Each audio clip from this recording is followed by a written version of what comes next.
It was a beautiful, warm weather outside. On this day, a young boy and a girl were finally able to go on a date.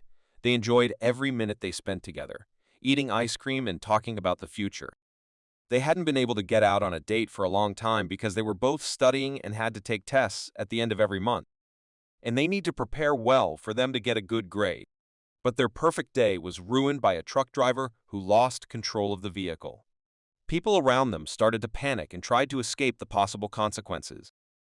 As a result, the truck flew onto the sidewalk where there were many people and children. Thanks to his reaction, the boy managed to save the girl from being hit by the car. He pushed her away from the dangerous area. But he did not have time to run away, and a truck was flying towards him. He had no choice but to wait for the collision and death. The guy closed his eyes and tried to think only about the good moments in his life before he died. But in a moment, he opened his eyes and did not understand what had happened. It seemed that he had been hit by a truck, but he was alive, although he could not speak, and his neck was numb, which made him think that the afterlife had begun. He was lying on the ground and could not move, as he could not feel his limbs. He thought that he would stay like this forever. He couldn't just lie there. The guy lifted his head up through the pain, but the picture he saw was not satisfying and not what he expected. There were many people lying around him who were completely burning. He started to think that it was a dream.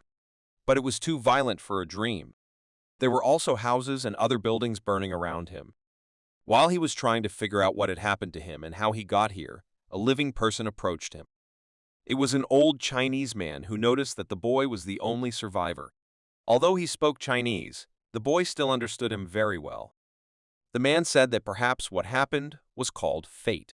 In his eyes, the boy turned into a small child who had just been born.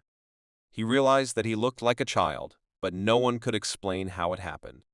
The Chinese man held the boy in his arms while everything was on fire and the remains of the houses were burning.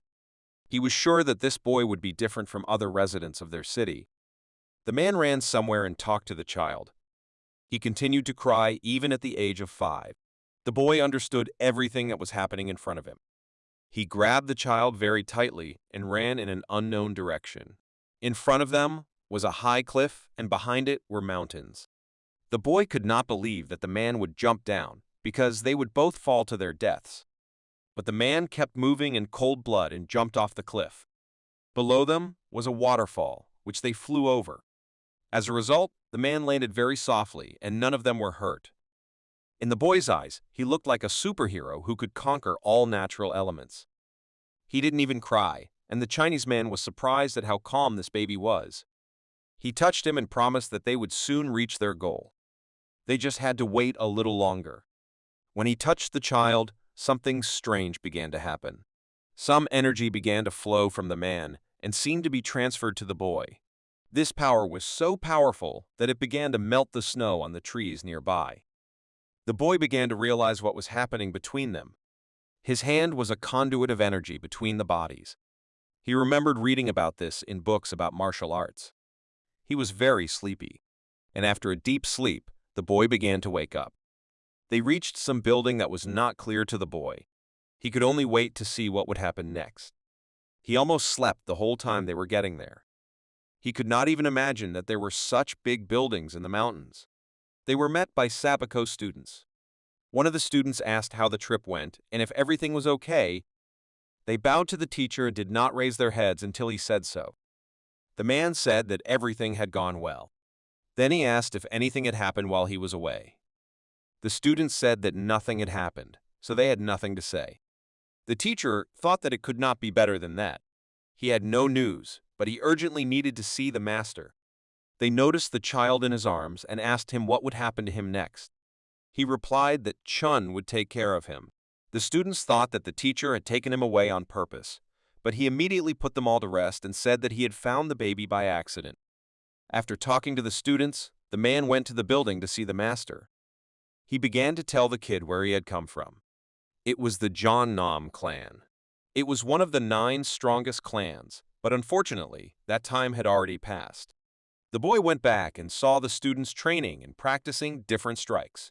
They were practicing martial arts and showing different styles of fighting. The little boy liked it very much and watched with delight. The man laughed because when the boy was watching the students, His eyes were very conscious. He looked at him and praised him. He saw him as a continuation of their clan. Then the teacher took the boy and they went to see other places. They came to another building that was nearby. The teacher entered it and began to show the child everything around them. It was a library. There they met a boy who was constantly running between the stacks and maintaining the place. He immediately showed respect and greeted the master. The man responded by carelessly throwing the child in the boy's direction. He was dizzy and could not believe that this Chinese man had just thrown him like a ball. He grabbed it and felt an unreal flow of energy in his hands. He looked inside the diaper and saw a small child inside. The master said that he had no student, so he decided to do this. He laughed and asked him not to worry about it. The experience of teaching will come with time. The main thing is desire and discipline. He told him to make this child his student and teach him what he knew. But the boy obviously didn't like it. He didn't understand what they were talking about. He didn't want to be a student. Martial arts don't allow you to get married. And even dating someone. He was very indignant about it. He didn't want to study martial arts here for the rest of his life. He was showing his dissatisfaction with everything and hoped that this would somehow influence their decision. So this guy took the kid to his house near the library. He bathed him and dressed him in real samurai clothes. He cooked him something to eat while the child lay on the bed and rested. They named him Gunshan, but he didn't really like the name. And he didn't really want to become a martial arts master. He also didn't really like the food they served here. But he had no choice, and he couldn't go hungry. So he had to eat the porridge they gave him. The guy took great care of him, as if he were his own son. He wanted him to eat well and become very strong in the future. In the meantime, he ate like a little bird, and before each spoonful of porridge, he hoped to survive. This porridge really looked very strange, as if they had stirred flour in water. He would spoon the porridge and cool it down so that the baby would not get burned. It seemed to him that this man was a good enough person. He wanted to somehow avoid this abuse and not eat the porridge. The man did not understand what he did not like. He thought that maybe his diaper was full. The boy would not have been given up the opportunity to be able to talk and say everything that was bothering him. But his diaper was dry, and the man thought maybe he was sleepy. The boy was not a baby, but he could not say so. He did not want to sleep. He just wanted to go back to his old life. The man was very concerned about the baby's behavior and could not do anything about it. He did not understand what was causing him to cry. The sun was beginning to set and evening was coming. The baby continued to cry and almost never stopped. Night approached. All the living things went to sleep, and the boy seemed to calm down as well. No matter what he tried to say, all he could manage was crying and screaming. The man spent the whole night on a chair and held the boy in his arms to calm him down. It was very late, but they had to practice according to the schedule. The man left him on the bed and got up and walked away from the child. The kid didn't understand what he needed to do so that he could talk and say everything he didn't like. He himself was already unnerved by his crying, but he could not do anything about it. It was very difficult for him. The man, meanwhile, was meditating on the floor near the baby's bed. He really seemed to have moved to another dimension and did not react to stimuli at all. The boy was shocked that after his terrible behavior, he found the strength to recreate the balance between body and mind. The man made some sounds that were incomprehensible to ordinary people. A powerful aura formed around him, which helped him become stronger. The only thing that could be heard from him was an inhalation and exhalation. It was like his head didn't belong to him and was completely disconnected. Meanwhile, the guy was also enveloped by this aura and closed his eyes. Now they meditated together and seemed to merge into one. And then the man heard the first word from the baby. It was the word uncle. At first, he did not understand what had happened. The boy was very happy that he was making progress and would soon be able to speak. The man was also happy and asked the baby to say at least one more word for him. At first, he just breathed, and then something changed in his body. The man came closer to him. The boy realized that this was the effect of energy on his body. It turned out that the Chinese man's power was also in his energy. The boy concentrated and wanted to try again to say at least one word. The man also stood waiting next to him. But this time, the kid just couldn't do it. It was as if some force was preventing him. No matter how hard he tried, nothing came out.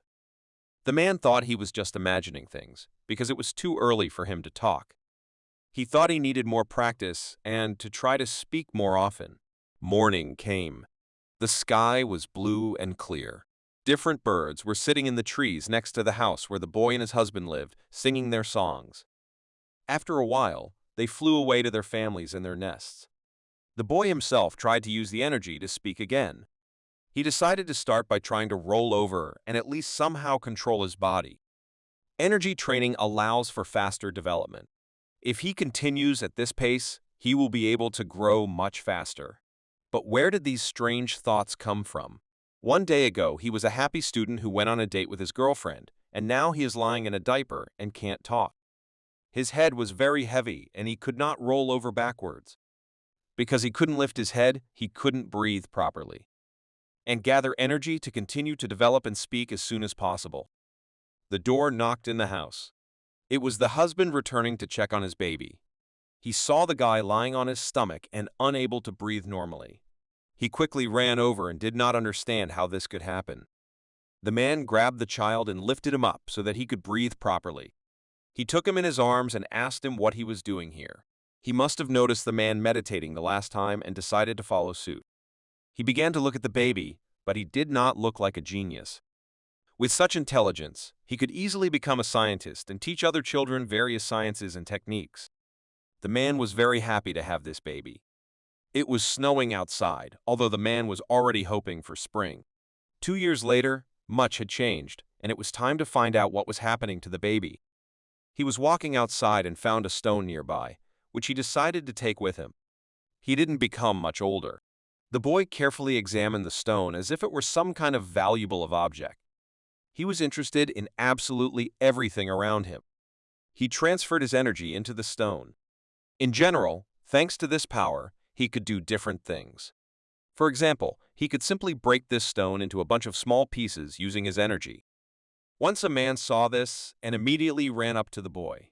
He managed to see that the stone he had taken in his hand was just ash. He was extremely shocked. The man did not expect that his firstborn would have such amazing strength by the age of 5. The man started running very fast towards Gonshan. The boy did not understand what happened. The man pushed himself off the ground and jumped to get to the child faster. The kid was very scared. He thought at first that maybe he had done something wrong and now he wanted to punish him.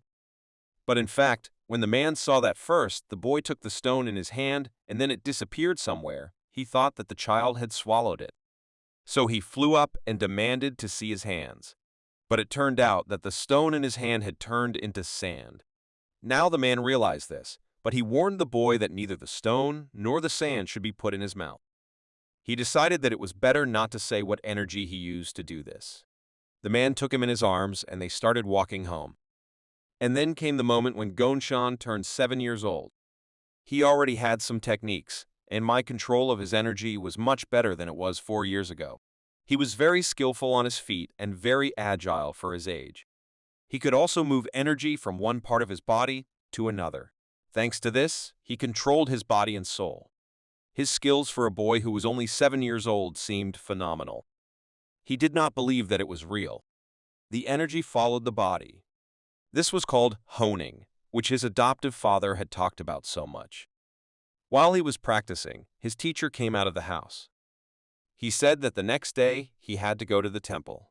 He was already 7 years old, so it was time to start full-time training. The boy was surprised. He had already told him that to find the right path, he had to take care of his people. The boy thought he meant begging to the glory of the Buddha. He would give him a sword and send him wandering. The boy had heard that beggars cannot die or be wounded. So he sent him to the lands of the Chonam clan.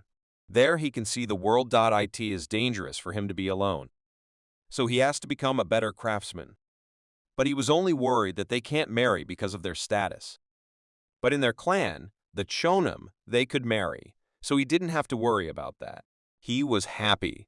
That was the only reason he did not want to become a master in any clan. And finally he arrived at the place where the Chonam clan was located. It was a beautiful, new building, but the guy was not attracted to it at all. He went inside silently. He had started training early enough that he was already at the 4 level of training, although the age difference would still be noticeable. While he was thinking about how he would behave in a team that would be much older than him, a girl was heading towards the guy. She was very beautiful, and since Gonshan was a grown man at heart, he liked her very much. With every step she took, he felt anxious inside his whole body. She was the first to speak to him and ask if he was the newcomer, but the guy couldn't get a word out, so she tried asking him again if his name was Gonshan. Eventually, he relaxed and said it was. Then he politely greeted her and asked her how she knew his name. The girl replied that she had been sent to pick him up. The guy was embarrassed and thought it would be interesting enough. She suggested that he start training. They approached the main building of their clan. The girl went inside and after a while threw a fighting stick at Gonshan. He grabbed it, but he didn't understand what it was and how to use it, because at home he didn't use weapons and he trained only with the power of energy and control. She also drew a circle to serve as a boundary. It was immediately apparent that this girl was not simple and knew definitely many techniques. The guy could not respond, because for him, it was just an old stick. The girl was serious and attacked the boy. She hit him hard and tore his clothes. He thought it would only be a training session, not a beating. He knew how to fight because of his training, but he couldn't block her blows at all. She did not pay attention to the guy's reaction and continued to attack. But during one of her attacks, she noticed something unusual.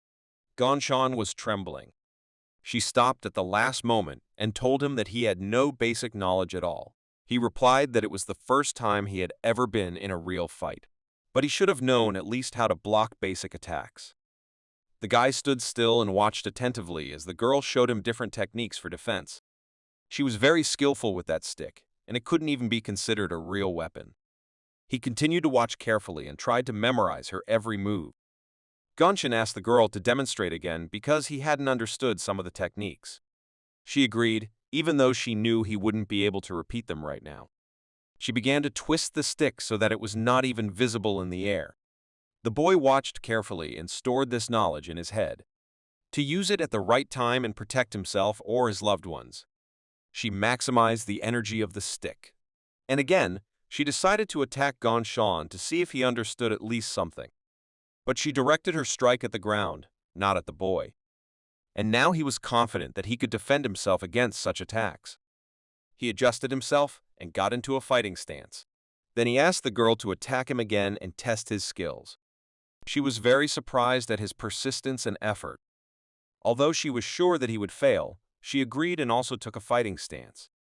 Just a moment after the fight started, she flew up into the sky unnoticed by the boy.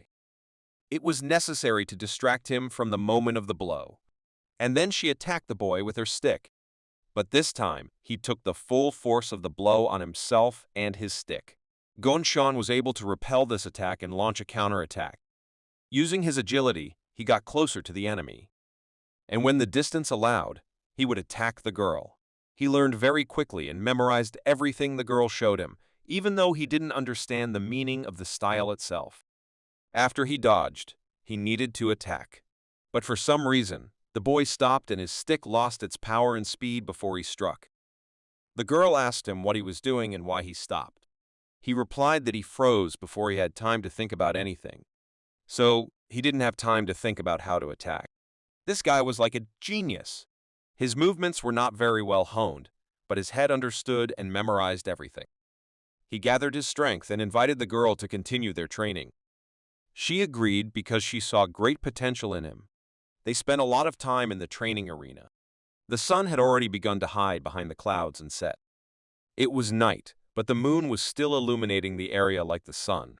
After 2 years of training, the boy acquired amazing abilities. One day, the girl decided to check what he was capable of now. She attacked him by surprise to test his agility and reaction. The essence of martial arts was a battle between two minds. He asked the girl if she knew that the distance and ways of attacking were limited. After the girl made her attack, she jumped back to prepare a new strike. After a while, she offered to block one of her punches. She had accelerated from the very beginning of the arena and wanted to confuse Gonshan. She planned a very tricky attack for him. Looking at the guy, one could think that he was confused. He didn't know what to do in this situation. The girl made several turns around the axis in front of him, and she delivered a crushing blow that was supposed to knock him out.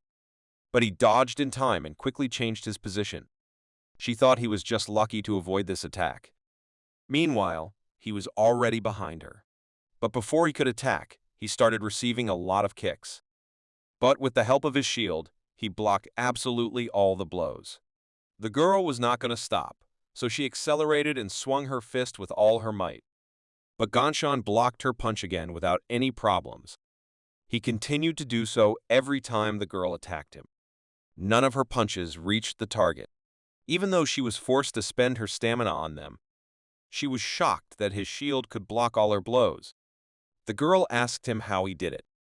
The guy replied that it was an old-style technique. It's perfect for close combat, if you use the 2nd, 6th, and 9th forms in turn.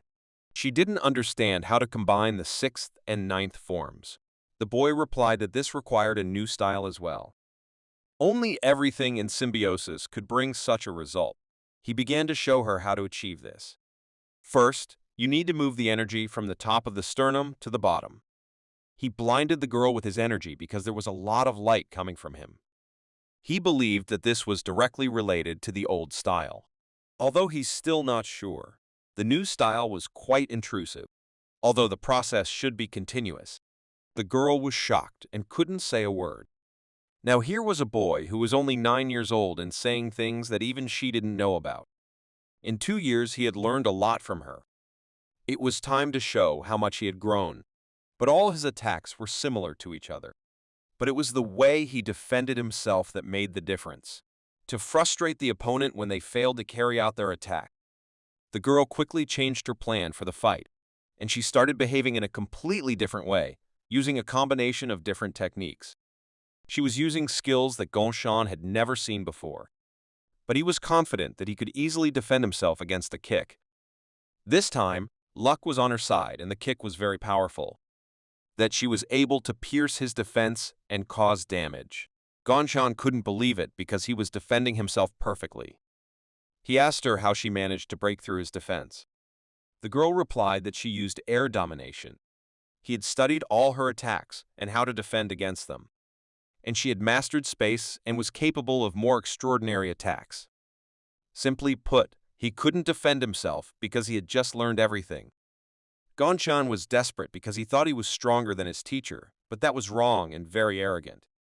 She encouraged him and told him not to lose heart. He had only 9 years of experience, while she had 19. She smiled at him and made him realize that this was just the beginning of his training. The guy immediately cheered up and started smiling. It was unexpected. He asked to wait so that he could think about it a bit and come back. Ganshan ran away from the clan's territory. The girl asked him to wait, but there was no point because he was determined. The girl thought about his skills and how he learned new things quickly. Even though she was using a new technique, he had managed to put up a barrier. He was definitely an unusual child. Every day, she was more and more convinced that he was a true genius. Ganshan spent a lot of time in the library. When he wasn't training or sleeping, he was among the books. He would sit on the floor and search for the information he needed while a candle was burning. And finally, he found the technique of domination in the air. He began to study it. There were 7 rules for successful mastery. Ganshan was very tired and decided to put this book away for later. He closed it and lay down on the floor. A whole year passed. He had been training hard all year and did nothing but train. He learned new techniques and ways to defend himself with his girlfriend. From the very beginning, he had been losing badly, but now everything was completely different. He was able to block his teacher's punches and throw them back. Previously, most of the blows had penetrated his defense without any problems. He had learned a lot of new information and was lucky to have such a mind and memory. In recent training sessions, Ganshan has been fully practicing his defense techniques. At 9 years old, he could compete even with his teacher, although things didn't always go according to his plan. He needed to be taught how to adapt to different types of attacks and combinations, because a perfect knowledge of theory does not always help in practice. You often have to improvise to avoid becoming a prey for the enemy. He still has enough time to master different methods and techniques. so that in the future he could perform at the world level. Another training day with his teacher came to an end. Then he was overcome by a girl.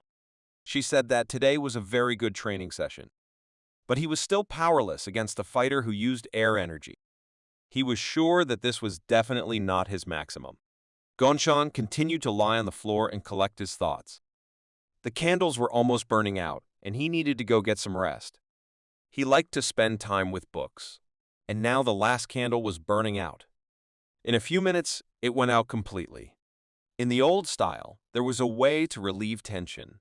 You just need to focus on your energy and fill the inner bowl with it to the brim. Gonshan dozed off in the library as soon as the candle went out.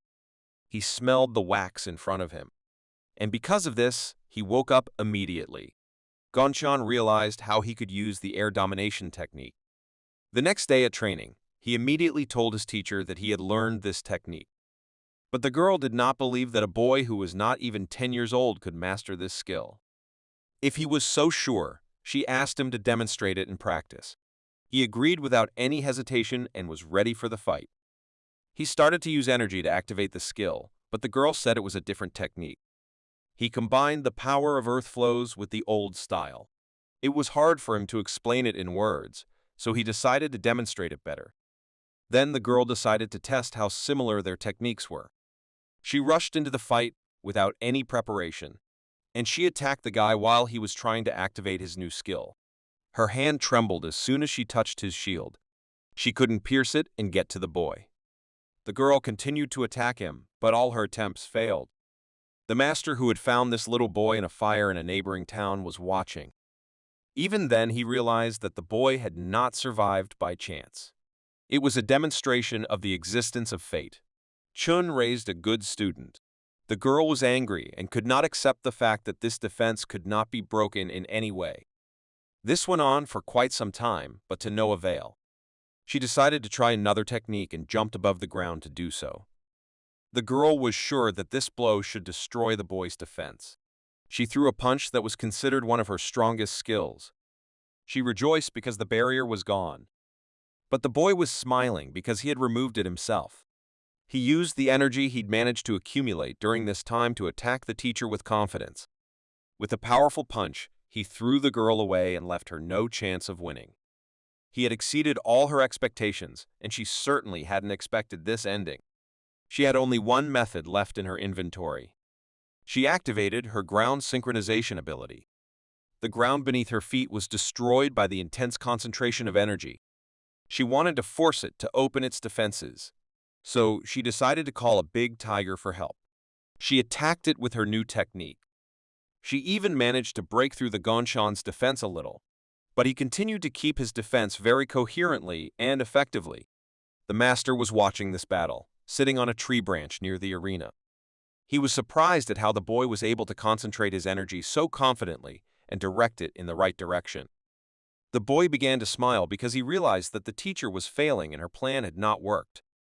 She was shocked because it was severely undermining her reputation as a professional. She only managed to get part of her arm through the boy's shield, but he used it to his advantage. After he defended himself against her blows and the girl lost most of her stamina, Gonshan gathered his accumulated strength and struck back. The girl was disoriented, so the boy had the advantage. He dealt her a fatal kick and thus confirmed his dominance. This attack after leaving the defense was really very powerful. The teacher fell to the ground. She was completely defeated. He then said that the basis of her technique was different, but the form was still somewhat similar. She couldn't get up. The girl asked him how he could do it at the age of 9. The boy replied that it would be very difficult to explain in terms in ordinary words.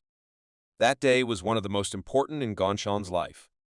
After this victory and complete superiority over his teacher, he had to move on.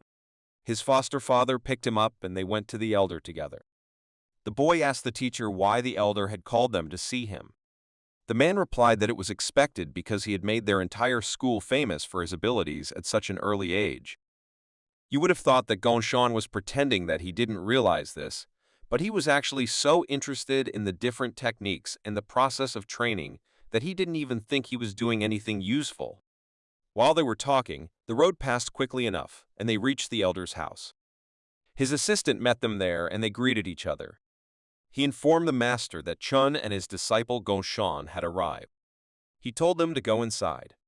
The master welcomed them into his home. He had often had contact with Chun, but this was the first time he had met Gongxuan. Gongxuan's disciple greeted the elder. He asked Chun to leave them alone with the boy because he wanted to talk to him in person. He knew that he was curious about why he had been summoned. The boy replied that he had been thinking about it all the way to his house. The master was told that he was a very worthy young man and mature beyond his years. He called him to test his strength, but first he had to ask him something. The master asked him what the energy foundation was.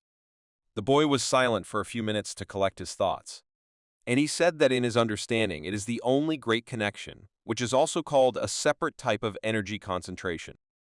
It is able to connect the consciousness with the world around us, forming a continuous flow of energy. The master asked how he connected it with the outside world. The boy replied that maybe he even makes it a part of this world. He feels it when the energy moves between his hands. The elder could not believe that this was happening to this boy. The galaxy is polite and eternal. It patronizes everything living and dead. In the end, any energy flows into its vast, slow stream. This was the knowledge that the master had been searching for all his conscious life. The day was approaching its logical end. The full moon was shining in the sky. Meanwhile, the master was meditating and using the energy to support his body. A teacher came to him and began to greet him. The elder saw that this man had been helped by the boy. He advised him to meet with him and listen to his opinion. They both turned in the same direction. Gongxuan had already fallen asleep in the new place quite quickly. He wanted to leave him his last instructions. His hand approached the boy's body and began to emit powerful energy.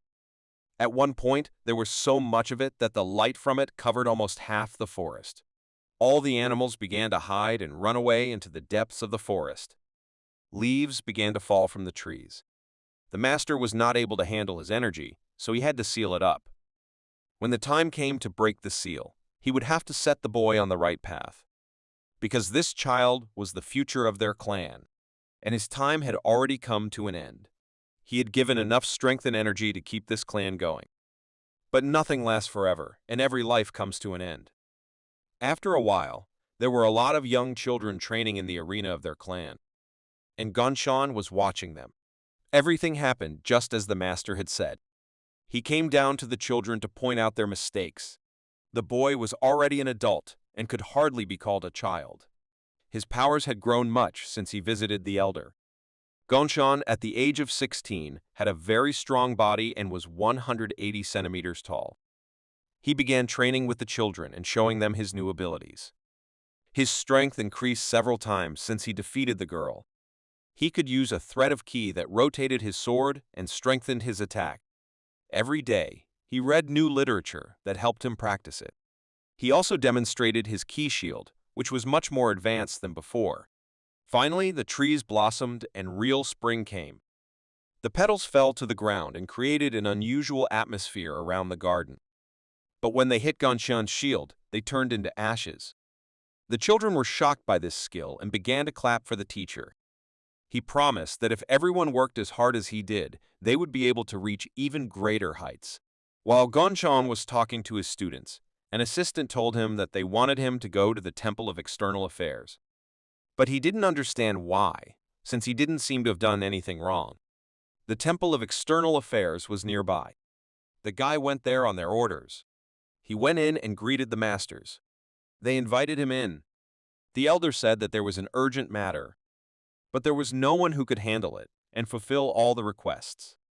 He said that Chun already knew everything, so the master said that he could go now. Gongxuan had even more questions, because no one had warned him about a possible business trip or mission. He had to meet the team and help them deal with the mountain bandits. The master announced his task and wished him a safe journey and a successful battle. Gongxuan didn't say another word, just accepted the task and thanked them for their trust. He did not understand what to do and how to act in such a situation.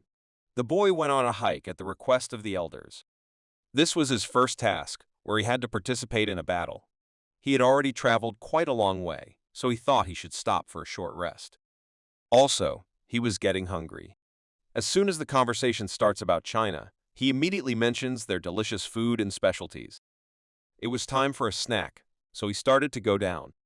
He went into the nearest town, and there were a lot of people going about their business. He had never been in such a crowded place before, so he felt uncomfortable.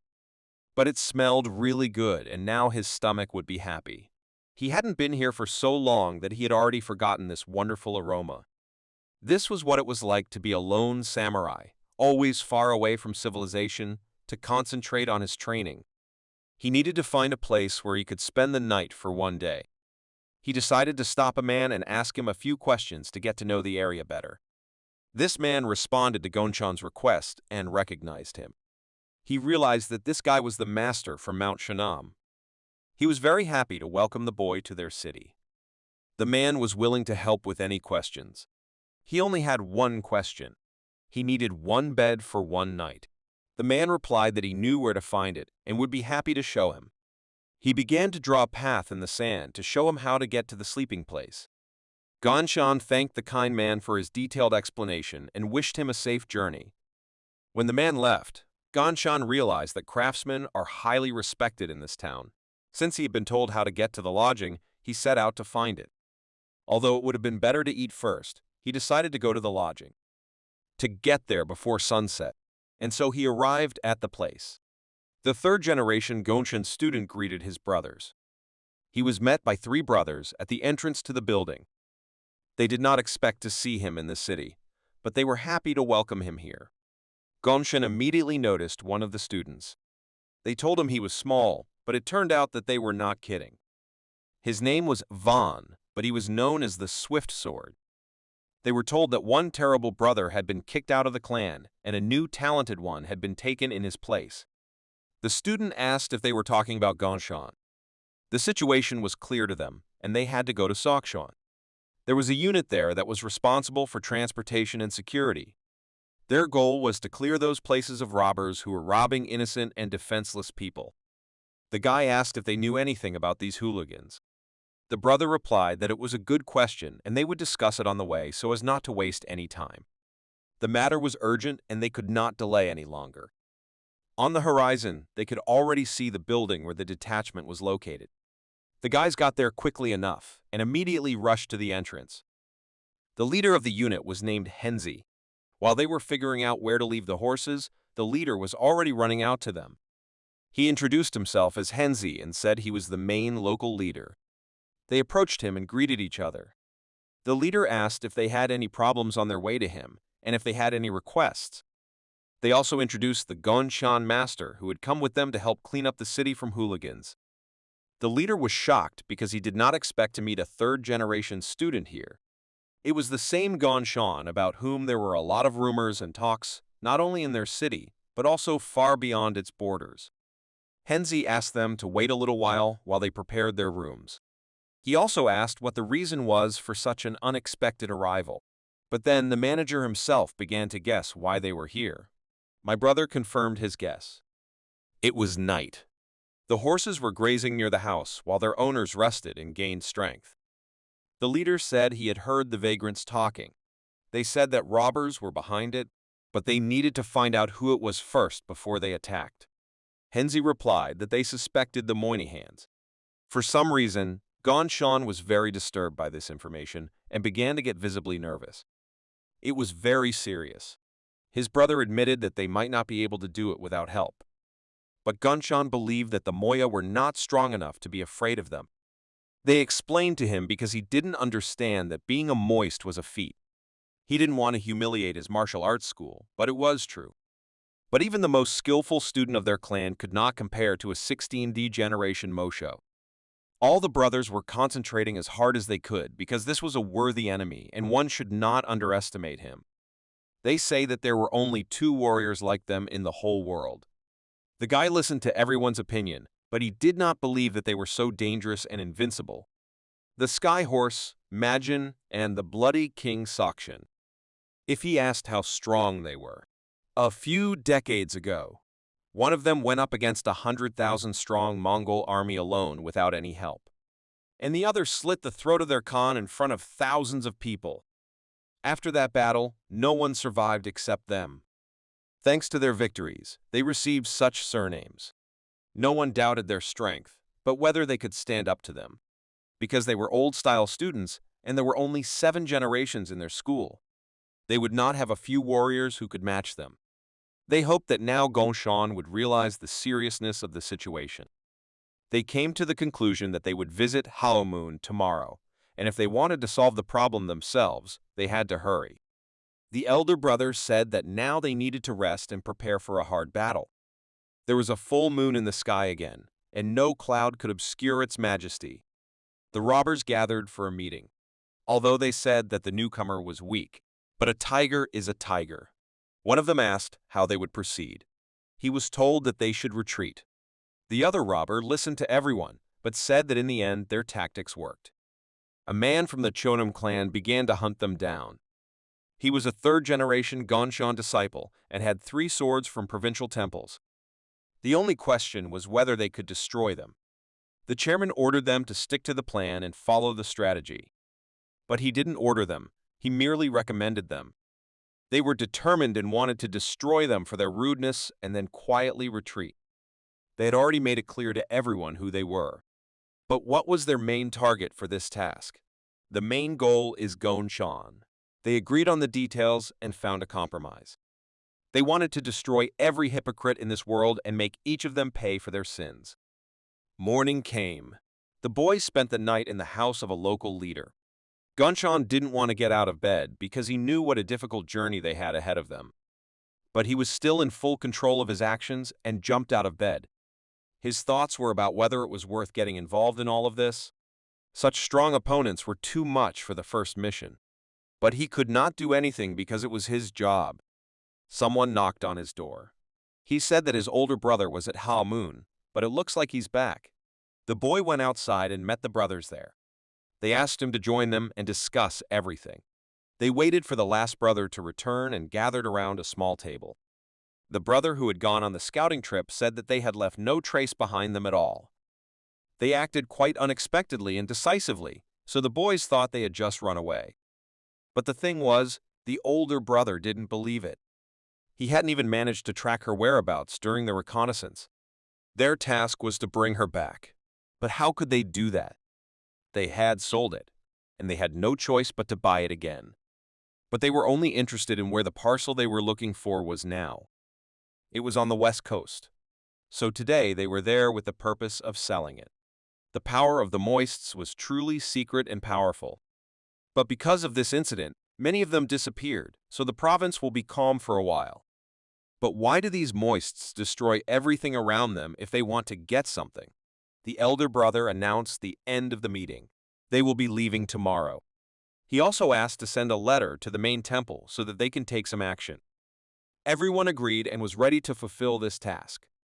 The boys were about to leave, but the younger brother called Gongxan over. He invited him to drink some strong tea or something stronger if he had some free time. In his past life, he had had a good drink with his friends, but in this life, it would be the first time for him.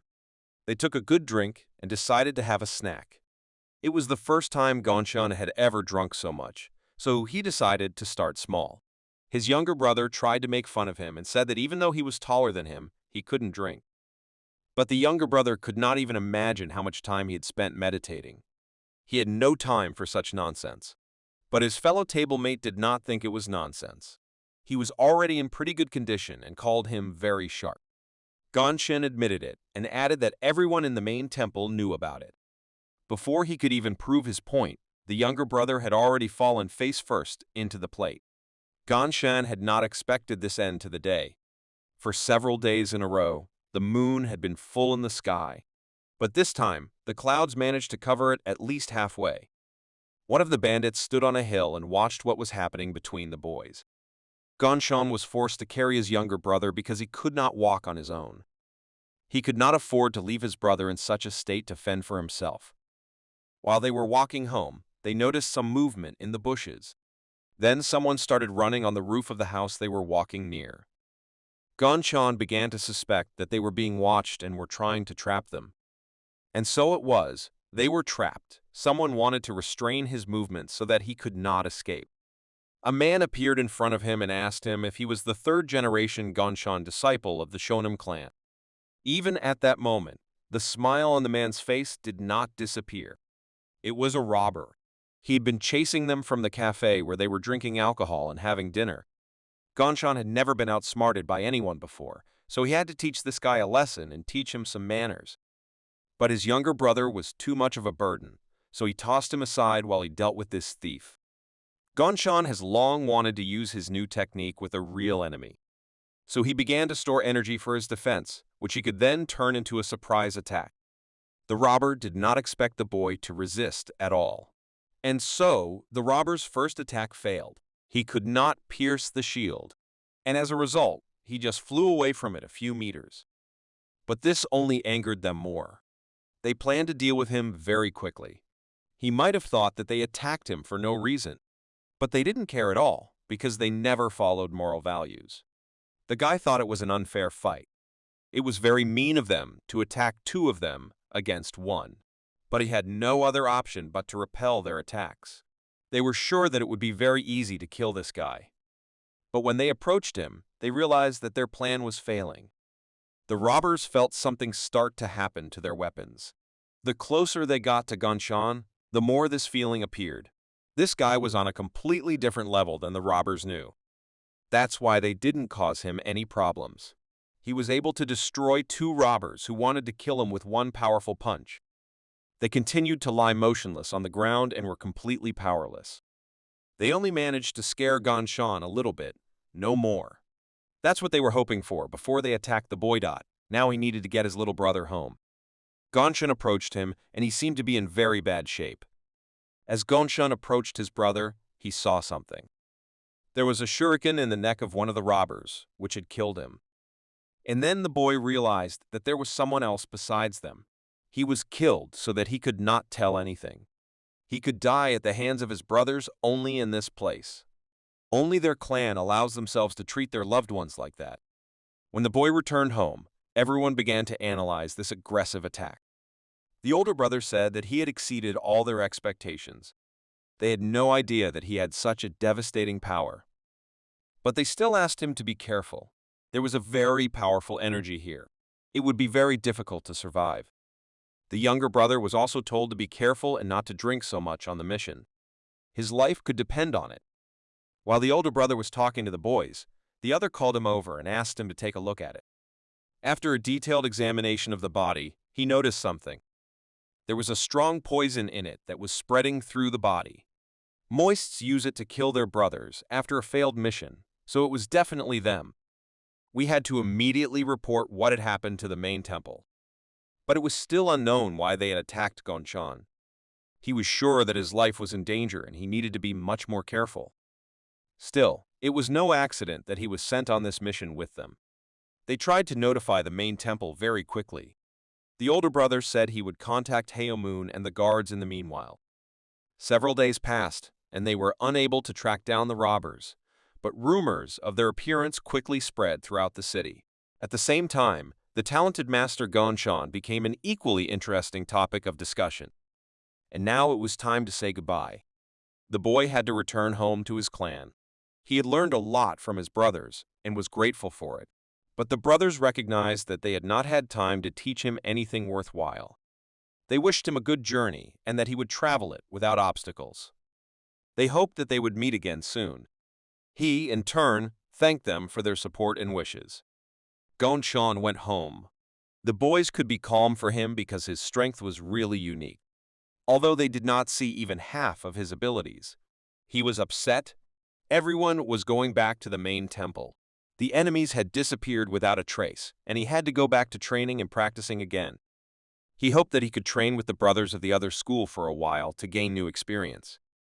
When he got to the city center, he stopped. He had to decide where he was going next. Mudney was quite far away, but for some reason, his soul wanted to go there. It was getting dark very quickly. Gonshan had to move through the forest. All the animals were going to sleep except for the owl. It was a very dense forest, and it was not easy to get through it. But he knew that the forest had to end soon. And so the boy got to a clear clearing where there were no bushes or trees. He was already thinking about how he would eat hot soup with rice and then rest in a soft bed. But then he noticed that this was not the end of the forest, and there were dense trees everywhere around him. When Gonshin realized this, he began to unpack his camping bag. He took a lot of things with him for a snack, because he loved to eat. The guy could go hiking without any extra clothes, but he should always have a bag of rice with him. He also brought a double wok for cooking noodles. But he couldn't find a flint. Did he forget the most important thing? He used to be a big fan of barbecue. The guy was ready to remember his old skills. He found a small stick and began to make fire.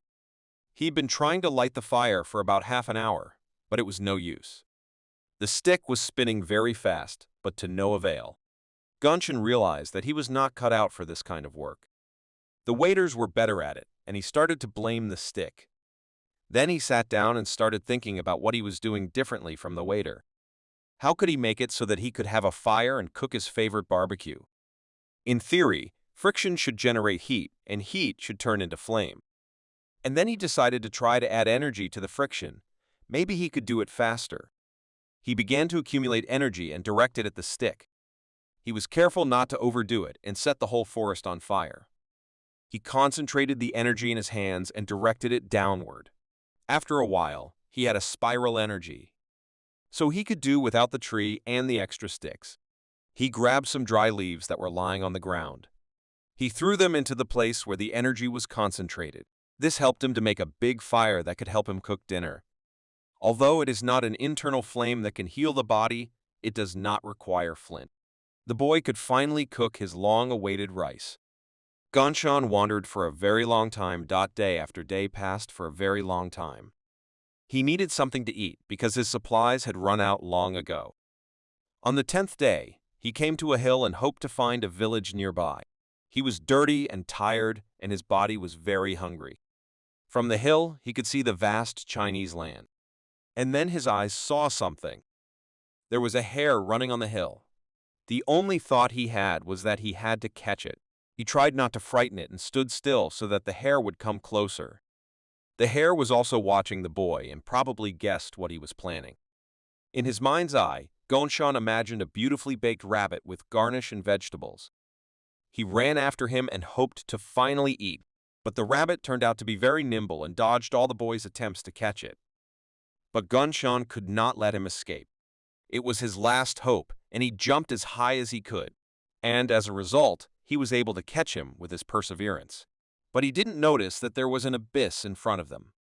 And the guy with the hare in his hands fell down. It was high enough that they fell into the middle of a dense forest. They landed well enough, and Gonshin managed to hold on to his prey. The boy picked it up by the ears to see which parts of his body were the fattest. But when he saw its eyes, the hare charmed him. Now he couldn't kill it. He was very sad to take the life of such a sweet creature. Moreover, it wasn't his fault that Gonshin got lost, so he decided to let him go. As soon as the hare felt free, he immediately disappeared from view between the trees and bushes. The boy hoped that the next stranger who caught him would also take pity on him and let him go. Gonshin heard a cow crying, which meant that the village was somewhere nearby, but he needed to determine where the sound was coming from. He didn't wait for the cows to start screaming again to be sure. And after another signal, he determined to make sure that the village was in the east, and he started running quickly in that direction. And the guy was not mistaken, because after a certain distance, there was indeed a village. He went into the first restaurant he came across on his way. Gonshin ordered a lot of food. 5 portions of fried beef and the same amount of boiled beef, chicken, and several more portions of dumplings. He filled his stomach to the brim. Now he looked like a balloon. He ate everything very quickly, and the owners started to worry. The boy sat at the table, all dirty but happy. His clothes and shoes were dirty and torn. And then the waitress came up to him and started talking to him in a not-so-friendly tone.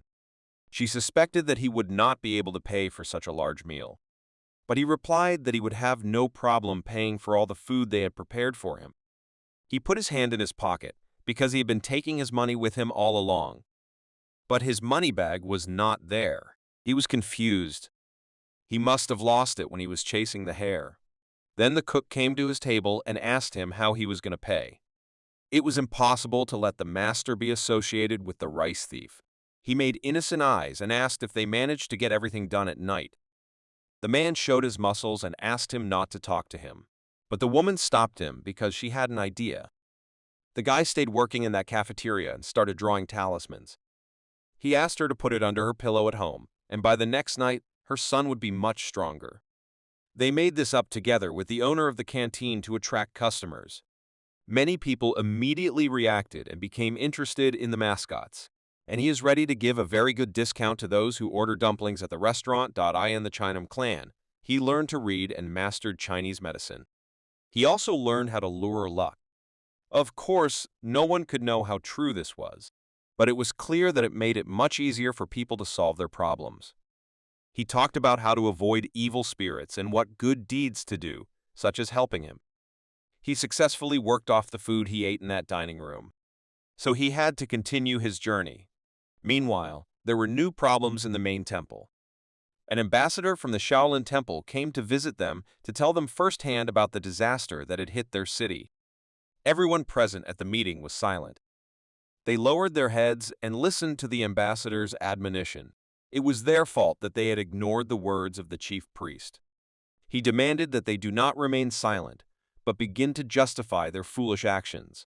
One of the masters said that the ambassador was exaggerating and taking too much liberty, because they had no evidence to vote in favor of them.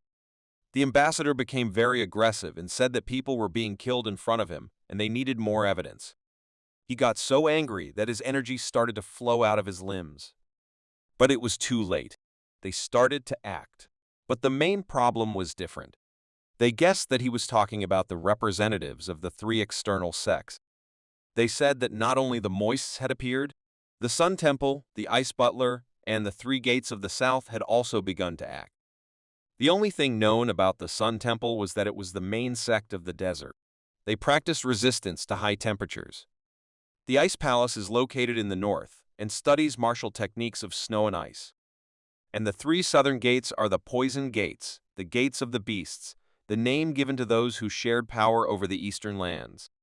Each of them wants to get the Sichuan province, but they also wanted to know who their leader was. But the ambassador thought it was a stupid question that was not appropriate. He was an authorized ambassador, so he had to answer every question. The ambassador recommended choosing Namguna. The fame of the Sword King spoke for itself. He was a truly outstanding master. The Sword King Namgun. There was no one who could compare with him, except for the ambassador, but he put forward the king's proposal himself. At the moment, there are four strongest martial artists: Dan Chongyi, Namgun, Galsen. And one of them was Yu Mangu. One of them refused. It made no sense for him to become a leader at his age. Galsen went on a campaign and disappeared. In that case, no one objected to the decision.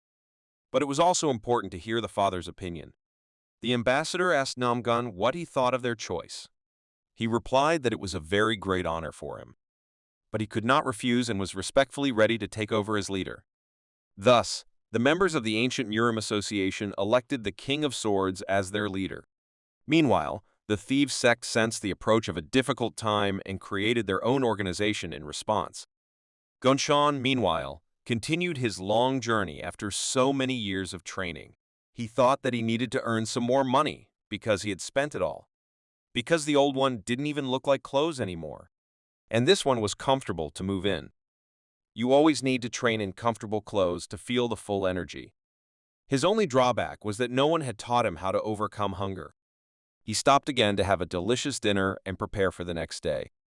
The next day, he planned to reach the nearest village. He had a delicious meal of meat porridge with dried meat, and he could not have asked for anything better. During dinner, he heard strange sounds near his camp. He didn't like the fact that someone was disturbing his delicious meal, but he had to check if there was any danger nearby. It turned out that a battle between thieves and a strange girl was starting next to him. A man with a bandage on his face nervously turned to the stranger and called her a witch. He asked her to end their conflict and just give up.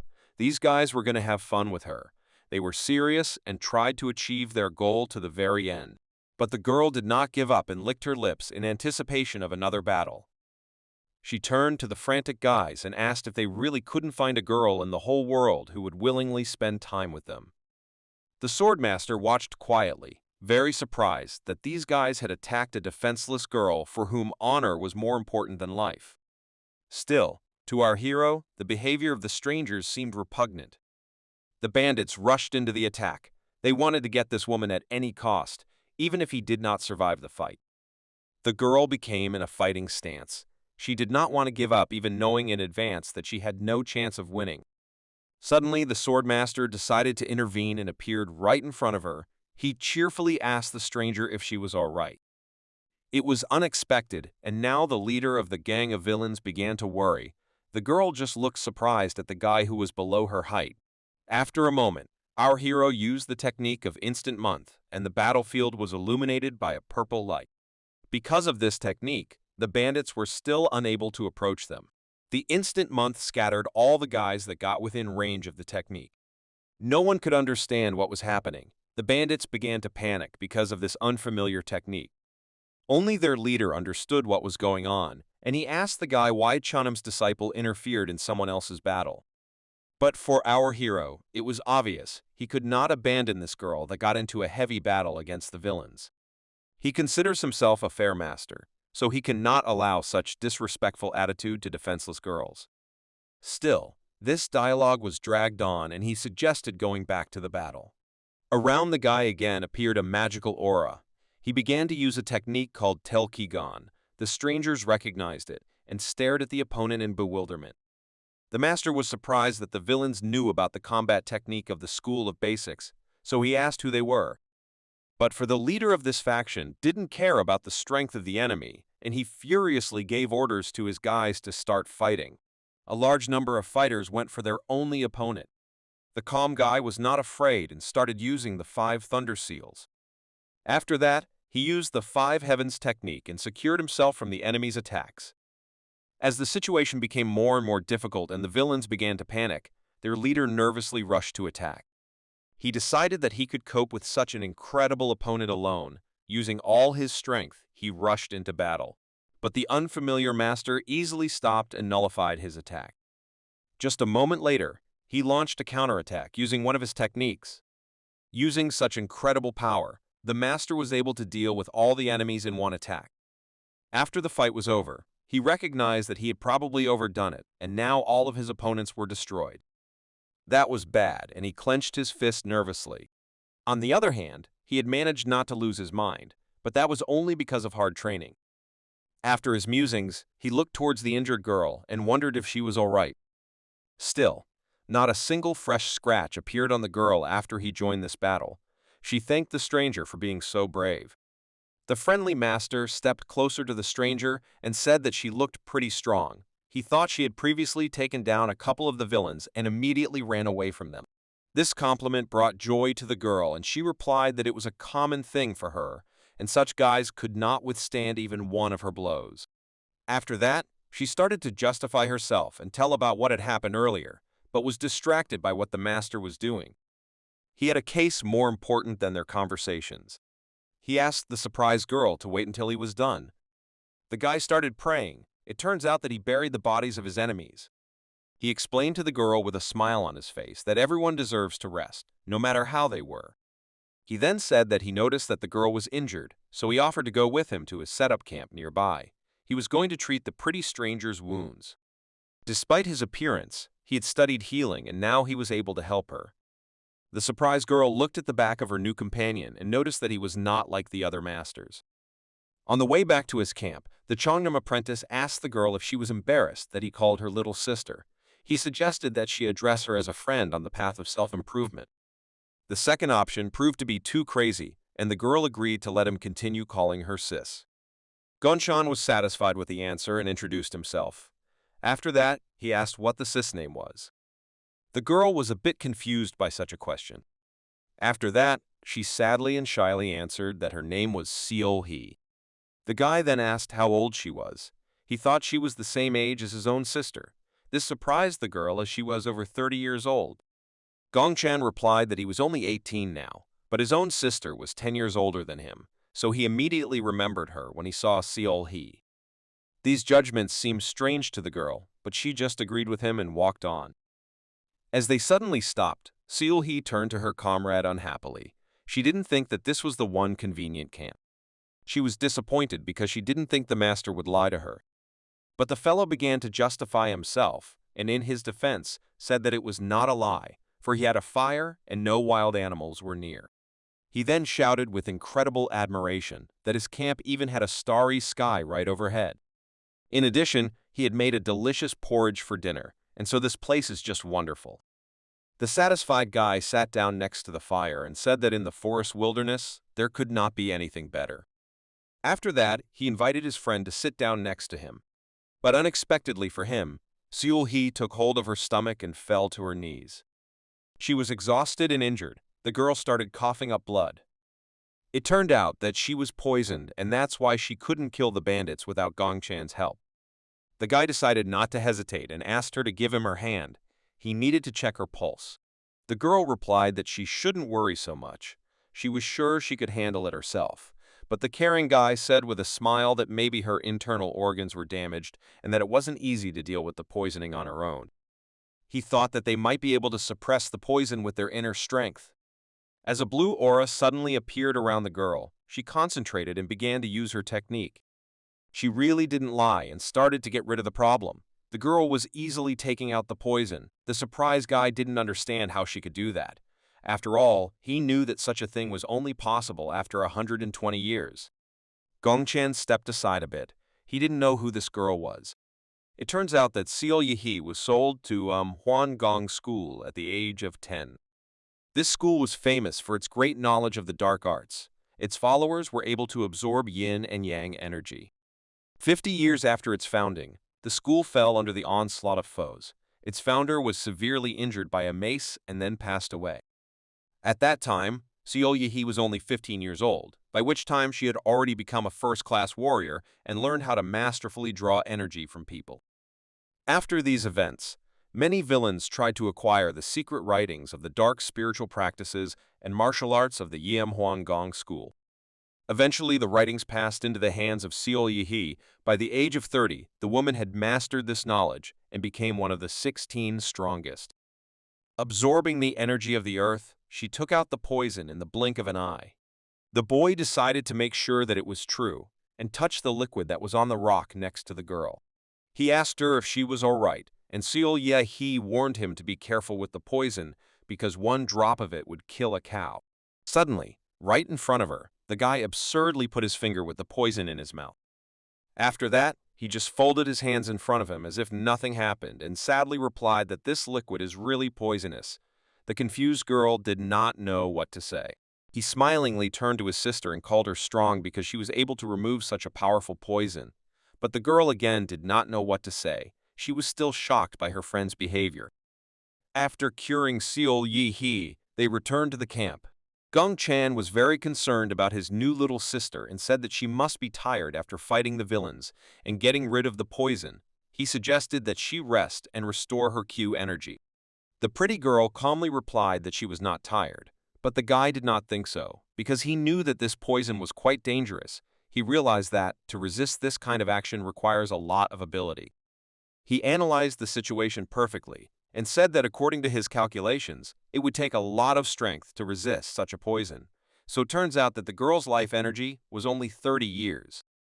Sighing heavily, Seol-hee replied that she didn't have more years left. The friendly Gong-chan handed her a bowl of porridge and offered to eat and then renew her energy. The girl sat down next to it, but still declined the offer. Gong-chan wondered why she didn't trust him. The restless friend replied that people were unpredictable, and she'd only recently been able to get rid of a stalker, so it was normal to be cautious in her place. Besides, she was worried about the strangeness of the guy's behavior. She asked him if he was really a master. After looking at the delicious porridge, he replied that he was indeed a master, though not quite ordinary. In fact, he didn't really care about this girl's trust. He wasn't helping her at all for that. Gong-chan believes that the more good deeds you do, the cleaner your karma will be, and perhaps he will get closer to the Tao by doing so. The cheerful fellow remarked that he must have gotten the girl interested in him, as she was asking him a lot of questions. Remembering her recent fight, he was sure that he had done the right thing. Still, He couldn't leave the girl to be torn apart by a huge crowd of armed men. But Seol-hee didn't think so. The worried girl said if they traveled together, they would both be killed, so she made the decision to leave. She was surprised at Gon-chan's naivety. After all, the villains she fought were behaving unfairly and knew no pity. Nervously biting her lip, she said that against these guys they have no chance of survival. Not understanding the guy's confidence, she extended her blade towards his stomach in the blink of an eye. After that, Seol-hee asked what he would do if she pierced his stomach while he was sleeping. The guy replied with a kind smile that it wasn't like her. The flustered girl replied that he didn't understand what he was talking about. Tears appeared in her eyes, which she could hardly hold back, for her new friend Gong-chan knows nothing. The girl was determined to leave and said her energy was renewed. It was very sad because this world had turned out to be too cruel to Seol-hee. Still, the girl couldn't find the strength to continue traveling. She was too exhausted, and so she just fell to the ground and fell asleep. Gong-chan decided not to disturb her. He continued guarding her and tossing branches into the fire until dawn. When Seol-hee woke up in the morning, she was surprised that she fell asleep while talking. In addition, she was covered with a cloth to keep her warm. It was immediately clear to her that it was her new comrade, the guy who protected her from the villains, who did this. Gong-shan was enjoying his sleep and didn't even notice his little sister waking up. The girl was afraid to put the kind stranger in danger, and so she silently left. When Gong-chan woke up, he looked confused, for Seol-hee had left without even saying goodbye to him. Putting down his things, he grudgingly said that another strong and independent woman had gotten in his way. But he had plans, so he stopped worrying about it and headed north. Along the way, he overcame various obstacles. He passed mountains and forests with different vegetation. Finally, on the same day, he was able to arrive at his destination. A sincere smile appeared on the boy's face. Gong-chan had finally found what he was looking for. It was the Manhwa Temple. Not far from the temple was the village of Namso, so Gong-chan decided to go there and find out about the ferry tickets. As he descended the mountainside, he decided that he would follow the river and that nothing would happen on it. The town was crowded with people. Everywhere was quiet and peaceful. Many merchants were located here since this village has a port. Gong-shan went to the nearest shop and asked where he could buy tickets, but it turned out that this place only sold tickets for the ferry to Nagyang. Still, he was looking for this route, and so he gratefully agreed to this trip. The guy asked if there were first-class cabins on the ferry. After meeting with the ticket seller, he went to the water transport. The sails were already lowered and the ferry was ready to sail. Gong-shan was able to learn a lot about the Nagyang Three Kingdoms. This place is considered very important. It is on friendly terms with Shaolin, the founder of the first temple in Chungwon. Therefore, he didn't hesitate to set out on his journey. His way was straight to the tourist city that represented Hainan province. The journey didn't take long, and soon their ferry docked at the port of this tourist city. There were many wandering people everywhere, and Gong-chan was sure that here he would find a place where magic artifacts were traded. He really wanted to buy at least ice balls, and if he had enough money, fireballs as well. But first, the joyful boy decided to walk around the city. He also wanted to visit the famous Jimgang Mountain. He realized that wandering around the world is not so bad, because everywhere you can find fun entertainment. His day in town went by pretty quickly, and he barely made it to his ferry. They were already leaving, and the man said it was late and he should wait for the next one. But since the next ferry would arrive in a few days, Gong-shan decided not to waste time and ran faster to the pier. The guy jumped up sharply and ended up right on the ferry, causing astonishment on the faces of the unfamiliar travelers. He had made it in time and could now continue his journey. Everyone was shocked and stared at him. The embarrassed boy scratched the back of his head and asked to be reminded where his quarters were. Gong-shan calmly went on his way. His voyage in the Eastern Sea started from Nagyang. Looking at the map, he decided that he only had a few days to last before reaching his destination. Still, he wondered if they would meet any pirates along the way. Remembering his sister Seol-hee's emotions, he was once again convinced that she was right and that he should be careful on such a journey. He decided that it would be a good idea for him to think about his safety. But first, he started meditating to replenish his energy. While Gong-shan was busy doing his business, some noise started on the deck of the ferry.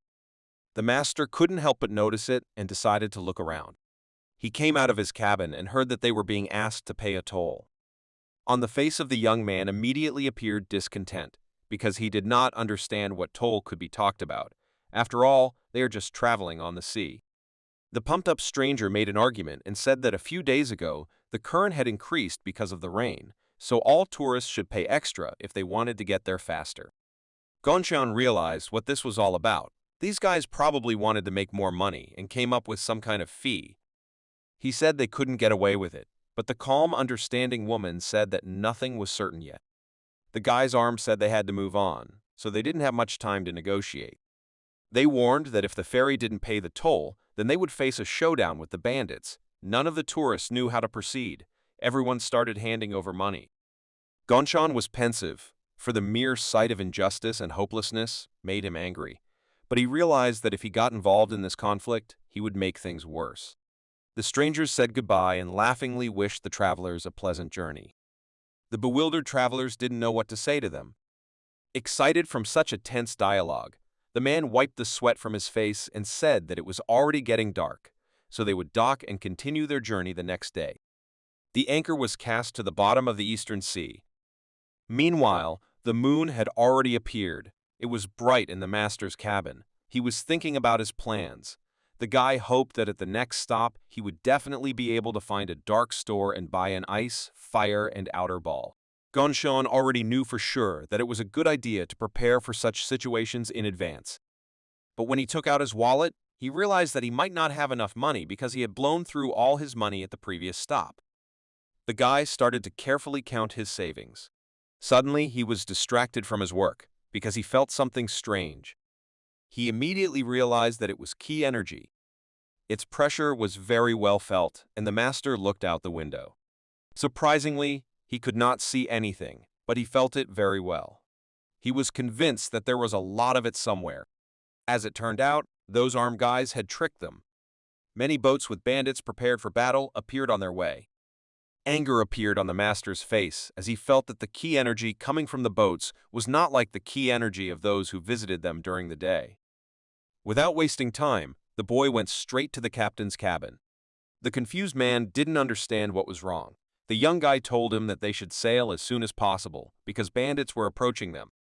The man was surprised and looked into the distance. He didn't understand what he was talking about as he didn't see anyone around. The boy continued to insist and replied that it was only temporary, but they were on their way. The captain asked the young man to keep quiet and said that if the bandits attacked them, they could pay them off. He respectfully asked the restless master not to panic and to go to sleep. The rest of the boys were in agreement with him and had no idea what danger was approaching them. Gonshan realized that he would not be able to reach the ferry crew with words, so he decided to do something strange. In front of the tourists and the ferry crew, he threw several boxes into the air. After that, he skillfully cut them with his sword. In this way, he managed to arouse the delight and amazement of those who saw his strength. Gonshan showed his seriousness and introduced himself. Then he asked to go on his way or to prepare to fight the bandits. The bewildered captain replied that they had not fought in over 10 years, and so he asked the master if he could trust him. As suddenly all his doubts were dispelled, an enemy arrow flew near his head. More enemy arrows flew in their direction. This situation made it clear that they could not avoid the battle, and so the captain ordered his crew to get weapons from the hold. Suddenly, for all the guys, the arrows aimed in their direction stopped. It was the work of the master. He used one of his sword techniques. He then looked at the confused crew and asked if everything was all right.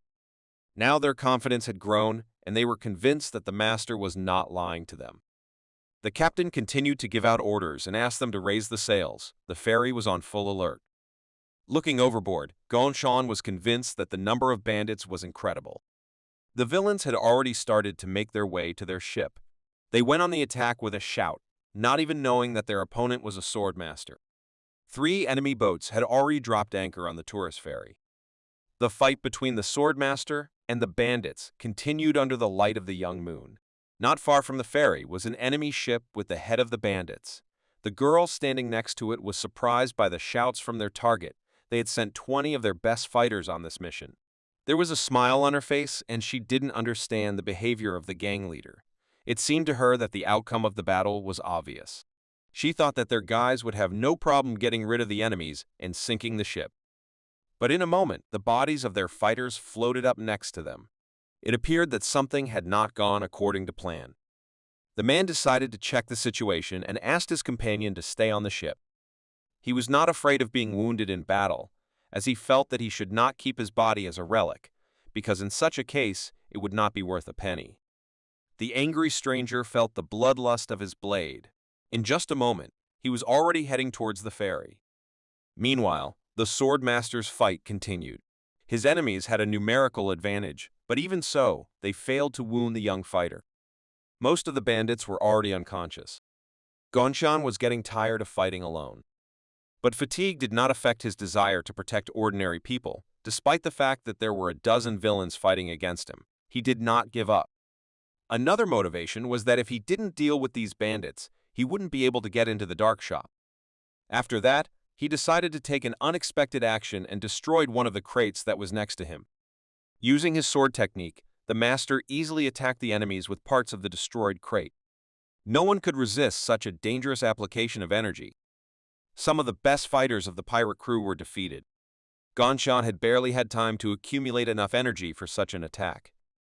He thought the fight was over when he suddenly heard a stranger's voice. An unknown swordsman appeared on the ferry sail. He noted the young master's excellent technique and also recognized the clothes of the Chongnem clan. Gongchan didn't know this person, but even just by looking at the stranger, he could feel his energy. This stranger with a scar on his face looked like an experienced fighter. Before, Gongchan had only felt pressure when he looked at the strong masters he knew. Previously, he had noticed similar strength in their clan elder, Master Sabik and teacher Zongjin. A look of confusion appeared on the young man's face. He didn't think he would encounter an opponent with such an incredible energy pressure in the Eastern Sea. The fighter with a scar on his face asked the master if he wanted to know his name. A moment after this question, he went on the attack. He was incredibly angry for his team's failure and wanted revenge. He introduced himself as the one who would kill the young swordmaster. Despite the fury and incredible agility of his opponent, Gongchan still managed to deflect the unexpected attack. After that, the pirate leader began to deliver a series of blows. The swordmaster barely had time to dodge. Because of such a start, the young master had no other choice, and so he decided to use techniques. He released his ki energy and gained the strength he needed. This surprised the opponent quite a bit. The determined Gongchan took the matter seriously. Now this fight became much more serious for the pirate leader as well. The villain realized that the enemy should not be underestimated, as he easily uses techniques that require a lot of experience and energy. Still, the experienced fighter decided not to take any risks and so began to use his energy. After just a moment, he rushed back into the attack. The man used sword techniques and many leisures were aimed at Gongchan. This attack was incredibly fast, and the master barely had time to block it. Gongchan hoped that his opponent would still show his weakness even for a few seconds, because of the bandit leader's fast attacks, the swordmaster only had to defend himself. After a quick dash, the villain executed an attack with his energy-generated blades. The series of attacks prevented the young master from doing anything but defending himself.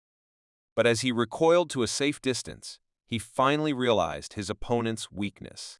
Without wasting any time, Gongchan began to use the 5 Thunder Seals. The young master decided to attack his opponent unexpectedly and aimed for his head. The man had time to react and defended himself with his sword covered in energy.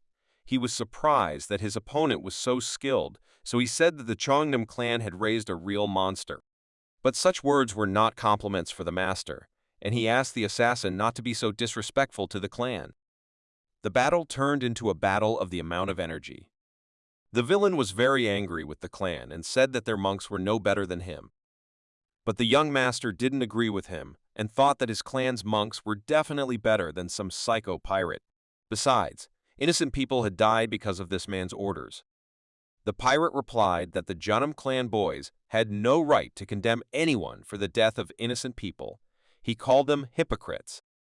After these words, Gongchan was able to catch a good moment and break through the opponent's technique. The villain's sword was thrown upwards. For the attack next, The young master used a large amount of previously stored energy. All the people around were shocked from such an incredible battle. After a moment, Gonshan was able to get close to his opponent. He delivered a perfect strike with his hand filled with ki energy. The villain didn't even have time to notice how it happened. He was unable to block this attack. With so much power, the man flew overboard. He was at his limit, and the powerful attack did not allow him to use energy to hold on to the water. The pirate captain began to sink into the sea. Only the young master stood on the ferry. Around him, there were many bandits lying unconscious on the deck. Gonshan was breathing heavily and couldn't gather his thoughts. It was the first time he was involved in a fight like this. Plus, he had to kill his opponent again. But he realized that in this case, he had no other choice. He didn't do it for the sake of killing. If he hadn't entered the battle, innocent people would have died along with the bandits. When it seemed that the battle was over, the young master was approached by another mysterious stranger. The stranger was surprised that the young master behaved as if he didn't know anything about his clan's past. He assumed that the Chana monks had brainwashed him, but at that moment, it didn't matter to him. The pirate introduced himself calmly and waved his fan quietly. He said that he had arrived in time, for now his opponent had little energy left to fight, and that would make his job easier. It was true, Gonshan thought, that he was too exhausted for a serious fight. But on the other hand, he didn't feel threatened by such an opponent because he didn't have much energy left. He had already decided that simple skills would be enough for him to defeat his foe, but suddenly he froze in place. Gonshan had underestimated his opponent, and in a moment his opponent was already in front of him. The man with long green hair released a large amount of energy and began to use one of his techniques. The young master realized that he had been inattentive and made a terrible mistake. In addition, he had no energy left at all to resist, and the enemy was able to block his arm and sword without much trouble. The villain used his technique to lift the master into the air. His powerful technique kept the exhausted guy tied up in the air. Panic was beginning to set in on the ferry, for this mysterious master was their only hope. To make matters worse, their situation only got worse. Gonshan began to scream in pain. The villain, with a sly smile on his face, asked him not to worry and promised that he would soon provide him with more comfortable conditions. As suddenly he had to stop, the armed men decided to join the fight and started running towards the villain. The captain of the ship turned to the enemy and ordered him to let the monk go. Meanwhile, more pirates had come to their ferry. Between brave guys and villains began an unequal fight. The monk was confused, because he thought that this fight is useless, and ordinary sailors will not be able to cope with such dangerous and strong enemies. Gonshan's body was being pierced by the blades of enemy equipment. He tried to endure it, because if this unequal battle continues, all the peaceful people will die. He began to analyze the situation in order to find some option to win.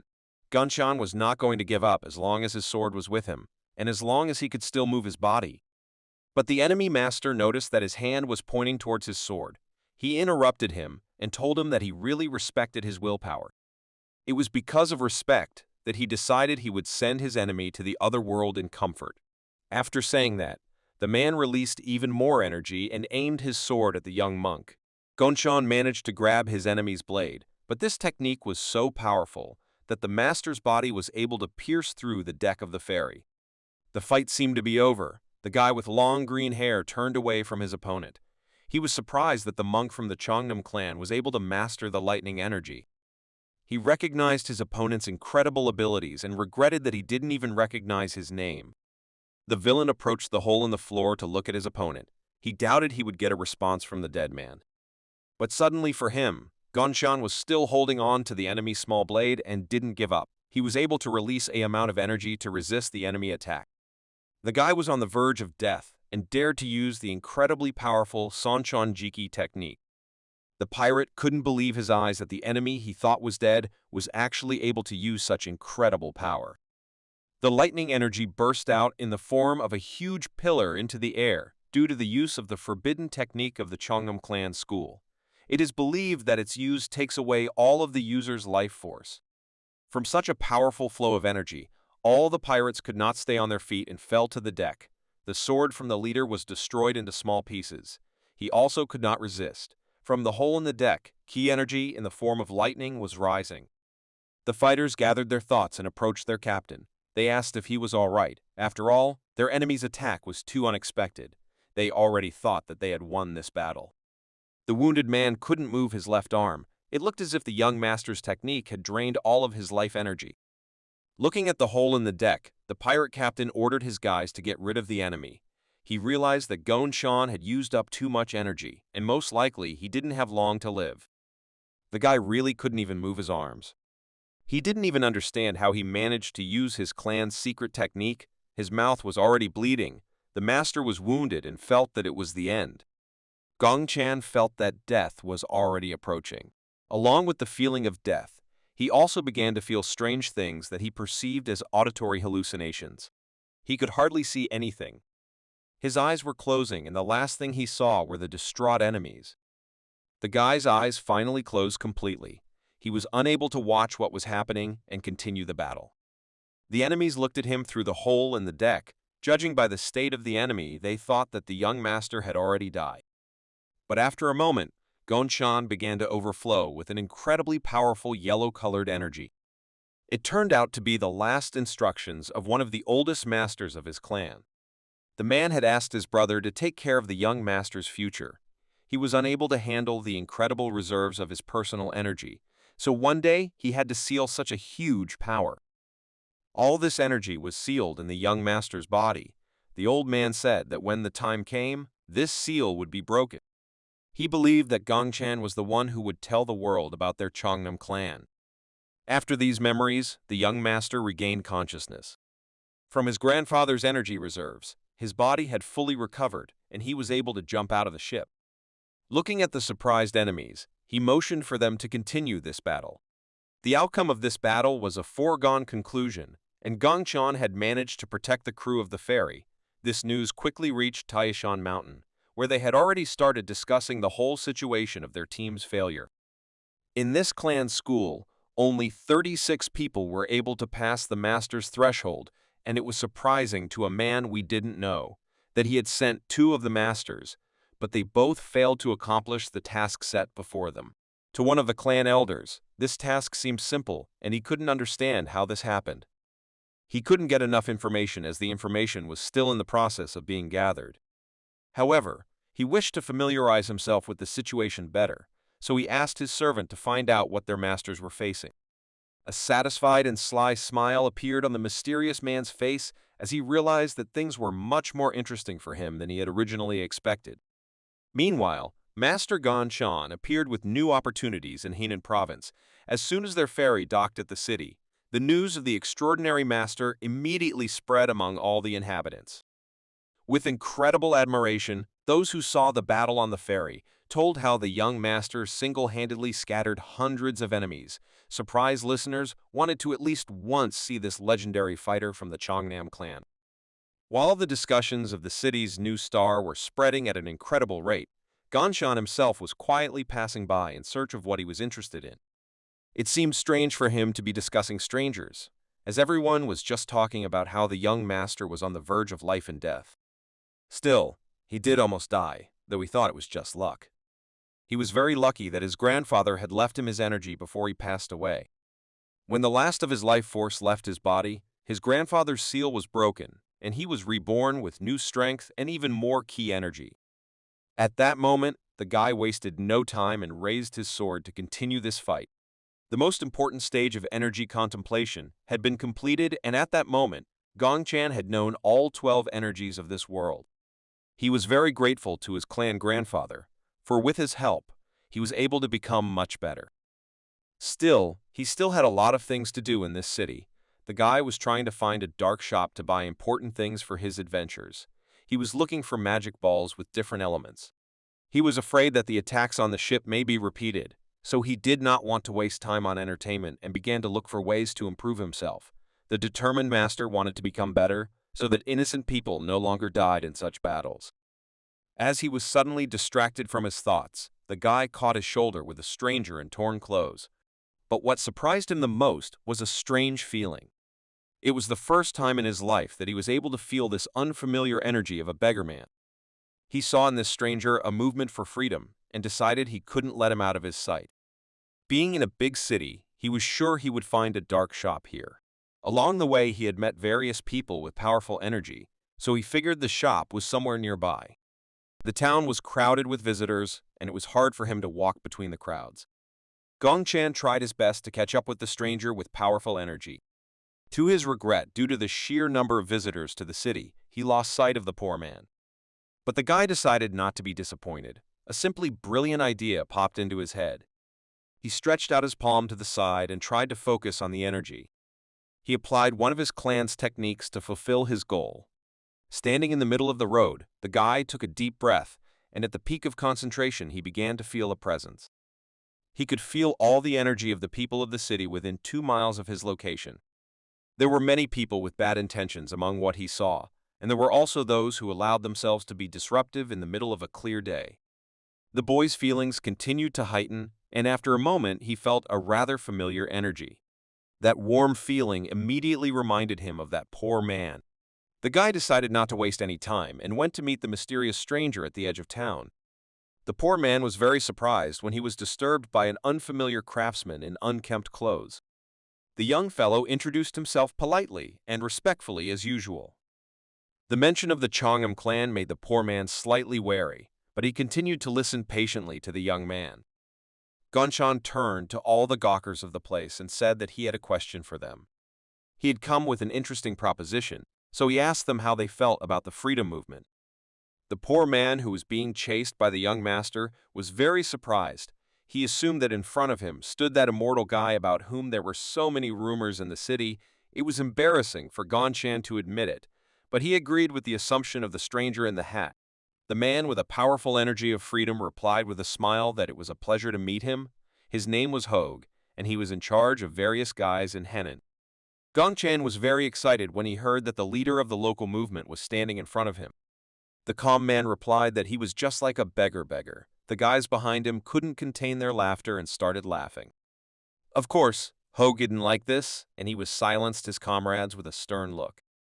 After a short conflict with his subordinates, the man was curious about the young master's interests so much that he even followed him to the Day of the Poor. The boy replied that he had once heard about the people of freedom of this city. He felt that if he wanted to know something, then he should ask Hogue. The man with long hair and a hat on his head was pleasantly surprised that rumors about them had spread even among the teachers of the various clans of the country. He asked the young man what question he had come to him with. Gongchan asked with interest where the nearest dark store was. He wanted to replenish his energy reserves. Such a question made the man continue the conversation with a more serious tone. He was surprised that the young master was willing to visit such a place and ruin his clan's reputation, but Gongchan still didn't understand what he could be talking about. Hogue decided not to hesitate and asked the boy if he knew what people would think of him if he used the magic orbs of a foreign clan. At first Gongchan was a little confused, but then with a confident smile replied that the practical use of such artifacts for him is much more important than any rumors. Besides, magic balls for him is an absolutely ordinary thing.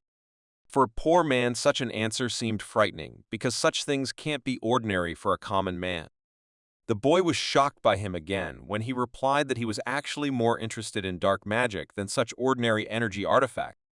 The poor man put his hands on his stomach and wondered why the young master needed them, but the guy with a great reputation in the city mysteriously replied that he was looking for them out of some kind of need. He truly believed that if he could figure it out, he could save more lives. With a smile on his face, he said that if he studied the dark poisons, they would no longer be deadly to ordinary citizens. Such a sincere speech lit a flame of hope in the poor man's heart, because most people only choose one direction of energy utilization and study it intensely. He didn't expect that there were still good guys like Gongchan in the Chongnam clan. He told him where the shop called Chongpoden was. He was sure that Gongchan would find everything he needed there. The kind man even told him the secret phrases to contact the merchants. The city's black market is a place where you can buy almost anything. It is ruled by 12 clans, and all the power is distributed among them. When meeting the merchant of one of the previously mentioned shops, Gongchan said the code phrase and received a positive response from the man. After that, the serious stranger turned around and asked the young master to follow him. Gongchan was very happy that his feelings were right and he had not trusted the previously unknown poor man in vain. The mysterious merchant and the curious young craftsman began to descend into the cellar. This room turned out to be quite large, and unlike the main store, there was a huge and reliable door that protected the store from uninvited guests. When the happy Gunshan entered the shop, he was greeted by a man who told him that they had everything from magical energy to living people. The guy was a bit confused by the incredible selection of magical items, so he immediately warned that he had come to buy energy charges. The shopkeeper wasn't sure if the boy could pay for such a thing, but to warm up the buyer, he demonstrated the power of one of the weapons, the blade of which could easily cut a small fly in half. Ganshan was delighted. It turned out that their energy charges were divided into 6 levels. The young master was disappointed because their price was too high, and he could not afford such a pleasure. He felt sad that the items he was interested in were so expensive. The man with a smile on his face expected that he would be able to profit from this young man and therefore clarified that they also buy charges, and if the young master had something to sell, the shop would be happy to buy it. He sighed heavily as he had been searching for this place for too long to leave empty-handed. But the next offer of the seller interested the guy very much. It turns out that they also willingly buy valuable information, and they have more than 1,000 options of prices for different information. To illustrate, he said that some information could cost just a plate of dumplings, while more important rumors could even be paid in gold. In just a moment, a knife was at Gonshan's neck. The situation became a bit more tense, and the guy agreed with the stranger that he should step up his game and remember something interesting. The dark shop merchant had warned him that if he lied, their friendly conversation could end badly. There was a reason why he was interested in such artifacts of the dark shop. For example, with the help of a fireball, he could learn to use the element of fire for his own purposes. There are also ice balls, and they are mostly used by the northern schools. For them, it is important to understand how to control ice. But the external balls were first used in Shaolin, and why they became widespread among the strongest people of the Wei Dao, with it monks embracing the art of living armor.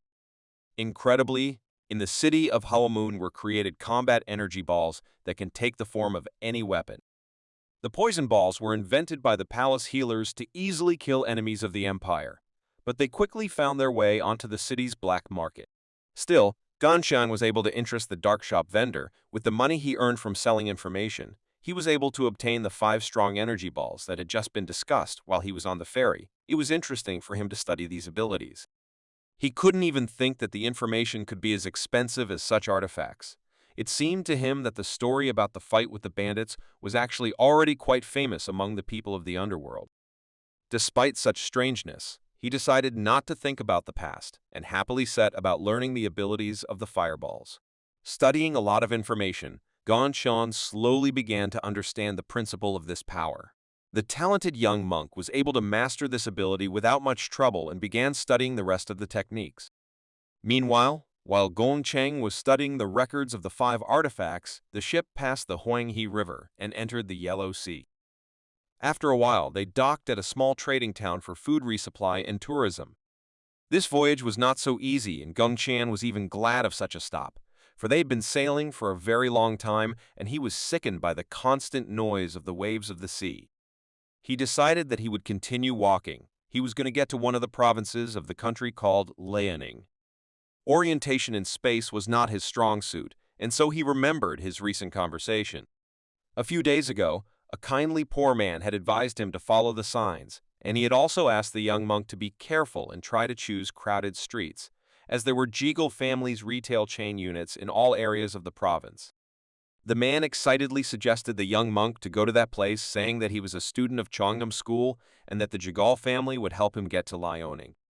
With joy on his face, Gongchan set off. Satisfied that he already knew how to find his way, he had no desire to find out information from strangers he didn't trust. It turned out that the Huang, Jeagle, and Sandin families were the largest families in this place. They were all inseparable from the crown. It's because of these connections that these families always have had wealth and influence. Probably not worth explaining why their trading ventures are considered the most prestigious in the entire country. The huge building of one of the units caused Gonshan to truly and sincerely admire them. The guy decided not to hesitate and walked closer to the building. A calm, sleepy-eyed man politely greeted the young master and inquired what question he had come to them with. Gong Chan, with a smile on his face, calmly introduced himself as a disciple of the Chongnam clan.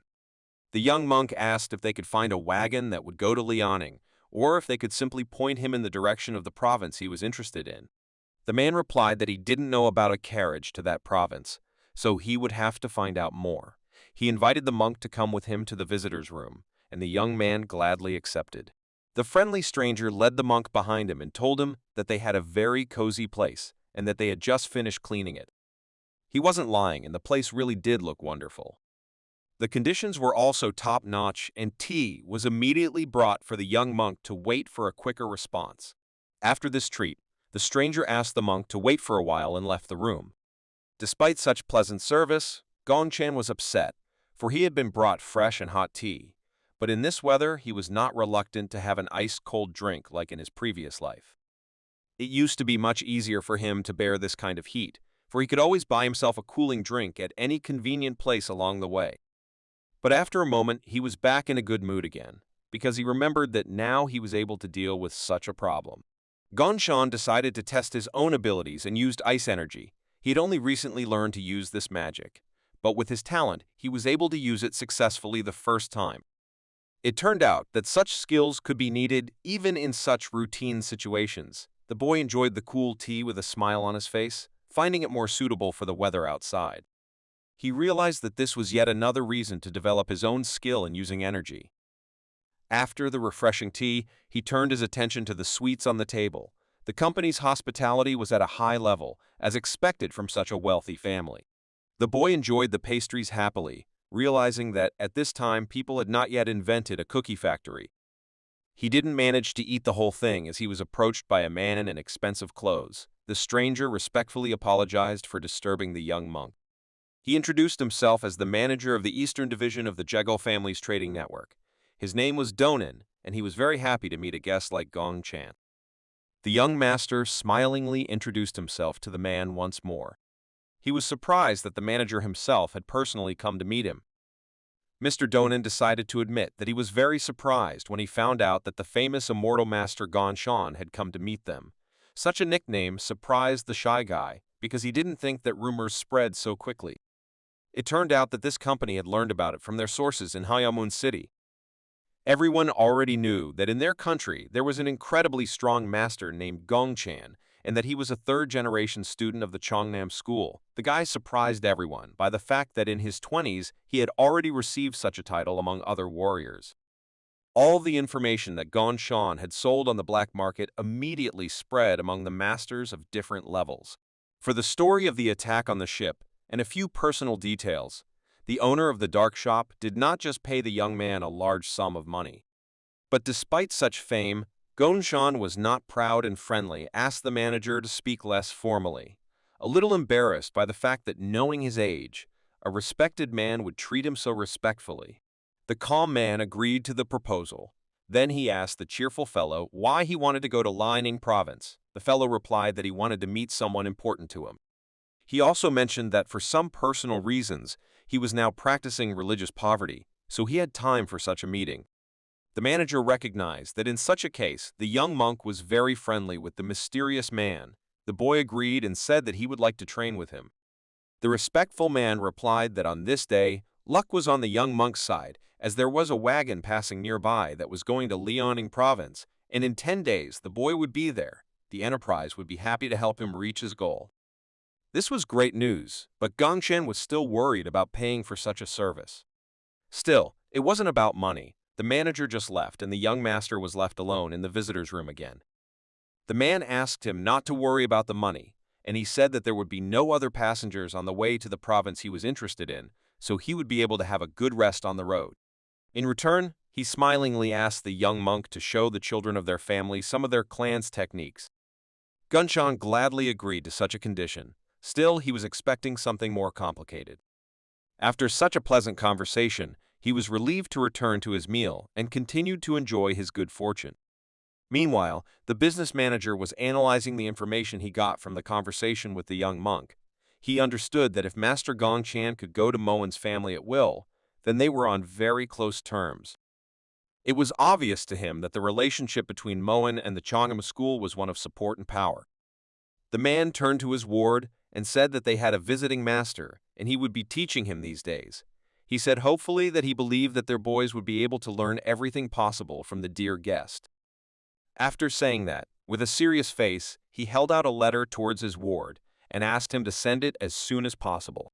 While Gongchan was enjoying the wonderful resting conditions, the manager of a large enterprise couldn't sleep and kept analyzing the situation. He realized that due to the return of the moists, the Murim resistance movement was forming.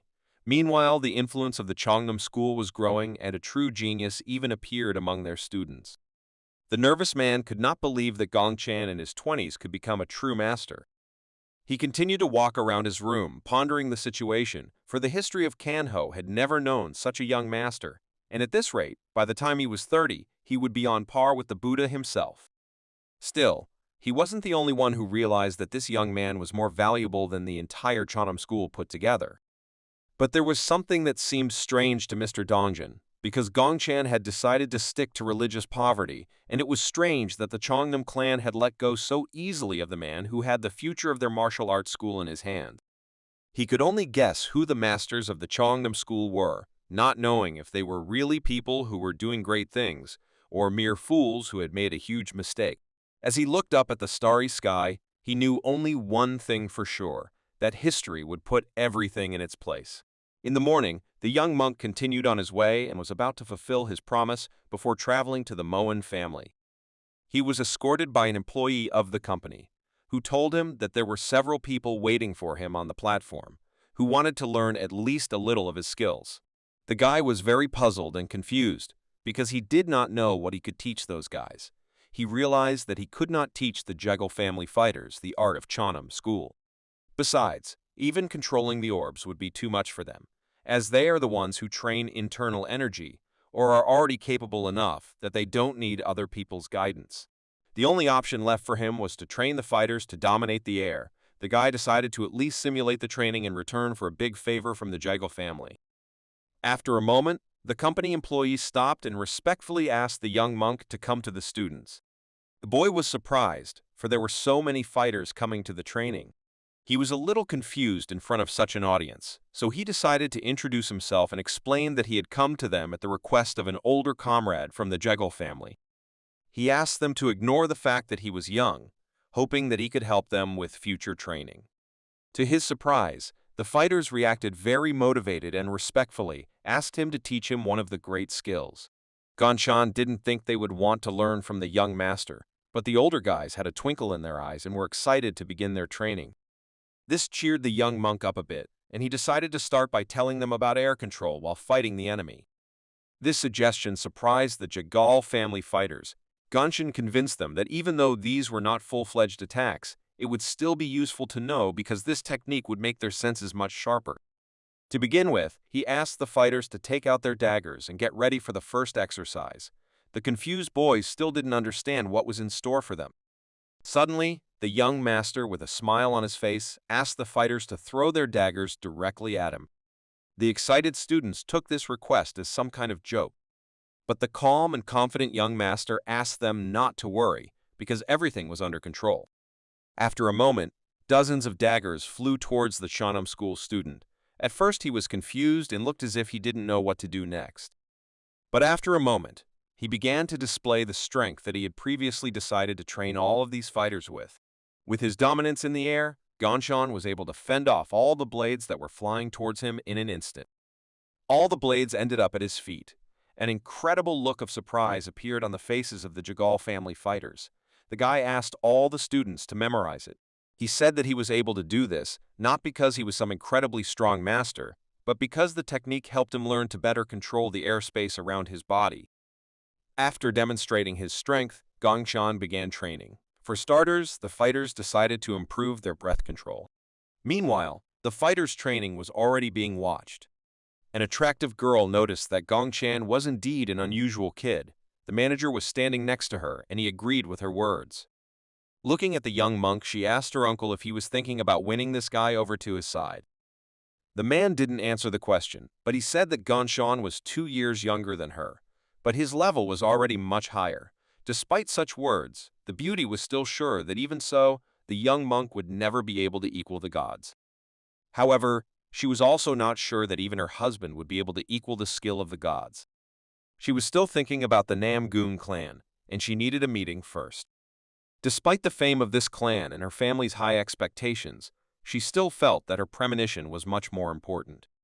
The manager agreed with her words and said that her premonition was the reason for their meeting. After all, in 2 months, the Moen clan would be having a celebration to honor the founding anniversary, and it would be a good idea for them to send her as a representative of the Jeagle family. A smile appeared on the young girl's face.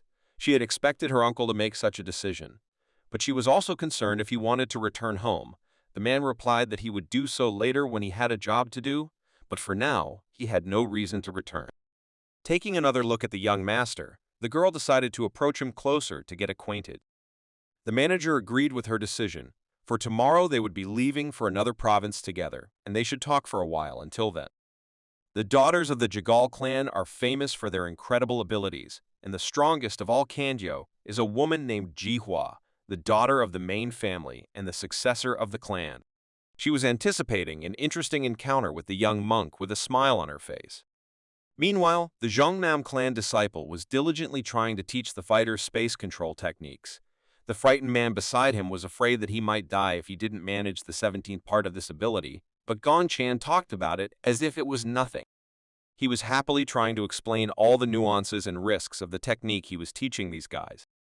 The agitated man said with a shudder that 5 or 17 parts was the equivalent of death, but the calm young monk tried to reassure him and told him that first and foremost, a master should keep the body given to them by their parents. He was distracted from the edification of the frightened fighters by a beautiful girl.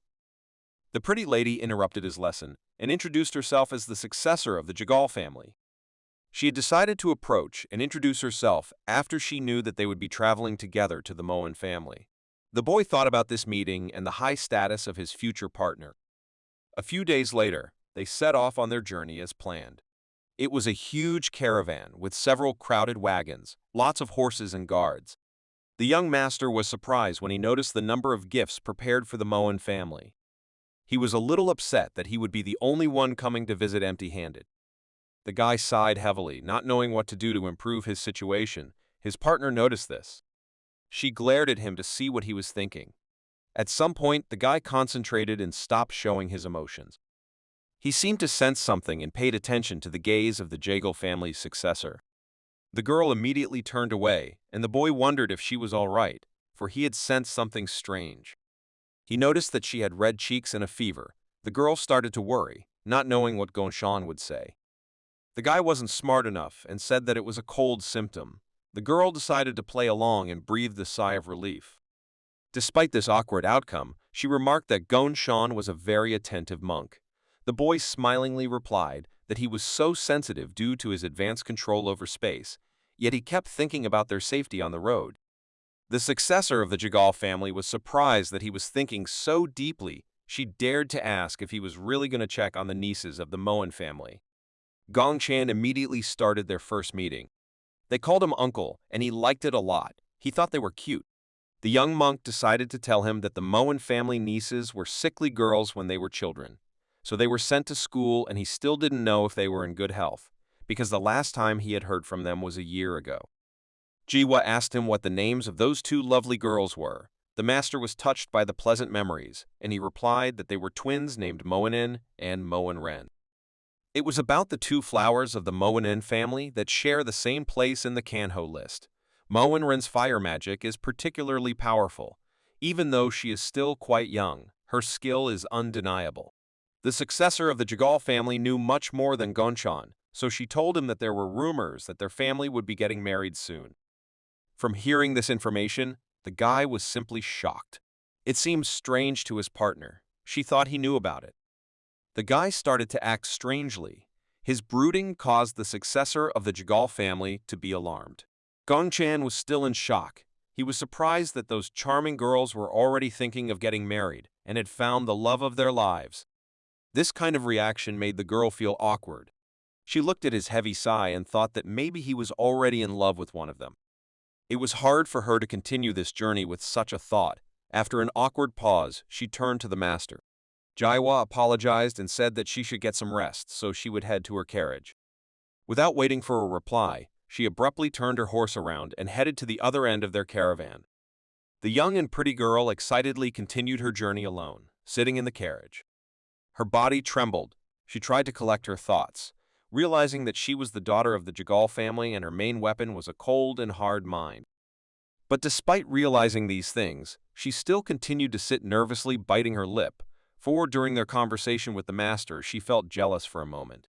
She decided to stay alone for a while, to take a break from being with a young guy who was attractive to her. After a while, they decided to make a short stop so that after resting, it would be easy for everyone to continue on their way. All the wagons and fighters stopped. Gongchen also got off his horse. He'd been on it for a long time and was already tired. He once again felt embarrassed at how many expensive gifts were being brought for the Moen family. All of them uncovered and unhidden. He realized that they were easy targets for bandits, but they were saved by the fact that the noble Jagal family could afford to put several horses on the wagon. Still, if it was an ordinary caravan, the conditions for an attack would seem ideal. In that case, he decided to reinsure himself and go into the forest to look around. The forest was peaceful and he could not feel the presence of negative energy. Beautiful birds sat in the trees and sang pleasantly. This peaceful environment was to the young monk's liking, and he enjoyed the quiet. Suddenly, he heard the crunch of a broken branch. He noticed the girl behind him and asked who else was near him. The boy immediately drew his sword and began to look around carefully. As it turned out, it was Jihua. They were very surprised to see each other in such a place. She asked the master to look closely at how faithfully she was following his instructions. The confused guy didn't know what she was talking about. In just a moment, they had already started a friendly fight. The successor of the Juggle family decided not to waste any time and started using one of her techniques, called the Chonkyoheng sword.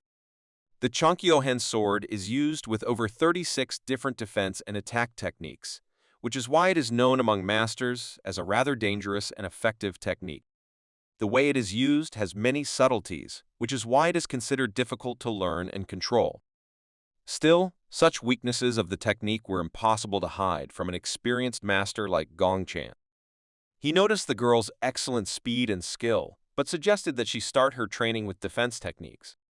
The girl sighed heavily and suggested that she couldn't defeat the enemy with defense alone. The boy agreed with her opinion, but said that this is true only if the fight is one-on-one, but in the case of a battle against enemies with a numerical advantage, should not neglect the defense, because with only one attack techniques can instantly lose. He called such a decision tactically weak with a smile on his face, for this was the way to meet the spiritual judge of the other world of Buddhism. The bewildered successor of the Jagal family didn't know what to do in such a case. The guy suggested that she could use a flawless defense technique.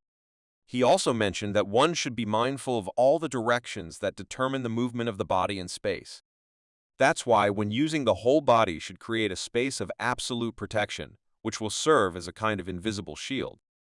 The young master explained that control over space allows him to freely navigate his surroundings, and that theoretically anyone can take control of his entire environment.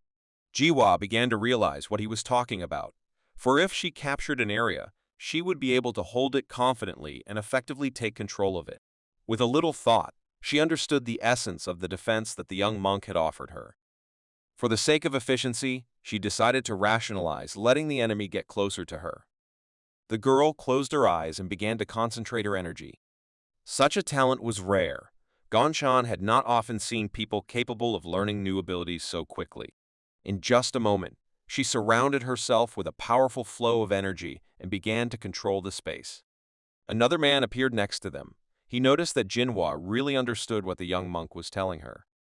He remarked that his niece was lucky and was surprisingly talented. After that, one of the Jegel family's sons took out his blade. He started using one of his family's sword techniques for the sake of testing his niece's new ability. Gongchen didn't even notice the man joining their training. He turned his head away and said that he should probably head back to the camp. But the young man asked him not to worry and said that everything was fine and he could watch. Still, he managed to teach the Jagal family a new defense technique. Using his incredible talent, Jinhua was able to learn how to control space without much trouble. Gongchen had completed his assignment from the manager and could return to the camp in peace. Further along the road was less interesting, and Ganshan decided to pester one of the managers of their caravan with questions. He noted that they had a long way to go, but the man replied that they would arrive earlier than usual anyway, because their horses were strong and well-trained. Satisfied with the dialogue, the boy replied that even so, it would be faster to go by ship, but the man refuted this option and said that in such a case there would be a high probability of a shipwreck, in which case they would not be saved by their incredible martial arts skills. After a while, Gongshon froze in surprise, for they were almost there and the province was beginning to come into view. The entire caravan stopped and gawked at the manor. The representatives of the Jegal family and Gongchan had finally arrived at Liaoning province. Guy was surprised from how huge and beautiful the Moen family's estate was. While he stood and silently wondered, Jihua approached the gate and introduced herself. The Jegal family caravan arrived at its destination. The huge gates opened before the dear guests of the estate. A young guy came out to the young master and successor of the Jegal family along with his ward, and on behalf of the Moen family he greeted the guests. Jiwa was also happy to meet, but was surprised what this guy was doing at the gate. He awkwardly replied that he had done bad things, and for this he had to be punished. Now he was on probation. His name is Moen's son, and at 25 years old, he is one of the top 10 on Kanho's list. This guy masterfully uses the weapon of the Moen family, the sword of spiritual and material origins. It would be extremely difficult for an ordinary person to cope with such a thin and bloodthirsty sword, but Moen-san turned out to be one of the few who could do it. After a pleasant conversation with the successor of the Jegal family, he turned to the young monk. Gongchan introduced himself respectfully and said that he was glad to meet you. With a smile on his face, he said that he would like to see the twins, but he was afraid that it might seem rude on his part. Moen-san immediately understood what he was talking about and said that he was also glad to meet him. He had already heard about him from his younger sisters. Within a moment, with a smile on his face, he invited his guests not to stand still, but rather to go to meet his family. The guy announced to the whole courtyard the arrival of guests from the Ziegel family. Of course, he did not forget to mention the arrival of a disciple of the Janam clan. Inside the estate, the young monk was first greeted by a pretty girl. She ran screaming to meet him, friendly, calling him uncle. But a moment later there was a sword in her hand, the blade of which she directed towards the guy's head. It was not difficult for an experienced master to react in time to such an unexpected attack, since he has excellent control of the space. Within a moment, he concentrated his energy and, using his dominance in the air, was able to bend and throw away the sword of the daring girl. He then gave her a friendly and instructive elbow to the stomach. She didn't like it and jumped aside. The offended girl began to complain that it was too much.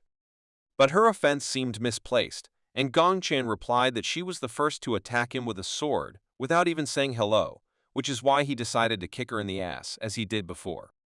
Despite their strange way of meeting, the guy changed the topic of conversation and noticed that the girl had become much taller. In addition, he noticed that since their last meeting, she had turned into a real woman with excellent body shape. Of course, the girl noticed his gaze. She decided to shame him and asked why he started staring at her breasts. The confused guy tried to get out of the awkward situation and said that his niece should not talk about such things before her own wedding, and besides, he did not teach her such bad things. Gongchan began to get very nervous after the girl said that she was taught the basics of martial arts by a completely different person. To finally win this argument, young Ren demonstrated the look of the shy guy and said that he, like a real pervert, looked straight at her chest. The excited guy said that with such manners no one would marry her, but the girl responded by asking whether Uncle Gongchan would marry her. This crazy verbal battle was interrupted by the second sister. She asked Ren to behave appropriately and smiled tenderly while looking at her uncle. A beautiful and well-mannered lady asked her uncle if everything was fine with him. The guy noticed with a smile on his face that his nieces had changed a lot and became real beauties. Looking at his older sister, he said that despite the difficulties, studying at Janam school helped them become stronger, but they could not tell their family about them because the techniques of their school were secret. The eldest sister calmly asked her uncle not to worry about it, because their clan was not so weak as to violate moral principles. Ren interrupted her boring speech and, with a sparkle in her eyes, told the young monk that their father wished to meet him in person. It was about the legendary son of the head of the Moen clan. Moen is the only owner of the Somchonghel sword. He renounced the right to inherit the clan and became a military leader. Of course, such an unexpected and close meeting made the guy nervous. He tried to sneak away and made the excuse that he needed to pick up his things, but the happy Ren pulled him along, saying that the clan servants would take his things. Until the very end, Gongchan tried to find an excuse to delay their meeting with his father, but the girl did not pay attention to it. The nieces and the young monk went to Moen Chan's office. The respected man sat at his luxurious work desk. He was glad to see Gong Chan as a young master, and he also noticed how much he had grown. He decided not to drag out the conversation and invited the guy to have a good rest after a hard journey. He said that they were glad to receive such a guest, because his daughters were indebted to him. With a smile on his face, he said that their family would welcome him well. The younger sister interrupted their conversation and said that her uncle Gongchan was the best. The man confirmed her words with a smile. The happy beauty Ren continued to admire her uncle. She said that he was very strong because he managed to fight off her sword with one hand and then completely disarm her. The twins' father had already heard rumors that Gongchan had broken the seal and gone beyond the level of an ordinary master. He found it hard to believe that this guy managed to achieve this at such a young age. The man continued to watch his guest with a smile. The promising guy was already nicknamed Immortal. This greatly interested the military leader of the Moen clan. After a short silence, Ren again attacked her uncle and began to beg him to tell him how he managed to achieve such success. She was also interested in whether there was a result of his religious begging. The confused guy looked away and answered the obsessive girl that he still does not feel the result of religious begging. But despite this, he does not plan to stop this ritual. Even despite her father, she continued to mock her uncle, whom she had not seen for a very long time. She accused him of not trying to adhere to the ritual at all. The guy awkwardly tried to justify himself. Ren promised that she would try and one day surpass her uncle. Her sister smiled tenderly in response to these words. Suddenly, their friendly conversation was interrupted by a woman. She noticed that she heard Ren's ringing voice from afar. They were joined by the niece's mother named So Moonha. She had long been looking for an opportunity to meet the young and famous master. Gongchan bowed respectfully and thanked the woman for such a pleasant reception. Seo Moonha asked him not to be shy and feel at home, while Gongchan tried not to look at a woman's beautiful body in front of her husband. The guy's kind smile simply charmed all the girls in this room. The twins' mother stared at the young master. She looked as stunning as her daughters. But this place was already occupied, and the respected man decided to remind about it. He joined the conversation and asked his wife if everything was okay with their work affairs. This question was direct and impossible to avoid, so Moonha fell silent for a moment. But after a moment, with a joyful face, she announced that she was able to cope with the task. This conversation began too suddenly, and Gunchan did not understand at all what was being said. Such news was to the liking of the family. After he found out that his wife was now free, he asked her if she was going to take care of the children, but the woman immediately turned her gaze to their dear guest. The man understood what she was thinking and, looking at the confused guy, said that he didn't even have such a thought about their daughters. The conversation had already directly affected the young monk, and he decided to look at the girl's reaction. Suddenly for him, it turned out that they began to be shy and blush. The eldest daughter could not even raise her gaze and look the guy in the eyes. Gunshan could not understand what was going on and began to panic, because it was unlikely that he would be able to refuse to fulfill the mysterious request of a respected family in such a situation. He was distracted from his heavy thoughts by the touch of his niece's father's hand. He unexpectedly asked the young monk if he would refuse to fight him. Gunshan could not even imagine that, at such a moment, he would be offered sparring. He did not understand what the Moen family was up to, because he had only recently come to visit them for the first time and saw his niece's parents in person. The look of the girl's father was unwavering and full of interest. Gunshan understood that this situation should be a great honor for him, because one of the best masters in the world invited him to fight in a fair fight. Still, he had no opportunity to refuse, and so they took to the battlefield. In a friendly duel, one of the sons of the leader of the Moen family was ready to show his family's sword in action. He was sure that after this battle, the young master would rethink everything he knew about Blades Masters. Gongchan was just as serious. The battle-ready guy replied that he would present his sword and the old style of martial arts of the Jeonnam clan. The youngest master of the clan really hoped that his respected opponent would not scold their school just because he did not have enough experience, but the man replied that he would in no way underestimate the immortal master. After these words, they began their battle and released a huge amount of energy using their blades. The power of representatives of different families collided and resistance of powerful energies began. Such a force was enough to create a powerful whirlwind in front of the women of the Moen clan. The twins' father could hardly stand on his feet. From such a sharp start, sweat began to appear on his face, but he knew that he had to do everything possible to defeat this incredible guy.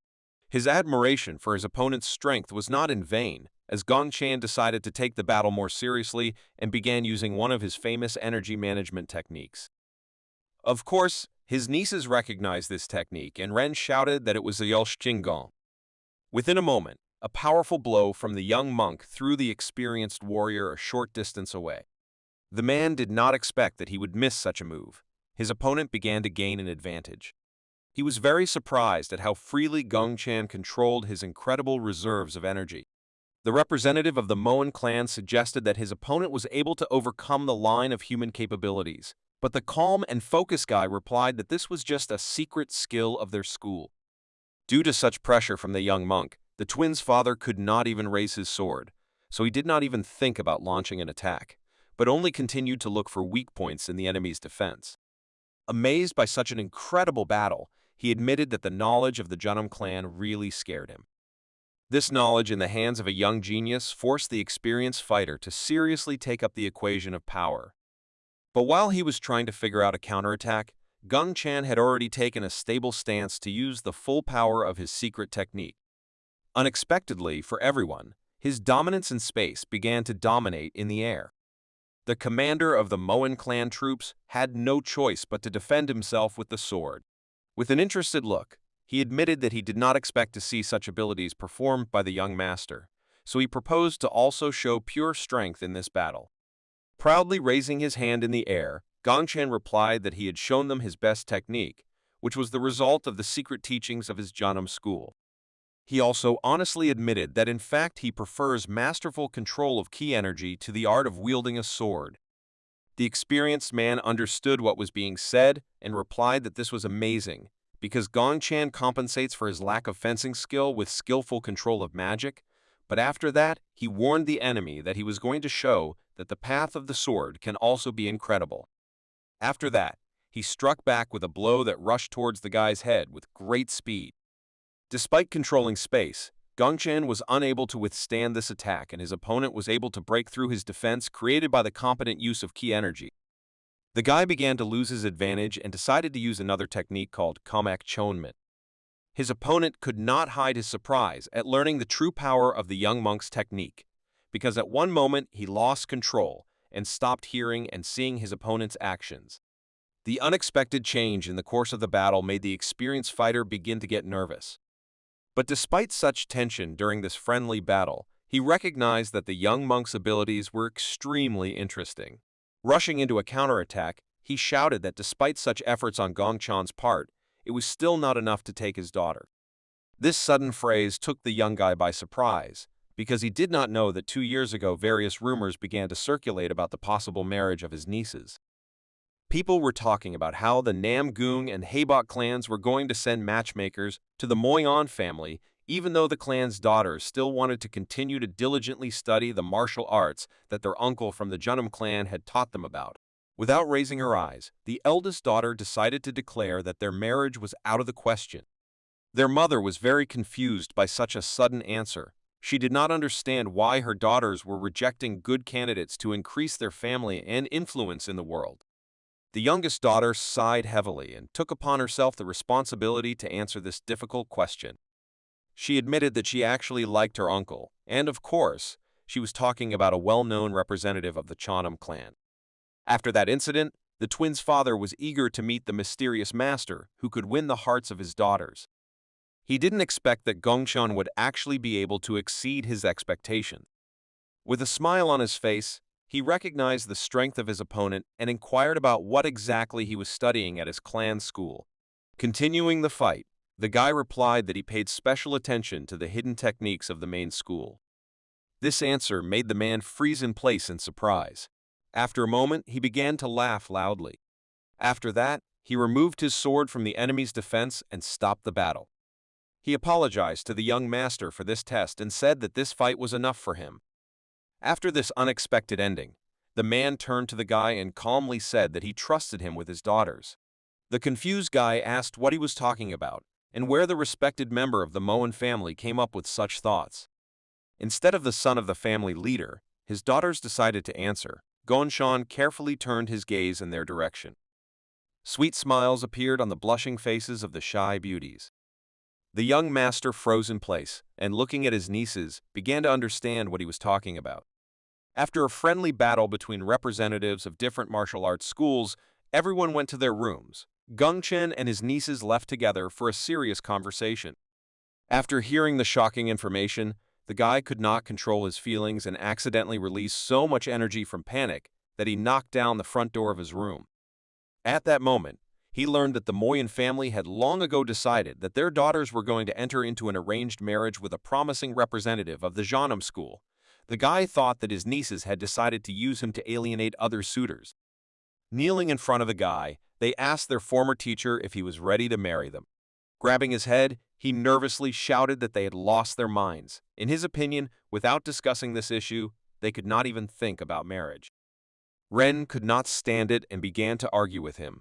She replied that she did not want to marry a man whom she had never seen in her life. He was sure to see understanding in his uncle's eyes, because he knew very well that marriage of convenience was a common occurrence for girls of noble families, and in this case, they would be sold as some kind of commodity. Tired of such madness, the guy calmly and heavily sighed and asked his nieces to get up from their knees. After this phrase, he decided to continue the conversation in a more relaxed atmosphere and sat down on a chair. In his defense, he suggested that they didn't even think about his feelings and made this decision too quickly and thoughtlessly. Trying to evoke at least some regret, he made a pitiful face and asked what then he would do with his love of all his youth. But the girls were not interested in answering this false question and immediately asked to take the conversation more seriously. The older sister asked her uncle what he thought about them. They saw very well that Gongshan was always kind to them. The elder sister asked an awkward question and asked her uncle why he always treated them with such special care. The confused guy began to make excuses and replied that he had no particular reason and he just wanted to make friends with them. The girls' looks were too incredulous, so the guy decided to remind them that he was also trying to make friends with the rest of the students at Jeonnam School. Despite his words, the girls remained as serious as ever and asked him to think about their feelings. Still, they had no choice, and they still had to get married, and in this case they would be much better off with their beloved uncle than with some stranger. Excited, Gong Chen asked again what they were talking about, since he did not understand why it sounded as if they did not have the opportunity to refuse the marriage. It turns out that they really cannot refuse, because the wedding will be very beneficial for their family. In fact, this is nothing unusual for children like them, and is a very common practice among large clans. Cold sweat appeared on the face of the young monk because he believed that the main thing in marriage is feelings. The elder sister replied that feelings do not matter to the family because they will not bring them any benefit. They are told that they should not be led by emotions and that they need to communicate with their husband, and only then, over time, they will become attached to each other and live their whole lives this way. Moreover, their parents also went through this, and their marriage was initially predetermined by the heads of their families. But fortunately, they were able to find a common language and fall in love with each other, which happens extremely rarely. Gongchan was very unhappy with this custom of the Moen family. He did not agree that his nieces should sacrifice themselves for the sake of the clan. The angry guy even hit the table with his fist. His anger knew no bounds, and because of the girl's words, he lost control of his emotions and ki energy. He was so angry that he did not notice how his powerful energy spread throughout the room and began to materialize into a physical phenomenon. The frightened girls immediately began to panic, feeling the powerful pressure of the incredible strength of their beloved uncle. All objects in the room began to fly into the air due to the impact of this force. After his angry speech, he noticed the worried looks of his nieces and took control of his energy. He immediately began to apologize. Ren responded with surprise that she didn't think that her uncle was so scary when angry. The young monk admitted that this was only the second time something like this had happened to him in this world. Because he mentioned the concept of peace, Ren asked with interest what he was talking about, but the guy, sighing heavily, replied that he was just talking about his own things. After which he said that, for the second time, he lost control of himself during battles with pirates on a tourist ship. After the awkward story, he decided to return to the previous question. The young monk approached his nieces and asked how he could free them. The girls couldn't believe his words, but the guy was serious. He confidently told them that every person has the right to freedom. These words really touched the hearts of the ladies. They were still not sure whether they would be able to free themselves. The sisters believed that they still lacked strength and therefore felt like just tender and weak wives. Yen really wanted to use such a power and asked the master if there was a power with which one could gain freedom. The shy girls still lacked the self-confidence to stand up to the routine of the clan. Ganshan understood what was going on and continued to look at his nieces in surprise. He thought about how he could help them, when suddenly they were distracted by the opening of the doors. 3 members of the Moen clan suddenly walked in, among whom was one of the strongest masters in the province. He said that the clan head would like to meet the young master from the Janam clan. The guy understood that the matter was serious, because the head of the family himself was interested in him. He did not know what to expect from this meeting. Upon arrival at the castle, the people from the Jegol clan first went to greet the people from the Moen clan, because their duties also include establishing good relations between the clans. At the same time, women should be able to profitably use their beauty to increase connections, but sometimes they themselves do not like it. Jiwo was the same girl. She was very tired of the chatter of one of the sons of the Moen family. She was irritated because she was completely uninterested in him. This was quite strange, because Moen's son is among the top 10 of Kanho, and there are high hopes for him, and in the future, he will certainly be able to reach the top of human capabilities. But even despite such incredible prospects, the young master from the Chanam clan could not leave the beauty's head. Shy Jiwa began to suspect that she had actually fallen in love with Gongchan. Trying to forget about this thought, she reflexively began to turn her head, justifying to herself that Gongchan was simply impressing her. Because of this behavior of the girl, her interlocutor thought that he was bored with what he was telling her. The confused girl tried to justify herself and replied that she was distracted because something was bothering her. Still, he didn't know how to respond, and so he simply apologized for the fact that he couldn't distract her from this feeling. Moen's son turned out to be so polite that the girl herself began to apologize for not listening to his story attentively. Their awkward pause in the dialogue was interrupted by a man's voice. It turned out that his uncle had asked him to come into the office. The guy apologized and went to the meeting. The girl was pleased that such an intrusive young man decided to leave. After he left, Jinhua looked up at the sky and thought hard. She didn't know whether she should count on Gongchan's reciprocal sympathy. Our young monk will soon meet the most mysterious representative of the Moen clan. We are talking about its head. He is 72 years old and is not currently included in the list of the 16 strongest Kanho. The fact is that he hides and does not show his abilities to anyone, but thanks to him, the martial arts of the Moen clan flourish.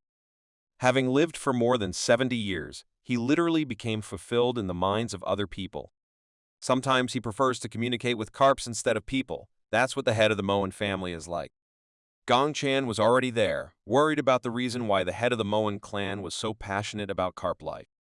The man replied that he considered them truly amazing creatures. He explained this by saying that if there is little food in the area, then they try not to eat. He was still wondering if this was possible in the world of martial arts. He believes that Ren Yen's father cannot hold on, so his clan's strength lies in swordsmanship, cutting, and stabbing. Therefore, in battle, their bodies exude energy that pierces the enemy like needles. Gongchan noticed this in a friendly fight against his niece's father and admitted that his muscles still hurt from the technique. With a smile on his face, the head of the clan answered him that it took him a lot of time to install these needles of key energy in the right places, so that he could then take them out and send them towards the enemy. He thinks Yon and Ren's father is a fool because he still hasn't learned this technique. But it was a relief to him that there were still 3 capable children in their family, namely Song, Yan, and Ren. The girls were weak, and they were afraid that they would not survive, so they sent them to Jeonnam school, and from there they returned full of strength and energy. He was very grateful to Muriangjin for his work. Next, he asked the young monk what he thought about the techniques of the Moen clan. Gongchan learned a real lesson and replied that it hurt, as if his whole body was cut up. The head of the clan demonstrated his strength and used this technique, once again proving that the skills of the Moen family have a number of advantages in close combat. But despite the power of his technique, the guy was able to withstand this blow. In response to the surprise of the old man, he said that he succeeded only thanks to success in applying his own techniques. The man is aware that this attack pierces enemies like knives. He asked the young man how he managed to resist one of the Moen clan's techniques so well. The guy replied that it was a secret technique of the main school, and therefore he could not tell his secret. The head of the Moen clan could not doubt the honesty of the guy's words, because even a first-class warrior would come out of the fight bleeding, with many cuts. The power of success was contained in the young master's Tilchingon, so the old man asked how he managed it. The guy admitted that the incredible amount of effort he put into training was important, but he also believed that there were even more opportunities ahead of him. But everything was not so simple, and he decided to demonstrate that due to the constant increase in his power, he had recently begun to have serious problems. The released ki energy of the young guy was able to throw aside and suppress the technique that was created by the energy of the old man. The man was very surprised and stated that in the past, even Master Muriangjin was not capable of such a thing. Now it became clear to him that the Jeonnam clan were able to raise a warrior with truly endless potential for development. After such a short conversation, grandfather decided to introduce himself properly. His name is Moen Jonshin, and he was very glad to see such an incredible young monk in person. He was very impressed that his nieces had become real beauties. He believed that this was the merit of the young guy. Gongchan boasted that as a child, he looked after them a little, because it hurt him to see how 2 cute girls were unwell. These words turned out to be a relief for the old man, because he was worried that his nieces would hang on someone's neck. He was so happy that Gongchan appeared on their way that he immediately asked the guy when they would hold the wedding ceremony. Seeing the monk's confused face, he agreed that he was still too young for marriage, but despite this, he still wanted to settle his nieces as soon as possible. Like any old man, he really wanted to see his grandchildren, calling them little assholes. But the young monk reacted quite impudently. He resolutely replied that their views did not coincide. Meanwhile, there was a lot of noise at the gates of the estate. More and more people arrived to meet the Moen family, including previously invited musicians. Other noble families also arrived at this event, including representatives of the Huangbo clan. Ordinary poor people also came to the opening, hiding behind their artificial smiles and incredible desire to eat at someone else's expense. A month later, representatives of different sects also began to gather at the Moen estate to celebrate the anniversary. All the guests were incredibly surprised by how amazing the training of the young master from the Jeonnam clan and his nieces was. The girls tried with all their might to defeat their opponent in order to finally free themselves from a case that they did not really like. It was quite logical that their strength was not enough to even resist the power of the young master. The eldest sister was the first to exhaust herself, while her younger sister Ren was still trying to stay on her feet with a sword in her hands. Gongchan was dissatisfied with their efforts and asked them to continue attacking. Their energy was already running low. They did not expect that their possible future spouse would be so resilient on the battlefield. Despite his request, they pitifully began to ask him to stop the training. It seemed to them that this was quite enough. Although the girls answered very pitifully, the young monk understood that after achieving a certain skill, his nieces began to stagnate, so their heads were a mess, and it was difficult for them to understand how to train correctly. Of course, Ren did not hide her satisfaction, but in response to her insult, the guy, sighing heavily, boastfully called her a trifle and asked where she managed to lose her skills. Yen decided to immediately clarify which skills were being discussed and assumed that her master meant fencing. Their master agreed with these words, but noted that they should also improve their fencing skills, since they do not even understand what is important in this martial art. The younger sister was going to answer this question, and she believed that the most important thing was the constant improvement of technology. But the guy objected and said that, in fact, they should pay attention to acquiring new skills. The girls are quite smart, and the young monk has known this for a long time, so he decided to do without detailed explanations and immediately go straight to demonstrating the important truth that fencing is a way to control energy with a sword. While collecting key energy, he asked them to remember that just like filling a sword, they can direct the force into the palms and give it the desired appearance. At that moment, he just used both hands to rotate the energy from right to left and vice versa. After these words, it was clear that the girl was then able to independently understand the meaning of using the Teal Shingon technique. Using his technique, Gongchan once again reminded that his students needed to know a lot about Qi energy because they would become much stronger if they combined their huge reserves of energy and incredible skill in using the sword. Picking up his sword from the ground before continuing his rigorous training, he asked his nieces to begin to pay more attention to controlling their energy. As Gongchan prepared to continue training, the younger sister showed reluctance to join. She believed that the young master had already received a monetary payment from their father, and they no longer needed to continue training so hard. The guy did not understand where she thought about the payment and replied that he did not disclose his financial capabilities. Inspired by the idea of relaxation, Ren began to dream that she and her sister would tell Dad that they were still training, and they themselves would go drink tea and eat sweets. Yang and Ren were very happy, thinking it was a great plan. It turned out that Gongchan did not agree with them. The guy attacked and asked the girls to show perseverance in learning before dreaming of rest. Despite the discontent and panic of the girls, he tried to stick to his promise and make his nieces much stronger so that they would receive freedom and equality of action in their clan. During a conversation with the young monk, the old man decided to ask him why he was ignoring the wishes of his granddaughters. But Gongchan believed that he was not entirely right, and in fact, every person should be free to decide their own destiny. For him, those people who do not have the opportunity to choose their fate are not much different from livestock. In addition, he argued that his nieces chose him out of despair. Instead of unknown suitors, they preferred a man they knew, who always showed himself on the good side for them. Gongchan ended his speech by saying that the family's decision to marry Yeon and Ren was wrong, because it doomed them to an unhappy life. The old man was very hurt by these words, because the guy was hinting that the Moen family does not treat girls humanely enough.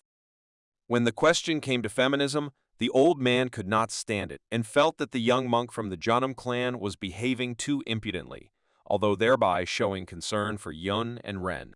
The man was an expert in debate and replied that the children of their family were no different from the rest of the country and should not act as if they were special. The fact is that this is the decision of the whole family, and no matter how much Gongchan wants it. In this case, the guy tried to find at least some way out and asked if the situation would change if the girls became much stronger than before. The old man was simply shocked when he heard that Gongchan wanted to make his nieces real masters who had reached the peak of their capabilities. He wondered if the Moen family would allow them to marry for love, and not just for the sake of improving ties with other influential families. With a smile on his face, the old man agreed with this proposal, because if his granddaughters become masters of the highest level, then they will be equal to the elders of the clan. In their entire clan, no more than 10 individuals manage to reach such heights, and if Yen and Ren succeed, they will be presented to ourselves. He agreed with the skilled master's proposal for a reason. He was not sure that they would easily be able to achieve such an incredible goal. In fact, Gongchan also believed that it was very difficult, but he was ready to devote all the time he had to being a guest to this goal. In response to such decisive words, the man offered the guy a bet that he could not refuse. The conditions turned out to be quite difficult because the old man gave him only a month to train the girls, and if the guy did not have time to fulfill his promise, then he himself would marry them. The young monk from the Jeonnam school agreed to such a difficult argument without any doubt. He was happy that his nieces would have the opportunity to marry the men they wanted. He had nothing to add since he completely agreed with the terms of the dispute, but still, he decided to inquire about what his reward would be for such an incredible goal. His question turned out to be quite quick, and the old man was surprised, but still asked what he was talking about. For now, his answer will remain a mystery to us, but it was clear that after hearing about this dispute, the nieces were very grateful to their uncle. They did not even suspect that their beloved uncle was ready to take such a risky step for the sake of their release. The guy began to feel embarrassed by the sweet compliments, but he still managed to impress them and was happy about this moment. He admitted that he really just wants to help them, but they should take seriously the fact that they have a difficult path ahead of them to achieve such a high level of martial arts skill. Gongchan asked the girls to train patiently and diligently, honing their skills and level of ki control in order to gain freedom. The head of the Moen family was still enjoying the behavior of the catfish at one of his bets. A man stood next to him and he asked him whether Gongchan could really cope with such a difficult task. This man was the girl's father, and he confidently replied that the young monk had taken the matter seriously and was already teaching his nieces new skills. But the head of the family was not sure whether the young talented guy would be able to do everything on time, because new skills are rarely learned in such a short time. Despite such thoughts, he decided to remember that he himself did not remember how he reached the level of a martial artist. Although they say that you can see better from a height, he did not fully agree with these words, because in fact, throughout his entire life, he never understood what exactly led him to the top. Meanwhile, he was confident that Gongchan was a great guy and he could make their clan much more powerful, and in any case, he would make the girls of their family happy. The old man turned to his son and said that regardless of whether the guy succeeds in carrying out his plan, the military commander of the family must still make sure that the wedding takes place. But the man began to contradict his father and said that he was not going to go against his own children. He believed that Gongchan was right because his nieces also have their own rights and desires. It was clear from the eyes of the clan leader that he perceived these words as unheard of impudence. The enraged man called his son Stuffy and said that this is the reason why he will never be able to reach the pinnacle of absolute martial arts power. The girls' training continued, and within a few days, the first results of their efforts appeared. Ren was thrilled with her success and could not resist. She called her beloved uncle to show off her new skill. The guy approached his nieces and gave them new advice. He asked them to focus on breathing and feel the ki energy gathering in their palms. But the concentration of the young girls was still not enough, and they began to lose control over the flow of energy. Within a moment, disappointment appeared on their faces because they were not able to complete this technique since all the energy simply dissipated. The depressed Ren admitted that controlling ki energy is harder than it seems. Gongchan agreed with her and noted that they should not forget about the even flow of energy. He was confident that they would succeed if they combined together perfect control of breathing, a sense of ki from head to toe, and an even flow of strength throughout the body. The girls even began to be offended by him, because the guy talked about it as if it was easy. Not to be idle, Gongchan decided to demonstrate the unusual techniques that he was able to comprehend by improving the control of his own energy. His nieces simply froze in surprise. Using both hands, the young monk began to use the fire and ice techniques of magic that he learned on the way to the Moen family. He also said that the power of fire and ice can be used simultaneously, and these two techniques are not a limitation of a person's capabilities. Shocked, Ren asked the teacher where he got such knowledge. The guy immediately replied that it was thanks to his visit to the black market. It was about those elemental balls that he bought there. They were quite expensive because he spent more than 100 gold coins on purchasing rare magical items. But the guy believed that they would pay off if he taught the girls this magic. His words about such a sum did not surprise the rich daughters of a large family, and they replied that he probably loved money very much, if this sum turned out to be so surprising for him. Enraged by this answer, the guy displeasedly replied that this was due to the fact that he had been teaching them for free for a long time, and he had never had good earnings for such purchases. After such impudent words, he decided to cheat and said that he would now turn to their father with a question regarding payment. Of course, the girls began to feel guilty and apologize. Meanwhile, at the Moen family estate, preparations for the holiday continued actively. They were counting all the tribute that the guests brought them. The work was just in full swing, because tomorrow the celebration will begin, and the birthday of the head of the Moen clan, Janshon, will last for another 3 days. After another hard day's training, a slightly tired Gongchan went out onto the balcony of his room. Time flew by very quickly for him. Despite this feeling, he noticed that the Moen sisters' progress was obvious, and they were making excellent progress in developing their martial arts skills. Ren and En became more agile with their blades. In addition, they also learned how to control chi energy, although only at a beginner level. However, he understood that becoming stronger did not mean reaching the level of a master among the best in the world. He was a little confused by the thought that perhaps just 1 month of teaching his nieces would not be enough for him. The guy panicked and began to look through his things. One of the options for saving his own freedom and the freedom of his nieces was to escape from responsibility and marriage, but he could not even imagine how to implement this plan. When suddenly he was distracted by a woman's voice outside the door, they asked him to visit him, and Gonshan, of course, did not refuse. The door began to open and light from the room began to spill out into the corridor of the building. It turned out that the daughter of the Datsugo family came to visit him. Gonshan was glad to see her and asked what exactly brought her to his room. The attractive girl said that she had an important conversation, after which she asked for a few minutes of free time. A shine appeared on the face of the previously calm guy.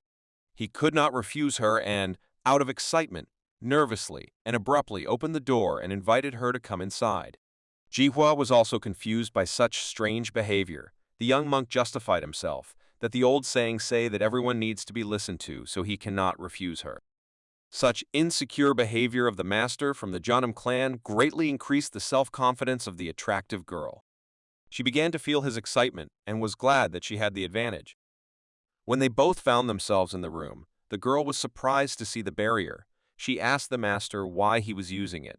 Gongchan replied that he would not allow other people to overhear their conversation. He once again demonstrated his deep knowledge in the field of energy use. In fact, for him, barriers are not the most amazing thing. He just doesn't use them often, since he doesn't have such a need. This was news to Jihua, but even so, she was sure that his knowledge was at a high level.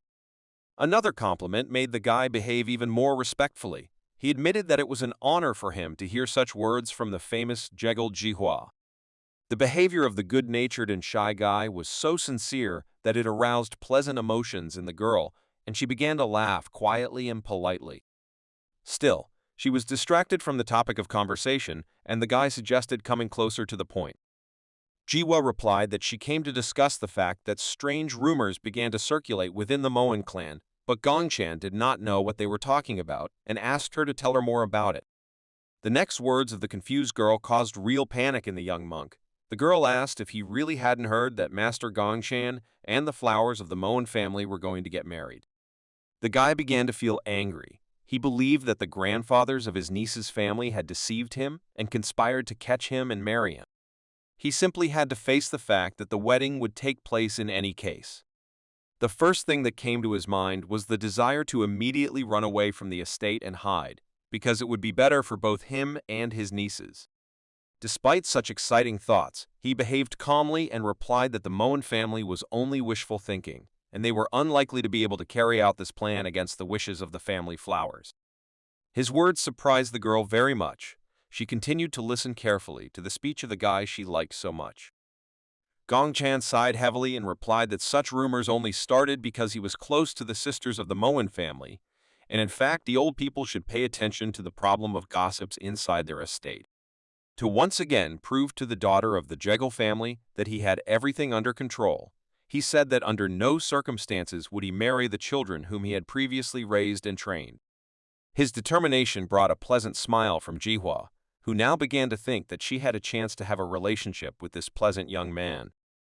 But a moment later, all her hopes were destroyed by Gongchan's next words. He said that a wedding is an impermissible thing for a monk, and he is just a wanderer who is busy searching for the path of Dai. After that, he asked the silent and upset girl if she had heard what she wanted. With sadness in her soul, the girl replied that she had heard everything she wanted, after which she asked him for permission to leave his room. She failed to hear the words that would give her hope for their future relationship, so she apologized for such a late visit and respectfully wished him pleasant dreams. After that, she simply nervously left the room. After loudly closing the door to the room, Gongchan stood still for a while, not understanding why Jihua acted so coldly at the end of their conversation, yet, for him, women are simply impossible to understand. The next day, the long-awaited celebration began at the Moen family estate, where many guests gathered. Music and the noise of joyful people could be heard everywhere. People danced, drank, and had fun, carefree. Meanwhile, the representative of the Moen clan solemnly spoke about what the guests had brought as a gift to the family. Among the gifts were the world-famous iron bamboo, which grows only in Yunnan province and has steel strength. Guests from the Marimpalda clan lined up to present their gifts to their hosts. Even the old and new sects of Liaoning province came to the celebration. As expected, there was no end to the guests and congratulations. Despite the fact that the celebration was in full swing, this did not cancel the training of the master of the Janam clan and the flowers of the Moen family. The exhausted girls respectfully thanked their uncle for another invaluable lesson. Sighing heavily after the incredible work done, Gonshan recalled the wisdom that those who say that in the face of death all is dust and vanity are wrong. His serious words made the girls laugh, and Ren replied that their uncle simply gave up early, but in fact, he did not mind marrying beauties like them. Still, for the young master, they remained just children. To Ren's excited question that he didn't like her uncle, he replied that he didn't have enough sincerity on her part. After this, the daughter of the Moen family suggested changing. She was ready to become more sincere, but the guy replied that she was mistaken and she shouldn't change for him, since he still doesn't have feelings for them. Despite offending his nieces, he also said that he could not marry those whom he considered his younger sisters.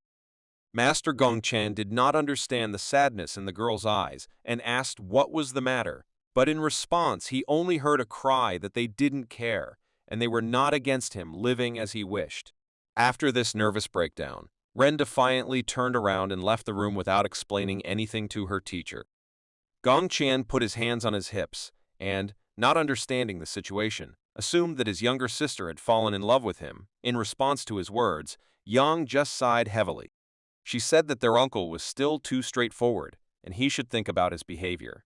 After that, she also silently left the room.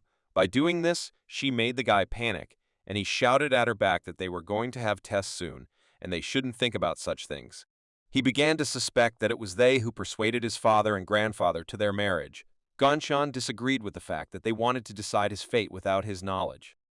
Even though the girls left without saying goodbye, Gonshan was still worried about them and believed that they would cope. Meanwhile, at the festival, the gifts of the guests did not end and many different emotions were evoked among the visitors.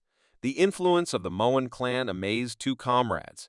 One of them was convinced that they were not in vain called a clan for thousands of years. He asked his comrade whether the Moen family was the oldest of the martial arts schools. But in response, the nervous guy asked him to watch his language and not compare schools and the Moen clan. The man raised his hands and apologized for his ridiculous phrase. For his justification, he reminded that everyone knew his dedication to the school. His comrade angrily replied that he was glad that he could give his blessing to the young of the Moen family. Then the conversation turned to the deities of their school, and, as it turned out, among many, only one brought them salvation. Thinking of something bad, he said with anticipation that the time of the dark deity had come. Even though he was sure that he had no feelings for the Moen clan, he still had a special dislike. The mysterious stranger was filled with rage and hoped that the Moen family was already ready to experience all his hatred. It was his feeling that came straight from his heart. He could not get rid of this feeling and decided to fulfill what he wanted. Two mysterious men left in an unknown direction inside the estate to find out how ready the Moen were to meet their friends from Milpopton. While they were planning something bad, the holiday had already begun, and one of the sons of the family leader was leading the celebration. To begin with, he expressed gratitude to all the guests and those walking along the Kanho path, and then interested everyone present with the announcement of an unusual performance. The man sincerely hoped that it would be unforgettable and that everyone would like it. All the distinguished guests thought, because during their last visit, she had not heard anything like this. A powerful gong sounded across the entire estate, and the moment finally came for the main event of the day. Flowers from the Moen family appeared on stage to the applause of the audience. Yen and Ren went through a difficult journey in order to show everyone their skills and prove that they are strong enough to represent their clan and control their own destiny. Their showdown had already begun, and their beloved uncle was also among those present. Gongchan folded his hands in front of him and asked Yen and Ren to try. He believed that they could do it. The entire courtyard of the estate was filled with the noise of an excited audience. Of course, there were musicians here, and their playing of instruments was hardly louder than the sounds of the duel. The swords of two true masters crossed and shocked the audience. The sisters tried to show everything they were capable of because their fate would depend on it. Their fencing skills were beyond praise, since not every fighter in the family could fight on equal terms with any of them at that moment. After demonstrating an incredible level of mastery of martial sword techniques, the girl got down to business seriously and released her ki energy, demonstrating her new skill to the audience. The entire courtyard was filled with their energy. No one could believe that the daughters of the Moen family could control ki so confidently and pour this energy into their swords. During his training, Gongchan reminded his nephews many times that during battle, their sword should be an extension of their body and mind. Looking at the battle, one could definitely say that they had learned this lesson, and now weapons had become an integral part of them. In this fight, they were able to demonstrate that even a girl from this family can be strong. They collected incredible skills and fencing techniques of the swordsmen of the Moen and Jeonnam clans. In the end, they demonstrated real magic for the common man. They carried the will of Jeonnam with them. This is what the guy thought when he saw the results from the training. Seeing such incredible swords overflowing with ki energy, all the spectators had no doubt and shouted that the sisters of the Moen family had truly achieved the highest level of martial arts mastery. No one could believe their eyes because they managed to do something impossible at their young age. The clan leader and the twins' father were also delighted with the girl's success. The old man could not sit still. He did not expect that Gongchan would be able to help them achieve unimaginable power. Seeing the excellent performance of his students and the reaction of the audience, Gongchan was delighted with his success and decided that now he would not have any problems. He began to dance joyfully, believing that now the need to marry his nieces would disappear. Walking away from the audience, he hummed a cheerful tune and thought that now he could relax and eat to his heart's content. The guy went to a local sweet shop to try some candied fruits on a bamboo stick. Suddenly, he felt overwhelming ki energy and a powerful explosion on the territory of the Moen clan estate. The guy immediately raised his head excitedly and looked at the sky, not understanding what was happening. At that moment, he heard the whistle of cannonballs flying towards the guests of the holiday. Some of the cannonballs had already hit the target, and one of the buildings caught fire. It became clear to the young monk that this was an enemy assault and siege of the entire estate. The first to react to this was the military commander of the clan, the son of the family leader, who ordered the soldiers to immediately take the guests to a safe place. The determined man took on the biggest challenge of starting the assault. Using his ki energy, he began to create cutting attacks towards the enemy cannonballs. His attacks were powerful enough to not only change the course of the projectiles, but also cut them in half. Such a destructive technique greatly reduced the damage to the city and saved many guests, because not all of them knew martial arts at such a high level. The guards at the gate looked towards the intruders and shouted in confusion that the enemies were dressed in purple dresses. While no one could understand what was happening, the leader of the attack shouted a command to continue firing from the cannons. This unfamiliar bandit Helshji gave orders to destroy the enemy and his estates. It turns out that the Helshji clan was once believed to be completely destroyed by the warriors of the Moen family. But still among them, there were survivors. The man who controlled the siege once touched the secret knowledge of the family and completely devoted himself to the study of dark magic. So he became the priest of Milpotan. With an evil smile and rage in his eyes, he was ready to destroy everything in his path, because his long-awaited day of revenge had finally arrived. A moment later, the same suspicious stranger whom we had recently seen inside the Moen estate among the guests approached him. He turned to his leader and said that he had completed all preparations. It turned out that the men had pulled black metal coffins with bodies inside. The leader of this gang turned to his charges and asked them to wake up their friends in order to show everyone what the priests of Milpoptan were capable of. The men with the loudspeakers began to chant some kind of spell. Their voices were low. They whispered these words with incredible anger in their eyes. Within a moment, some bodies began to rise sharply. Huge revived men headed towards the fortress wall. Now the Moen family has much worse problems, because along with cannonballs, they are now also attacked by terrifying zombies. One of the bandits with a smile on his face said that now the feast will be over. He had in his hands some kind of magic ball that was neatly lying inside the box. The leader of the bandits, Chi, was simply shocked when he saw this object. It turns out that it contains incredible power and can be used to enhance resurrected soldiers. After just one such item, a zombie will gain incredible strength. The monster standing in front of them began to transform, filled with ki energy. Full of power and fury, the zombie looked like it would be unstoppable. With such a weapon up his sleeve, the bandit leader Chi was confident that their time for revenge had begun. While the bandits were creating zombies, the Moen family was evacuating their guests. But not everyone agreed to just hide. One of the guests of the holiday stopped his comrades and said that the strongest Kanho fighters had gathered here, and they should not just run away. The men thought about it and decided that their young comrade was indeed right, and besides, they didn't mind fighting because it was much better than the work they could be doing now if they were at home. Among this whole crowd, there was also Ganshan. He quietly watched the dialogue of strangers. He had long decided for himself that he would not stand on the sidelines. The situation was difficult, and the entire burden of responsibility fell on the shoulders of the military commander. The man did not want to ask for help from the guests of the holiday, because in this case, it could affect the family's reputation in the future. While the brave men did not join the battle, he said that they did not want to burden the guests with personal troubles and invited them to go into the hall while the Moen clan themselves would deal with the problem.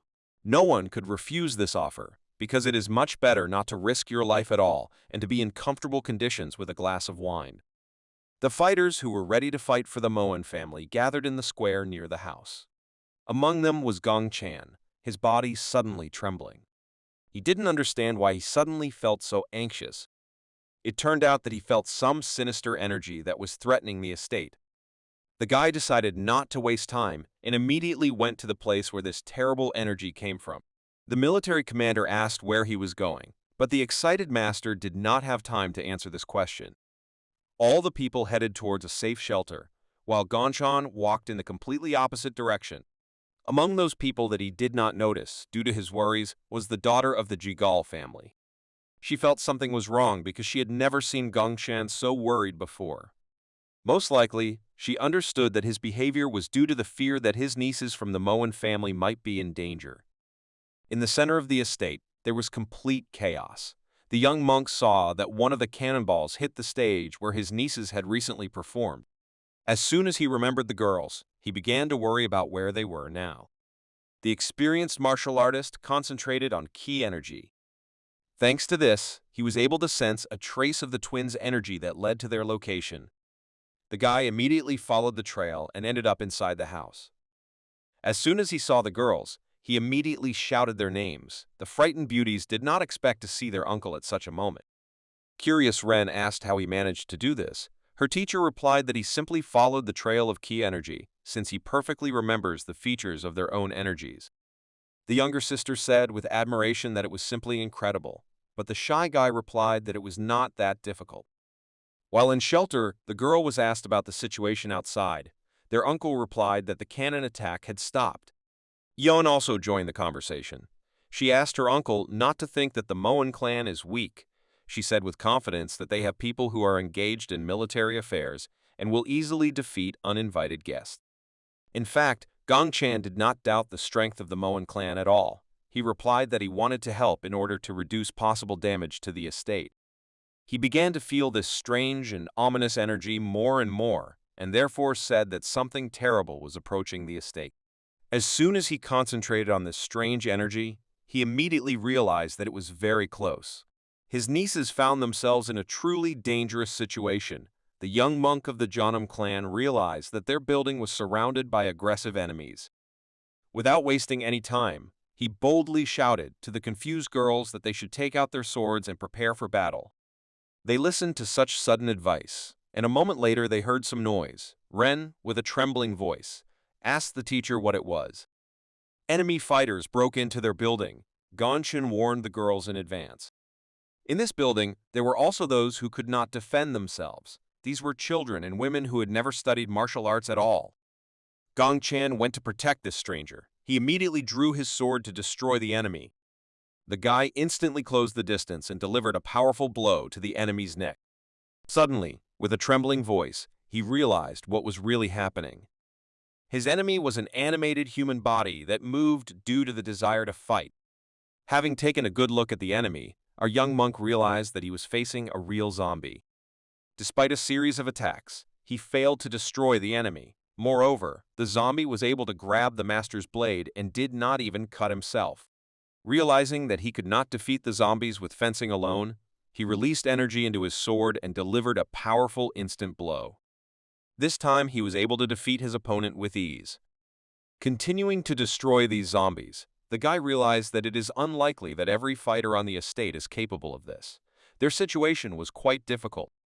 The frightened woman ran away from the scene screaming while her defender continued to defend the building. Although the zombies were not particularly skilled in combat, their impressive number made us nervous. Looking excitedly at the numerical superiority of his enemies, Gongchan decided that it was time to take advantage of what he had obtained in Ha Moon City. For his strategy, just the right thing was found. It was a wooden window that was knocked out by one of the zombies. With one powerful blow, he destroyed this window into small pieces and, using Tusalgon, began to throw these objects towards the enemies. This attack was incredibly dangerous for any fighter because Tusalgon increases the speed of objects, thereby increasing the damage they deal. Zombies could not withstand such powerful blows from objects that were saturated with chi energy. But there were no fewer enemies, and the young monk quickly ran out of all the fragments of the wooden window, so he took a slipper and threw it at the enemy in the same way. All available items were used, even an expensive ceramic vase, which, thanks to acceleration, was able to pierce the zombie's body without breaking. While the guy tried his best to secure the estate, his nieces watched and gave inappropriate advice, saying that he had poor aim and that he should throw objects directly at the heads of these zombies. Such ridiculous advice made the master very angry, and he, with a slipper in his hand, nervously shouted that instead of just commanding and observing, they should also join the fight. The girls replied that they considered zombies disgusting and did not want to contact them, but their uncle's fiery speech changed their attitude towards this battle. He said that if they did not like zombies so much, then they should destroy them.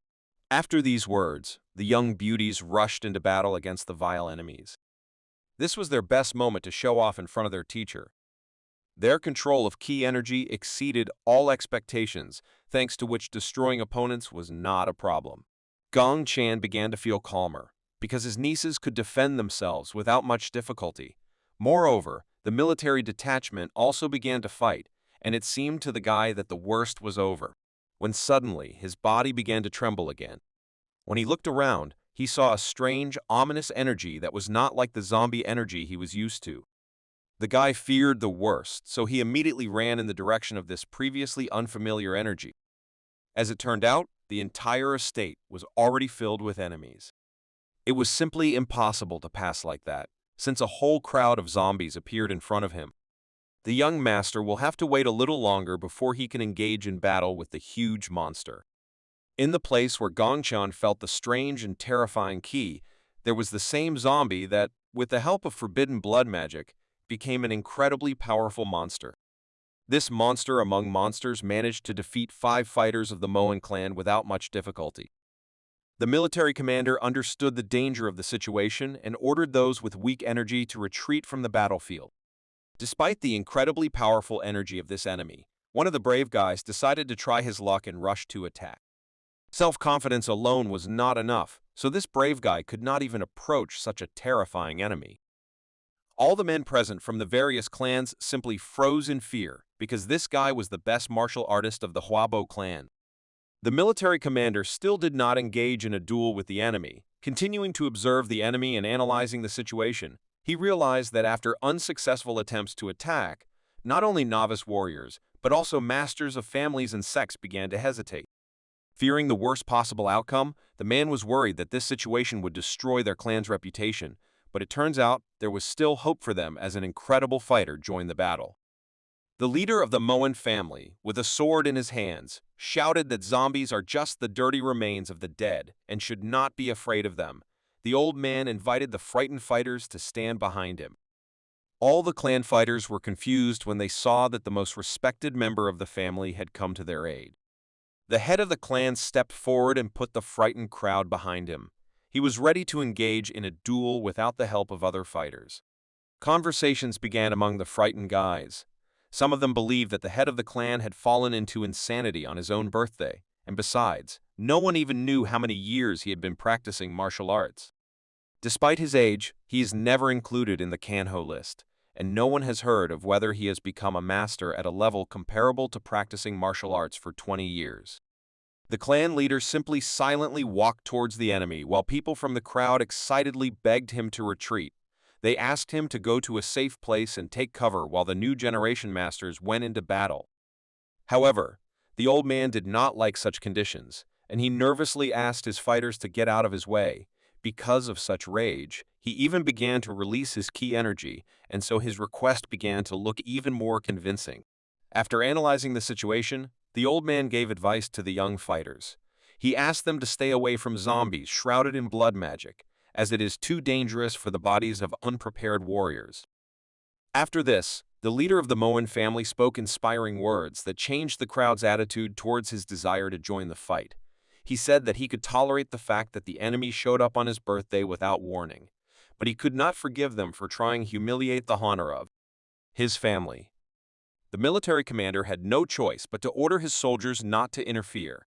Meanwhile, the zombie had already dealt with several of the family's fighters and was looking hesitantly towards the old man.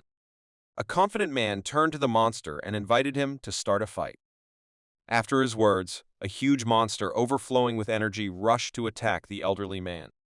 Concentrated on the enemy, the old man began to scream furiously. In response, he heard the animal scream of the enemy, who was controlled by his instincts and madly wanted a battle. They both made a jerk. Not every fighter could see what happened next. The monster tried to attack first. He delivered a powerful blow with his right hand. Despite his incredible speed, the experienced old man was much faster. He was able to dodge the enemy attack and land a blow on his opponent's arm. The hand, overflowing with energy, ended up on the ground. Unlike the crowd, the old man did not look satisfied with this attack. He noticed that the enemy's energy only continued to increase. The severed hand began to twitch. The old man could not believe that in a moment his opponent could recover. Unfortunately, he never managed to stop the monster from reattaching the lost body part. Looking at this strange phenomenon, the man thought about it before taking the next step. He came to the same result as Gongchan. The leader of the Moen family realized that with ordinary fencing, he could not defeat such a formidable opponent, so he began to pour his energy into the sword to use the blade to exterminate all living things. A moment later, the fight continued. The monster was never able to reach the old man and received a powerful cutting blow to his body. The zombie could not do anything and only continued to receive a series of blows from the furious leader of the Moen clan. Suddenly, he began to scream loudly like an animal and his wounds began to glow. A moment later, it exploded. The old man did not have time to get to a safe distance, and the blast wave threw him back. The worried crowd of family warriors began to shout excitedly, unable to see what had happened due to the dust. Despite their worries, the clan leader still stood on his feet. He was not seriously injured, and only his clothes were damaged due to the explosion, while his incredible opponent lay unconscious on the ground. The old man began to laugh quietly and said that he did not expect a difficult battle and would now devote more time to training. His son was very frightened and immediately rushed towards his father. Looking at the back of the clan leader, he did not understand what was happening. The old man continued to stand silently, not answering his son. All the fighters froze anxiously and silently watched what was happening. Meanwhile, Gongchan and his nieces cleared their way and were able to get closer to the epicenter of events. They froze excitedly when they saw an old man standing in front of the crowd. The calmly standing clan leader turned to his warriors and asked them to clear out the estate. That day, the leader's gaze meant only one thing, namely strengthening the position of the Moen clan. The enemy siege ended. The doctors of the Moen clan began to help the victims, among whom were not only family members and warriors, but also some guests. Meanwhile, news of the results of this siege reached those who ordered it. The man reported to his boss that the head of Moen Janshin had dealt with a huge dead man with his own hands, which was enhanced by a forbidden item, but for his leader, this was predictable. Despite this outcome, he was pleased, since he only wanted to scare the enemy. The man in charge of the martial arts school instead of Mahjong, named Manga, believed that now the Moen clan would not be able to join the alliance of good to fight the Mohists. Looking at the map, he announced the beginning of grandiose changes. He said with confidence that now other clans would not hold them back, and if this happened, then his plan would be successful. Considering himself a brilliant strategist, Manga began to laugh loudly in front of his ward. He stated that soon friendly clans would start wars and destroy each other, but his words only caused misunderstanding and worry for his boss's clarity of mind. Still, he asked what their next stage would be.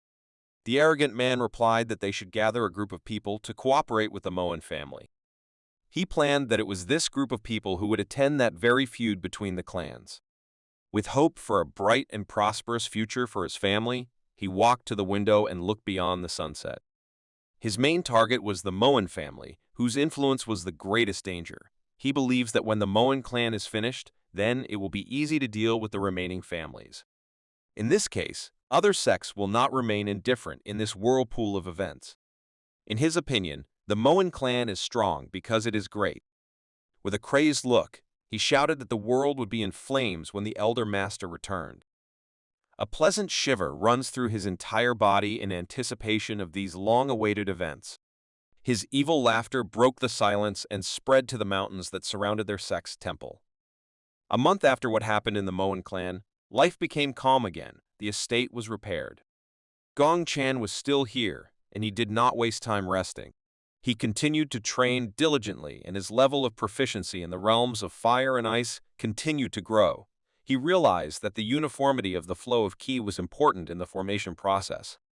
Having finished with this matter, he exhaustedly said that this time was enough. He was exhausted not only physically, but also mentally, because for the last month, his life had been quite boring. He continued to train without having the opportunity to have fun. Because of this situation, he began to think that he should have left the estate. As it turned out, before returning home, Jihua invited him to go together. To her surprise, Gongchan replied that he wanted to spend a little more time at the Moen family estate. It was about expressing special gratitude on the part of the clan leader. The military commander said that they too were sorry to just let him go on the road and offered to stay a little longer and rest. The pretty girl continued to try to change the guy's decision and said that the journey would be much safer and more fun with the Jekyll family. But Gongchan firmly decided to thank her for traveling together. The guy's answer left her disappointed. She couldn't cope with her feelings for him. She had no choice but to simply leave silently. This is how the young monk lost the opportunity to return comfortably to the home of the Jekyll family, and even in excellent company. Still, he regretted turning down the excellent offer. Remembering that situation and feeling sorry for his mistake, he held his head. On the other hand, he still had access to free food from the Moen family, and thanks to this, he decided to put those bad thoughts aside. The young master was well aware that he still had important things to do, and more precisely, he had two more things to master. First, he was going to get used to the magic of fire and ice, and then learn to use the magic of poison and steel. To comprehend the magic of poison, he will have to introduce poison into the body in small doses until he gets used to it and gains immunity. To master steel magic, he will need to get used to blows, and this task already requires help from other masters. The guy wondered if he should ask Yen and Ren for help. Remembering their successes on the battlefield, the guy decided that since they were already masters of the highest level, he needed to be more careful with them. When his doors were suddenly opened by a powerful blow from Ren's right hand, the young master's nieces came to visit him. The guy immediately expressed his dissatisfaction with the fact that the girls had nothing to do and constantly came to him for no reason, but his nieces agreed with him, because that's how it was. Although Gongchan always behaved sincerely and friendly, he would still like some free time from communication, as befits a hermit, so he replied that it seemed to him that the girls had a lot of work and were busy with something. The younger sister thought about it and replied that practicing fencing with and without a military detachment would go well, but in her older sister's opinion, collecting and processing information was not interesting, and therefore, they were not going to do such things. There was another option. It turns out that their family practices medicine well, but Gongchan said that if they have now become masters of combat, then there is no point in practicing healing. To the young monk, the nieces are now considered the future of the Moen clan, so he asked them to think carefully about what they would do next. After these words, he warned them that he would be leaving soon and therefore, if they want to reward him, they should hurry up. Sighing heavily, he said that they should be smart, since just eating and having fun is not an activity for him. But this was too mysterious for Ren, so she replied that it would be even harder to guess how her uncle eats 3 portions of sweet snacks at a time. When they stopped joking about all sorts of nonsense, the older and more serious sister Yeon told the master the news that the head of the Moen family was going to join the Murim alliance. It is because of such a connection with the alliance that new people will be sent from headquarters to maintain order. The news of the addition of new warriors from headquarters was not the only interesting thing that the sisters wanted to talk about. There was something else surprising that the niece whispered in her uncle's ear. Meanwhile, the Murim alliance is known for the fact that its head is the Sword King Namgung Muja.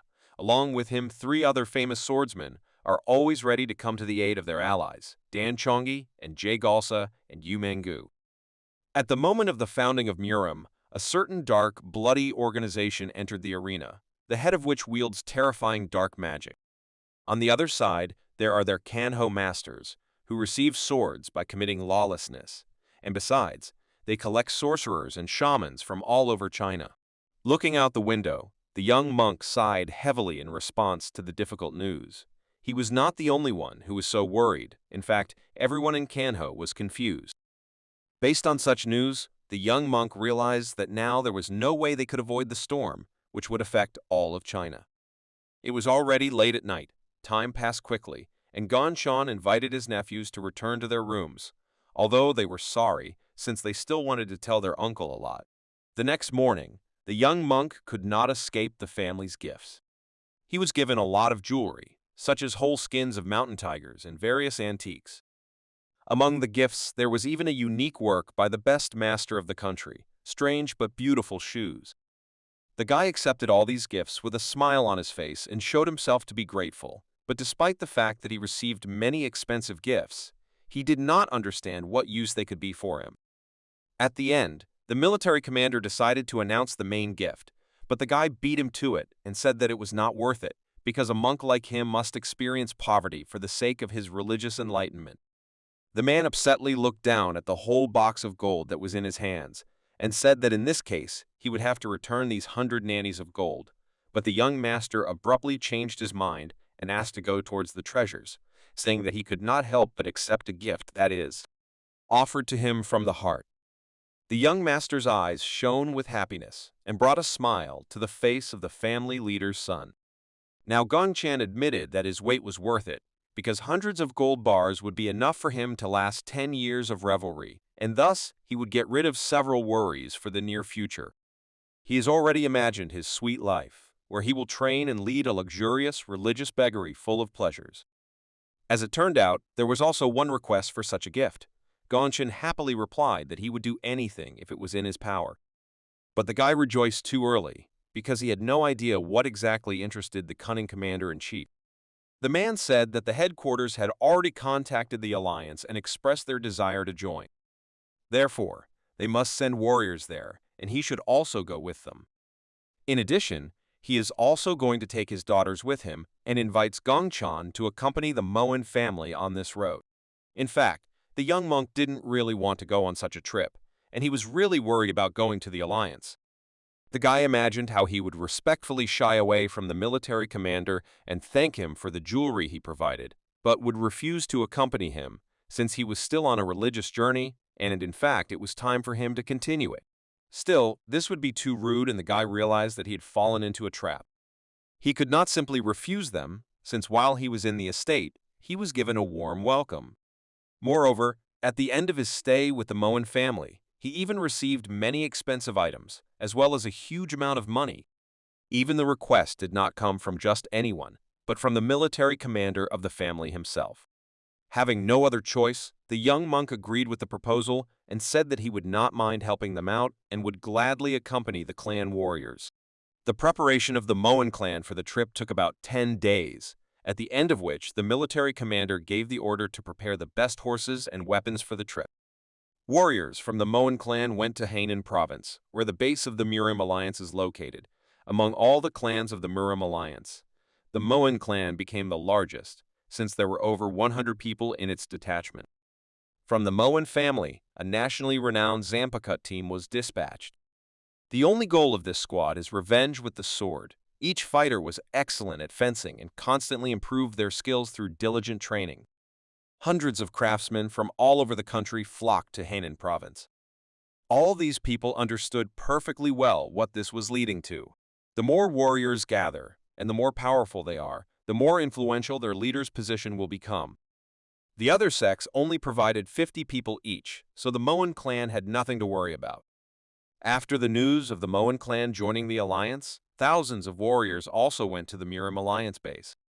While accompanying the future alliance warriors from the Moen family detachment, the young monk did not stop training. This time, he didn't have to exhaust his body with heavy exercises. But this did not change the severity of the training, because from time to time he had to taste various unpleasant-tasting poisons. The girls did not understand his logic, and Ren told her uncle that if that thing was so tasteless, then he should stop eating it, but the guy replied that he should eat various vile things to get used to the poisons. Because of their curiosity, the guy had to teach them another lesson, and he said that resistance to poisons is a very valuable martial art that can save a person in battle with cunning and sneaky warriors who can poison their arrows or weapons. After these words, the generous guy invited his nieces to try the liquids from his jars, which included viper venom, plant venom, and spider venom. Such objects in her uncle's hands excited the girl, and she replied that she had heard that these poisons cost a lot of money. Gong Chan admitted that these things were indeed not cheap, but asked them not to worry about money, since he made good money from teaching them. Having received money from the girl's father, he purchased these poisons for himself, and now, with a smile on his face, boasted that he did not feel sorry for anything for his dear nieces. In response to his boasting, Ren suddenly asked if she could take some poison for testing. The guy did not refuse her. Since the girls had already achieved the mastery of Zhouzhoujian, he was not against them also developing resistance to poisons. From such an inspirational speech, Ren decided not to waste time and, at the speed of sound, took one of the jars from the guy's box. While she was looking with interest at the liquid inside this jar, a worried Gongchan began to panic and asked her not to rush, saying that no more than one drop would be enough for her. But the determined Ren refused to waste time on trifles and began pouring poison into her mouth, straight from the jar, saying that this way she would become stronger, much faster, and might even get ahead of her teacher.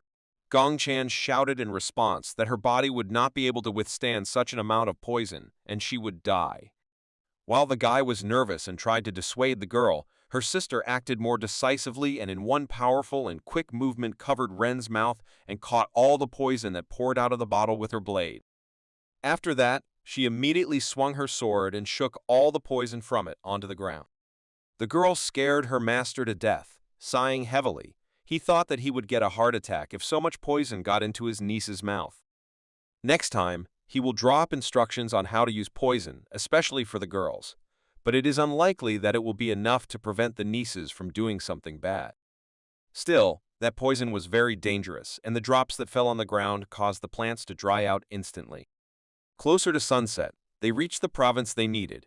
Right at the very entrance to the city, Master Gonshan decided to say goodbye to his comrades.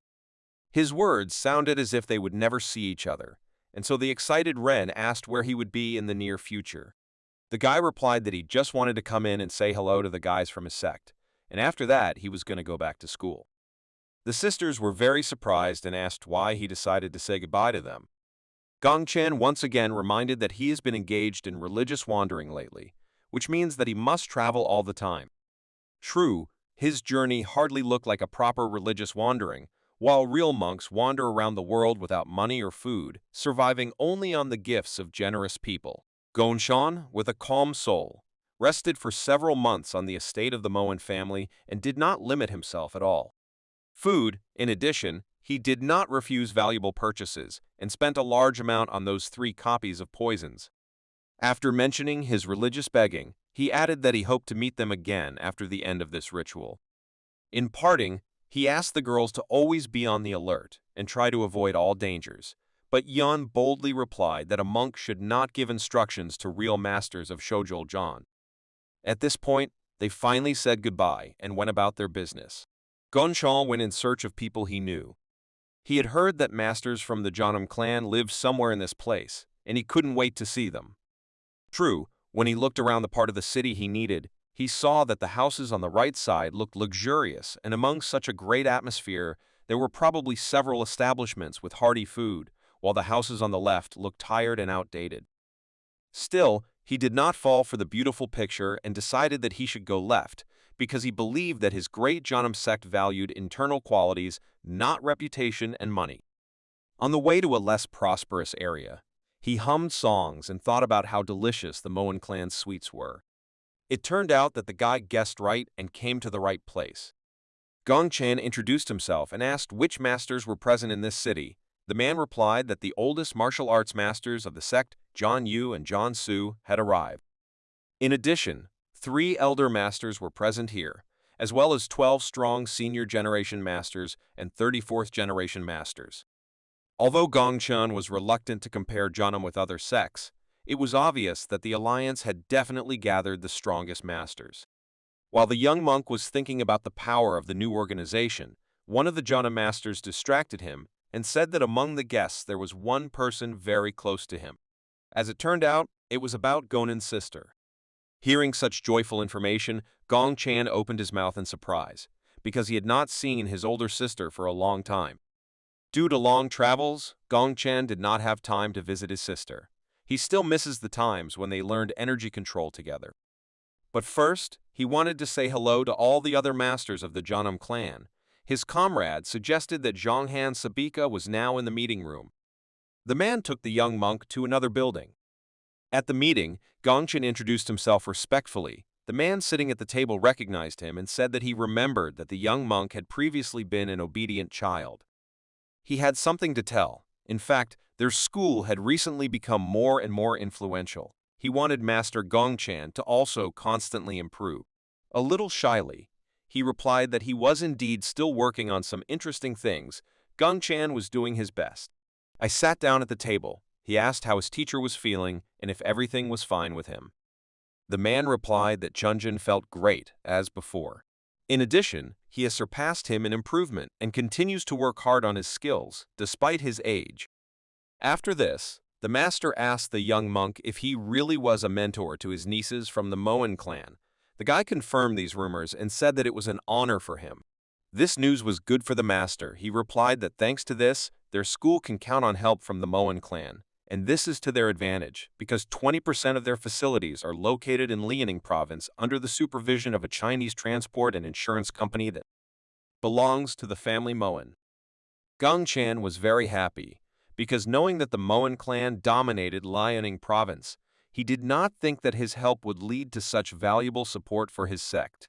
After this, the master asked Gongchan what he thought about the Murim alliance. The guy thought a lot, not knowing how to answer, but decided to tell in more detail about what happened in his life recently. Still, the adventures of the Gongchan were so eventful that it was impossible to count everything at once, from the meeting with the leader of the Moen family to the zombie attack on the Moen clan. The story turned out to be very rich, and the master admitted that many interesting things happened in the clan and of their allies. Gongchan replied that after what happened, the Moen clan gave him a very warm welcome, and therefore he could not refuse to accompany them to the Murim headquarters. The conversation was pleasant, and the man reached for a bowl of tea. He said that even though Gongchan is in the process of religious wanderings, he is still constantly drawn to visit Jam's school. Pouring hot tea into a cup, he asked the young monk when he planned to go further on the road. The guy replied that he would immediately go on a trip as soon as he greeted Zhonghan Sabika. The master was surprised, but still admitted that there was no work for the young monk within the alliance, so he suggested simply staying for a day in secret from the older brothers of the clan. The guy agreed with such a pleasant proposal and went outside to walk around the city. Although it was already dark, many of the alliance fighters still continued to walk. Since the monk would not set off on his journey until the next day, he decided to spend the evening having fun and planned to look around inside the city. Miriam is an organization that arose as a result of the unification of a variety of people, sects, schools, and large clans of martial arts owners. And the key figures of the union, of course, were monks and people from sects that mastered the arts at the highest level. True, there were not only warriors here, but also masters of other arts. The guy met two doctors who exchanged their experience, however. For the successful existence of the alliance, various units are needed. Among the people that the alliance members provided were also ordinary workers who could help support the various internal economic and legal organizations of the alliance. Soon Ganshan came across a girl he knew well. It was his sister, and she immediately turned around in response to the shout in her direction. She was simply shocked, as she did not expect to see her younger brother in such a place. In response, the guy complimented her and said that she looked simply incredible.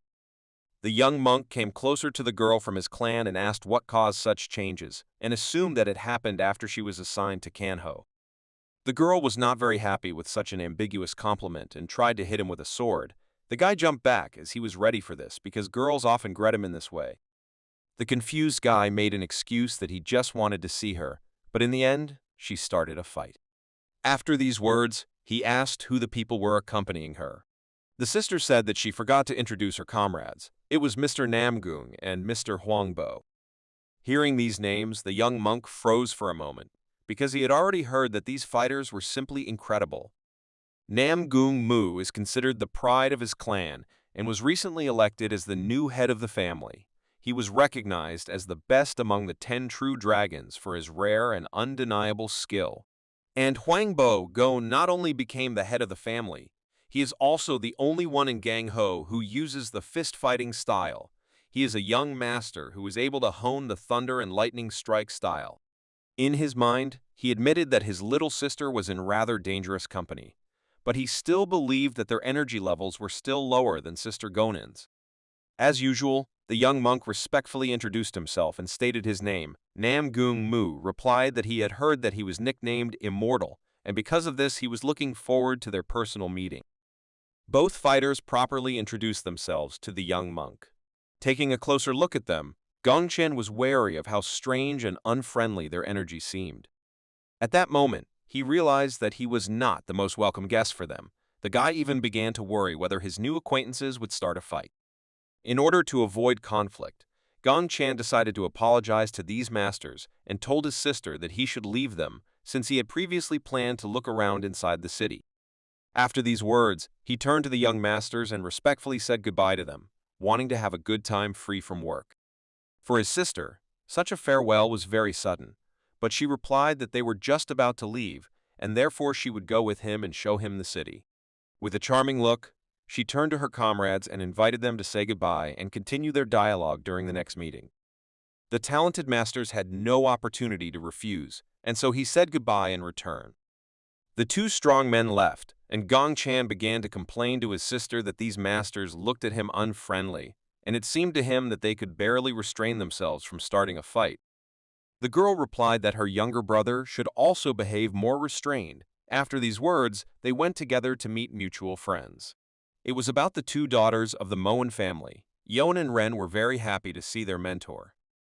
Elder sister Yang decided to talk about their training with Gongchen. She said that their uncle helped them a lot, but despite this, they only managed to advance one step in their energy management skills. Looking at her younger brother, the girl said that she guessed that Gongchen preferred fun to religious wandering. In response, he laughed loudly and said that fun may well be part of religious wandering. But in fact, my sister was haunted by the question of how he was able to achieve such incredible skill. It seemed that he was using only ordinary training. The girl was not in a good mood, and getting up from the table, she invited her younger brother to talk in private. Gunshan didn't understand why she suddenly decided to invite them to move away and said that they could talk here too, but his sister's gaze answered for her. It was already late at night outside, and the city was illuminated only by the stars and the moon. As it turned out, the elder sister desperately wanted to fight the talented monk. All her fast and powerful attacks were useless, and Gongchen could easily defend himself using only his fencing skills. After another couple of repelled attacks, the young monk decided to jump to a safer distance. But Sister Gonin did not retreat and rushed to the attack with a scream, delivering an incredible number of combinations. No matter how hard she tried, her attacks could not reach her opponent's body. She gave it her all, but could not strike properly, while Gongchan repelled all attacks with a calm look. After another series of repelled attacks, Gongchan stopped and complimented his confused sister. He said that she had become much stronger and asked what she thought about his level of fencing. Sister Gonen observed the behavior of her younger brother and could not understand where he got such equanimity in the middle of battle. To find out for sure, the girl directly asked the monk when and where he managed to become so incredibly strong. Gong Chan replied that he had practiced a lot, and in addition, he tried to put his own theories into practice, using them in the fights in which he had to participate. Remembering the past, my sister understood what we were talking about. Gongchen had experimented and created his theories before. In this regard, he had not changed at all. Justifying his approach, he asked his sister if she would like to continue training according to the already established scheme, even when it ceases to bring results. The guy admitted that he recently felt something strange and he should add a little theory. Extending his sword towards his sister, he asked if she wanted to see in person what he was talking about. To satisfy Gonen's interest, Gong Chan began releasing his ki energy to use a mysterious technique. The girl immediately recognized the long, familiar formation of the wind flow through the Yule's energy. Using this technique, Gong Chan said that the wind energy does not compensate for the flow of ki when rotating, and it is actually the skill of spatial leadership that contributes to this, which makes this technique even more special. The demonstration of simultaneous defense and attack by combining the energies of Qi and Taeyul did not surprise the girl much, and she said that this was nothing more than using her old technique. But the guy told her that he had improved it. This unusual technique did have some important differences from the one that Gonen had invented. In addition, the simultaneous attack and defense had become even stronger since the battle on the ship, when Gongchen received the nickname of the Immortal Warrior. While the young monk was demonstrating his progress in studying martial arts, inside one of the buildings in the city, they started talking about the Alliance's cooperation with the Sahelin organization. The head of the Murim Alliance, the Sword King Namgung Muja, was here. Military advisor Jagal Chunmun took part in the discussion with him. He stated that the headquarters had decided to begin cooperation with the Sahelin organization. It was obvious that the martial arts schools had already lost their former greatness, and if they came face to face with Sahelin, the battle would most likely be lost. Realizing such risks, the headquarters decided to play it safe and cooperate with them.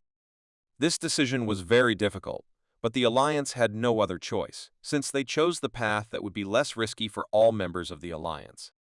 One of the mysterious monks admitted that this was a good idea, but he was worried about whether the organization would cooperate with them in return. Jagal Chunmun replied that in fact, this organization does not want to live with schools under the same sky, and to be convinced of this, you only need to remember what happened when Sahelin was tortured. At that moment, Monk Chu Wenshin was simply torn apart by screams during torture with hot stones. And all his students and relatives were taken hostage and forced to watch how he suffered. Everyone was horrified by what they did to Chu Wenshan. It was precisely because of such a tragic past that it seemed right for the military advisor to cooperate with Sahelin. The leader of the organization agreed with his opinion and invited the meeting participants to raise their hands to those who were against this plan. No one dared to go against this proposal, so the leader wasted no time in entrusting his military advisor with this matter. After solving this problem, one of the participants asked what would be next on the agenda. The alliance leader responded that the time had come to consider adding the Moen clan to the list of allied families. While the alliance headquarters was discussing important matters, Gongchen had already managed to teach his sister a new improved technique for simultaneous defense and attack. He talked about her as if it were something easy and ordinary, so the girl, although she thanked him for such valuable knowledge, asked him not to turn up his nose and behave appropriately. With a smile on his face, Gongchen replied that it was not his fault that this technique was too easy for him. When suddenly the guy froze in place, the girl asked what was happening. Gongchen replied that he felt someone's presence. The brother and sister looked around. It seemed they both began to feel this mysterious energy. Gongchen looked through the archway behind him and said that there was someone there. A minute later, the silhouette of a tall man with long hair appeared. It was Mr. Namgung, with a smile on his face. He approached his comrades and asked why they were training at such a late hour. The brother and sister also said hello and asked him what happened and why he came to them. Namgung replied that he heard that monk Gongchan would be leaving soon, and so he decided to find him to say goodbye. The girl reacted to such words with caution, while the young monk began to suspect that this master was simply looking for an excuse to once again stare at his attractive sister. Within a moment, he showed his true intentions, and with a respectful bias, he invited Master Gongchan to a duel. The brother and sister from the Jeonnam clan were very surprised, because it was an extremely unexpected proposal. Gongchan thought about how he would benefit from this fight. Previously, friendly fights had been a test of his skills, but this time it was a respectful challenge to the strongest, so he could not refuse. Looking at his opponent, Gongchan said that Mr. Namgung has the look of a man who clearly does not tolerate defeat. Gonan was not sure that Gongchan was doing the right thing, but the guy asked her not to worry and to carefully follow the battle. What Mr. Namgung could boast of was the priceless power that is passed down in his clan from generation to generation. His sword technique is called Boundless Heaven. The grandson and heir of the head of the Namgun clan said that he was ready to cross his sword with a student of the Jeonnam school. Gongchan also said his oath that he is ready to cross his sword with the descendant of the Namgung clan. Now he will demonstrate his sword technique called the 36 Swords of the Galaxy. The young master from the Jeonnam clan began to release his incredible reserves of energy. Namgung was very surprised and even began to worry a little because of such a terrifying strength of the enemy. When suddenly he noticed something was wrong, his opponent's concentration and energy control sharply deteriorated. At one point, Gongchan found himself unarmed, and Namgung could not miss such a moment to attack. Having lost his control over the energy, Gongchan was still able to defend against the enemy's attack, using his incredible fencing skills. Despite the uncertainty at the beginning of the battle, the son of the Sword King continued to dominate, delivering a series of powerful attacks. The young monk could not do anything and only continued to defend himself. His sister Gonan, watching this fight, began to worry because the difference between the strength of the fighters was very noticeable. She began to worry that Gongchan couldn't control his energy because he had spent too much energy on his recent workout. Dominating the fight, Namgung began to feel much more confident. He did not hold back and continued to launch a series of attacks. He understood that if he continued in this spirit, he would emerge victorious from this fight and the whole world would know about it. But at that moment, when Namgung looked at his opponent as if he were a confused and frightened kitten, in fact, the young guy's gaze was filled with the awareness of what was happening during the fight. With a calmer expression on his face, he said that now he understands everything. Mr. Namgung clenched his teeth nervously, not wanting to believe that Gongchan did not intentionally dodge his sword in order to analyze his fencing technique. Gongchan took a completely new stance, which he had not previously shown to the enemy. It seems that he understood how to fight such an enemy, and in response to this, Namgun could not come up with anything better than to furiously rush into an attack on a talented and self-confident monk with a scream. But this time he did not get the result of such an attack. Gongchan was able to take this blow so well that he himself took the initiative and forced the son of the alliance leader to go on defense. Suddenly, Namgung found himself in a less favorable position for himself. The young monk began to dominate the fight and continued to put pressure on his opponent, striking him with powerful blows for the first time. Now the son of the alliance leader had to try to keep up with the enemy. He had to recognize the strength of the monk from the Jeonnam clan. The battle completely changed and Gongchan continued to inflict a series of fairly fast and powerful attacks. Namgung did nothing but defend himself. But his pride as the heir of one of the most influential clans did not allow him to retreat. The son of the king of the sword jumped back a little and again rushed to the attack to ruin the series of unsuccessful moments of the duel.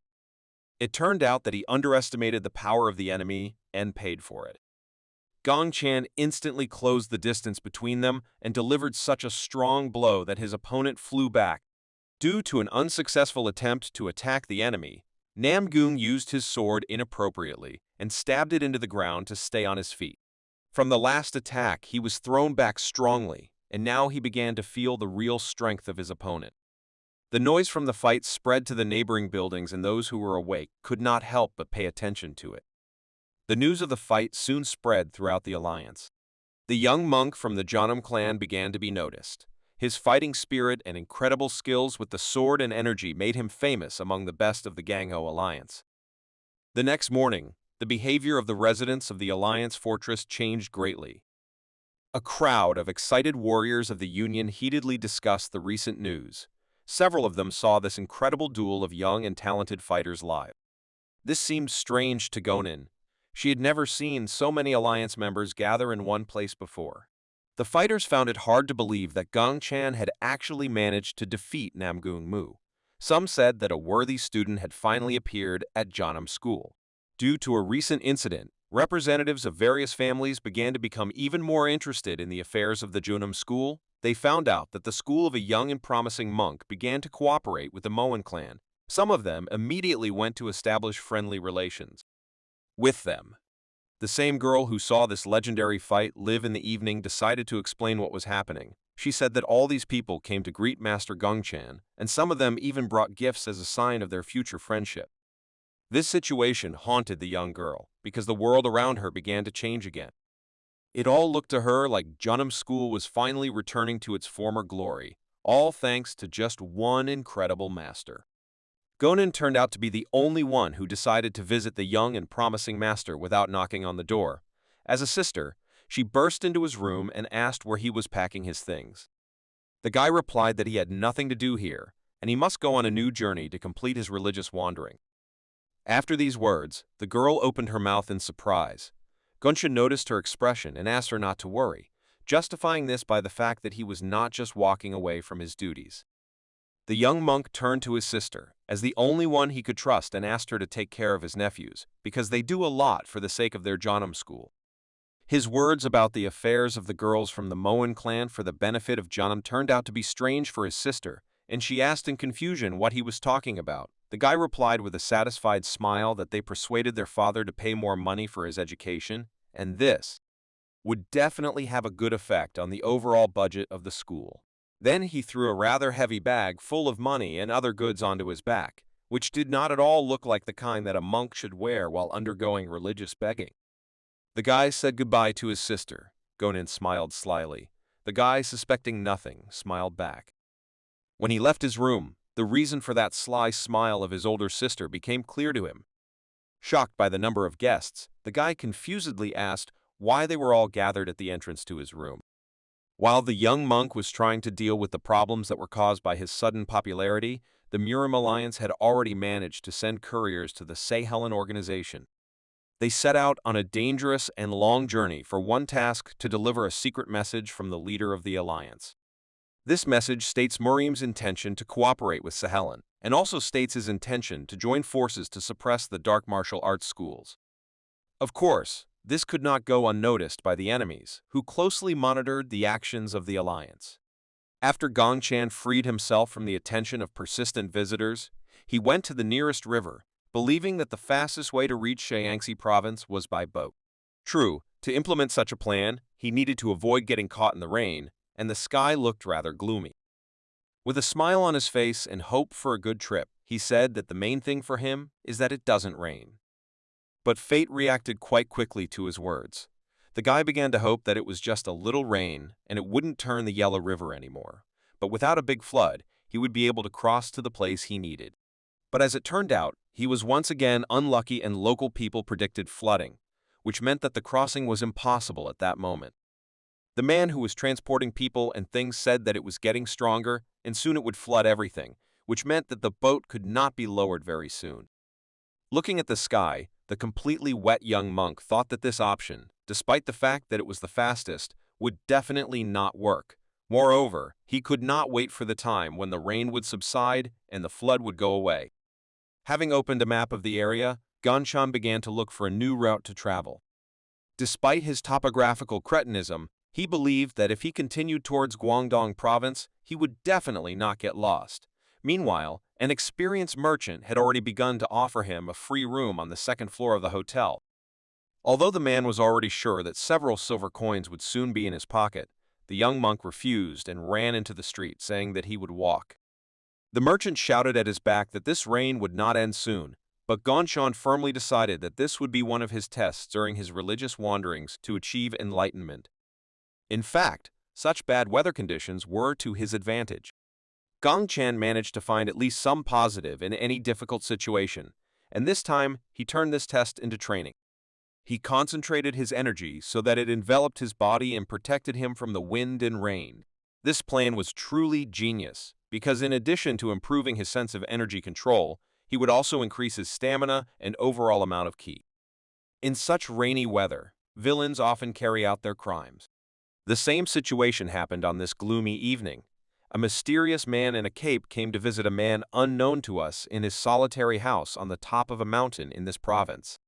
Lighting the incense, he respectfully addressed the owner of this wooden house and said that he had an important and interesting assignment.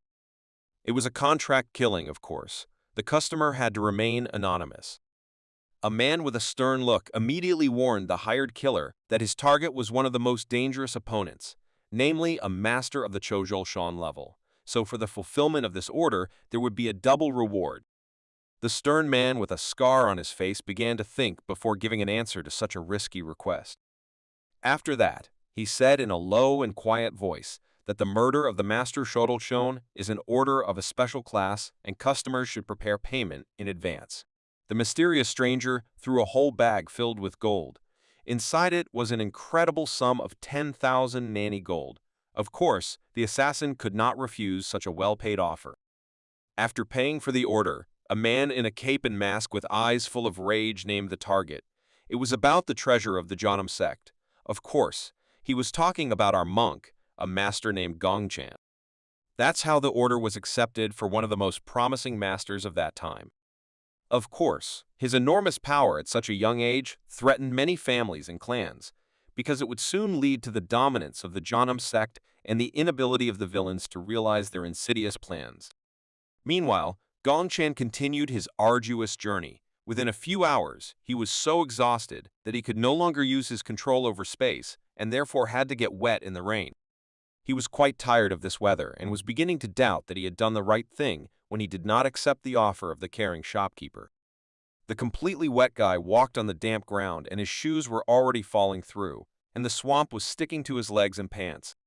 Having examined the surroundings, he decided that he would have to spend that night in the open air, since there was no point in wandering around in search of a cave, because it could take too much time, and it would not be difficult for him to lose his way.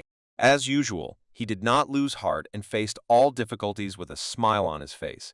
A crazy idea came to his mind, namely the implementation of his secret methods of survival. The decision was made and the young monk went to fulfill his plan for the evening. The first tree to fall under his attack, which he cut down with just one powerful blow of his sword. This resource will be used to form the basis of his temporary housing. Then he went to cut bamboo. He managed to cut dozens of stems using just his fencing skills. He was going to use this grass for the floor and roof of his hut. His journey turned into adult entertainment, and with incredible excitement, he continued to use all his knowledge about survival in the forest without people. The guy spared no effort and used his fencing skills even to chop wood. Using his skills to the fullest, he managed to chop down a tree and not even leave a scratch on the precious sword. With his hands folded in front of him, he declared with a smile that he had finally managed to make an excellent house for a temporary overnight stay.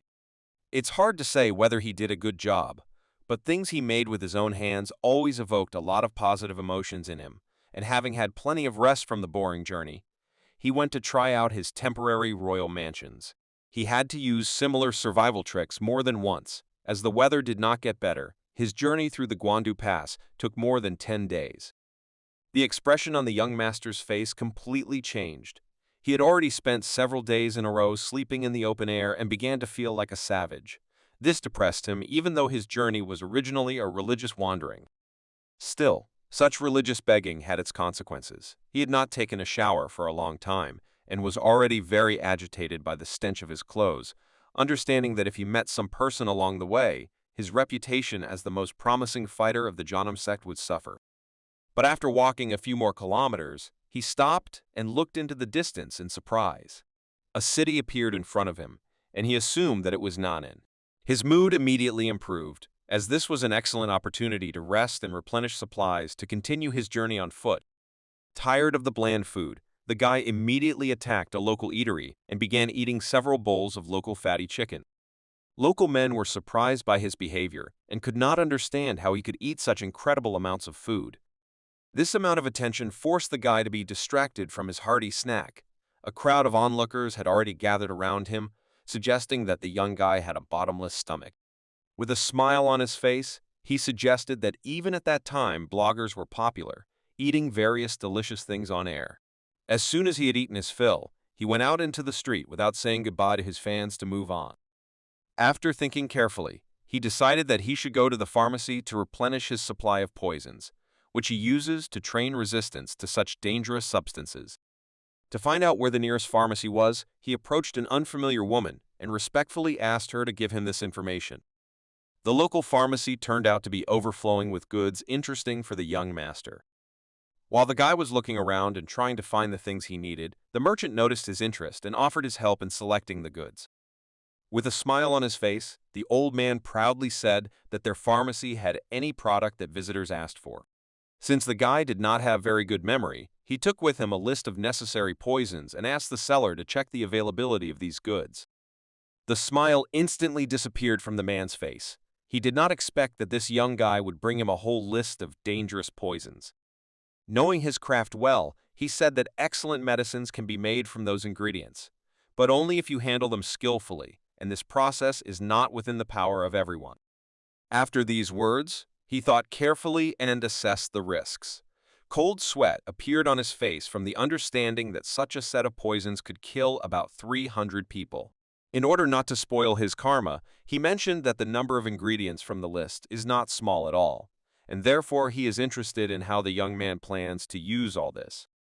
Gon Chan mysteriously replied that he had his own reasons for all this, but the principled man said that if these reasons were dishonest, then he would not sell him anything.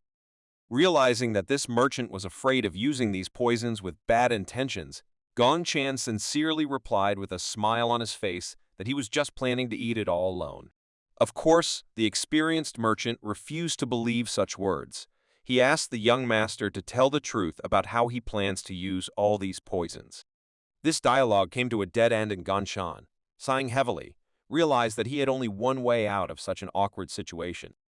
Without any fear, he grabbed a fistful of poisonous grass and then began to chew it.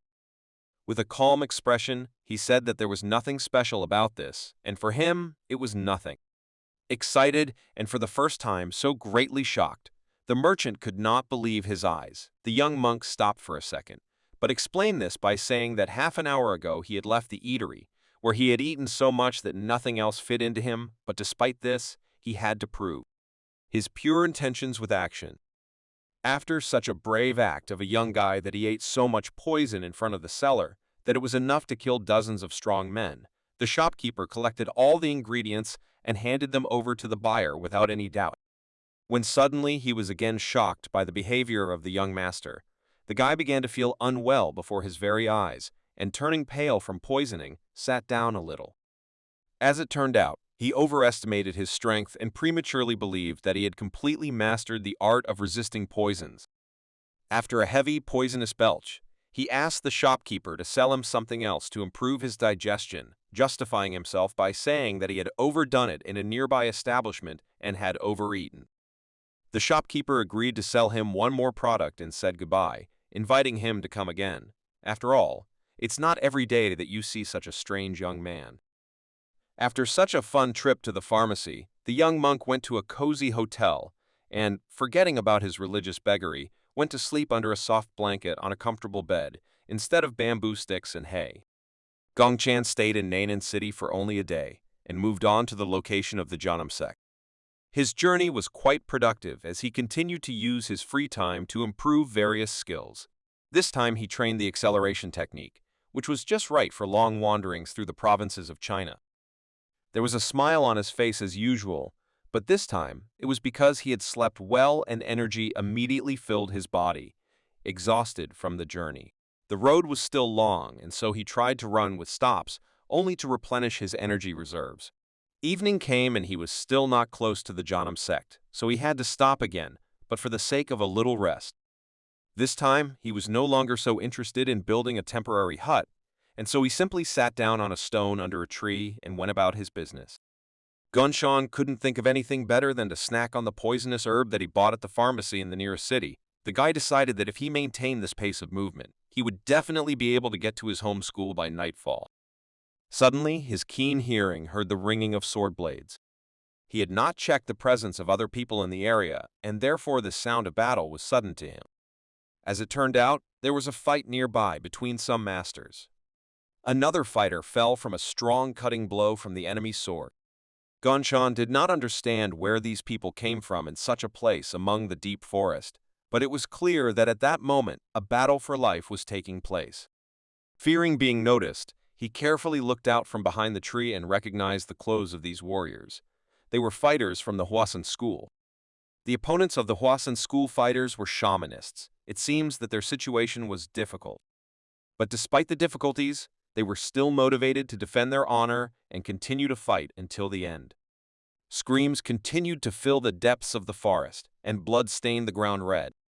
Realizing the gravity of the situation, Gunshan decided not to interfere, since these were not his problems at all. Moreover, the situation was ambiguous, and given the relationship between the Janam sect and these organizations, he was not sure which of them should help. He really wanted to stop this insane bloodshed, but he didn't want to take the first step, so he simply released a small amount of his energy.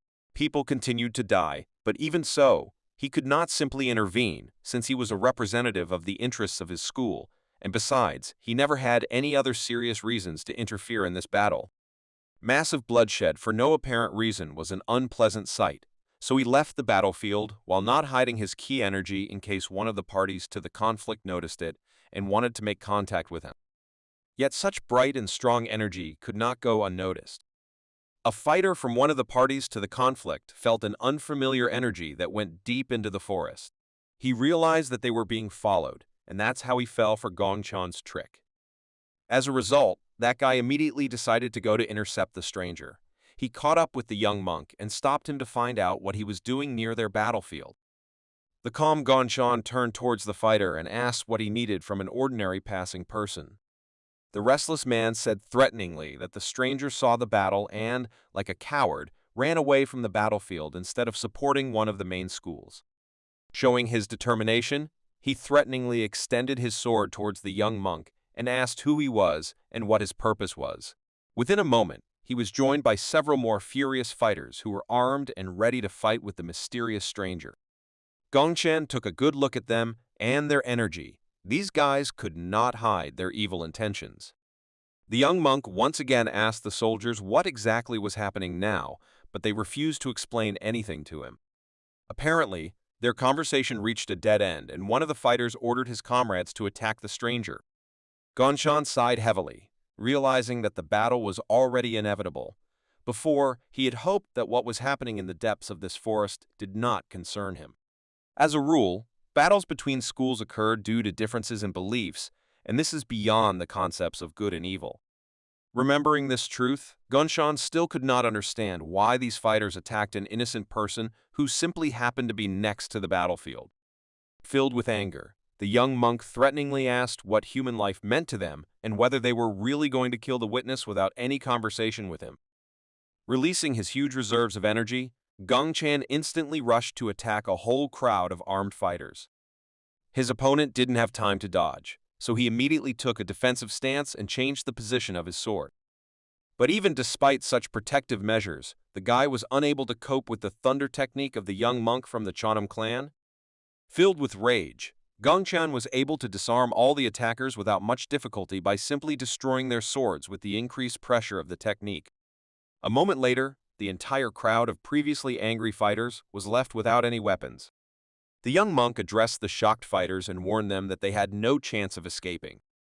Therefore, they should calmly answer questions and start by admitting which martial arts school they belong to. Of course, the reason for the dissatisfaction of the young and mysterious master was precisely the case when these guys decided to kill a person just passing by. He drew attention to the seriousness of his intentions by saying that if they do not explain to him the reason for their actions, then he will resolve this entire conflict in his own way, including what is happening now on the battlefield. Both young and more experienced fighters were gripped by fear of this mysterious master, who overcame a crowd of armed men in just a few seconds. Due to his immense rage, Gong Chan could not tolerate the silence of these frightened fighters. In response to the silence, he continued his attack and used the concentrated ki energy that was formed into a long whip. His powerful attacks began to throw the guys back. No one could stay on their feet from such unexpected, fast, and effective attacks. Continuing to concentrate his energy in his hands, Gong Chan once again asked his question to the strangers and warned them that if they continued to remain silent again, then he would bowl to them with his lightning bolts. After such a threat, one of them could not stand it and confessed that they were students of domination.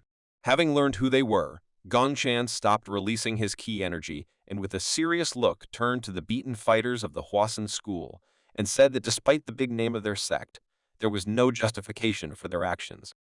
His words continued to put pressure on the poor fellows. Their conscience began to torment them because they tried to kill a passerby, and this does not fit the moral principles of their martial arts school. While Gong Chan was wasting time and continued his conversations, the rest of the school's fighters came to the aid of these poor fellows. All the other fighters of their sect had already finished their battle with the enemy spellcasters and came to the aid of their comrades. One of the young defeated fighters approached his captain and began to confusedly describe the situation in which they found themselves. The disgruntled man could not understand how his team of 5 could not deal with some pathetic witness. Looking towards the fighters of the Hwasun school, Gong Chan realized that he would not be able to avoid continuing the battle and get out of this conflict simply through conversation. Still, as always, he was ready for battle. It seemed to him that the situation was becoming more and more interesting, since the enemy had a huge numerical advantage. Domination and Moen are two sects that were founded in Sanam, Shaanxi province. The Moen school took over this territory just 30 years ago. The head of this school is a shaman. To achieve the advantage necessary to seize power, Domination enlisted the help of the Hwasun sect. Recently, the strength of the Moen sect has only increased, and they have even entered the grain trading market, using their knowledge in farming and having enough free field to grow grain. The Moen quickly gained influence and consolidated their power in the region. Having a huge amount of resources, their development stopped at the fact that they began to use them to improve the power of their state. Subsequently, the Moen began to infringe on the interests of the domination school, which ended in great disaster. This conflict resulted in peaceful, innocent people, despite the fact that this is a problem exclusively of the military classes of these two schools. Having defeated the fighters of the dominant side of the conflict, Gong Chan firmly decided that he could not stand by and therefore changed his purpose of travel and went to visit the head of the domination sect. The young monk will personally ask him what is going on in his head, since he is spreading unjustified hatred and violence. Without wasting any time, Gong Chan went to the province where the domination sect was located. Along with him were the fighters of this art school, beaten by his own hands. They did not have serious wounds, but still they barely managed to move without the support of each other. A shocking picture emerged before the sect leader. A lone warrior, not even wounded, brought his beaten fighters with the words that their violence was unjustified. The angry man shouted to the monk from the Chanam sect that he would have to answer for the fact that he decided to do such an outrage. Despite his unfriendly tone, the absolutely serious and calm Gong Chan replied that the head of the domination school should be more careful in his expressions, because what he called arbitrariness was not done by him, but by the followers of the domination school. He explained that he didn't actually get involved in the fight, but it was domination school that attacked him when he was just passing by their battle. Based on this logic, the young monk confirmed that in this case, this situation can be called arbitrariness, and not a victory over ordinary robbers. With rage in his eyes, he again seriously turned to the head of this sect and asked him to explain everything that was happening. He did not understand the situation, but thought that the followers of domination, who decided to get rid of the witness, behaved inappropriately towards a representative of another official school of arts. In response to his words, the man decided to act unfriendly and ordered his soldiers to immediately get rid of the witness. Gong Chan again found himself surrounded, but in this situation he was not confused and only continued to talk about whether these guys had really sunk to such a degree that being an official faction, they allowed themselves to show such hypocrisy in relation to a master unfamiliar to them. There was no need for the young master to use his sword in such a battle, so he simply calmly removed his hand and changed his stance. He was afraid that because of the misunderstanding that was happening, he would lose control of himself and use his unimaginably huge reserves of energy to do bad things. While Gong Chan was concentrating before continuing the fight with representatives of another school, the sect leader sent his servants to get rid of the arrogant and self-confident witness. Putting his sword aside, the young master released some of his energy and began to use the Tail Chochi Gongwon technique. He rushed to attack the enemy with the desire to repay what they had done in the forest. With one blow of his energy whip, he managed to send 3 fighters flying. After that, he used acceleration and rushed past his opponents with lightning speed, while inflicting a large number of blows on them. Not every one of them could see such an attack, but even despite this, they felt pain, and even before they started fighting with the enemy, some of them had broken bones. The armed fighters of the sect could not even get close to the master who used his energy control so skillfully. Gong Chan stopped the enemy's sword with his palm a moment before the strike, thanks to his excellent control of energy. Thanks to his lightning skills, he easily destroyed the enemy's weapon right in his hands. And then he decided to get rid of the remnants of the enemy unit by releasing a large amount of energy and spreading his dominance in the space around him. What was happening near the Wasan school building haunted the head of the sect, and with cold sweat on his face, he recognized his new enemy, that he had accidentally witnessed their dirty deeds towards less developed sects. Looking at the incredible young monk, he realized that this was an immortal master named Gong Chan. It turns out that the news of the incredible owner of energy and sword control has spread even in this province. Having defeated all the enemies, the calm Gong Chan approached the sect leader and introduced himself as he did when meeting with more pleasant people. Just looking at the immortal monk made his body tremble. He knew that Gong Chan was a rising star in the society of the strongest warriors in this world. In addition, he knew that Gong Chan had already dealt with representatives of the Dark School. Moreover, the young master even managed to defeat the world-famous Bloody Swordsman and hundreds of his pirates. Despite realizing that Gong Chan is the secret weapon of the Janam sect, the man still decided to ask the young monk if he was not afraid of the name of the Hwasang clan and responsibility for the harm that he brought to their organization. But the young monk was not so stupid and did not fall for the provocation. He replied that all these guys were simply hiding behind the name of the Hwasang clan. But despite this, the fact remained that it was obvious to determine who was right and who was wrong. Moreover, it was a miracle that such a skilled master as Gong Chan got to fight between these sects. Indeed, in another case, a defenseless woman and child could have been in his place. And even though they do not pose any threat to the clan, they would still get rid of them. With a determined look, Gong Chan warned the enemy sect leader that if the Hwasang clan really supported everything that was happening here, then he should raise the issue at the next mirror meeting and raise the Hwasang name to the ground. This sounded like a rude threat, and without it, the frightened sect leader extended his sword towards the monk, thinking that he was going to kill them all. Due to his opponent's behavior, Gong Chan sighed heavily and admitted that he was actually planning to just force an apology out of them and go on his way home. But after looking around and analyzing the situation, he realized that if he left everything like this, they would definitely not calm down. Returning to his opponent, the young master angrily called him a fool for believing that Gong Chan had fallen so low that he decided to address him with respect. After these words, the young monk, filled with hatred, decided to demonstrate what happens to those who take advantage of his kindness and sincerity. Within a moment, the young master was next to the enemy and managed to strike him with a palm that was overflowing with ki energy. He aimed the next blow at the enemy's stomach so that he would not have time to run away from him. Continuing to deliver an incredible number of powerful blows, he angrily asked the enemy whose fault it was in this entire conflict if he himself came to them in the footsteps of his bandits. Ruthlessly beating his opponent, he just wanted to hear from him an admission of guilt that they wanted to kill an innocent person who had witnessed their evil actions with impunity. Having thoroughly enjoyed such a one-sided fight, Gong Chan delivered a final powerful blow that threw his opponent closer to the building. Despite such a heavy blow, the man was still able to stand on his feet, but could not continue this fight, in which he already had no chance. Stopping for further conversation, The young monk said that he thought that at least the head of this school was at least somewhat different from the rest of the sect's fighters. As it turned out, his assumption turned out to be wrong, but he was still willing to test how far he needed to go to get an apology on behalf of this martial arts sect, although a simple apology was unlikely to be enough.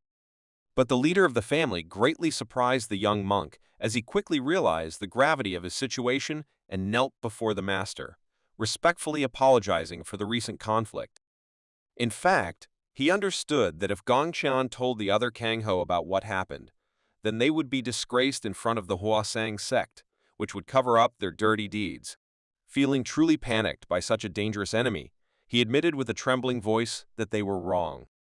With a threatening look, Gongqian replied that since the head himself so sincerely asks for forgiveness, then he will not attach much importance to the behavior of the Domon school.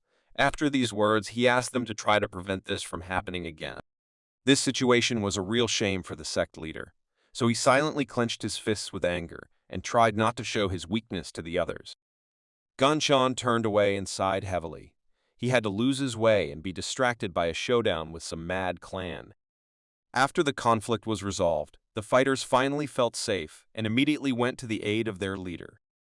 After such a failure, he was not at all happy with the support of his fighters, since now he will have to work hard in order to restore the reputation of his school and the damage that the young master from the Janam school caused them. Looking at the full moon, Gongqian admitted that he could not take part in this conflict and not waste a huge amount of time, but still it was a manifestation of his sense of justice, and he could not pass by. The road took much longer, and he had to walk until the sun came out. It seemed to him that he was already close, so the young monk did not stop and did not make camp to spend the night in the forest. As it turned out, it was not in vain that he trusted his premonition, and soon the view for which he had come all this long and difficult journey on foot appeared before him. Gongqian finally returned to his native sect, which was located on Mount Janam. The young monk spent a lot of time on his journey, and so when he returned home, everything had changed beyond recognition. First of all, he went to a meeting with the elders and respectfully reported that the monk Gongqian had finished his religious wandering. In truth, he was a little ashamed after such words, since, remembering those cheerful days, there was hardly a time when he really begged. Despite this bitter truth, no one except his sister and nieces knew what his journey really was like. The elder respectfully greeted his student that he had returned after religious wanderings in different provinces of the country. The guy with a smile on his face asked how the clan was doing during his absence. All representatives of the Chanam sect looked at him with a smile, understanding that in fact the interesting time was not inside their temple, but outside, because news of the fame and rapid growth of the young monk's skills had reached this place. After friendly negotiations with the sect elders, Gongqian went to meet his teacher. The man was very happy about such an unexpected meeting, and first of all asked the student whether he had spent his trip productively. Pleased with this attention, the guy replied that he had gained a lot of precious experience in battles, as well as knowledge that he was able to get from other clans and using valuable items that he acquired with the money he earned along the way. But still, he never managed to find out everything he wanted, but the young master was not upset, realizing that this is what they mean when they call this world limitless. The teacher agreed with his words and said that the world has really changed a lot, and it is not easy to keep track of everything that is happening around. He loved his student very much, and reminded him that in a month he would become a year older, and since he had completed his religious wanderings and would become an adult, he would be able to have sufficient qualifications to work in the sect. The master asked the young monk if he had any preferences regarding work and what area of activity he would like to take under his responsibility. Such a sudden question caused confusion in the young guy, and he hesitantly replied that in fact he still did not know what he would like to do, so he would diligently do everything that he would be entrusted with in the near future. Still, his teacher copes with the archive without any problems and alone. It was like that before, and most likely nothing will change in the near future. But on the other hand, he had an option that was worth offering to the young monk. Looking at the talented guy, he said that Gongqian could become a mentor in their sect training center. The training center is the place where all the training of the Janam sect takes place, and in recent years, it has become one of the most important places on this mountain. The man noticed that Gongqian had quite good abilities, and besides, he had already shown himself well while training other masters. Making the last important argument, he mentioned that they fed and raised him, so he should not forget such a favor and repay his native sect. Without waiting for a response from his hesitant student, the master said that he would send the petition to the training center, while Gongchan should rest for a few days until he received a written answer to his request. Gongchan decided not to waste time and went to the nearest forest to return to his habit of training during every free time. This time, instead of his usual sword, he took an ordinary household axe on the campaign. Using his energy, he chopped a sufficient amount of firewood without much difficulty. After that, he took a rope and hung all these logs in the air. Now the place for his energy control training was completely ready. The young monk began by using his palm to release a small amount of energy and push it towards his target. The attack was successful, and with the help of a chain reaction, he was able to hook all the logs that were suspended on the branch of a tall tree. Having thoroughly honed his skills in using long-range attacks, the guy stopped and decided to switch to improving defense and armor techniques. Having loosened the logs and thereby creating an obstacle for himself, the confident guy stepped forward to test his body's endurance. But as it turned out, he was in a hurry the second time and overestimated himself. As in the situation with poisons, Gongchan was too confident in his abilities and could not cope with the load. Due to such a sudden and difficult exercise, the unprepared master had to simply stand still and endure each of the blows, since he could not dodge them or strengthen himself with energy to such a level that he could not feel pain at all. After such an unsuccessful training, the tired guy lay down on the ground and looked up at the sky. Gongchan understood that if he became a mentor in the training center, then he should get used to such a test for the body, because he would have to fight with his students, and it was unlikely that any of them would be able to hook him even once. True, he was not entirely sure that he could get used to such pain. When he returned home to the Junam sect temple, he greatly regretted that he had not prepared well for such a difficult training. Despite the fact that he had time to rest and get plenty of sleep after his last walk, his whole body continued to ache, and he had the feeling that abrasions were completely covering him. Remembering that he was a master and should behave proudly, Gongchan decided to change his tactics. Looking at the egg, a completely different solution to this problem occurred to him. Instead of long-term treatment after each damage received, Gongchan approached the issue from the other side, and, through meditation, began to release ki energy in the abdominal area in order to then direct the stream of consciousness to eliminate the weaknesses of the body. As it turned out, this approach was effective, and thanks to excellent energy control, the young master managed to tightly surround the entire area of his body with Q energy. After that, he concentrated on the parts of his body that were injured in battle. After a few minutes, the young master felt that he had achieved his goal, and his skin had thickened a little, which in the future would help him become more resistant to enemy attacks. True, simply covering the skin with energy was not enough, and Gongchan sought to learn how to leave ki on the skin in order to always maintain a high level of protection from sudden enemy attacks. In his free time, Gongchan continued to train his armor technique until lunch, and after that he practiced Tsalgon, which is the ability to give acceleration to objects like the time he fought during the zombie attack on the Moen family's house. Ordinary stones with the help of acceleration could easily destroy a small target such as a pumpkin. And the more acceleration he gave to his projectile, the more targets in a row he managed to destroy. The young monk spent a lot of time outside the eyes of people. His previous training took place during religious wanderings, so he was unusual for the attention of children who were just starting their training inside the Janam school. Although their unexpected appearance and sincere delight distracted the monk a little from his training, he still looked at them with a smile and affection at how pleasant the children of the new generation of masters turned out to be. The children could not even imagine how many other arts their teacher had mastered. Gongchan demonstrated everything he had learned during his religious wanderings. Also, during his training, Gongchan came close to fully mastering the techniques of controlling ice and fire, which he was able to learn about thanks to the profitable purchase of artifacts in one of the dark shops on the way to the Moen clan. Having finished demonstrating his incredible skills, Gongchan turned to the young students and encouraged them that they too could master a variety of techniques if they practiced hard. The shocked guys couldn't believe their eyes, but the young master was right, because thanks to their early age, they still have the chance to develop an incredible amount of Kui energy. The young master mastered poison resistance and armor techniques just to be on the safe side. In fact, they were not something he really emphasized during his training. At this stage, he was most interested in mastering energy control. He was finally able to use energy without giving it a specific form. This is how he learned that it can be used as support during a fight. In addition, internal energy is maintained through proper breathing, which helps move the blood and oxygenate the blood and muscles more, so he needed to be able to control his energy, as he was taught before fencing lessons. Based on this logic, he decided that material energy obeys certain laws of nature, but it was still not clear what exactly was the logic of controlling the formless energy over which he had recently had the opportunity to gain control.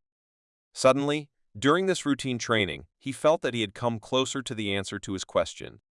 Gong Chan suggested that this time the secret of control over formless energy lies in the work of his brain as the owner of this key. Deciding that the problem was really in his brain itself, the guy also realized that in this case, his intellectual abilities had grown considerably since the beginning of his religious wanderings. Typically, people use only 3 or 5% of their brain power, but it is still possible to improve brain performance. Recalling examples of the smartest people in human history, Gong Chan wondered if he could rise to their level if his brain performance reached 10% of its maximum power.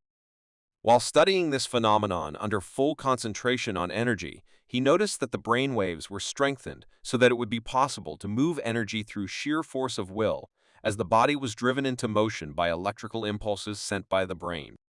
Looking at the result of his training, Gong Chen said that if he can use brain impulses to force this energy to change shape, then he will become an incredibly tough fighter who will have no equal throughout the history of the Janam sect. Gong Shan summed up the results of the recently acquired new knowledge and decided that for now, this is only a hypothesis that has many holes in practice. But he never stopped hoping that with practice, he could find the right way to confirm the hypothesis. The young monk continued to spend all his free time training to improve his energy control. A few days later, it's time to show off your progress. During a regular walk in the forest, one of the students found his master and wondered what he was doing alone in such a place. Still, he trusted him and decided to ask what brought him to this place. But as soon as the young and inexperienced guy stepped onto the site where Gongchan was training, he immediately fell under the work of a homemade simulator that the young monk had made for his hard training to improve his armor. His teacher could not stand by and came to his defense. Although the boy appeared on the site very unexpectedly, Gongchan was not at a loss and managed to knock off all the logs. His body protected the boy. The boy was simply shocked by what was happening. He did not yet know that his teacher had achieved some success in using armor techniques. The young monk admitted to his follower that he had finally mastered the art of armor, although in fact he had only mastered the first level of skills so far. But he realized and admitted that the most difficult thing was ahead of him, and he was beginning to study these difficult moments of using technology. The boy was simply shocked when he heard that for training upon reaching the third level, he would have to use hammers and maces. This was not yet the most terrible test of his skill, because Gongchen also said that at the fifth level, he would have to endure blows from the sword, so it was worth gaining experience. After such terrifying prospects, the young monk mockingly asked the student if he would like to conduct a joint training. But the frightened guy instantly refused such a risky proposal. Hearing the refusal, Gongchan was a little confused and, in order to shorten the awkward pause, asked the student for what purpose he had come to the forest. It turns out that the guy wanted to see Chongsan before training. Previously, the training camp was run by Master Zhongzhen himself. But immediately after Gongchan returned, he had to move. The young monk came to meet the elder and greeted him with respect. The man was glad to see him and said that as soon as he heard of his return, he sent the head disciple to fetch him. He actually wanted the young monk, who had only recently returned from his wanderings, to help him with the work at the training center, and through hard work help him revive the former greatness of their sect. Gongchan was not sure that he would succeed, since he was still busy with some unfinished business, but the man sharply replied that this was nonsense, believing that just the creation of the two greatest techniques of the young monk was already a blessing from above and not its just talent, it's a gift. In addition, he had already heard about his success as a mentor, especially with the example that he trained the sisters from the Moen house and even raised them to the level of Kanho's skills. After such an incident, he is sure that they could base the teaching in their school on the very method by which the young monk taught his nieces. The elder was ready to help him with any difficulties. Gongchan could not refuse such a respected offer, so he thanked him for the opportunity and said that he was counting on his support. On this day, a decision was made on large-scale changes in the training of young fighters of the school. Typically, the training center is run by only 12 people. 9 different masters are responsible for teaching martial arts, as well as other important parts of the work, ranging from the objects that are used in training to scheduling and choosing a place for training. But this time, 2 subordinates of the head of the training center, Teacher Xiongsan, Teacher Chiang-sol, as well as a new colleague Gongchan, started work. The elder turned to the young monk and said that initially the training center did not have a mission to train fighters, so this task was entrusted to him. To facilitate this role, he will appoint one of the best masters of the 4th generation as his assistant. It turned out that this guy had already arrived at the building to announce the beginning of his cooperation with the immortal master. A 4th generation disciple named Gong Xiong-jin arrived to receive instructions from his mentor. He abandoned his business from above and took advantage of the moment to call Gong Chan as his assistant. For him, being close to his mentor would be a much more profitable use of his time, but the young master still did not understand what he was talking about.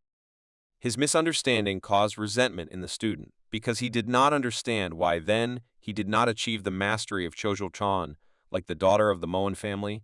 But the guy again sighed heavily and said that it would be surprising if he became one at such a young age. Recalling his battle with the leader of the Do-Wamon sect, he noticed that that man should have developed the appropriate skills 10 years ago, but could not. Realizing that this skill is beyond everyone's ability, he replied that reaching Zhangzhang's level of skill at just 18 years old is already an amazing success. Even this argument did not work on the young and ambitious guy, so he answered his mentor that as soon as he thought that they had succeeded, he immediately became angry and envious of them. Gongchan disappointed him by saying that most likely he is not the main character, and he shouldn't turn his nose up so much. With such a motivated student, Gongchan took the opportunity to invite him to become the first test subject in his new martial arts training program. He also warned that in order to achieve new titles of mastery, he should bring together all his desire to train and the will to win. The guy, pleased with the offer, thanked the mentor with a smile on his face for the opportunity to become the first student. While Gongchan was developing the training center system, at the same time, on the other side of the country, important things were happening within the Sahelan organization. The future of the entire country will depend on their result. The young fighter turned to the elder and happily announced that all preparations were completed. A man with a sly look named Salma Ketchen said that this time he has high hopes for his new plan.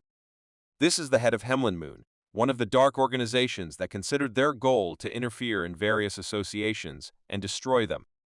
The Murim Alliance had no idea about his plans yet.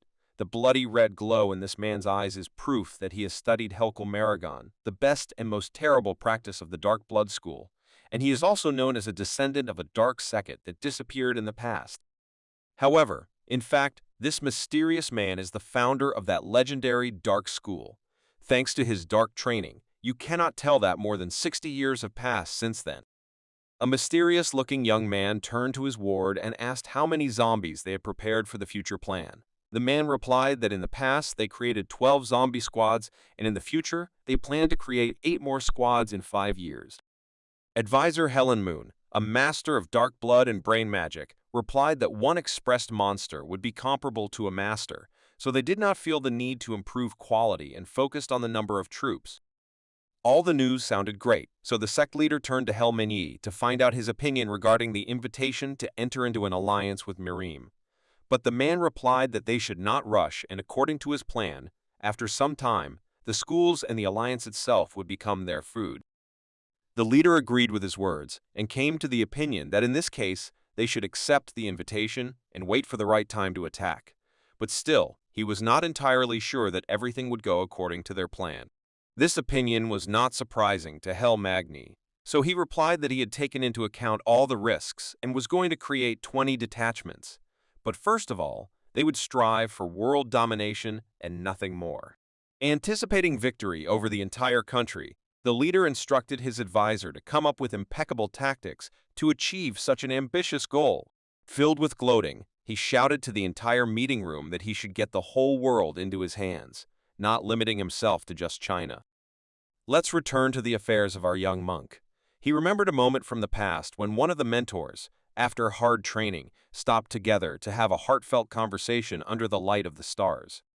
The old man drew his student's attention to one of the stars. It was called the Star of Misfortune, and at that time it shone very brightly, which meant that chaos would soon arise in the world. This star is called the Bloody Star of Misfortune, although besides it there are many other celestial bodies with a bad omen. Then he also explained to the young Gongchan that if you look closely, other unlucky stars began to fill the sky. The young and very determined Gongchan, in response to such a sad story, sharply said that in the future he would calm all these stars. Looking at the student, the gray-haired man calmly replied that he would succeed, since this was his destiny. It was from that conversation that one of the most exciting stories of our monk's life began. The next day, after talking with the elder, Gongchan began testing his new teaching method and even began working with his student. For motivation, he told him that if he continued in the same spirit, he could become a Chojul gym master within 6 years. True, his student was not at all interested in the teacher's words. He worked diligently on the exercise with which his training began.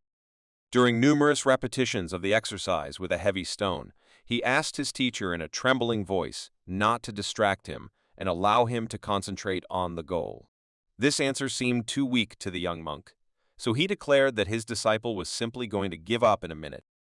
He had no choice but to train hard, because he could not afford an expensive miracle remedy like the sisters of the Moen family, so his blood vessels were already clogged, and this prevented him from developing further.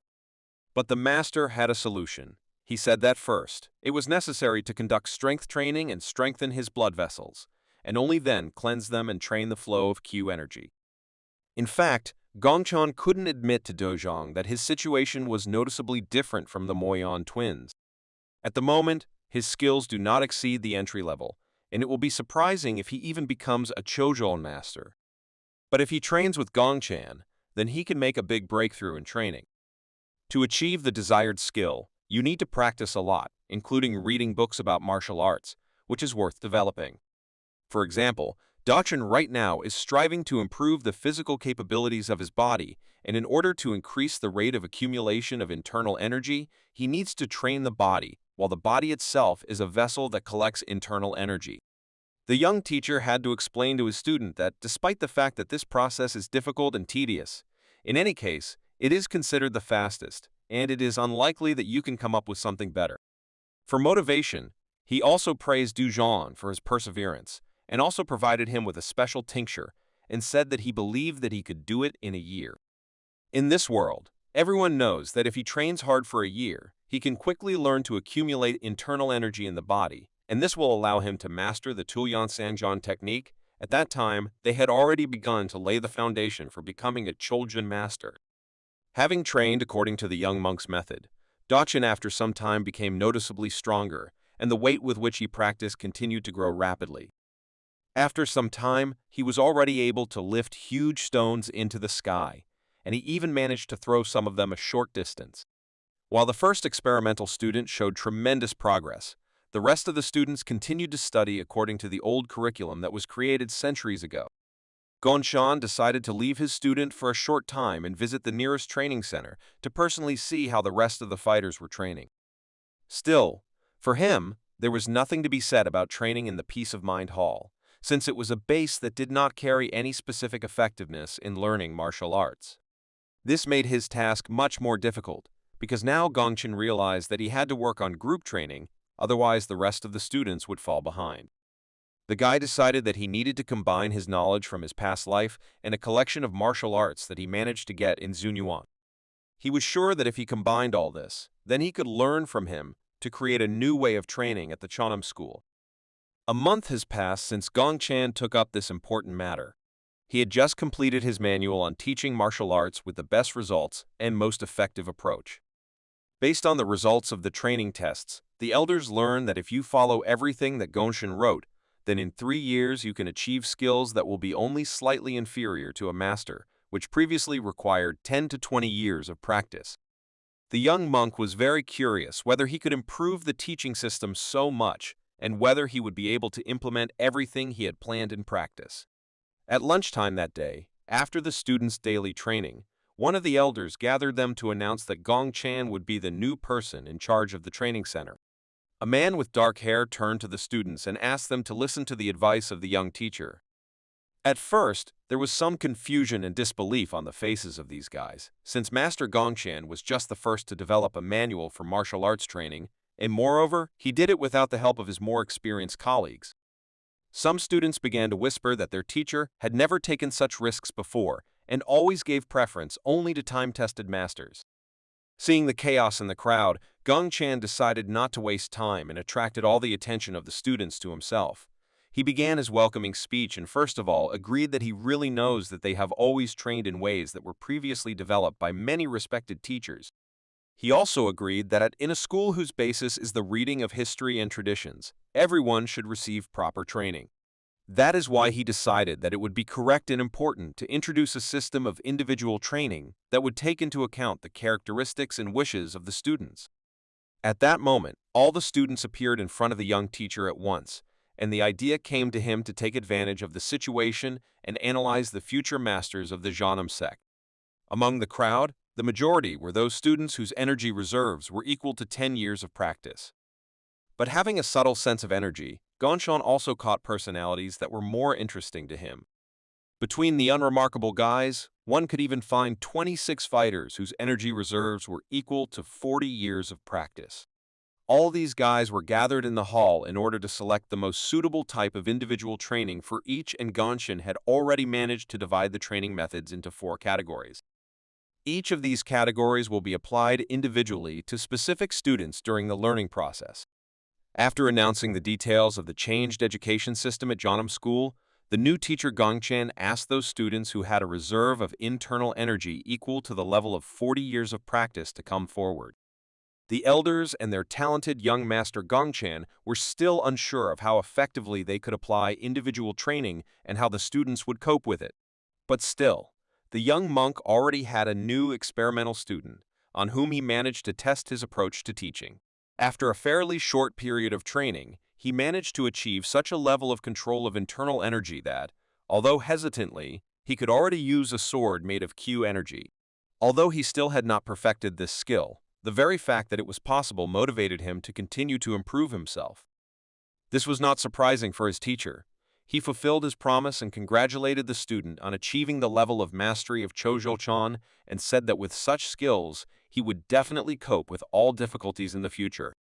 True, this did not mean that he now should not pay attention to his weaknesses. Gongchan noted his lack of internal energy, which could be compensated through diligent training to control the use of this strength. But the teacher's words did not bother the joyful guy at all. He could not restrain himself and was already celebrating his victory, since he was able to live up to his father's expectations. This childish behavior of the student brought a pleasant smile to Gongchan, because he knew what he had to go through before he achieved this result. Doshin is an unusual guy. He belonged to the Gongsong family, but she died 10 years ago, and because of this state of affairs, he had problems getting accepted into Janam School. Gongchan recalled the past, when the teacher told him a story about a lonely guy, after which he became more kind to him. Our hero's teacher spoke about a lonely student named Gonsan Jin sitting opposite them. He was diligent in everything except training, and most likely he had this behavior after what happened to the Gongsan family, because in fact, there were only a few people left from it. He also said that perhaps he wants to restore his clan with the help of the martial arts of the Janam School, because although he is a child, he had to grow up early, and therefore there is a heavy burden on his shoulders in the form of responsibility for the future of the family. Young Gongchan understood that he should do everything that depended on him so that Dochan would become a worthy person and be able to lead his clan. He even entered into battles with him as seriously as possible, even despite the fact that there was a huge difference in skills between them. This was very important in order to strengthen his will to restore the clan and strive to become stronger. This was the best he could do for him, yet such an approach was indeed justified, since Doshin himself valued the opportunity to fight such a skillful and talented opponent. Returning to reality, It is worth saying that he became an official student of the sect under the name Doshan, so as not to draw attention to the name of his deceased family. The guy was incredibly happy about his success and couldn't hold back his emotions. Gong Chan was also pleased with the work done and could proudly consider that he had made his contribution to the formation of a new master of the Chojulchan level, who would soon join the ranks of Kangho. The next day, Master Gongchan went to visit the elder to discuss the young monk's recent progress in implementing the new training system at the training center. He was happy to hear from the elder that their student named Dojon had finally become a Chojuljon level master. Despite such great news, he was cautious and said that if Dojon stops maintaining his internal energy management skills, then it will only be half the way, because his energy is still unstable, even though quite a lot of time has passed. Because of such risks, they decided to act to prevent such cases and prepared a plan in which all his training concentrated only on the development of internal energy. The fact is that Doshin continued to practice the Taoyuan Zengan technique for 5 years, and during this time, he accumulated a good level of mastery of magical energy. On the instructions of the head of the training center, he bought medicinal herbs and prepared decoctions from them. These decoctions played a big role in accumulating internal energy by applying them to the body and eating them.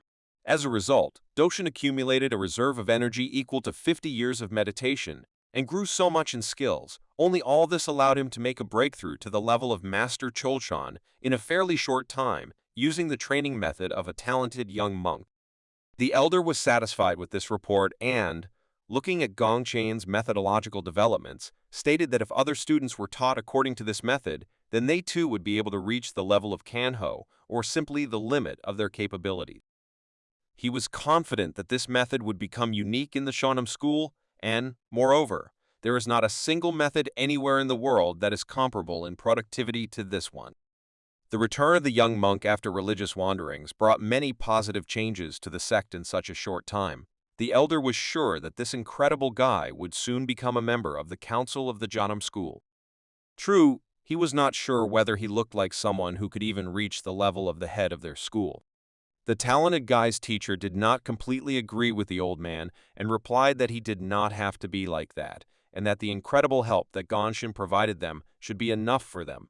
Having extensive life experience, the old man decided that most likely Gongchan would not be able to take on the responsibility of the head of the school, but he understood that the place of head should not necessarily go to the strongest in martial art. Based on these circumstances, they decided that now it would be better for them to take their time and delay the search for a candidate for the position of head of the school. Even though Gongchan doesn't seem like the type of person to be interested and strive for power, he still had weaknesses. His teacher a little confusedly noticed that their young monk had a noticeable passion for gold. The elder immediately began to laugh. It sounded extremely unusual because it was about a monk who had just finished his religious wandering while maintaining beggary, but since the teacher Gongchan himself spoke about this, the old man took this information as the truth. Knowing how well Gongchan maintained relations with other martial arts sects, the old man was confident that their most skilled fighter had already accumulated a lot of alms for his future. From generation to generation, the Junam sect has had no influence, but everyone respects it because it is difficult to ignore the strength of the warriors of this school. Gongchan brought a huge number of books on the theory of martial arts, from which a training plan was drawn up for young students of the sect.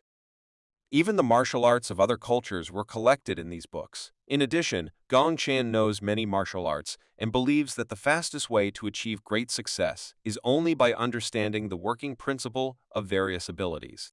At that time, Zhongsan was still the head of the training center. But no one could ignore Gongchan's influence and power, so the head decided to give him the authority to attend the council of elders of the Janam school.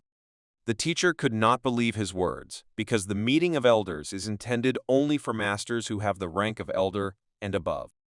He was excited by this decision of the head because previously he had not made exceptions for the masters, and even Chondo himself could not attend the meeting of the elders. Remembering Master Zhongdo, it is worth mentioning that this person is targeting the position of the first sword of Janam, the most skilled warrior of the sect, and his level of skill is comparable only to the gods. But even this is not a sufficient reason to invite him to the meeting of elders. Because of this injustice, the teacher said that inviting Gongshan would be too rash a decision, after which problems could arise in the form of a conflict with the rest of the meeting participants. But these words did not at all influence the decision of the sect leader. He believes that Shan already deserves to be present at the council, since he's endowed with excellent qualities, although the old man doubts that this young man will be able to make their school even more famous and powerful. The teacher did not give up hope of dissuading his mentor, but the man stood up from the table, demonstrating his determination, and said that he would not change the composition of the elders of the next meeting. The powers of the head of the sect were more than enough to introduce such changes into the routine of the organization. While the Cheonam school was busy introducing new methods to train students, somewhere in a completely different place in China, a man with evil intentions continued to work hard on himself, trying to reach his personal limit of strength, which would be on a completely different level compared to the limit of strength of an ordinary person. This terrifying stranger bears the title of the Heavenly Horse Mahjong, a mysterious dark master named Zhang Anma. His level of skill is so incredible that he has to train at the Chonma Wall, which is the only place in the world where one can practice the destructive path of the Dark School, since there is no way to destroy this breed. Using dark technology, he managed to cause an incredible explosion. As it turned out, his level of mastery of dark magic had long been beyond the capabilities of other people. He became the first person to damage the Chonma Wall using only one technique. Moreover, such an incredible force broke off a huge stone that quickly flew down onto the calm man's head. At that moment, when any other master would have started to panic and simply run away, Zhang Anma concentrated on his energy and calmly raised his palm in the direction of the stone flying towards him. Only with the help of his own energy did he manage to first hold on, and a moment later completely destroy this part of the wall. His hard training was interrupted by a female voice that congratulated the master on yet another success in the development of dark techniques. Hearing this voice, the man smiled and replied that he did not expect the saint to personally wait for his training to end. This mysterious woman, accompanied by masked guards, is the holy maiden of the dark path named Jiam Kyoyon, who came to meet the master to inform him that the devil had given her a prophecy. The man calmly replied that he believed her words, since the eyes of the Holy Virgin could not make mistakes. He asked what kind of future she managed to see in her prophecy. The Holy Maiden replied that in the future there would be those who could interfere with their cause. The master could not believe that there were people in the country who were able to interfere with their great work, even despite his incredible skills, before which even the legendary Chonma Wall could not survive. Hearing from the maiden that the future was becoming more and more chaotic, he replied that he could not believe that the current rulers had the power to stop him. He had no idea of disobeying the advice of the Holy Virgin, and therefore he asked for advice on how best to act. In response, he heard that he should wait another 10 years. Of course, he could not come to terms with her words, but the maiden reassured him that Ma Ninja would prepare everything himself. The master was filled with rage that the Holy Maiden saw that Ma Ninja was capable of seizing power. The girl replied that he really fits much better than Zhang Anma. Out of anger, he began to lose control of himself and tremble, which greatly surprised the young girl. A moment later, he shouted as if he were a wild animal. Even the Holy Maiden's guards were frightened by such an unexpected outburst of anger on the part of the respected master. As it turned out, brute force alone was not enough to achieve their goal. He had managed to cool down his bad temper a little, though he was still angry that his role and future plans had changed dramatically. The smile returned to the face of the terrifying master of the dark arts, and, with a calmer voice, he again addressed the young girl. Filled with confidence in the Holy Maiden, he declared that if they could trust Mei Nanja, then they would rule the world with him. Meanwhile, the Mirror Alliance was also preparing for the future and trying to predict their opponent's move. The military leader of the Union could not find a place for himself and nervously walked around the room. He analyzed the behavior of the Dark School and could not understand why they continued to be inactive. It seemed to him that he understood the enemy's goal, but he still could not understand what kind of dark business Mao Nanja was up to. While he was trying to figure out the enemy's plans, one of the servants came to him to notify him that it was time to go to the organization meeting. As usual, this important event took place in a heavily guarded building behind closed doors. the leader of the organization announced the first problem on the agenda. It was about the conflict between the Dawaman and Chang Komun sects. To solve this problem, it was worth sorting out everyone's opinions and resolving the dispute. At first, the military leader felt calm, because this was not the first time they had dealt with political crises of various martial arts schools. But after a few minutes, he realized what exactly was happening between the members of the alliance, and this made him shiver and his face covered in cold sweat. The calm leader of the organization continued the meeting and moved on to discuss the issue of the Moen clan. But the military leader no longer listened to him and began to remember events that happened quite recently and may be part of the enemy's plan. A year before entering Murim, Liaoxin province was connected with Hebok province by land and Shaldan province by sea, so the attack on these borders was quite natural. In the territories of Hebok and Shandong provinces, the largest clans traditionally ruled, while small and medium clans constantly conflicted with each other for power. To defeat a large enemy clan, they asked to join the Moen clan. One side of the conflict believed that the issue was the right to receive income from the salt farm. The other side of the conflict stated that this was out of the question, since all rights to the salt farm belonged to them. Within a moment, this peaceful discussion escalated into a verbal conflict between representatives of different schools. It was at that moment that the military leader of the Murim alliance realized that he was right, and they had already fallen into the enemy's trap. After all, if everything continues like this, then the Kanho participants will fight on their own, and since there is a lot of discontent, this will happen quite quickly. To create a conflict within the alliance was most likely the very malicious intent of the enemies, and the military leader understood this very well. The leader of the alliance noticed the anxious expression on his assistant's face and asked if everything was okay with him. The man replied that he was not feeling well and would like to leave the meeting early. The man with a piercing gaze suspected something was wrong in the behavior of his colleague, but still could not detain him. As he walked out of the alliance meeting room, the man knew that Kangho was busy fighting to increase profits, but this situation was similar to meddling in politics. The Sahelan Association cannot interfere openly, so they had to act on the sly, and he, fully aware of the situation, still could not do anything, even despite the fact that he is the military leader of Murim. Apparently, this conflict situation was created by the Moen clan joining the Moen alliance. The warlord understood the enemy's plan and promised that he would not let Mainanja achieve his goal so easily. The whole world was on the verge of new conflicts that would change the course of history forever.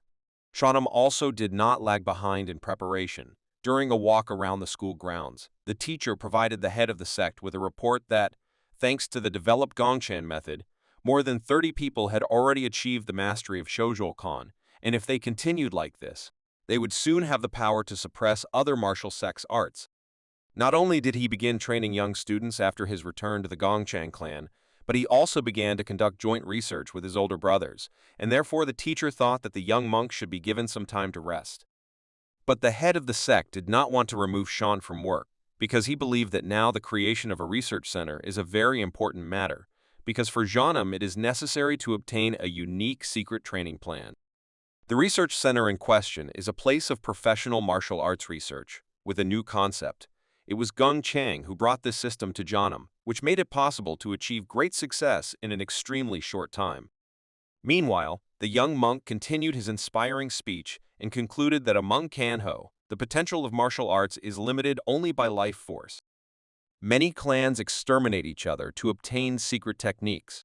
It was unforgivable for the young master that as a result of such practice, thousands of teachings from various schools were simply lost. But he saw a solution and believed that they were different and could discard such outdated ideology of gaining power. He invited the center participants to jointly explore the martial arts of other clans in order to make them their own. Gung Chan's proposal to make Junam School much stronger greatly motivated the center participants, and they looked at him with a sincere smile and hope. The young guy's enthusiastic speech was interrupted by the teacher's voice. He said that being under control was not the best situation for their sect. He believed that if they continued in the same spirit, there would be many schools that would be an eyesore at their incredible progress. Besides, the Wasan clan had already begun to strengthen their position in response to the growing power of Janam. Placing his hand on the student's shoulder, The man admitted that he understood his passion, but would like to slow down the speed of their development since they had already achieved more than they planned. Moreover, they managed to accomplish it in a shorter period of time than expected. He suggested that I try to strengthen my internal strength and write a study on martial arts and internal energy. The young master liked this proposal, and he respectfully agreed with his teacher. While the Jonums were trying to cope with the dizziness of their incredible success, things were much worse at the meeting of the mercenary heads. The dissatisfied customer was outraged that the assassins were still unable to succeed on their mission, despite the fact that a year had passed since the request to kill the target. The assassin replied that he did not sit idle, and in an attempt to carry out the task, he even headed to Jonum and settled nearby, but his target never left the school grounds. All their attempts were in vain, and despite the importance of the order, they never had a single opportunity to fulfill the contract. Still, the leader of the meeting could not afford to fail the mission, and therefore asked his colleague for his opinion on when their target would leave the enemy school again. The man replied that he did not know for sure. Moreover, they were convinced that the borders of Chonam were excellently guarded, and it was simply impossible to get inside. Based on this information, the leader of the meeting decided that if Chonam guarded their borders even better than the Wasan sect, then this only meant that something was happening there. Having no choice but to find a way around the defense of the Chonam territory, the mercenaries began to act as they could no longer delay the execution of the order. While Gongchan's enemies were hatching a plan with which they would be able to eliminate the dangerous master, the guy continued to train diligently, even though it was already midnight. It seemed that he had an ideal theory for achieving the desired result, but still he was not entirely sure how exactly he would be able to maintain the chi energy with the help of willpower, because although he continued to practice continuously, he still could not find the exact answer.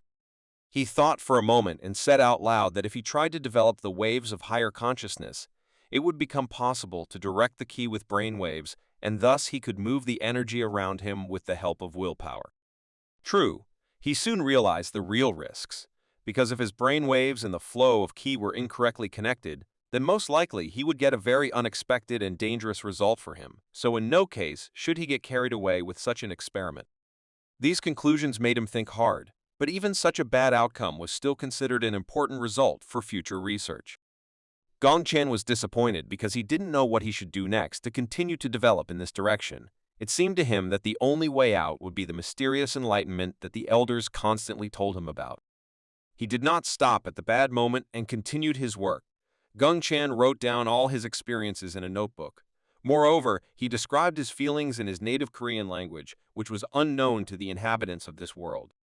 Even bad experiences helped him move on. New opportunities opened up for him, and his understanding of the use of energy continued to expand with each new day. The results of a recent experiment turned out to be a prerequisite for him to search for martial arts associated with the use of vital points in the head. The guy understood that in this case, he should go to the black market to get those items that would help him study this art more safely. When suddenly his student burst into his room and, with panic and cold sweat on his face, turned to his mentor. Gongchan still did not understand the seriousness of the situation and thought that his student should not be so nervous. But as it turned out, something terrible happened. The excited guy, breathing heavily, said that Muzhong Chingan had appeared in their world. This information shocked the young monk, who did not even suspect that danger was approaching them all this time. Mushonjigen is a legendary thing in the world of martial arts, as this book was written 300 years ago by a man named Mu Qianja, who is known as the best master in the world. Not only does this book contain all of his works, but there are also legends that it contains a secret with which you can become the strongest master in the whole world. However, adherents of the main school do not admit this at all, and consider the mastery of their family styles to be incomparably stronger than the teachings of Mushon Jigen. Even despite this attitude of the representatives of the main school towards this forgotten art, they were still afraid that this information would fall into the hands of people with bad intentions. The head of the alliance, Murim, was very concerned about what was happening in the world. It seems to him that this is one of the tricks of the dark school. Moreover, he still remembers the words of the military leader, because of which Amryongdan was secretly assembled and prepared. The King of the Sword asked his colleague what the state of affairs is in the world today if the dark school resorted to using such tricks.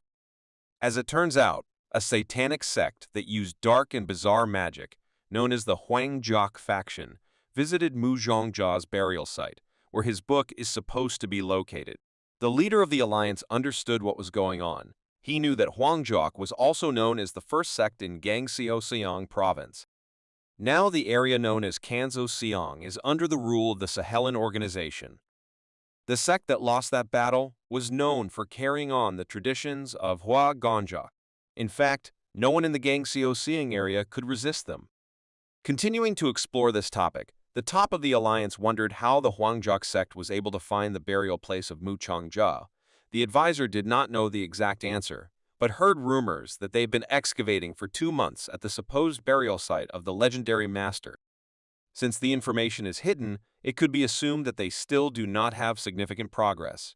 Moreover, there are rumors that the Sahelan left as soon as they found out about this. True, the Sword King Namgun was not sure whether they should trust such publicly available information, which could turn out to be a trap. To compete with a dangerous organization, they had to be well acquainted with the enemy's allies. And as it turned out, they managed to obtain information that Sahelan now has several sects that blindly follow them and do not question the opinion of the authority of this organization. Assessing the situation, Master Namgun grabbed his head, realizing that this whole situation had turned into a complete headache, because even though the forces of the large sects are almost the same, all they do is shout at each other. Each subsequent meeting discussing local conflicts between members of the alliance ended with the fact that it was impossible to resolve and relations between the schools only became more hostile. There were no positive results, and the alliance had no choice but to follow the lead of the enemies and ask the Moen clan for help. True, although this seemed to be the only correct decision, it is unlikely that the rest of the alliance members would accept this option for exiting the conflict. The leader of the alliance believed that at that moment, the main thing for him was not to risk Miriam's name in searching for Mu Changjia's book. Opening the window and looking at the sunny sky, the man decided to entrust this problem to fate. The burden was too heavy on his shoulders. He did not know what the right thing to do was, because any move he made would lead to consequences that would change the world of martial arts forever. While members of the Alliance and other schools in China continued to fuss over new information about the teachings of the legendary master, Gong Chan continued to develop his personal teachings, which in the future would help strengthen the position of his native school of martial arts. The next training was aimed at developing the young monk's personal skills. In addition to body strength, he also tried to find answers to his questions regarding the possibilities of using ki energy. At his request, the 3 students of the school continued to hit him with a series of blows with sticks on his back and stomach, while strengthening the strength of the young master's body. Although he had made good progress in this art, he could not hide his emotions from the pain that he had to experience during this brutal training. After demonstrating the weakness of his spirit in the form of suffering from pain, he suddenly changed his behavior and, lowering his eyes, seriously asked the guys which one of them hit him on the shoulder blade, and one of the fighters, despite being frightened and having a lump in his throat, still admitted that he did it. With a trembling in his body, Gong Chan impulsively replied that it was very good, because the development of armor was impossible without such pain. He wanted his students to learn a useful lesson from this training and said that they should understand that after such exercises not only his skin, but also his insides became denser. Gong Chan thanked his students for their help and said that they were now free. The calm guys were finally free. They did a good job that day, as usual. The young master analyzed his progress. He had only reached the 6th section of mastering armor techniques, but despite little progress, the effectiveness of use was obvious. He understood that once he got used to it, this will allow him to create new military techniques that will strengthen the power of the Shonan School's combat arsenal. Returning home, Ganchan's first priority was resting after a hard workout. From the constant release of internal energy and numerous blows from students, his clothes were torn and his whole body was covered with abrasions. To recover from such exhaustion and return to productive work, he prepared for himself a full vat of medicinal herbs. This approach was previously used by Dojon. In addition to increasing the amount of internal energy, he also restored his body after grueling and difficult training. Gong Chan focused on his breathing and began to meditate, gradually releasing his internal energy. He got rid of the toxins accumulated in the body and other consequences of numerous injuries while developing his armor. This method of rehabilitation turned out to be very justified, since after a few minutes of meditation in a vat with medicinal herbs, he managed to restore his previous body condition, getting rid of fatigue and abrasions. This rare practice once again proved the fact that the young monk was one step ahead compared to other masters, who approached training too limitedly and only followed the recommendations of more experienced masters, without experimenting with new approaches to training. After rehabilitation from a hard workout, Gonchan went to eat. In the dining room, his student Doshan was already regaining his full strength. The teacher's appearance was sudden, but he was very glad to see him. As it turned out, due to the homework that his mentor gave him, he was late for lunch and, moreover, he was also incredibly exhausted, since he was also training an armor technique that was new to their school. Gong Chan joined his student and said that his day was also productive. He had to continuously practice, because the more he trained, the more amazing the technique his armor became, which was supported by the control of internal energy Q. The young monk invited his friend to join in the training because it was quite suitable for the methods of training muscle memory of their school. Dozhong replied that in fact he had already made some progress in this matter, and later even plans to introduce this armor in the training hall as one of the new Janam techniques. Such news made the guy understand that most likely this armor technique would soon become the face of their martial arts school. Armor technique is truly a unique and rare experience among the masters of the world. It is too underestimated and requires more detailed study. But besides that, Gongchan still couldn't stop thinking about the recent shocking news and therefore asked his comrade what he knew regarding the appearance of the book of the legendary master Mu Shangja. The guy replied that this is a really hot topic, and now there is a heated debate on this topic in the Murim Alliance. He also heard that their rival organization, Sahelin, had also joined the race to obtain this book. They began to be extremely active and had already sent their people to explore the territory where the tomb of the legendary master was located. Gong Chan could not understand why this news still did not receive new details, because everyone had known for a long time that the location of Mu Shangja's burial had long been discovered, but he heard that no one had time to excavate the place with valuable artifacts. Doshin replied that everything is not so simple, and, as it turned out, there are some pitfalls in this matter that no one had even suspected before. Sahelin's side says that at the moment they do not have suitable craftsmen to complete this task, so they are not succeeding.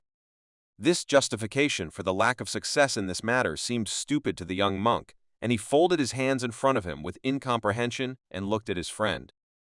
As it turned out, specific knowledge is required to achieve this goal, but since ancient times, the use of knowledge in martial arts schools was almost not required, and more precisely, people use their heads at best to weave intrigues. Of course, to complete most of the tasks of the average master, it is enough to simply have a high level of strength and good skill in fencing and the use of Q energy. But they say that in the case of the tomb of Mu Changja, things are different and a living person has not yet been able to enter. The tomb of the legendary master. This crypt was not so simple. There are rumors that it was made so that not a single living soul could enter or exit there. Such rumors turned out to be very unexpected, and Gongchen summed up that, as it turned out, the aristocrat Mu Changja was very erudite and so responsible that he even thought about dying in such a way as not to harm the balance of power in this world. While they were having dialogues about important topics that could change the whole world, the cook brought the young master the long-awaited noodles. After practicing the armor technique, he became very hungry, yet he never denied himself the pleasure of enjoying delicious food, even when he traveled around the world adhering to religious begging. In the middle of such a busy and productive day, he finally managed to experience the joy of a delicious lunch. But even this pleasant moment he could not fully feel, as he was distracted by one of the school students. He came to Gongchan to inform him that they were looking for him in the main palace of the Janam school, and most likely it was a very important matter that could not be postponed until later. Gongchan folded his hands in front of his chest, respectfully greeting the person standing in front of him, as he had come on call. A serious-looking man told him that he had a job, to which Gonsong had already left, and his brother Chongi would accompany him from here. Of course, Gongchen quickly guessed, and his assumptions were confirmed by the man's words. All this fuss is connected with Muchongjang Yang and the search for Muchonja's book. The man rubbed his chin with displeasure when Gongshan suggested that besides them, Murim was also involved in this. In addition, the main school also expressed its interest in the book, promising to send help from itself. So, the main task for Gongchan is to protect other students from the main school and make sure that everything is calm. Now Gongchan was tormented by only one question. Does Brother Gongsun know what their plans are? Of course, he also said that Zhangdo's older brother would also go with them. Chan understood that compared to his student Changjin, he was not at all as competent, but he was learning quickly and had already become a master. So he just smiled and asked when they would need to start moving out. People from every sect have already gone to Murim. In the foreground stood the Jegal family, who were very determined. They were determined to figure out what Sahyolung had failed to do for so long, and were also extremely furious as they realized that Murim had no reason to interfere with this. Most of the sects are really trying to get their hands on Mucholding and take over its power. The internal structure of Murim's followers has also begun to rapidly collapse. Gongchan, along with his elder, rode on a horse and supported him because, first of all, they must not disgrace the name of their school. People were shocked by their appearance, so they began to scream in panic. They understood perfectly well that the influence of Janam had indeed increased greatly, and they had become completely different from what they had been before. Now they don't seem small at all compared to other clans. People were well aware that they also had great interest in Mu Chongjae's book. The elder waved his hands and asked if his interlocutor really decided to come after closing, but he just smiled and said that he came here only to provide a little help to his nephew.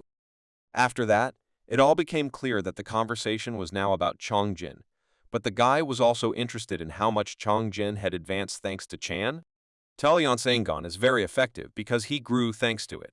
But unfortunately, the elder was very busy with activities outside of school, so he personally did not get to see the progress. But he just smiled and said that he was almost sure that they would be able to see a really significant difference. The sister was also quite serious. It seemed like something was bothering her. Gongchan opened the doors and looked at her with a smile, which made her very surprised, because she didn't understand when he arrived. He looked at her and said that not only he became a reinforcement of the army, but also his elder brother. The sister was a little embarrassed and upset at the same time, because she hoped that one of the senior masters would arrive. Gongchan laughed and decided to joke with his sister, because if she already knew about his arrival, then why was she so surprised by his appearance? But she just sighed and said that the messenger told her so how could she know more information? Suddenly, her look changed dramatically, and she was quite shocked. She looked at the guy's neck and couldn't understand what kind of bruises he had, which on his neck looked very similar to marks from kisses. Gongchan just waved his hands and said that it was because of the steel armor technique that he was studying right now. She decided not to argue, so he said that the entire sect was now training this technique. He laughed and said that it would be good enough if the girl also learned the technique of resistance to poisons, since it is very important, but she was scared, because in Janam they do something else. It was extremely important for the sister to get permission from the elder, so Chang'an smiled and said that he had received permission from him to do absolutely everything that he saw fit. Such a conversation gave my sister a headache, and she was worried because she understood that the guy was now doing something that he might regret. Their conversation was interrupted by the unexpected opening of the doors. The elder brother also decided to greet his sister and did so with a smile. She was glad to see him a little more than Gongchan. So he and his brother bowed down in front of him as a sign of respect. Elder brother was indeed very happy to see that the two of them had a very good relationship indeed. But still, they agreed that they needed to go to bed, since tomorrow they had to leave early, so they needed to go to bed early. The sister was indignant, because is the brother really here just to say this phrase? He even got a little angry at this, so he said that he originally came here to see her face. After that, he left indignant, leaving the guys in bewilderment. Gongchan tried to talk to him and defuse the tense situation, but the older brother simply loudly slammed the door in their faces. So Gongchan looked at his sister and said that he seemed to really like her. The girl also got angry, so she grabbed the guy and began to torture him, ordering him to say such nonsense in another place. But he only begged not to hit him so hard, since he already had bruises all over his body.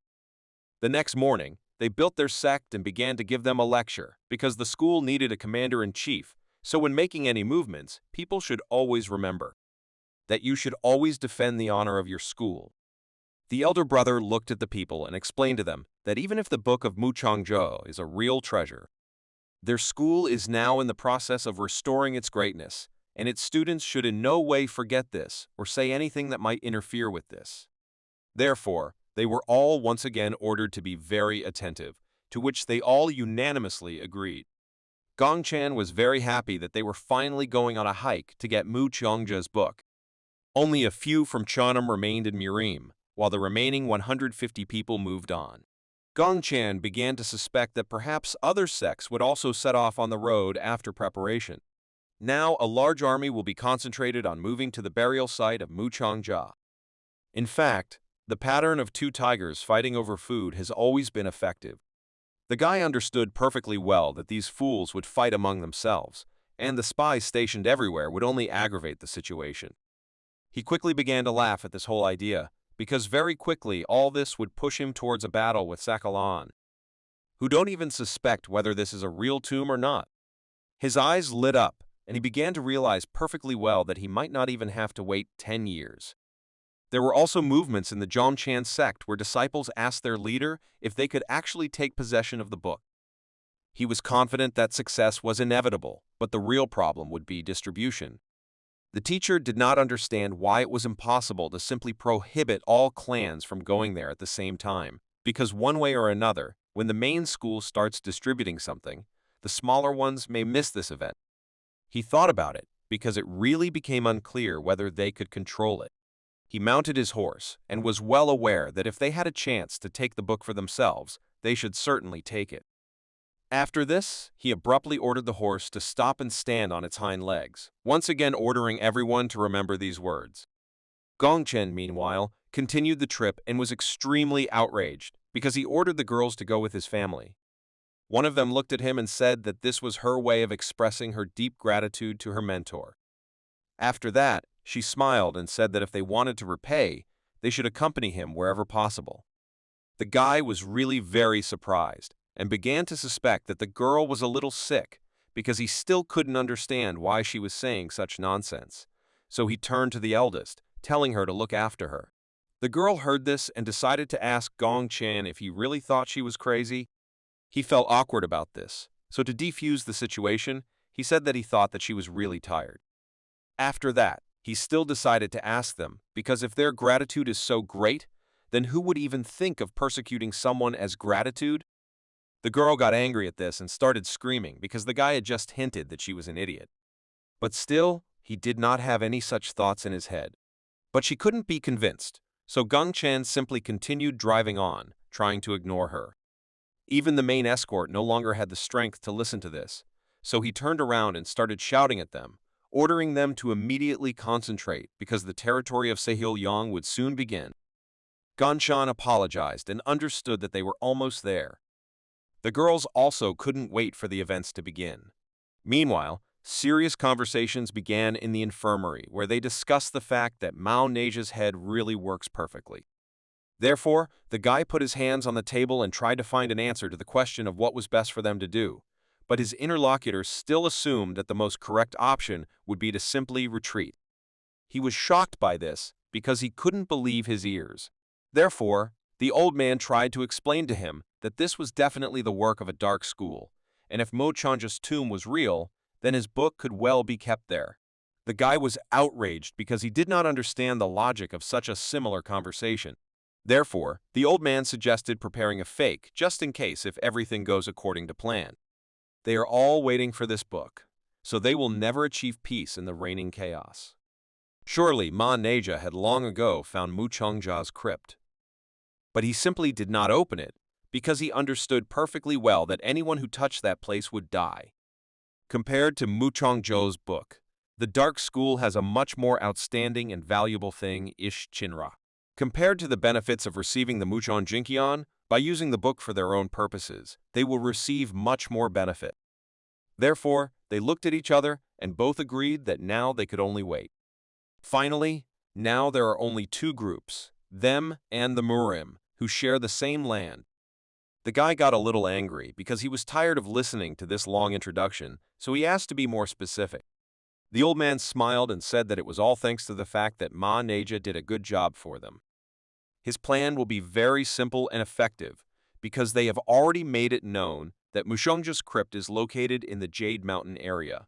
A large sect called Huangzhong was located in that place. It was she who discovered Muchongja's crypt. After this, the people of Sahelian came and began excavations.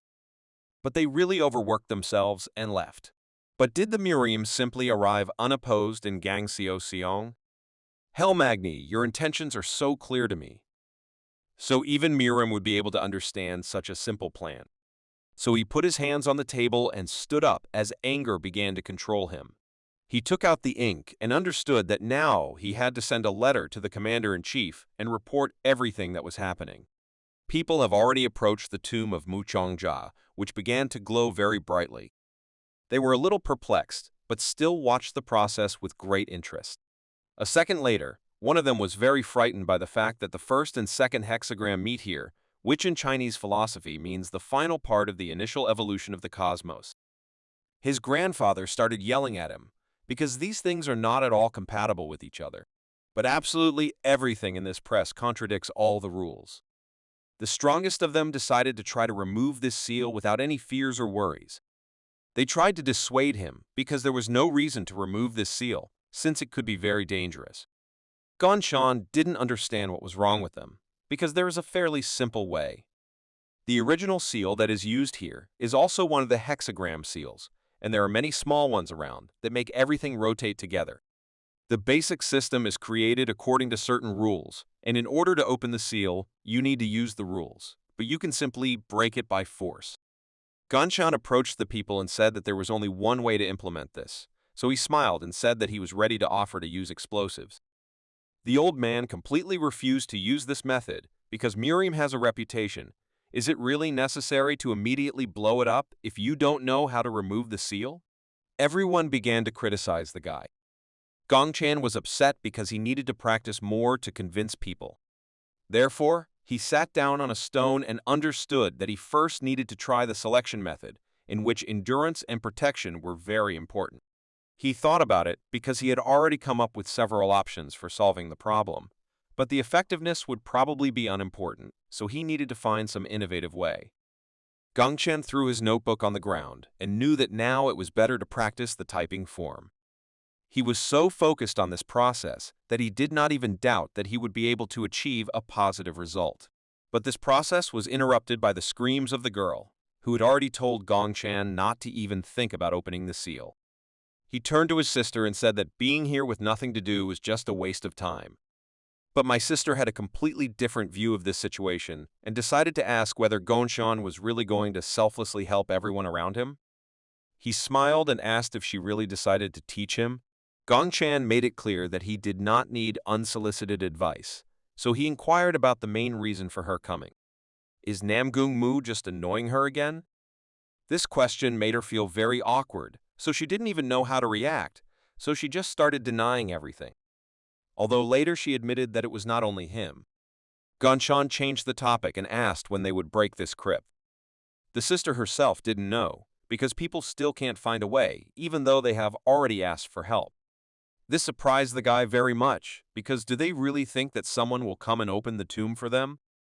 They requested gunpowder from the imperial family, but Gongchan did not really like this decision, because they all glared at him and lamented about Miriam's good name. Nevertheless, the girl explained that they all came to the conclusion that it would be much easier to explode, but Gongchan noticed that finding gunpowder would also have to take time. He was well aware that in this area, the search could drag on for several months, but wouldn't this entail even greater controversy? Everyone is trying to open this barrier as quickly as possible, so you should also be wary of conflict among the participants in the hike. Everyone is here just because of greed, nothing more. And now a month has passed since Murim began excavations. Sahelions' discontent only grew. They were furious, because who is this Murim anyway to create unrest on their land? But Murim was ordered to complete all their work as quickly as possible before Sahialung's indignation became even greater. The other side tried with all its might to get as much explosives as possible from the lands of other clans. They also brought gunpowder from the imperial land, so action could begin. There was a big enough explosion that the guys nearby opened their mouths and started screaming to relieve the pressure on their eardrums. The explosion was quite large, after which a huge hole was formed several meters deep. However, the seal was also broken and a space for entry appeared. Bang Shonrim, who led the Habukpan family, ordered an immediate advance. Muchangja's book was already practically under their noses, so they had to hurry. Gongchan was indeed quite surprised for the first time. People jumped into the pit one after another, in anticipation of a sweet victory. Gongchan looked to the side and understood perfectly well that the Junam sect had not moved at all. Just like the Namgun and Jagal clans. The Moen family, the Shaolin Monastery, and several other sects also did not budge. He understood perfectly well that there was no point in getting Muchangja's book. People were controlled only by greed. The girl decided to ask why he thinks so. Gongchan replied that she really thought it was so easy to control the most complex techniques. This book is a collection of secret knowledge of earth and sky, the contents of which represent a huge number of complex ciphers, but who can decipher and apply them all? Gongchan suggested that someone from the main school could do this, but isn't this a waste of suffering? After all, most of the knowledge and secrets of that time have already been lost. My sister agreed with him, but asked when you should start getting nervous. She looked at the guy and didn't understand who would start the movement first, say Halung or the Dark School. The Janam detachment will move only with the order of Elder Zhongdo. However, their conversation was interrupted by a rider on a horse, who was racing at a fairly high speed. He very quickly approached the main entrance to the tomb, and he started shouting, informing everyone that a very urgent letter had arrived from Urim headquarters. Gongchan was shocked by what he heard. Some people continued to move on. The crowd was huge and the paths split into two directions between them, so a choice had to be made. People began to notice that no matter how long they walked, there was no end to the road. Besides, it was really very stuffy here. The head began to get nervous because people began to ask where they needed to go, but he was also well aware that if they split up, there was a chance that the other clan would get to the book first. And he also understood perfectly well that it was too late to engage in reconnaissance. People were shocked by this answer, but still did not fully understand how to interpret it.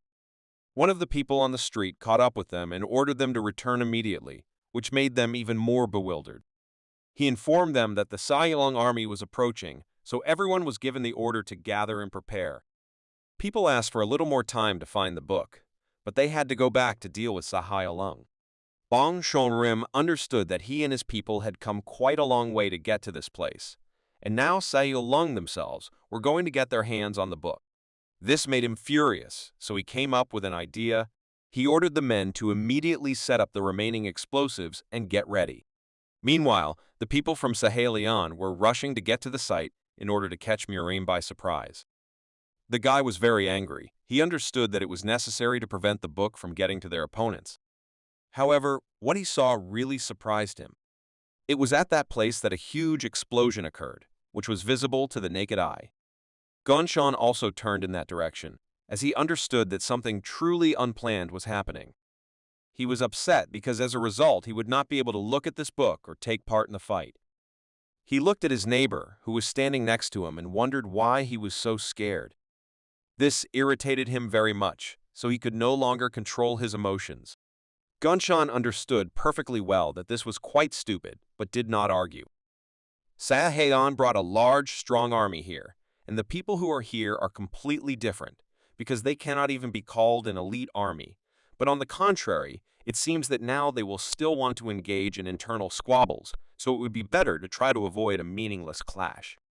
The people from Sahulean stopped and looked at the explosion site in more detail, which made them very happy. But isn't it boring to just leave Murim here? The old man also understood perfectly well that the guy was right and could not disagree with him. So he smiled and said that it was time to test the strength of their opponents and see what they were really capable of. Preparations for the fight were already completed, so it was time to begin. The Huanjok sect was especially eager to fight. Its leader could no longer wait. He was crazy with the knowledge that the prey was already right under his nose. Therefore, all the warriors rushed into battle with the same attitude as their leader. A huge army ran to fight, raising a cloud of smoke behind them.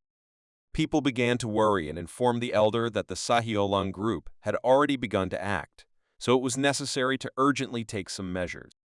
He quickly drew his sword and ordered everyone else to get ready.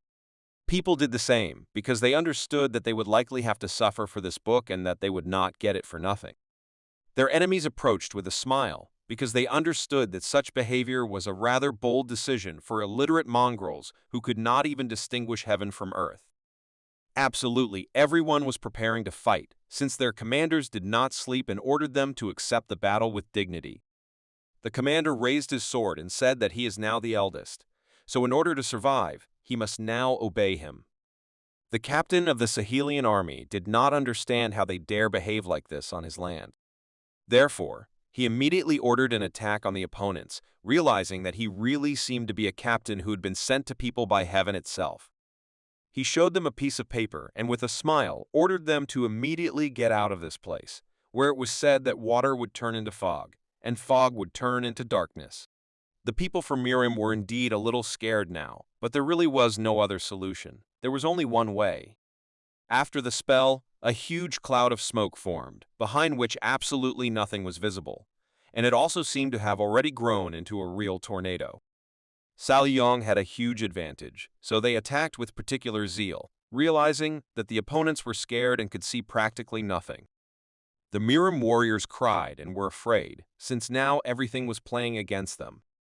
They suffered huge losses and were not prepared for such a turn of events. The Sahelians destroyed one enemy after another, enjoying their advantage. The battle was unfair, but still the Muriam themselves asked for this by entering someone else's land, so such an outcome was to be expected. Ganshan understood perfectly well that they deserved all this.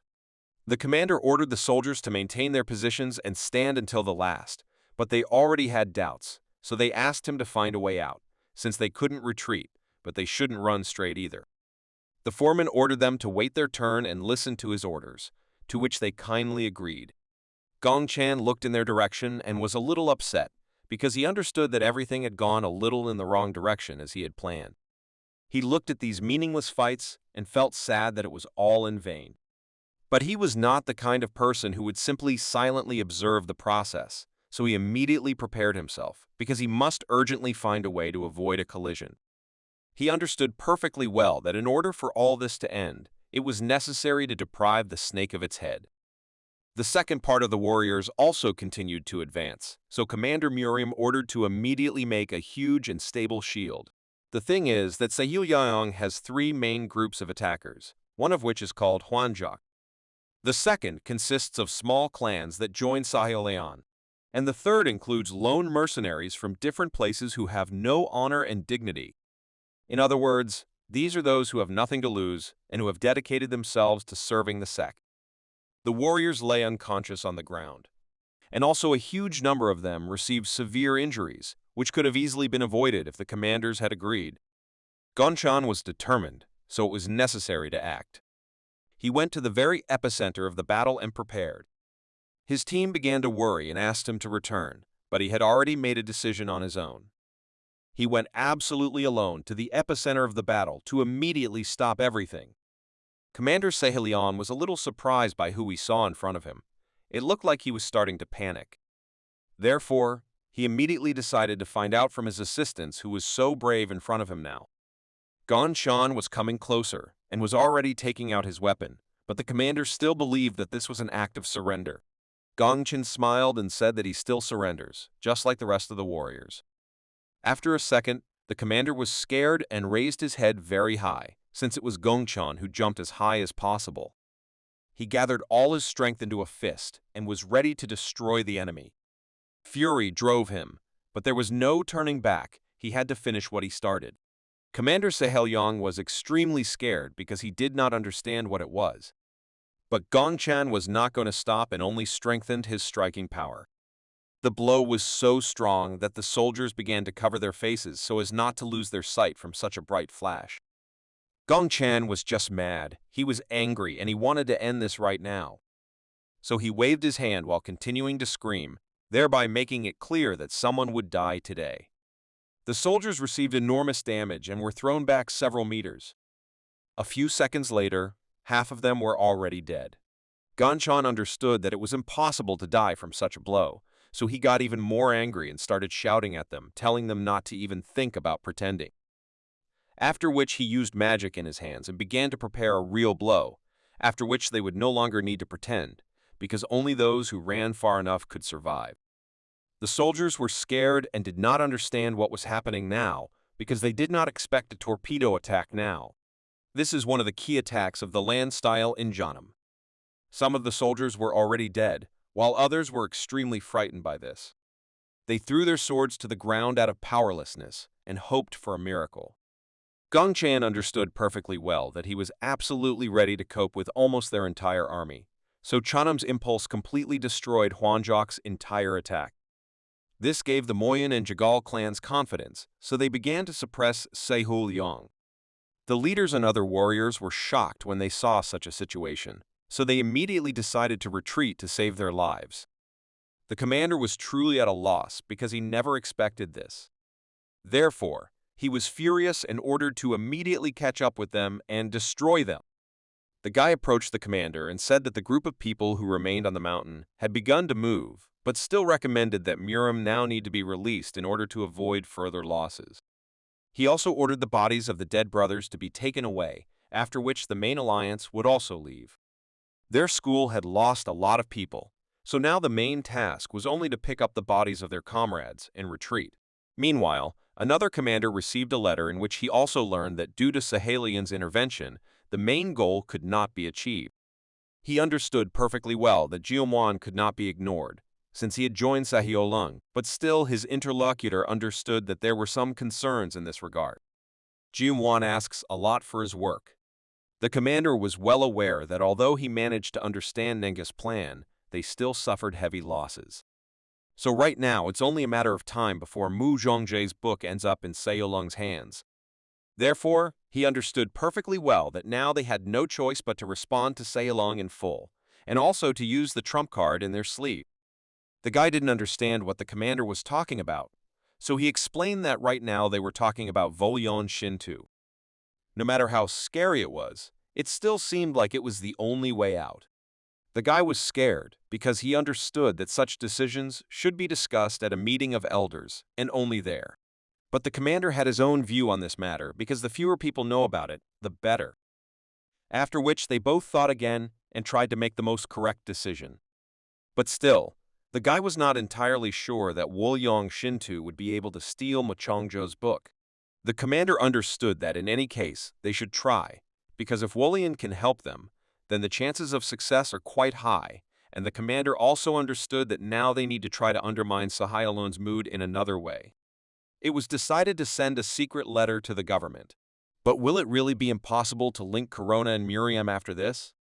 Unfortunately, in this situation, this will not be possible. So this is the danger of this situation. Therefore, the guy thought about it, because he began to worry that even using Volyon Shinto would not be enough. He also stopped the commander, because he understood very well that the Saolung could be ready for any trick right now, so he suggested that he try to attract the attention of more people to this at the next meeting. The commander agreed with him, but still warned the guy, since there could be spies at the meeting, so it is important to be extremely careful. They both came to the conclusion that it was extremely important to be prepared for extreme measures and prepared this conversation for the next meeting of the elders. Meanwhile, Gongchan continued on his way and took a few steps. He stood in the middle of his army and was sad. After all, the only thing they could do now was undermine the seal instead of Sahiolung. And he also couldn't understand why politicians forced them to do something like this. But he also had to console himself with the fact that the Janums were the only ones who did not suffer major losses. Gongchan was still worried about something, so he quickly turned his head and looked to the side. Another person fell, but they didn't have any more room for him in the cart due to Peng Chongram's greed, so the Habukpan family now has a very big loss. People approached the head and asked him what to do next, but he was confused. He was also driven by anger, as he now hated the Sahiolung opponents with all his heart. Gongchan knew very well that as soon as they all returned to headquarters, he would begin to insist on the destruction of Sahiolung. It really was like a forest fire that wouldn't go away quickly unless the flames were put out, so you had to be strong enough to fight it. A few days later, they were already there and a serious conversation broke out in the room. Gong Chan was planning to go down the mountain and asked his teacher's approval for this plan, as he felt that he needed to gain experience in various battles of Kanho's level. The teacher smiled at him and said that the elders believed in him, and he also gave his blessing for this journey. Gong Chan bowed his head in front of him when the teacher asked him not to forget that he would always be their student and could ask for help at any time. Satisfied, Gong Chan walked out of the building with a feeling of relief. He didn't understand whether he should go to the black market now because there were a lot of interesting things there. He burst into tears because he still wanted to buy books on martial arts, but he didn't have enough money, or rather, none at all. Therefore, he quickly ran on, hoping that in Kanho he would already become fully rich. It was one of the best walks of his life, as he was in the most positive mood. But suddenly he stopped and was unpleasantly surprised, as anxiety began to get the better of him. He began to worry and forgot what he was talking about, so he came to the conclusion that he would definitely need to take something for anxiety on the black market. But he didn't even suspect that his worries were completely in vain, because all this time he was being watched from the tree. The guy was very glad that Gong Chan did not notice him and understood perfectly well that his 10,000 golden nannies were already very close. Kanho really began to change, perhaps even for the better. It all started after the battle with Moen, after which Sayolong were still able to get Muchanja's book. However, along with the rumors of Yongwol Shintu's appearance, something truly unexpected happened. The book itself has completely disappeared from the radar. Its copies began to spread throughout Kanho, giving not very decent people the opportunity to make money. Munju was very concerned about what was in the materials of the book and was well aware that if he used the knowledge that he had, then there would be absolutely no one left in Kanho except him. He was one of the first to receive copies, but soon fell into a coma and died. A lot of people started walking around the market, trying to find answers to their questions. The guys began to discuss that Moen was involved in the theft of Mu Xianzha's book, which they could not believe. It is said that this was a deal in exchange for the release of Shintu, who was being held captive by Murim. Gong Chan was also walking around the market, searching, and was completely focused on the thoughts in his head. He was well aware that Murim's authority had floated, all because they were blinded by the possibility of feet and rushed towards each other with drawn blades. And in Kanho there was a real mess. He decided to go in and see what was being sold in the stores. But after he saw the prices for books, he was shocked, to put it mildly, because he could not even imagine that it could cost so much. The seller clarified whether Gong Chan needed materials on the topics of mind control, brain impulses, and the knowledge of consciousness, correct?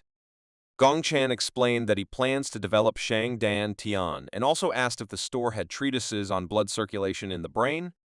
But the seller warned him that each of the books would cost 200 nannies.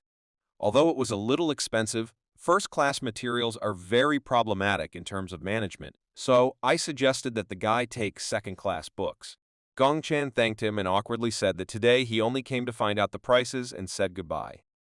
But just as he was about to leave, the seller shouted in his back and stopped him. He extended his hand and gave the guy money. He also laughed and said that this is a promotion, and here, on the land of Jiamuan, it can be paid for as cash. Gong Chan was shocked, because he didn't understand why the seller was doing this. He replied that this was his payment for the information, which surprised and shocked Gong Chan even more.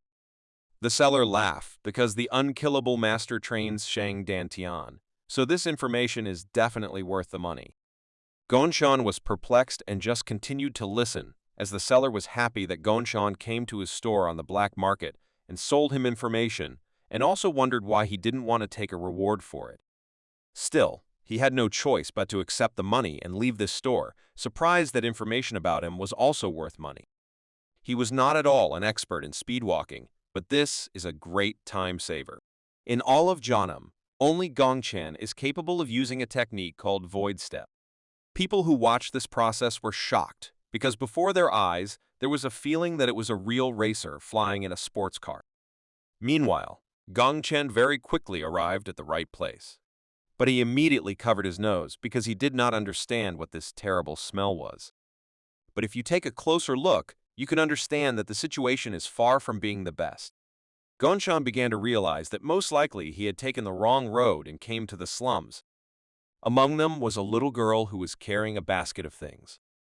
After all, no matter how hard he tries to develop his skills, he still cannot help such people.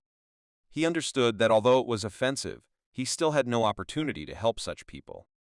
But suddenly, he was very scared, so his attention suddenly switched. He saw the girl fall to the ground from powerlessness and quickly ran to her aid.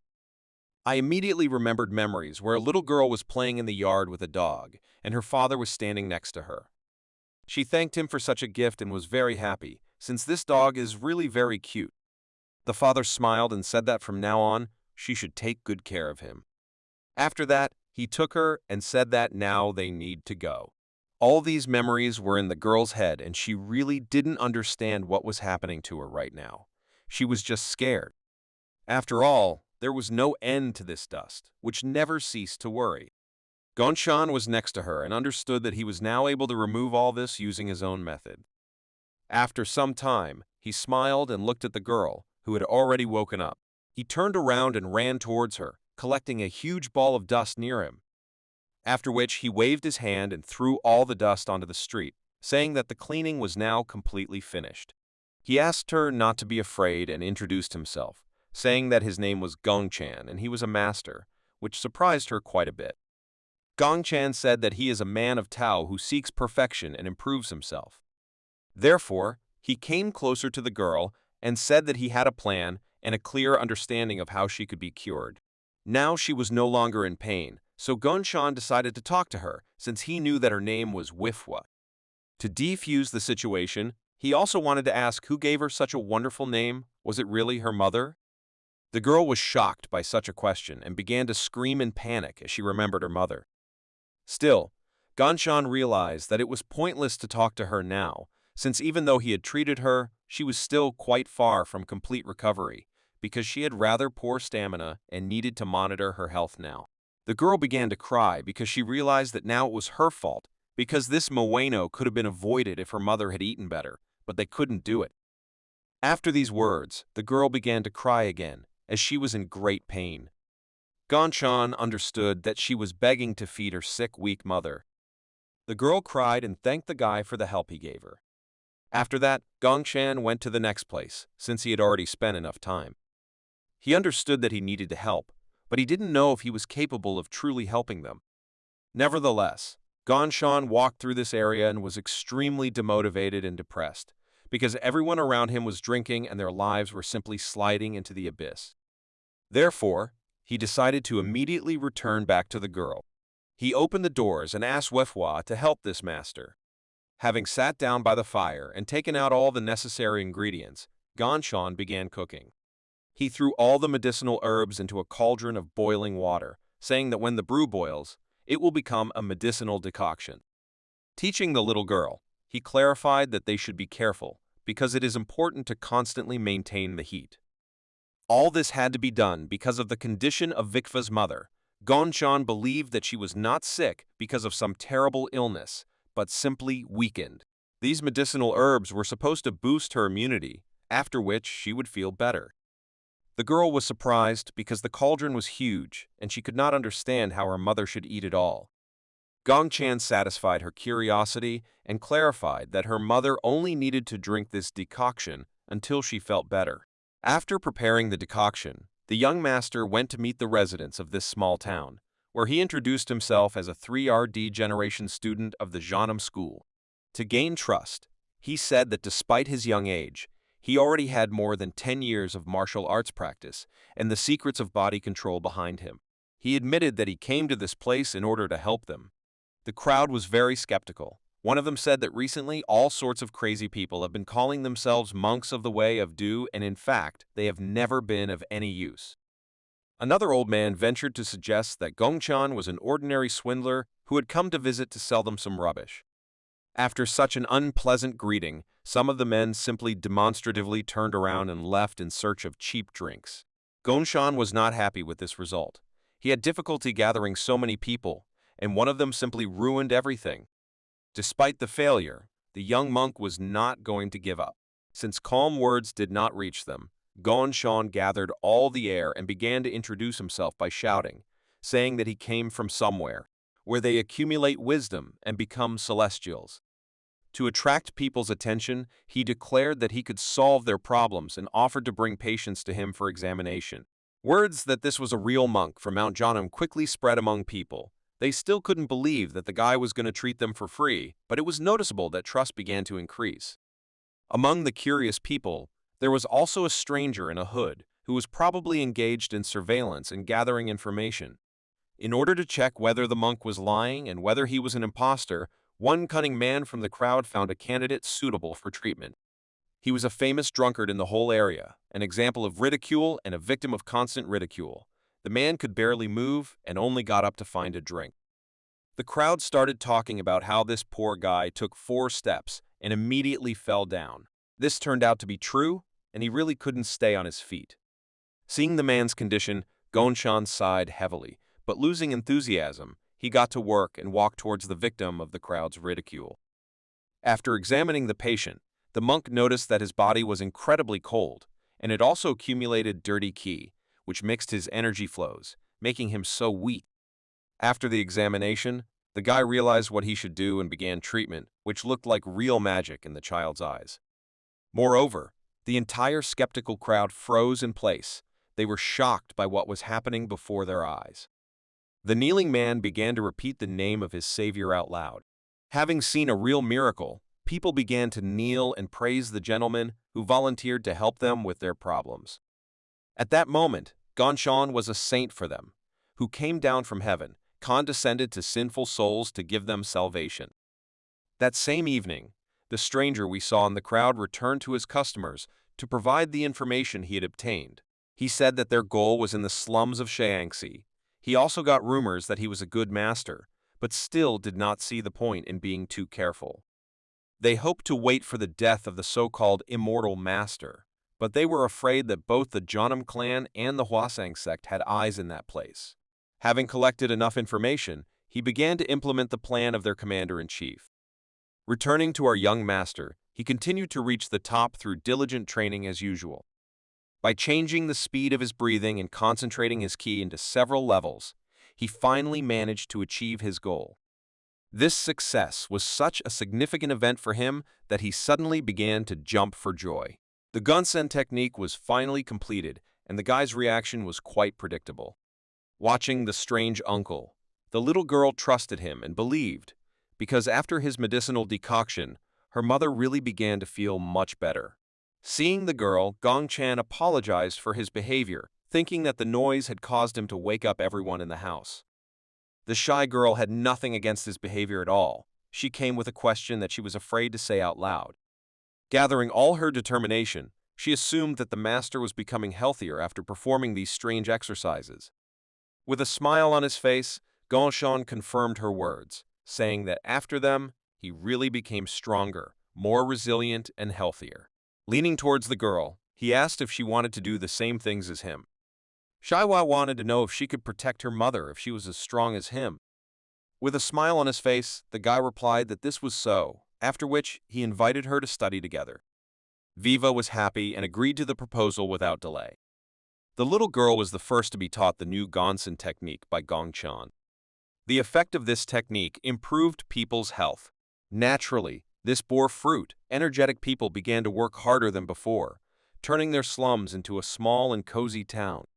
Thanks to all this, the name of Janam bubbled throughout the Shaanxi region. Rumors spread that Janam was doing charity work in troubled parts of the region, thanks to which residents stopped getting sick all the time. Local onlookers also heard that all this was only thanks to the efforts of one monk named Immortal. Master Do's action was widely known even within the Wasan sect. During the discussion, it was said that with the help of the new art, the Immortal Master from Janam not only cured the poor, but also taught them the basics, beginning to popularize the path of Da. He created a unique method of breathing exercises, teaching people completely free of charge. The local elders were not themselves, because this approach did not correspond to the rules of trade that were practiced in their Kanho region. Books with this knowledge began to spread. Moreover, information about it went not only to representatives of Hwasun, but also spread to other sects. The local elders were excited due to rumors that most people on the West Coast had already learned this technique. The thoughtful man said that their business was bad because of the new star of the Janam clan, who spreads the innovations he invented without demanding anything in return, thereby devaluing their goods. The Wasan elders decided not to stand by, and if Janam is going to increase its zone of influence in the Shirangsi region, then local forces will do everything to contain the ambitious sect. A month later, things began to improve inside the slums. Gongchan opened a small shop in which he sold medicinal herbs together with his little follower. They were about to leave and the guy began to pack his things, but Vikfa suddenly attacked him with a question. She was curious about what happens when the cell nucleus is exposed to key energy to regenerate.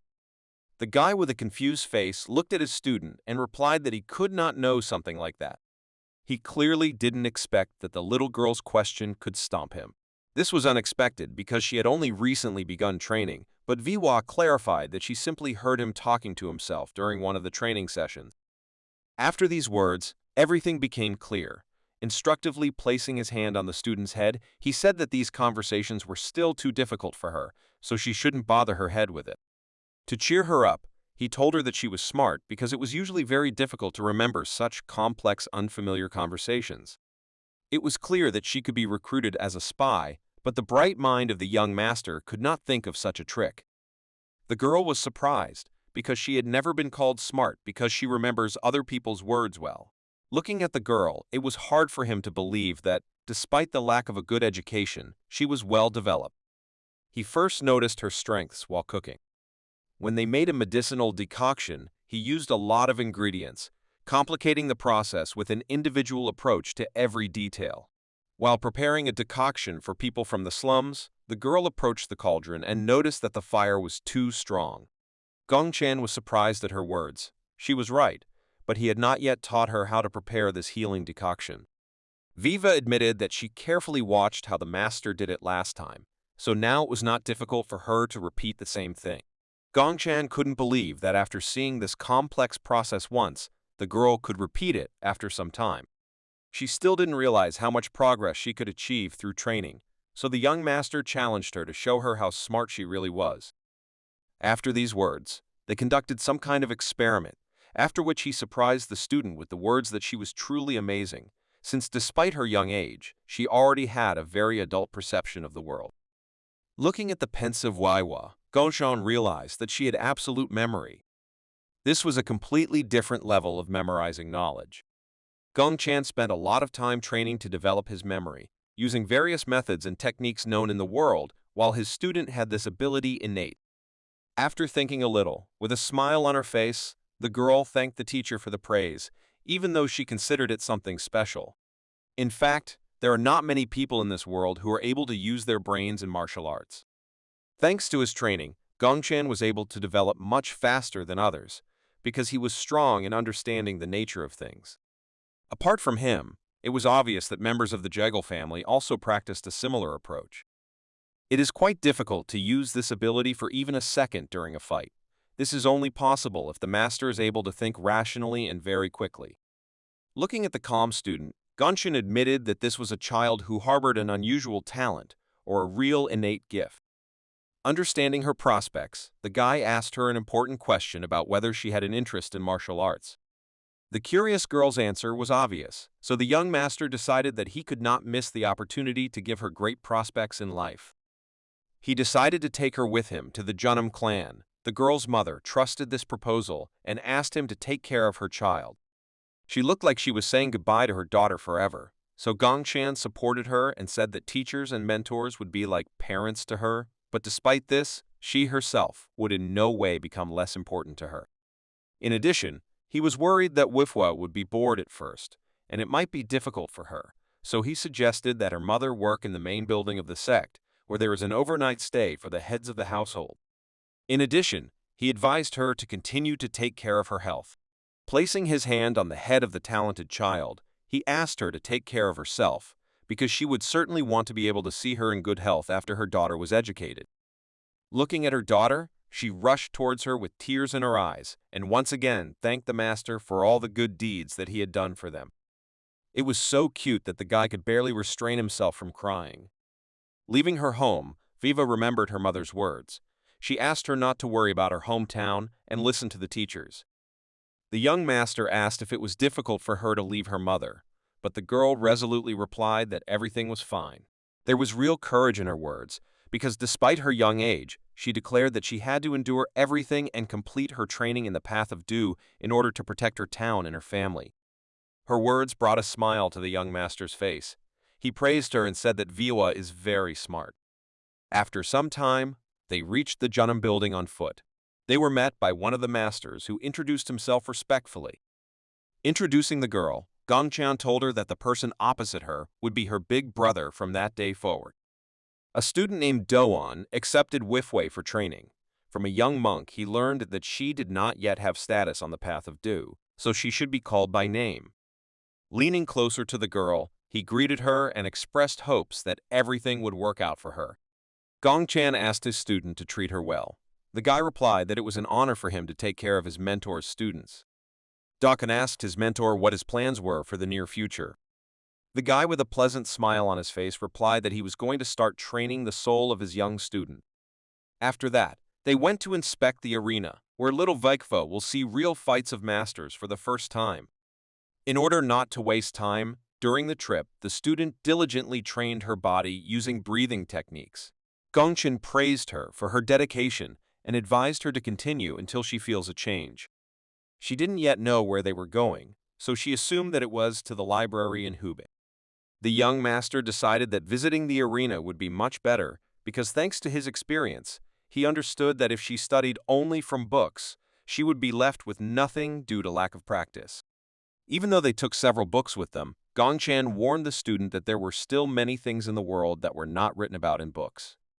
He justified the trip itself by the fact that any master must constantly expand his horizons in order to have continuous progress in the study of martial arts. Sometimes the master's words seemed like a mystery to the student. She was looking forward to the arena's visit. The guys were approaching a place full of blood and violence. The arena is a place where it is allowed to conduct battles with the free use of weapons and fight to the death. Now officials are running this place like a gambling house, not observing the general rules for conducting such fights and not paying attention to the honor of the participants. Gongchan and Wifwa finally arrived at the venue for the fights. He immediately warned her that fierce battles were often held here, but there was simply no way to do without this in the world of martial arts. There really is something terrible going on inside that can be hard to bear. Gongchan asked for the last time whether his student could withstand such stress. Turning around at the groan of one of the wounded arena fighters, the girl realized that her master was telling the truth. Looking at the student's reaction, the immortal master confirmed his guesses that no matter what innate abilities she possessed, she was still a child. But on the other hand, he understood that he had no other choice, because if she couldn't get used to such places, then she wouldn't make significant progress in learning the way before. Still indecisive, Wifwa turned to her master and in a trembling voice admitted that she was ready to see what was happening in the arena. The noise of the battle and the scream of the public spread throughout the entire city. Another tough life-or-death battle took place in the arena. This duel took place between a swordsman and a fighter who studied the art of using a spear. Despite the cruelty, the audience was delighted. This spectacle was clearly not for the faint of heart. The cruelty of the people around him put a little pressure on Gongchan, but he understood that his student had to go through this difficult stage of studying the art of Do. The master was clearly not very interested in the fight and its result, so he carefully watched how his student perceived it. The young girl's reaction was very normal. Her calmness was commendable, but despite this, the master felt sorry for her because she showed no emotion at all. The guy suggested that this was due to her difficult childhood, which hardened her perceptions. Putting his hand on the student's shoulder, the master asked her to carefully look at the confrontation between the sword and the spear. Despite the fact that their movements seemed hasty, he asked to notice that they were not inferior to each other in their fierce desire to survive. For the first time in her life, Viva saw such rage. The masters in the arena looked like real hunters, considering each other as prey. The nearby audience admired every new technique. A moment later, they saw a technique called a defense window. For an ordinary swordsman, it was not an easy task to withstand the many attacks performed by the spear, which made it difficult to control the distance with the enemy. The girl had never seen anything like this before. She could not take her eyes off the spectacle in the arena. Gong Chan decided to distract her and use this battle as an example, saying that the longer the spear, the more dangerous it is in battle. The usefulness of a spear in some cases is incomparably higher than other weapons. They can not only stab, but also hit, tilt, and rotate, which naturally complicates defense. The master's words prompted the girl to think that the spear was the best weapon of all. Looking at the student with a smile, Gongshan reminded her of the words from a verse in one of the books about dignity, which says that there is nothing absolute in this world. He clarified that although the spear has many advantages, it also has weaknesses. The master understood that she would personally see confirmation of the above words more than once, so he simply asked her to watch the fights, memorizing the details well. Having absolute memory, the girl absorbed information with incredible speed. The visit to the arena lasted several months, with approximately 10 fights taking place per day. Each time, the masters used different types of weapons, thereby expanding the horizons of the young student of Chanam. Vikva absorbed all this new knowledge like a sponge. A rather long stay studying martial arts in a city with an arena was coming to an end. While packing her things, Gongchen said that it was time for them to go to another place and asked if she had any wishes. Without hesitation, she suggested visiting the city of Kenza. We are talking about the capital in which the emperor himself lives. Later, this city will be called Beijing. The decision was made. Having collected all the necessary things, they set off. The road was quite long. It was decided to leave the city with the arena on foot. Looking back, Master Hermit realized that he had been inattentive. His student was still quite weak and couldn't keep up with his pace. At first, Gongchen regretted that he refused to take the cart, but on the other hand, he understood that hiking is also a kind of training.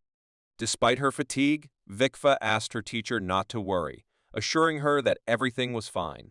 Having seated the student on a hill, the master asked the student to relax a little and began to stretch her muscles, which would help relieve fatigue.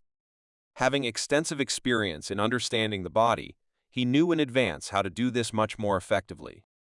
Despite the slight pain, it seemed like a real miracle for the girl, because she really felt some kind of relief. Looking at the student, the guy asked if she felt better. But the stubborn girl didn't answer him. She shyly jumped off the rock, demonstrating that she was still a warrior who shouldn't be pitied because of some little things. Gong Chan was very happy to have found such a wonderful student. Despite the fact that her feet already had calluses, she did not give up, which was extremely commendable. Looking into the sky, the immortal master decided that there had been enough training for today, so he would no longer overexert his student. In order to rest in safety, the guys set up a small camp on the widening of the trail in the middle of the forest. Having extensive experience in this way of life, the Master Hermit made a fire in a short period of time, on which he began to cook dinner. The little student was looking forward to visiting the capital. Her teacher assured that, according to the map, they would arrive in Kenza after 3 days. The girl's reaction to the master's words indicated that she was not very happy about this news. The observant and caring guy immediately noticed this and asked if she was tired from traveling on foot. Vikva admitted for the first time that it was a little hard for her. Encouraging the student, the master replied with a smile on his face that if it's a little, then it's okay, because learning the way of do has never been something easy. Despite his words, Gongchen understood that not everyone could handle such a test. His experience of life after rebirth made it clear that everyone has their own purpose. Not wanting to impose his views on dedication on the student, he asked her not to be shy if it was too difficult for her. Looking into her eyes, he admitted that even outside of this path, there are many ways to live a happy life without any regrets.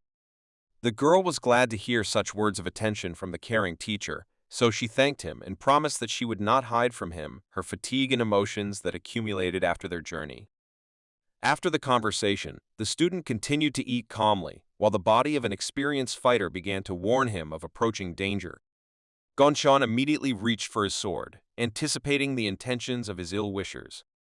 He was extremely dissatisfied that the stranger was going to interrupt them so uncivilly during their meal. With a sword in his hands, with one swing, the immortal master began to draw outlines of boundaries around his student. Frightened by surprise, Vikva did not understand what was happening. The teacher confidently asked her not to move. As it turns out, his ground strikes made sense. The student began to be surrounded by the teacher's internal energy, while she repeated the contours of the circle. The mentor asked her not to leave the limits of the technology that he created before her eyes. It was a protective barrier that was created with the intention of easing the load on the hermit. Fighting alone without worrying about his comrades was always the main priority for the hermit. Having protected his student, he did not have to worry about her and calmly repulse the enemy shuriken without worrying about a possible unwanted ricochet. Having repulsed the greeting attacks, the guy began to analyze the area. Even with the naked eye, he was able to notice from which position this blow was most likely delivered. He was confident that they would not break through his space control technique, which ensured the presence of his student on the battlefield. After briefly concentrating on the energy surrounding him, it became clear that there were quite a lot of enemies, and they were all quite aggressive. 5 strangers with extremely malevolent ki left their hiding places and rushed into close combat. At the same time, several more hidden warriors began to carry out their attacks from a safe distance. They believed that they had taken the young monk by surprise, but Ganshan's experience was quite enough to repel all the shurikens without evading. The hooded swordsman got within close combat range. The immortal master did not want to play by their rules and increased the distance in order to destroy their original formation. Having assumed a stable position, Gong Chan decided to analyze how dangerous the master opposite him was. They crossed swords, and as it turned out, the enemy was extremely impatient. His blows were too emotional and disproportionately strong in relation to accuracy. Such a master was clearly not a real threat to him. Jumping back and taking a defensive stance, Ganshan looked at the enemy with pity, considering the enemy too boring. The enemies continued the pressure so as not to give their opponent time to think. Unexpectedly for them, the guy jumped high, aiming for the rocky surface. No one yet understood the motive of his movement, but by hitting the ground with his sword, the guy was not going to spoil the blade, but to lift dozens of stones into the air. After this movement, he delivered one powerful blow, which accelerates the flight of the stones, turning them into real cannonballs. Ganshan had previously used this technique called Tusalgan. Its effectiveness was proven once again. None of their enemies of such a low level had time to dodge or at least put a sword in front of them for protection. After neutralizing the enemy vanguard, Ganshan continued to analyze the situation. Meanwhile, Vikfa was inside the barrier. Thanks to her trust in the master, she felt safe and, without being distracted by fear, could calmly study the behavior of her mentor during the battle. Despite their terrifying appearance, the enemies behaved extremely unprofessionally. Their aggressive attitude was clearly not enough. They still underestimated their opponent. Ganshan sighed heavily, believing that if they continued in the same spirit, they were unlikely to succeed. Looking at the enemy squad, the immortal master gave them an example of a schooling fish called horse mackerel, saying that it usually becomes prey for sharks. Looking at them, it was difficult for him to find a better example than this. One of the mercenaries considered such words insolence. He fell for the provocation and began to attack. The man was armed with a chain with a sharp sickle at the end, thanks to which he could be at a safe distance without fear of a counterattack. The enemy weapon flew past him, and the guy realized that the enemy was counting on catching him by returning the chain back. Having a huge superiority in speed, without wasting time, Ganshan closed the distance and struck back, neutralizing the self-confident enemy. The squad fought well as a team, and this was noticeable by the fact that they continued to put pressure on the immortal master, exhausting him with numerous attacks from a distance. The number of shuriken did not matter at all, because Ganshan, with the help of a shield of internal energy, could protect a certain radius in front of him. Despite the good defensive technique, one of the attacks almost reached its target and caught the guy's clothes on his left shoulder. Looking at the almost successful result of the attack, Ganshan summed up that Vikfa's training was in full swing, and she probably managed to notice some types of weapons that the enemy units were using, having a numerical advantage. After using the shuriken, another master with a chain in his hands began to prepare for his attack. A swordsman stood next to him, ready to protect his comrade at his vulnerable close range. Having looked around, Ganshan admitted that his barrier was doing its job well. He was glad that his student would be able to watch such an unequal battle in the front row. The enemies began to impose their battle scenario on the immortal master, so Shan made an unexpected decision to change his location. Looking up, the enemies thought that he had decided to escape. While running away from the enemy, the immortal master provocatively addressed the enemies and asked them to continue attacking. It was simply impossible to keep up with his speed. He was on a completely different level, which allowed him to neutralize the enemy's advantage in numbers. With his fast movement, Chan began to impose his own terms of battle. The guy left the confines of the dense forest and went to an open area where the enemies would not be able to carry out such unexpected attacks as they had demonstrated before. Having landed on the surface, the guy looked around, waiting for the move of his pursuers. In the front ranks of the enemy squad was a man with an incomprehensible object in his hands, which immediately attracted the attention of the immortal master. Besides him, the rest of the fighters also threw explosive cannonballs towards the master. The danger of this attack should not be underestimated, so Chan began to dodge. The next attack pushed him further away from the forest. The guy was separated from his student. Explosions of incredible power made noise that could be heard from all over the area. While Shan was busy fighting with an entire enemy detachment, one of the ill-wishers remained near his camp. Wiva still did not know how to determine the internal energy of other people, so she mistakenly believed that the silhouette of her teacher was approaching her. But as the stranger approached, it became clear to her that this was not Shan. Looking at the barrier, the man considered that this was his lucky chance, since he noticed that the technique was beginning to weaken. The frightened girl began to draw terrible scenes in her head, not knowing what awaited her ahead. Looking around, Vikva noticed that her barrier began to disappear. The disciple of the immortal master began to panic. The defensive technique dissipated, and she was left defenseless against the enemy opposite her. Yelling furiously, the assassin swung his hand hard, wanting to get rid of Chans's companion. Viva had never seen the blood of battle as close as she did at that moment. Fortunately, her teacher returned in time and managed to save her. The stranger was defeated one step before achieving his goal. While saving his dear student, Chan literally lost his human form. He was cold, calculating, and calm. Approaching the child, the immortal master asked if she was very scared. Viva was trembling with fear. The moment the enemy appeared in front of her, she began to fear that this was the end. Her mentor returned just in time, despite his clothes being torn during the battle. That kind smile that attracted all his comrades never disappeared from his face. With tears in her eyes, the frightened girl rushed towards her teacher. This was the first time she found herself in such a dangerous situation, so as expected, she began to cry loudly when she saw support in the young master. Chan began to reassure his student, saying that everything was in order.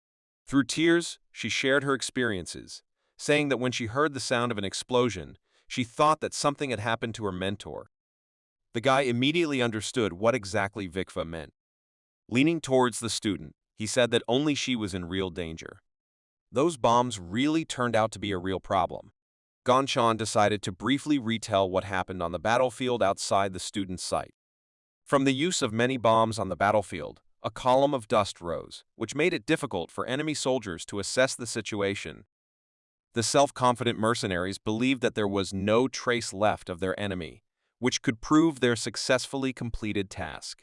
But as it turned out, they rushed to conclusions, and the master was able to survive using one of his techniques. Studying space control was the right decision. This knowledge once again saved the immortal master from unexpected enemy tactics. One of the experienced fighters could not believe that the young master's protective field helped him hide from such a dangerous and powerful explosion. Looking into the eyes of the young master, he decided that his strength was running out. The enemy squad continued to attack, not allowing the guy to rest and recuperate. All the fighters simultaneously attacked the weakened martial arts student from the Janam sect. Their joint attacks were quite good, but even the exhausted Shan was incomparably faster and easily dodged every enemy attack. The pressure from the enemy mercenaries continued to grow as they tried to drive the young master into a corner. It was very difficult to fight 3 fighters at once. Shan completely switched to defense. After Chan jumped to a safe distance, he had to admit that he was irrational and used too much energy on defense. After analyzing the situation, he began to realize that time was not on his side and he should hurry up. Considering their opponent weakened and incapable of anything, the hired killers, anticipating victory, once again attacked the Jeonnam student, not giving him time to rest. Gong Chan's experience told him that in this case, it was better not to play around and end the battle quickly. Releasing his internal energy, the guy used the heavenly sword technique and immediately closed the distance with the enemy that was closest. An unexpected lightning attack threw the enemy mercenary towards his comrades. With one powerful blow, he finally managed to get rid of the remnants of the enemy forces. Leaving the battlefield as a winner, Gong Chan admitted that he had actually made several mistakes, which made the battle quite dangerous. Recalling his defensive technique, he admitted that the steel shield helped him avoid being seriously injured. After this story, he asked the student if she thought that he acted correctly at that moment. But he never heard the answer to his question. His student relaxed so much that she completely fell asleep. She trusted her teacher, so she did not worry and slept peacefully. After an hour of walking, Gong Chan finally saw something interesting. From the cliff, one could see a small village in which there was a port. He was glad to find such a place, believing that Viwa needed a good rest. When the girl woke up, she discovered that there was no one next to her. Vikva fell asleep quite early, so feeling cheerful, she walked towards the door in search of her mentor. She did not know what had happened since the end of the battle, because she only remembered the moment she fell asleep on the shoulders of her teacher. The girl was very happy when she saw the beautiful view from her cabin. Realizing that they were on the ship, Vikva was very happy. This was quite predictable, because it was her first time sailing somewhere on water transport. The breathtaking view from the deck of the ship made her truly happy. Enjoying the students' reaction, Gong Chan said that they were heading to a village that was slightly larger than the one they last stopped at. He warned her that there would be a lot of people there, but they shouldn't be scared, because they were all friendly. Fearing to leave her unattended again, the guy asked to always be with him. Their ship was only a few hours away from arriving in the capital of Kanho. Soon, they found themselves at a small port. The capital was crowded with merchants and ordinary tourists who came from the port in search of something interesting and new. Having visited such a place for the first time, it was difficult for the girl to keep up with all the things that she had never seen before. Vikva paid attention to literally everything that surrounded her. Because of her interest, she almost lost sight of the master and, remembering his words that they should be nearby, immediately ran in his direction. The teacher asked the girl not to yawn and to always be nearby. The curious Vikva in response asked where they were going. The guy replied that first they would go to the black market. The girl already knew what it was and assumed that they would find interesting goods and rare weapons there. The guy confirmed her guesses and warned that if she suddenly gets lost, then she should only ask the cabana beggars for directions, since they know about everything that happens on Earth. Vikva did not yet know who she was talking about. Looking around, she saw a lot of people, so she asked how she could find them. Gong Chan replied that each person has his own energy wave and aura, so a person who has mastered martial arts will feel stronger. His words puzzled the young student because she didn't even understand what energy waves were. With a smile on his face, the guy replied that she had only recently begun her training, so she should not worry because the feeling of the aura would come to her over time. She could still notice a certain aura, and it was the terrible smell of one of the people passing by, to which the little girl reacted very sharply, saying out loud that she smelled some kind of stench. The student's words touched the feeling of the guy passing by. With an unfriendly look, he asked if she said it on purpose so that he could hear. The stranger's gaze terrified the little girl. But as it turned out, her scent led her to that same beggar cabana, for which Ganshan praised her. With just one glance, the stranger realized that these were guests from the Chonam sect. Having looked closely without listening to Gongchan's speech, he recognized him as an immortal master. Gongchan couldn't believe that rumors were really spreading so fast. The stranger noticed that his enemies act too rashly, so they constantly fail. After the armchair expert expressed his boring opinion, he introduced himself as Mr. He Inshin. Looking at the little girl behind the immortal master for the second time, he guessed that her name was Vihua. The young monk was shocked. He could not believe that this nice guy knew everything about him, and even that he had a follower. Scratching his head, the mysterious beggar Caban described the situation as ugly and terrible. Analyzing recent events and the knowledge that he possesses, have Inchin warned the master and his companion that they should be careful, since the strength of their enemies from Salgak is quite impressive. We were talking about three notorious organizations. Among them were Salgak, the guys from which are extremely interested in destroying the immortal master. The beggar Caban is cryptic to say that in his circles, they say that being targeted by three organizations is equal to a death sentence. Excited by the smelly stranger story, Wifwa anxiously asked if it would be dangerous in the capital of Kanho. The guy replied that it is always dangerous, so she should just trust the teacher and continue to develop her spirit. Returning to the conversation with Yi, Gongchan learned that everyone in the Bompa group already knows. After that, he asked how to get to the nearest so-called black hole. As it turned out, we were talking about a black shop, and having learned its address, the guys immediately bought things useful for their trip. They were lucky, and in the store it was still possible to buy the necessary books on studying techniques called Black Eagle and Min Tongju. Wiwa had already heard about it. Black Eagle is one of the poison attacks, with which the master can release poison with both hands. As it turned out, she'd read about this technique in a book, but had no idea what Min Tongjin meant. Her caring mentor explained that this was a technique designed to gather information. It allows you to know the location and distance to enemies to some extent. Both martial arts that they managed to obtain were extremely useful. On the way to their next stop, the guide told the student about how many amazing martial arts she still had to learn and in what situations they would be useful. Then they found themselves at the base of the Cabana beggars, whom they met upon arrival in the capital. Hienshin was very surprised to hear Gongchang's request for their protection. He asked them to help within 10 days if it would not be too difficult for them. The attitude towards their proposal was ambiguous. Members of the local group began to discuss the risks.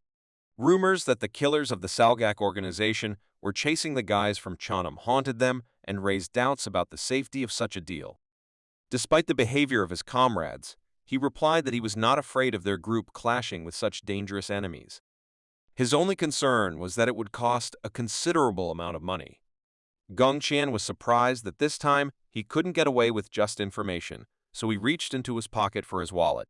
Taking out several coins, he handed them over to the leader of a local group with whom he was on good terms.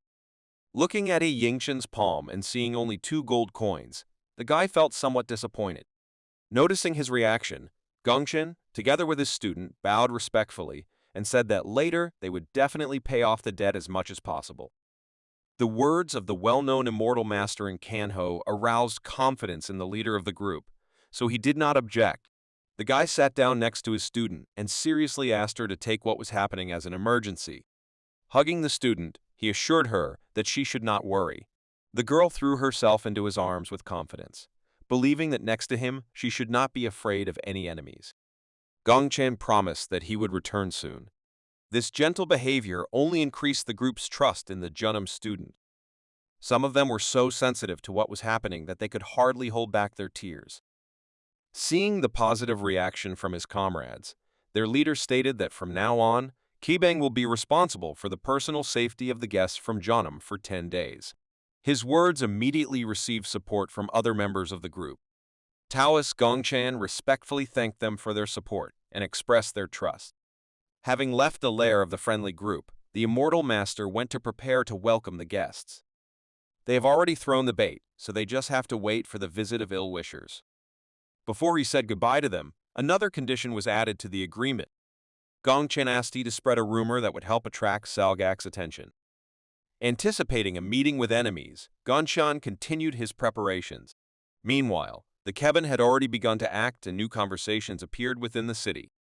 Rumors spread quite quickly, and 2 local onlookers immediately became active as soon as they heard about one of the 3 most dangerous murder organizations. They had information at their disposal that some brave men decided to fight Salgak face to face. The second participant in the discussion of rumors at a local establishment admitted that the idea was not bad and interesting events awaited them. He believed that Salgak's reputation would fade if they were unable to deal with Sensatoheb. The ears of the enemy organization were everywhere, and this worked to the advantage of the guys from Kebin. Their plan began to take effect. The scout, filled with rage, could not stand it and out of anger crushed it in his hands into a glass of sock, the provocation was successful. Meanwhile, Gong Chan arrived at a place where he could make a good turnaround. It took him quite a long time to get this deep, but it was worth it. Looking around, he saw a good place that was located quite far from the village. Once again, convinced that his choice was not bad, he began to release his internal energy to create one of the techniques necessary for his plan. A magic circle with vague outlines appeared under his feet. Night fell, the guy continued to prepare to meet the enemies. The guy was calm and confident in his victory because he adhered to the rules of one of the arts. It was about Chohoi-san, which translates as the mountain of the tiger that escaped the morning. This is the 15th commandment of the art of war, which is to call your enemy to a previously prepared place for battle, thereby creating a trap. The enemies actually arrived. The plan began to work. One of them was too inattentive. He had internal energy at too low a level, so he did not notice the prepared magic circle and fell into a trap. The activation of the technique led to Gongchan learning about their arrival. Additionally, he could also sense the energy of all enemies within this technique. He had access to information about the internal energy and weapons of everyone who was within the range of the magic circle. Having received the necessary information, the guy was ready for battle. He decided to greet Salgak as they should, so he reached into his inside pocket for a welcome gift. In his hands were poisonous needles, which he bought in one of the dark shops of the capital. Their lightweight was an excellent advantage for throwing with acceleration. Sensing danger, the enemies froze in place. Within a moment, the dense forest began to fill with cries for help. The reinforced needles were so fast that they did not even give the enemies a chance to defend themselves. The angry members of the dangerous organization rushed to attack out of emotion. Their number was quite predictable. They converged on the battlefield from all sides of the forest. But Gongchan was not surprised and silently waited for his enemies. He was in an open area surrounded by forest. Within a moment, dozens of members of the dangerous organization that was hunting him rushed at him from all sides. This time, he could not hold back because he was not worried about his student. The guy decided not to play around and immediately began using his Zampakut. With one attack, he was able to significantly reduce the enemy's numerical advantage. Ahead of him was the most dangerous of the opponents, a guy whose hands were wearing sharp, poisonous gloves. It was obvious that the enemy was going to fight at close range. Gongchan decided not to complicate his task and went to meet him, jumping high before his first blow. Without using internal energy, he could not even harm the enemy. Moreover, the stranger held his sword without much difficulty. The arrogant warrior Salgak said that Gongchan was a real fool, since he practiced only in the mountains, which is why he could not learn the mysterious memorization. In order not to be verbose, he decided to demonstrate his advantage in practice and swung for a powerful blow, with which he wanted to finish off the young and rumored immortal master. Despite his excellent reaction, Gongchan was unable to cope with the enemy's speed. To avoid risk, he jumped to a safe distance in order to analyze the enemy's abilities. As it turned out, he was in a hurry when he so thoughtlessly rushed at the strongest warrior of the enemy squad. Due to the enemy attack, his clothes were torn, and the enemy's dark energy began to seep through them. Filled with rage, the enemy began to scream that after his blow, poison began to seep into the wounded body of the Janam student. He said with hatred that he wanted to see Gongchan feel pain and suffer before he said goodbye to life. In response to his words, the young master only looked at his clothes excitedly. Remaining calm during such a seemingly intense battle, he began to complain that he had spent all his money in a dark shop and could not afford new things. The lack of results from the attack began to terrify the enemy, and he assumed that Gongchan's body was the sword of immunity. While he was trying to calm down and not panic, other Salgak members began to fall before his eyes. Looking at his opponent and clenching his teeth nervously, he admitted that this was a real monster.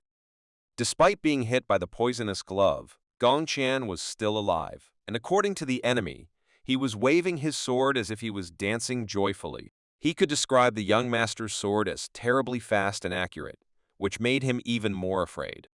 Fearing a quick attack, the man decided to think about how to hide his weak point. Having no chance against Master Janam's speed, he missed the young master's attack and fell. Having neutralized one of the most dangerous opponents, Gongchan called on the remaining enemies not to hesitate to fight. The remaining forces attacked the immortal guy at the same time, considering their numerical superiority to be the decisive force.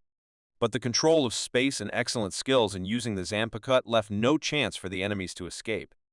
Subtly feeling the movement of his sword, the guy effortlessly continued to destroy the members of the dangerous organization one after another. His ability to quickly learn martial arts made this battle a routine training session, where instead of training dolls, he used villains who were thrown into panic. Ganshan no longer bothered himself with unnecessary thoughts and constant analysis of the plans of each opponent.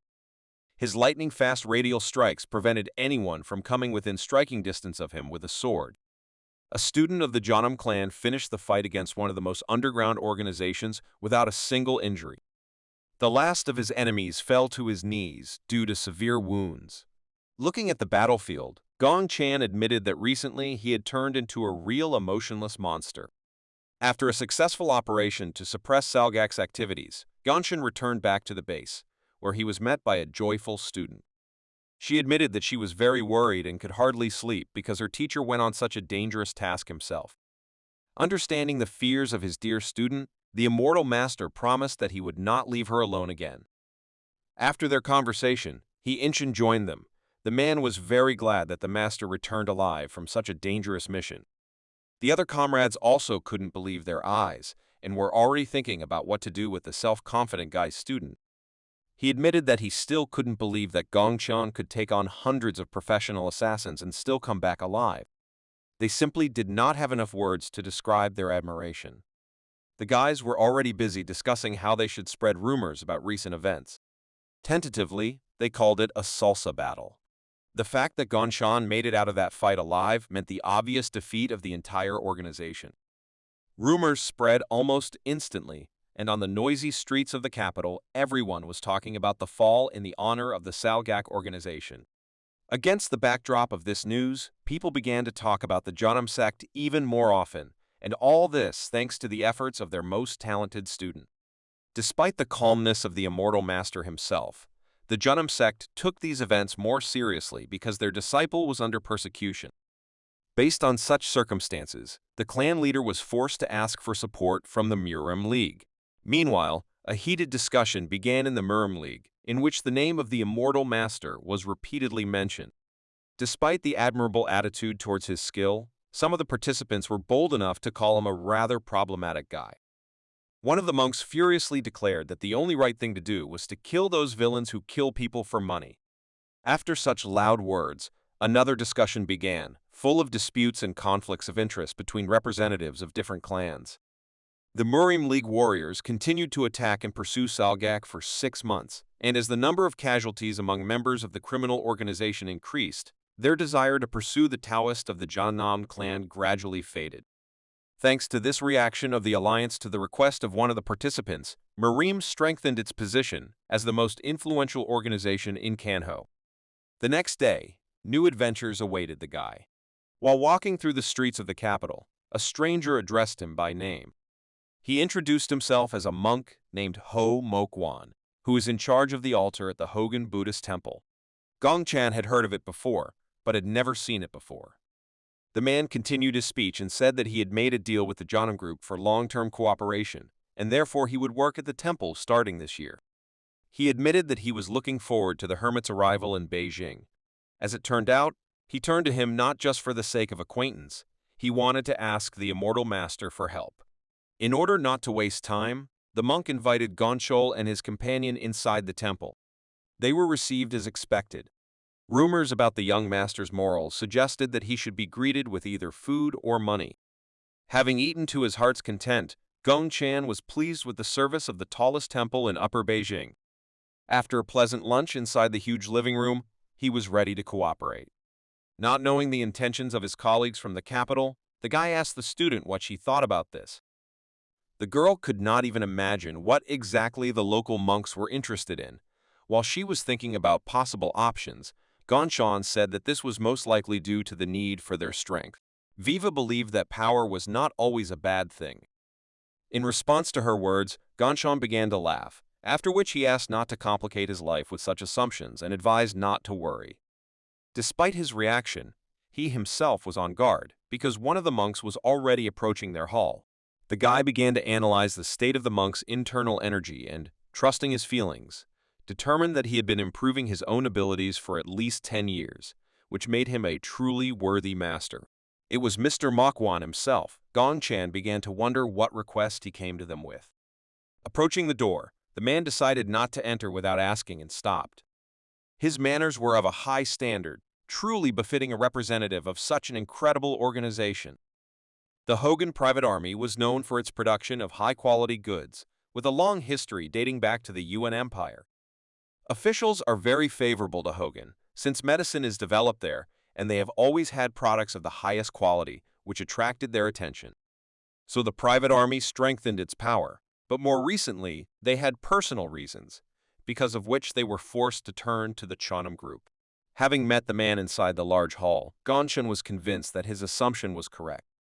The Hogan army approached the Chongnam with a very interesting idea, for the implementation of which they needed the brute strength of their famous hermit monk. His task was to conduct some kind of inspection, during which he would give an opinion as to whether their troops were sufficiently prepared to successfully defend against possible attacks from ill-wishers. As it turned out, this was a necessary measure. Their main problem was that the private army of Daesongbal began to incite the Bon army. For your information, the Bon army receives medicines from all over the country and delivers them to the imperial palace, while there are rumors that they are no longer capable of protecting their goods. Analyzing the situation, so as not to offend the representative of a respected organization, the guy suggested with a friendly laugh that we could simply ignore all these rumors. In some ways, his advice was sound, but everything was not so simple, because Habuk Penga suddenly intervened in this story. Remembering the latest activities of the above-mentioned organization, Gongchen unconsciously grimaced with hostility. Sighing heavily, he noticed that the Habuk Penga had a talent for adding fuel to the fire. Looking at Master Gongchen, Mr. Mokwan had no doubt that he was capable of coming up with something to get out of this situation. He was confident in the skill of the young hermit, as he admired his feat during the bloody battle with the Salgak army. Considering that Gongchen had single-handedly mastered salsa to the point of scaring Salgak into retreat, he had no doubt that their work together would be productive. After a minute of thought, the guy made a decision. He agreed to the terms and promised that he would do everything possible to achieve the goal. Mr. Mokwan did not doubt his answer and thanked him for the honor of working together. Before starting, the guy asked if they could request the necessary equipment for preparation. The man proudly replied that they, as Hogan's largest private army, would do whatever he wished. Still, Gongchen decided not to waste time on trifles. He said that since they would have to deal with Habuk Penga, it would be nice to have at their disposal a secret technique similar to that of their opponents. In addition, he also asked to assign one of the local masters to him in order to compete in martial arts. He also asked to be provided with weapons. All of the above requests were very serious, but as it turned out, that was not all. Before asking for the last element, the guy stood up from the table and emphasized that this part was the most important to him. The man was ready to hear something incredible, but the immortal guy suddenly looked at his student and said that the most important thing to prepare was caramel sweets for his beloved student. The girl noticed, a little upset, that yubing was not her favorite sweet. In response to her words, the guy asked for his student and, hugging her, said that for now they could not afford it. In the end, he simply asked for the sweets available in their organization. The confused man accepted all the requests for preparation with a smile. The next day, all the items were already at the disposal of the immortal master. The army valued its name very much, so it spared no resources in order to obtain everything it needed. Gongchen was shocked by how much influence this army had. His student noted that if they bought all this at the market, these goods would cost them 400 nyans of gold, which is an unaffordable luxury for an ordinary master. Taking one of the books in his hands, the guy literally froze in surprise. He could not believe that one day he would be able to familiarize himself with such useful information. Noticing the unusual reaction of her teacher, Viwa asked what she was talking about. As it turned out, it was a book by a ghostly devil. This is a martial art created by the so-called ghost devil. Despite the fact that the phantom thief died long ago without even leaving any heirs, rumors suggest that he was a truly powerful person. Admiring the rare item, the guy decided that he would devote all his free time to studying new materials. Vikfa was not against studying theory, but still decided to shyly inquire whether they would have practical training in the near future. Her interest in learning aroused positive emotions in the guy. He praised her for this, calling her a diligent student. But before starting the battles, he wanted to talk about the quality of their service in the performance of the army they decided to help. We were talking about an incredible amount of sweets, which were also on the list of necessary things. He believed that they should eat everything that had been so kindly prepared for them. Having thoroughly enjoyed the treats, the guys went to the backyard, where the guy began to talk about the priorities of each martial arts movement. As an example, he said that Jhana martial arts focus on pleasure and happiness.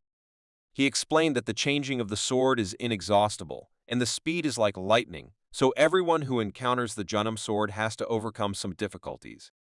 He believed that if you add the hidden capabilities of Jingi to their teachings, then few in the world could compare with the martial arts of the Jhana sect. However, it was important to note that the Hak Penga also have their own vision and deep meaning, which is important to understand when dealing with them. Watching the movements of her teacher, Viva was delighted. She thought that he was incredibly cool. While the guy was talking with such admiration about the basics of martial arts, his student noticed the approach of a stranger. The guy who was going to meet them asked who was standing in front of him, suggesting that it was Master Gonshol along with his student. Ganshan confirmed his assumption and in response asked who he was. The stranger's reaction turned out to be extremely unpredictable. With a wild cry, he rushed to attack the immortal master. Moving aside, Vikfa was afraid for her teacher, since the unfamiliar master looked too dangerous. Not understanding how this happened, the immortal master entered the battle. From the very beginning, he could tell for sure that his unexpected opponent not only fought back well, but also attacked deftly. He could not understand who he was dealing with and began to think about how the enemies could get inside the Hogan temple. Not knowing who he was dealing with, Ganshin continued the fight. During another enemy attack, he was surprised by the technique that was used against him. It was a sea-green fire. Realizing the seriousness of such an ability, Ganshan decided to stop the games and give a worthy rebuff. He never managed to adequately respond to his opponent, as their fight was interrupted by laughter behind his back. It was Mr. Mokwan. He was impressed by the spectacle and noted that he was surprised that Gong Chan resisted for so long without using any techniques. The man explained the sudden appearance of an aggressive stranger. As it turns out, he is the one who will be training with Janam's student. The guy was really not bad, since they selected him according to the level of the immortal master. The cheeky guy introduced himself as John from Helsaldo. After the presentation, he offered 20 liang in gold, but did not explain for what, which is why Gong Chan was a little confused, since he did not understand what he was talking about. As it turned out, the man with a sly smile asked for 20 liang of gold for his services, saying that he helped him train. Ganshan was surprised. He had to admit that Long John was one of those who loved money even more than he did. More importantly, the immortal master recognized his opponent as worthy, considering his strength to be quite extraordinary. Mr. Mokwan's next words relaxed the situation. He turned to the sparring partner of the student from Janam and said that he should not worry about the money because the Hogan Sandin army would pay him. Thanks to their funding, they were allowed to train as much as they wanted. Pleased with the promise, the master decided not to waste time and arrogantly said that after the warm-up it was worth starting the real fight. Gong Chan sighed heavily. Long John was not one to watch his words. But despite his bold words, the young master accepted the offer and rushed into battle, considering this an excellent opportunity for self-improvement. The Helsaldo guy's unusual strength was ideal for showing a great fight for the student. Gong Chin believed that sword strikes resembled drawing lines. But while fighting this opponent, he admitted that by acquiring his technique, he would be able to become stronger.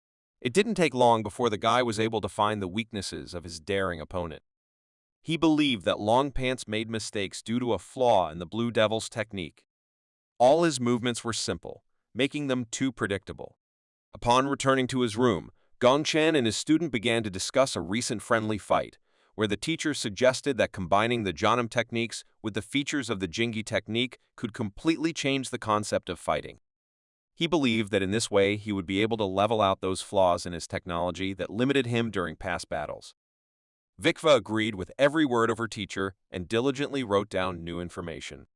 Seeing her work hard, Gongchan began to remember his childhood.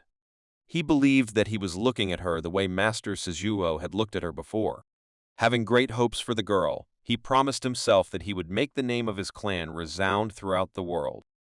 Information about what Mr. Mokwon had planned reached the headquarters of the competitors. The manager was the first to receive news that the Jeonnam clan had decided to intervene in their local conflict. The head of Habuk Peng's private army, named Peng Durip, asked his comrades who exactly would represent the martial arts sect within the rival army. In response, he was told that the one who was able to survive after the skirmish with the Salgak organization intervened. This answer interested the old man. He asked to describe in more detail the impudent master who interferes in other people's affairs. During their discussion, it was said that Gong Chan is an exceptional young man who has recently been able to regain the lost glory of his clan. In addition, he was famous for surviving the persecution of Salgak, after which he completely exterminated an entire detachment of the organization, numbering 100 fighters.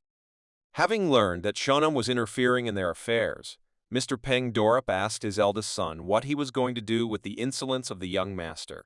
The meeting participants began to discuss in whispers possible options for solving this problem. One of them suggested that it was worth drawing up a well-thought-out plan to eliminate the master from Jeonnam, after which it would not be difficult for them to deal with their competitors. But his words were not taken seriously, believing that Gongchan was not only strong, but also far from stupid. A more reasonable man said that the immortal master from the famous sect could not be defeated, not only by the young, but even by the strongest old sage of their army. He believes that in this case, they need a guarantee of openness. The last words at the meeting belonged to the leader of the organization.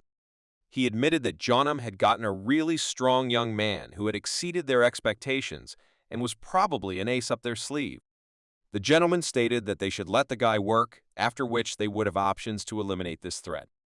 The meeting participants were wary of his words, but respecting his experience, they decided to let him take on this problem himself. Meanwhile, the training of extraordinary masters continued at the Hogan Sandin Temple. Thanks to their support, the young master's training was incredibly productive. Training with Golson was bearing fruit and his research and training in martial arts was successfully completed. Around this time, a date was set for a meeting with Habuk Panga. While Wifwei was studying from textbooks, Gongchan wondered what else he could do in these 10 days in order to become significantly stronger. Looking at her teacher, the girl was puzzled as to how she could help him. Waiwa said that Gongchan had already learned many techniques that were tested during the training. It was a mystery to her why he bothered himself with such questions. As it turned out, the Hogan Sandin was told that no matter the circumstances, the immortal master must become even stronger.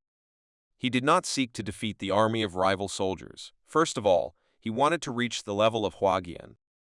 The only clue was to train his mind, but he was afraid that if he made a mistake, then the energy would flow back into the brain, and in this case, he might lose his mind.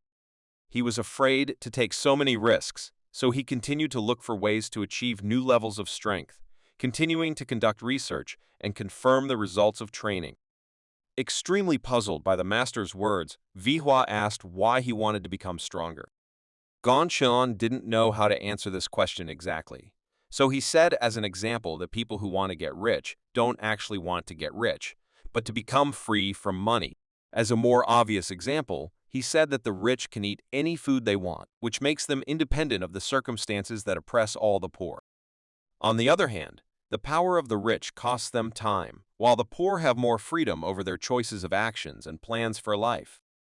As he continued to train, Gongchan said that by becoming stronger, he would be able to become free from any danger in any area. For him, martial arts are the source of such freedom. Vikva remembered the teacher's words, believing that she also strives for his goals. After finishing his training, Gongchan suggested heading into the city to take a walk outside the temple. The streets of the city were so crowded that Vihua began to worry a little. In order not to miss out on potential customers, employees of the Hogan Sandin private army were also in the crowd, announcing sales in their own market. Moving closer to the man, Gongchan caught him off guard when he awkwardly inquired about the location of the nearest noodle shop. A little confused by surprise, the man suggested that they go further along the street until they reach the Shangpun courtyard. Having heard about the Shangpun guest house, Gongchan immediately forgot about his problems and with incredible pleasure decided to go visit them. Arriving at the hall of a famous establishment, they were greeted with all honors and led to a free table. The guys admired the beauty of this room. Looking at the huge assortment of food, they were a little confused, not knowing what to choose. Their choice was noodles with pork, since many of the described herbs were unknown to them. Taking advantage of his position, Gongchan invited his employee accompanying him to join. He did not object. Their food was prepared quite quickly, and the hungry guys attacked the table, overflowing with delicious food. Sincere smiles appeared on the faces of the master and his student. Meanwhile, they were already being followed by representatives of the rival army. Gongchan couldn't help but notice this, so without stopping chewing, he turned around and looked at the balcony. The looks of the strangers were completely unfriendly. The master standing in front seemed to be looking specifically at their table. The private army officer accompanying the immortal master said that these were definitely people of competitors from Habuk-Peng. After his words, one of the strangers jumped down from the balcony. He overheard their conversation, so when he went downstairs, he immediately pointed his finger at the man and nervously asked who he was and how he knew them. The representative of the Allied army bowed respectfully and said that there was no one in this place who did not recognize the people of Habuk-Peng. He justified his conversation by saying that the master and his student visited this establishment for the first time, so they did not know who was watching them so closely. His polite answer did not suit the nervous man. He grabbed the poor fellow by the clothes and furiously asked him to answer the question of who they were. After these words, a loud sound sounded throughout the hall, which attracted all attention. It was Gongchan. He could no longer look at this disgrace, and in order to stop it, he loudly hit the table. When the attention of all the visitors was aimed specifically at him, he impatiently shouted that strangers were being extremely rude. Naturally, this provocation worked perfectly. In response to the angry reaction of the army representative Habuk-Peng, Gongchan, without any fear of their authority, began to step towards him, saying that the master opposite him was ill-mannered since he did not know how to communicate with elders, which is the basics of etiquette. While the aggressive man stood beside himself with rage, a man came down to his aid, saying that the impudent youth they did not know was too sharp-tongued. The rest of their squad joined him, after which he asked if Gongchan was really so brave as to mock their family. The immortal master continued his speech, noting that the old man who joined their conversation must have heard one of his comrades addressing the elders. He stated his inability to understand why a brash fellow would get away with not upholding the old commandment of respecting one's elders. The answer infuriated the self-confident man, and he began to share the indignation of his younger comrade. Putting his hand on his sword, he asked the young man standing opposite him how he dared to open his mouth. Realizing that things were heading towards a fight, Gongchan decided to help them make this decision and provocatively noted that in Habuk-Penga, they prefer to use force rather than communication. After these words, he stated that in their Junam clan, it is not customary to behave in this way. Putting his finger to his face, he slyly said that he could not even imagine what the reaction of the head of Murem would be if he told him about this incident. Wiva, observing this conflict, was extremely puzzled as to why her teacher was behaving this way for the first time in their journey.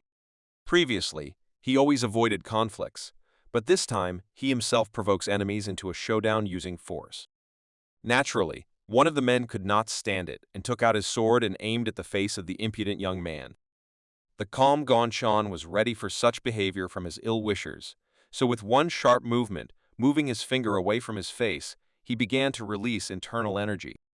He not only defended himself from an enemy attack, but was also able to hit him back.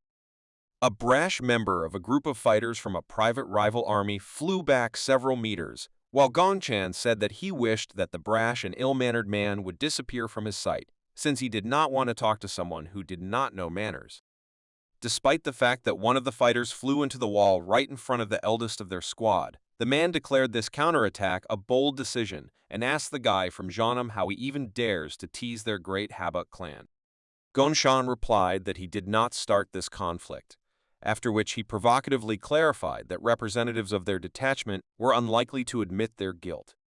His answer angered the man standing opposite him so much that he shouted furiously and asked him to shut up. After his words, two more unstoppable fighters together rushed at the monk with Chonam. Despite their speed and the effect of surprise, Gongchan's speed greatly exceeded their own, so within an instant he was behind one of the fighters and aimed his finger at the back of his head, while simultaneously releasing internal energy to carry out an attack. While behind the enemy, he said that the Habak clan were very relaxed and self-confident. The furious look of the eldest member of the competing group indicated that he did not see the end of their conflict quite so well. Having suffered a crushing defeat, he said that he would not just leave it like that, after which he ordered his cowardly comrades to leave. The cowardly fighters of the Habak clan began to run towards the exit. Observing this pitiful sight, Gongchan simply sighed heavily and returned to his table. Turning to his senior master, he suggested that they forget about what happened, because it would only spoil their appetite. Scared to death from such a dangerous meeting, the man could not believe what happened before his eyes. At that moment, he recognized the incredible power of the young master from Jeonnam. As a result of this conflict, stories about the clash between Gongchan and Habak Peng's fighters spread within minutes. So many families wanted to know more about the young, talented master who began to enjoy great fame. Reading the news in the scroll, the mysterious rich girl was surprised by the funny nickname of the promising warrior, about whom rumors were spreading so quickly. Without leaving her room, she turned to the maid and asked to find out more about this mysterious man that everyone had heard of. The attractive girl began to show interest in the immortal master, anticipating interesting events in their boring capital. Meanwhile, Habak Penga's confident army began to reap the fruits of its labor. They couldn't believe that Gongchan was so much stronger than they expected. Despite their training, the local leadership was angry because even Moen, one of the most prominent masters of Habak Peng, suffered in a duel with an immortal master who did not even draw his blade. The man understood that if they lost one more time, then the name of their army would fall, which would lead to an internal crisis for the organization. Based on such concerns, it was decided to change the way the conflict was conducted. In order to avoid the worst scenario, the daring manager decided to get rid of the enemy by any means available to them. As expected, a battle between representatives of the two armies was inevitable. An interested public flocked to the scene from all over the city. The arena was unusually crowded with soldiers. As it turned out, this was due to the fact that even Queen Manhwa came to watch this fight. In the capital, she is known as the owner of the Black Hole Market, the most successful place for selling magical items. The presence of the Emperor's most beloved daughter made this fight the event of the year. The battle judge announced the start of the fight and the fighters reached for their weapons. At that moment, Gongchan was very puzzled by the question of how his opponent could noticeably change in such a short period of time. Looking at the fighter opposite, he could tell for sure that his technique had become much stronger. This was due to the use of a magical item from the Black Hole Market. Changpukwan is a remedy that doubles strength by removing it from the body. The enhancement effect lasts 3 hours, after which it takes approximately 6 months of treatment to restore strength. Peng Munho ate what the Sapa group brought as an emergency measure to resolve the problem that was so disturbing to their pride. Looking thoughtfully at his opponent, Gongchan noticed that he somehow managed to hide such incredible power. The already angry man did not want to listen to the provocations of some impudent young man, so he asked to remain silent and finally start the fight. After these words, he took out his sword and quickly rushed into battle, using his first technique called question and answer dance. Despite the lightning speed of a fighter enhanced by a magic item, Gongchan remained calm, controlling the situation and not rushing things. The dueling fighters crossed their swords and their powerful energy spread throughout the entire arena, causing the entire audience to excitedly chant the names of their favorites. Despite the use of technique, Gongchan was able to withstand a powerful blow with which his opponent wanted to end the entire fight. After the first blows, both masters jumped back to a distance convenient for continuing the battle. Sensing the enemy's panic, the immortal master began to provoke him and offered to fight with all his might. For the sake of a good fight, Gongchan began to release his energy so as not to be inferior to the enemy in terms of strength. Such a powerful start to the battle between two monsters was a rare sight. Princess Yeon Huo had not enjoyed something like this for a long time. Demonstrating the seriousness of his intentions, Gongchan said that the honor of the two organizations, as well as the Janam clan, was at stake, so he proposed to give it his all. Army Representative Habuk Penga was damn angry at the young man's impudent behavior. Considering his words to be empty talk, he continued to release his energy, preparing for another technique of terrifying power, which was enhanced by the use of an item from the dark market. The Jana Master was in anticipation of something interesting. He was satisfied with the incredible strength of his opponent. For the next attack, Master Peng Manhwa used one of his clan's mysterious techniques called Earth Unification. He will have to fight one of the most famous techniques of the Janam clan called 36 Heavenly Swords. Both fighters rushed into battle in order to defend the honor of their organizations. Despite the increase in the senior master's brute strength, he was never able to carry out a good attack and, under pressure from his opponent's technique, went into defense. Another unsuccessful attack did not bring the desired result. Gongchen did not even budge, while Peng Manhwa was forced to change his tactics. Feeling tired, he admitted that there was a real monster against him. At the same time, he understood that he could not afford to lose. The only result that satisfied his interests was an unconditional victory. To protect the honor of his organization, he was ready to take any risk. Releasing a huge amount of energy that began to take on the appearance of a flame, he no longer thought about the fact that a long rehabilitation awaited him. His colleagues were shocked, since this technique could not be confused with anything else. Peng Manhwa began using the 9 Lives technique. This is the killing spell of their clan. Seeing his opponent's incredible rage, Gongchan realized that he was so angry that he could no longer be stopped. At that moment, he could only worry about himself. In order to avoid making a fatal mistake, the young master began to control his calmness and clear mind. Cursing his enemy, Peng Manhwa once again rushed towards the enemy. Terrifying power was poured into the incredible strike of the 5 red tigers of the Habuk Peng clan. The young master was no longer in the mood for jokes. The guy concentrated on how to withstand the full power of his opponent. Gathering his resolve, he realized that this was the decisive moment of this fight. Gongchan rushed towards the enemy to stop him. A huge explosion lit up the entire arena, demonstrating the incredible strength of the representatives of the 2 private armies who were defending their honor through battle. After an unsuccessful attack, Peng Manhwa could no longer rise to his feet, and the enemy's sword ended up at his neck. Taking another look at the defeated enemy, Gongchan admitted that it was very dangerous. The Hogan Sandin army won this conflict. The public began chanting the name of the winner. The most important visitor to this event was satisfied with the fight. Princess Yeon Hoa became even more interested in the power of the mysterious master from the clan, which everyone had forgotten about a long time ago. Returning to the temple of his allies, Gongchan decided to take a short rest for himself. His student was also present in the arena. She had been watching his fight from the very beginning, so after such stress, the decision was made to have a little fun. In order not to be burdened with further training, he demonstrated to her the incredible capabilities of the Dopaths, showing her a very unusual use of ice magic. By controlling the space, he could not only cool the dessert with his ice, but also crush it into the bowl. Pouring crushed ice with sweet additives, he introduced his student to ice cream, which no one knew about in their time. Just the sight of this unusual dessert aroused admiration in the girl. Despite being wary of the unknown, she decided to trust the master and tried the amazing ice cream. As it turned out, it was extremely tasty. Her emotions spoke for themselves. To celebrate his victory, he prepared this treat for the rest of the guys. He presented a dish from the future as Sobinro ice cream.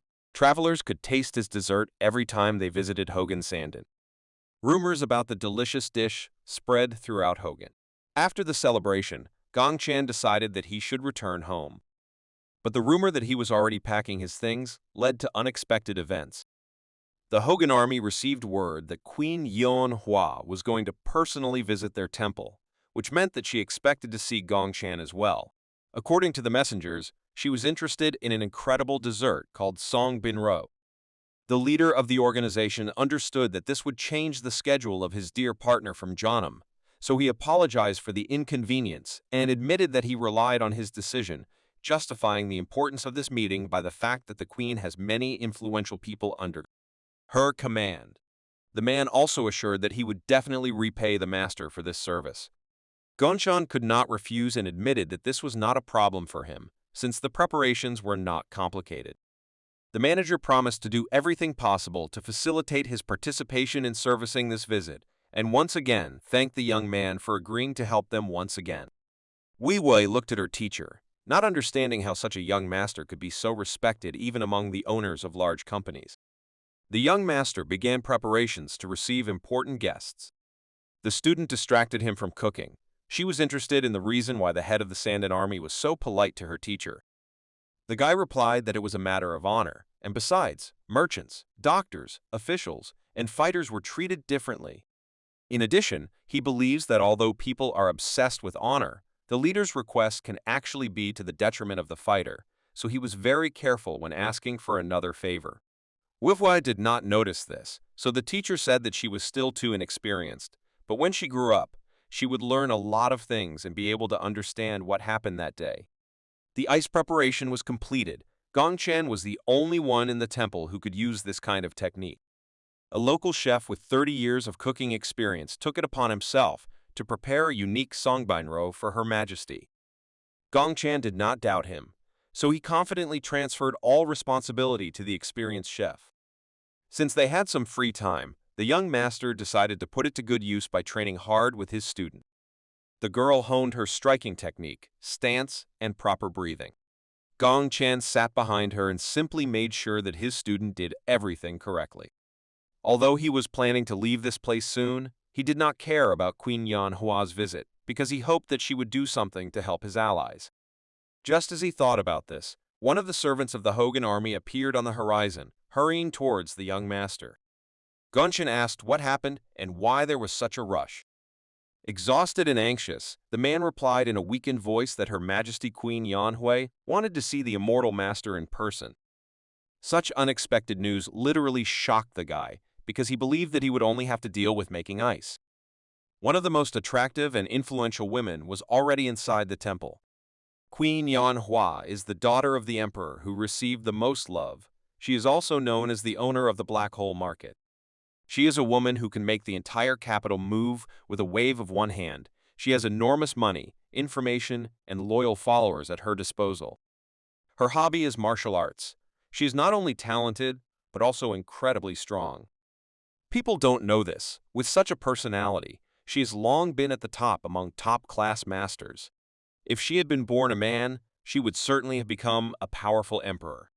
In fact, such a life seems very boring to her. Even if she wants something, she does not have enough freedom to make important decisions on her own. But at one moment, a man appeared in front of her, who she would like to meet at least once, and it was a student of Janam named Gongchen. The immortal master immediately arrived to meet Queen Yanhua. There were high-level masters with her, and her security, as always, was at its best. Gongchen is one of the few who was able to notice that of the three people opposite him, the most unremarkable master belonged to the upper class. He immediately felt that this woman's aura was not so simple. The girl asked how the guy managed to make such an unusual dessert that it satisfied her taste. The guy honestly answered that he only made ice, so the chefs of Hogan Sandan are worth praising. The young master's modesty in front of the queen of the capital was very sincere, which increased her interest in this young man. Taking his words into account, she replied that even if so, in her opinion, his merit was not small, so she declared that she would fulfill one of his wishes. The guy was a little confused, because he did not expect that the dessert from his past life would win the heart of the emperor's daughter. Thanking the respected girl for her praise, he noted that this was only a little of what he could do for her. Still, he had one old dream that he would like to fulfill. Raising his head, he said that he had heard that the owner of the dark market was collecting martial arts books for training. He was very interested in knowledge, so he asked for access to their library as a reward. This unexpected answer made the queen's guards think that the young master was a real fool. While the masters standing behind the queen were holding back their emotions, Yan Hua began to laugh loudly in genuine surprise.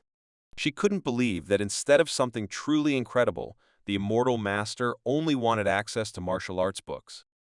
Seeing the princess's gaze and her movement of energy, Gongchen once again became wary, recognizing the incredible power of this girl.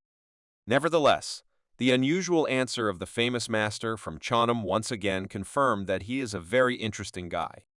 Yang Hua did not want to dissuade him. Moreover, she asked what philosophy he was a follower of. The master replied that he adheres to the earthly Taoist, one of the categories of the Chinese philosophy of Confucianism. In response to his words, Yang Hua promised that she would fulfill his request, asking in return to tell him what goals he pursues by studying martial arts. The guy once again thanked the queen for the honor of meeting her in person and left the room. Yang Hua made a very strong impression on him. For the first time, the guy saw such a young man that he has an incredibly strong aura. He admitted that her strength was at least 2 times greater than his. Still, he was more than pleased that he met her because the reward was incomparably valuable. On the same day, he received permission to visit Mugo Palace. Seeing the local library, the guy could not believe that there were so many books in all of Kanho. His interest peaked as he examined each of the shelves. The librarian warned him that, according to their deal, he could only stay inside for a maximum of 12 hours. The guy believed that this was more than enough. Without wasting time, he selected several of the most interesting works for him and began to study. The libraries of the Janam sect and the great Jigol family could not compare to what the library of Mugo Fortress was. 12 hours of studying books about various martial arts went by pretty quickly. The time was up, and the librarian approached the master to warn him about the end of the session. The guy thanked him for this opportunity and said that he had just had time to study everything he could wish for. He read a lot of the basics of various arts, thanks to which he was able to learn that he still lacks a lot to become a master of the highest level. In addition, he was able to learn that even useless martial arts are interesting, and they can also be used to improve the effectiveness of his own techniques. Having learned a lot of new things, the guy went back to the temple of his comrades to share his new knowledge with his student. The next day, the long-awaited meeting took place at the Hogan Sandan Temple. Gong Chen has not seen Sahen for a long time, who came as a representative of the private army. He reported that the Bond group was on its way home, and, moreover, thanks to the training developed by the Immortal Master, the recovery process of the warriors had become much faster. Having heard positive feedback about the work done, Gongshan realized that he had done everything he could, so he decided not to delay returning home. Saying goodbye to the manager, he asked him to keep an eye on the Bond group, while thanking Sahan for his attention to the process. Gongshan and Vihua set off so that the road would not be boring. The guy began to talk about what he managed to study in Mago Castle. Evening came, the guys were still on the road. After a long stay in the capital, Vikva completely lost the habit of this type of activity. To distract herself from fatigue, she asked the teacher how long the training would take to reach his level. After thinking a little, the guy answered with a smile that he did not know the exact answer, but suggested that it would take about 20 years to achieve this goal. But looking at his student, he admitted that she was a fast learner, and if she continued to work hard, she would quickly become a master, as she continued to hone her skills even while returning home. Despite the positive answer, her look was still pitiful. She was worried about where they would spend the night.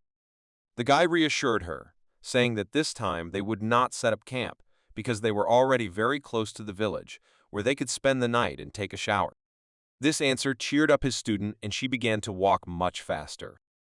But the village they were heading to was brutally attacked. Everything around was on fire. We don't know what goals the robbers were pursuing, but it was noticeable that they did not spare anyone. The big fat leader of the bloody murderers gave the order to speed up, plunder all the houses, not sparing the local residents.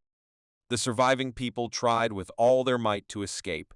Despite the fact that they did not pose a threat to their attackers, the brutal killers continued to pursue everyone who saw their atrocities. The heavy spectacle, smoke and fire took their toll, and one of the last surviving women was unable to escape. With the child in her arms, she tearfully begged to spare at least her defenseless little son. But one of the attacking villains with Mongolian features was not going to spare them even though they posed no threat to them. Taking the knife in his hands, he rushed at the defenseless woman, saying that he hated the noise of roaring children. At that moment, the single mother accepted that this was the end. But suddenly for her, the robber did not get her. Some magic balls hit him, which threw him back. Looking up, she saw the face of her savior. Gong Chan and his student were late, but at least they managed to prevent another death. It was obvious from the immortal master's face that he was not himself with rage. The guy gritted his teeth, not having the patience to restrain his rage. Filled with anger, Gongchen was no longer able to control his raging energy and shouted that the robbers must stop immediately. The appearance of a daring stranger alerted the robbers who were turning the peaceful village into ashes. Approaching the enemies with a calm step, the immortal master nervously asked who they were and how they dared to create such horror. Looking at the young master, the leader of the robbers could tell for sure that he was strong. But despite this, he believed that he was only one, so he could not cope with their numerical advantage. Confident in his fighters, he ordered them to destroy the insolent man. The enemies began to run towards the immortal master. Gongchen asked his student to hold on tight, as a battle awaited them. Looking back, the guy was once again convinced that he was dealing with inhumans. These robbers not only turned a peaceful village into ashes, but also did not spare either adults or children. The inhumanity of the enemy squad, as expected, infuriated the guy. The angry master was ready to tear them to pieces. Self-confident, experienced fighters from some wilderness did not even worry about the fact that there was a real monster against them. They believed that he would not be able to do anything, because he could not even really move due to the fact that a child was hanging on his back. Having attacked the young master together, the robbers could not even imagine that their fate was already sealed. At that moment, the guy was controlled by his anger, so he didn't even think about the rational use of energy. Without even taking out his sword, he began to destroy the robbers with shots of Q energy. None of the enemies managed to get close to the immortal master. Before the eyes of the robbers, the bodies of their comrades turned into a sieve. The frightened killers no longer felt like hunters. Seeing the helplessness of their squad, they began to run, forgetting about their prey. But Gongchen could not allow this. He clearly saw each of the enemies. Never before had he looked so menacing as he did at that moment. Frightened by the inhuman strength of the enemy, the robber ordered his soldiers to flee into the forest. The young master's hatred meant that they had no chance of escaping punishment. But at the same moment, the guy heard a heavy cough from one of the lying men, who he considered already dead. Letting the student fall from his shoulders, he immediately ran up to the wounded old man to try to save him. Raising the poor fellow's head, Gongchen began to use one of the healing techniques to at least ease the pain from his wounds. Looking around, he realized that his efforts would not be enough to change anything. Gongchen was too late, but he fought to the end for the lives of those who were still conscious. A huge grief for a student of the Chanam clan turned out to be good news for the leader of one of the dark organizations, Kanho. One of the scouts turned to his master and made a report that their fighters began to monitor the activities of the robbers. The gentleman was glad to hear this. It was good for him, so he decided that it would be nice to endow the forest robbers with magic. Looking at the map of the activity of shadow organizations, he assumed that soon the emperor would be wondering what was happening inside his domain. It was hard for him to even imagine what the alliance of Merim and the four blood clans with the greatest power in their hands would do. Judging by his gloating smile, he was in anticipation of the events that were approaching. The malicious laughter of one of the leaders of dark organizations indicated that he was already impatient to join the fun. Meanwhile, inside the village, which the immortal master barely managed to save, attempts to save the wounded continued. A hospital was created in one of the surviving buildings, inside which Gongchen, together with his student, treated the surviving residents. The guy couldn't cope with the number of patients, so he asked to bring the medicine that had survived inside the recently burned-down pharmacy. The local pharmacist did not survive. There was a critical shortage of free hands, and the greatest responsibility fell on the shoulders of the immortal master. There were too many wounded, but one of the residents was still able to bring people to help.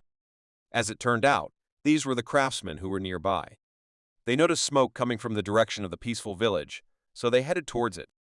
Among them was Gongchen's student named Doshin. When he learned what was happening, he immediately came to the aid of his older brother. Without wasting time on greetings, Gongchen asked to immediately begin helping the villagers. The smart guy brought several of his personal students, doctors, and medicine, so the situation became more controllable. The help began treating the sick, significantly reducing the load on the immortal master, who never had time to rest from the road. Moreover, they had a cart thanks to which they were able to bring some food for the affected villagers. The work was in full swing until the evening. The sun began to set, and some of the participants in the rescue of civilians were finally freed. Having done everything in his power, Gongchen and his student were finally able to lie down on the ground to rest. Remembering the conversation with his student, the immortal master asked when he managed to acquire followers.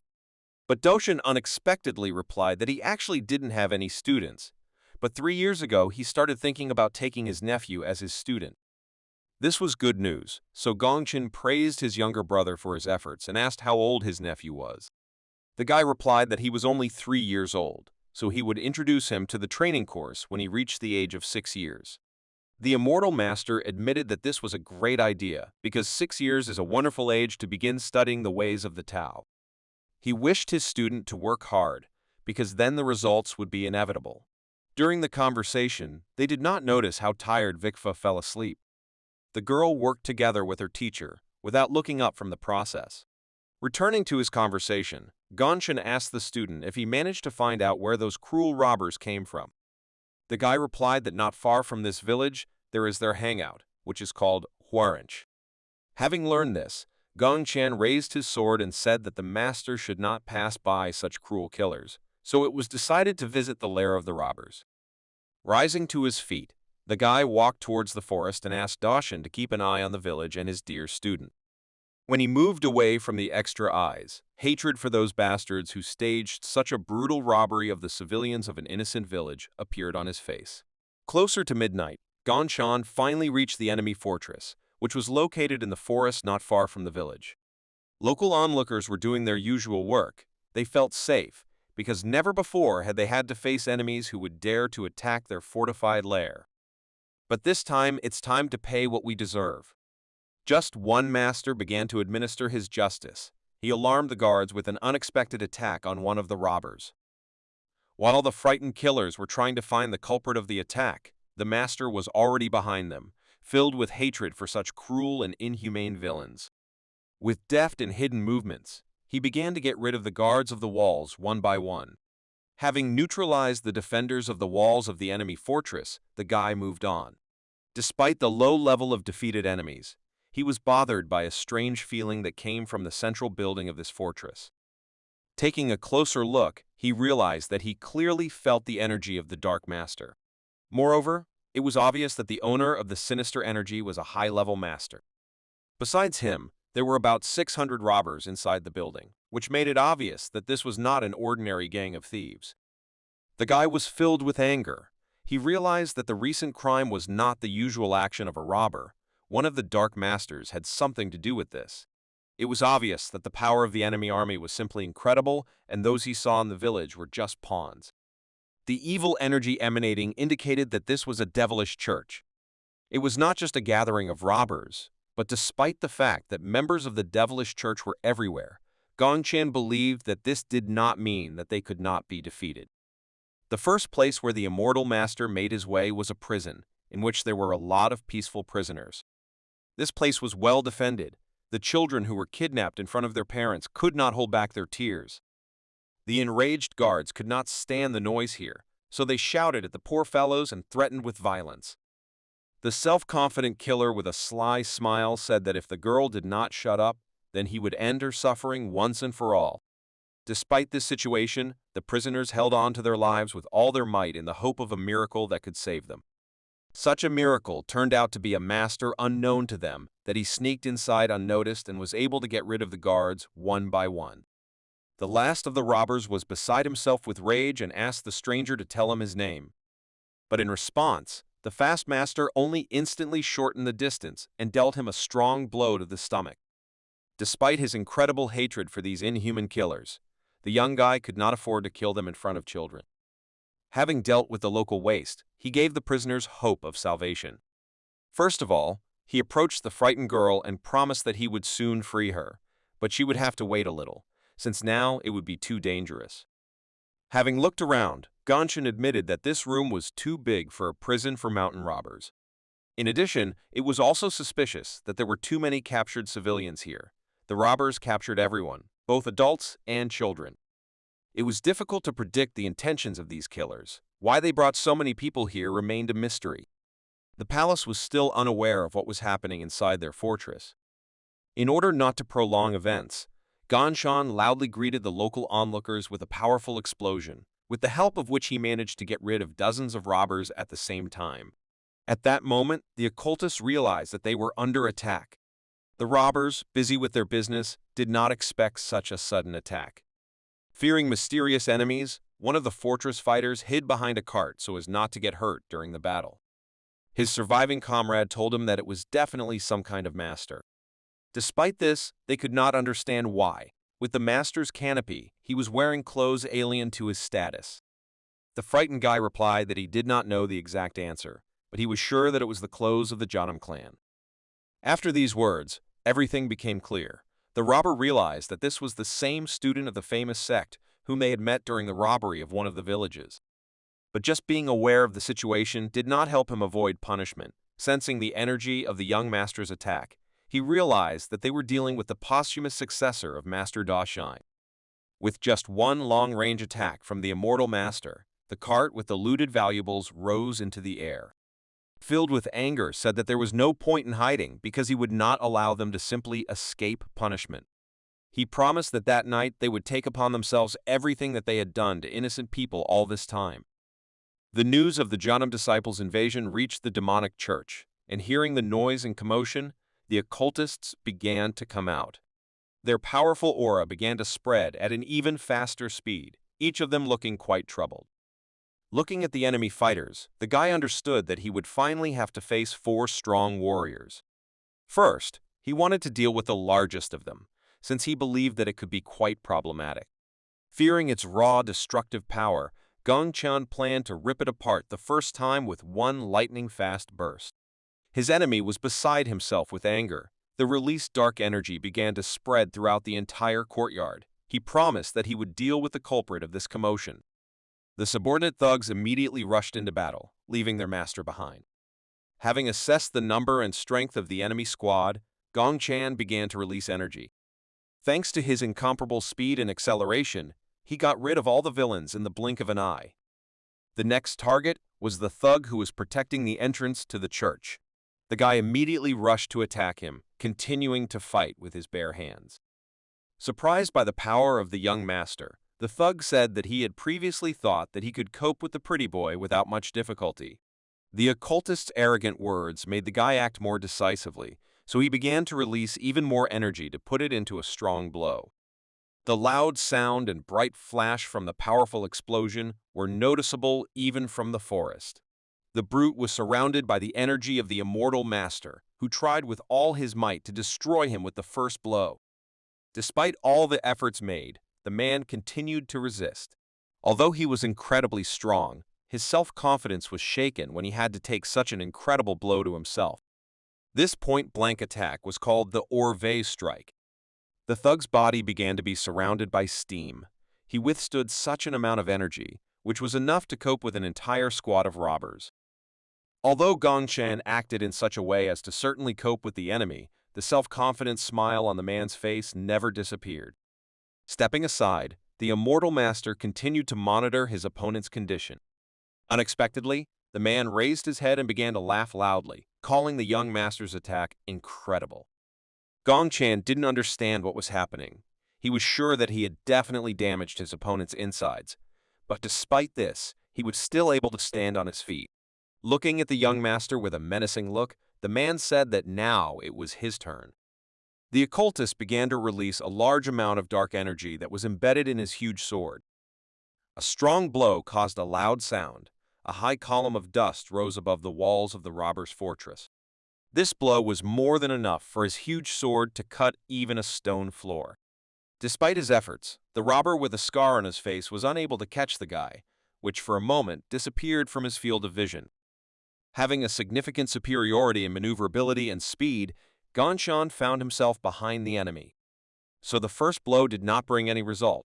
He decided to attack the thug in the back, using the same magic.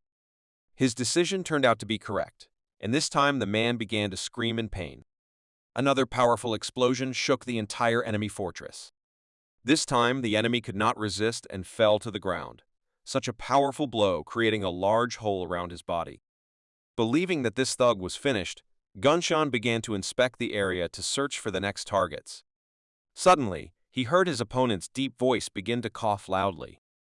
A dark and terrifying energy appeared behind him that belonged to his opponent.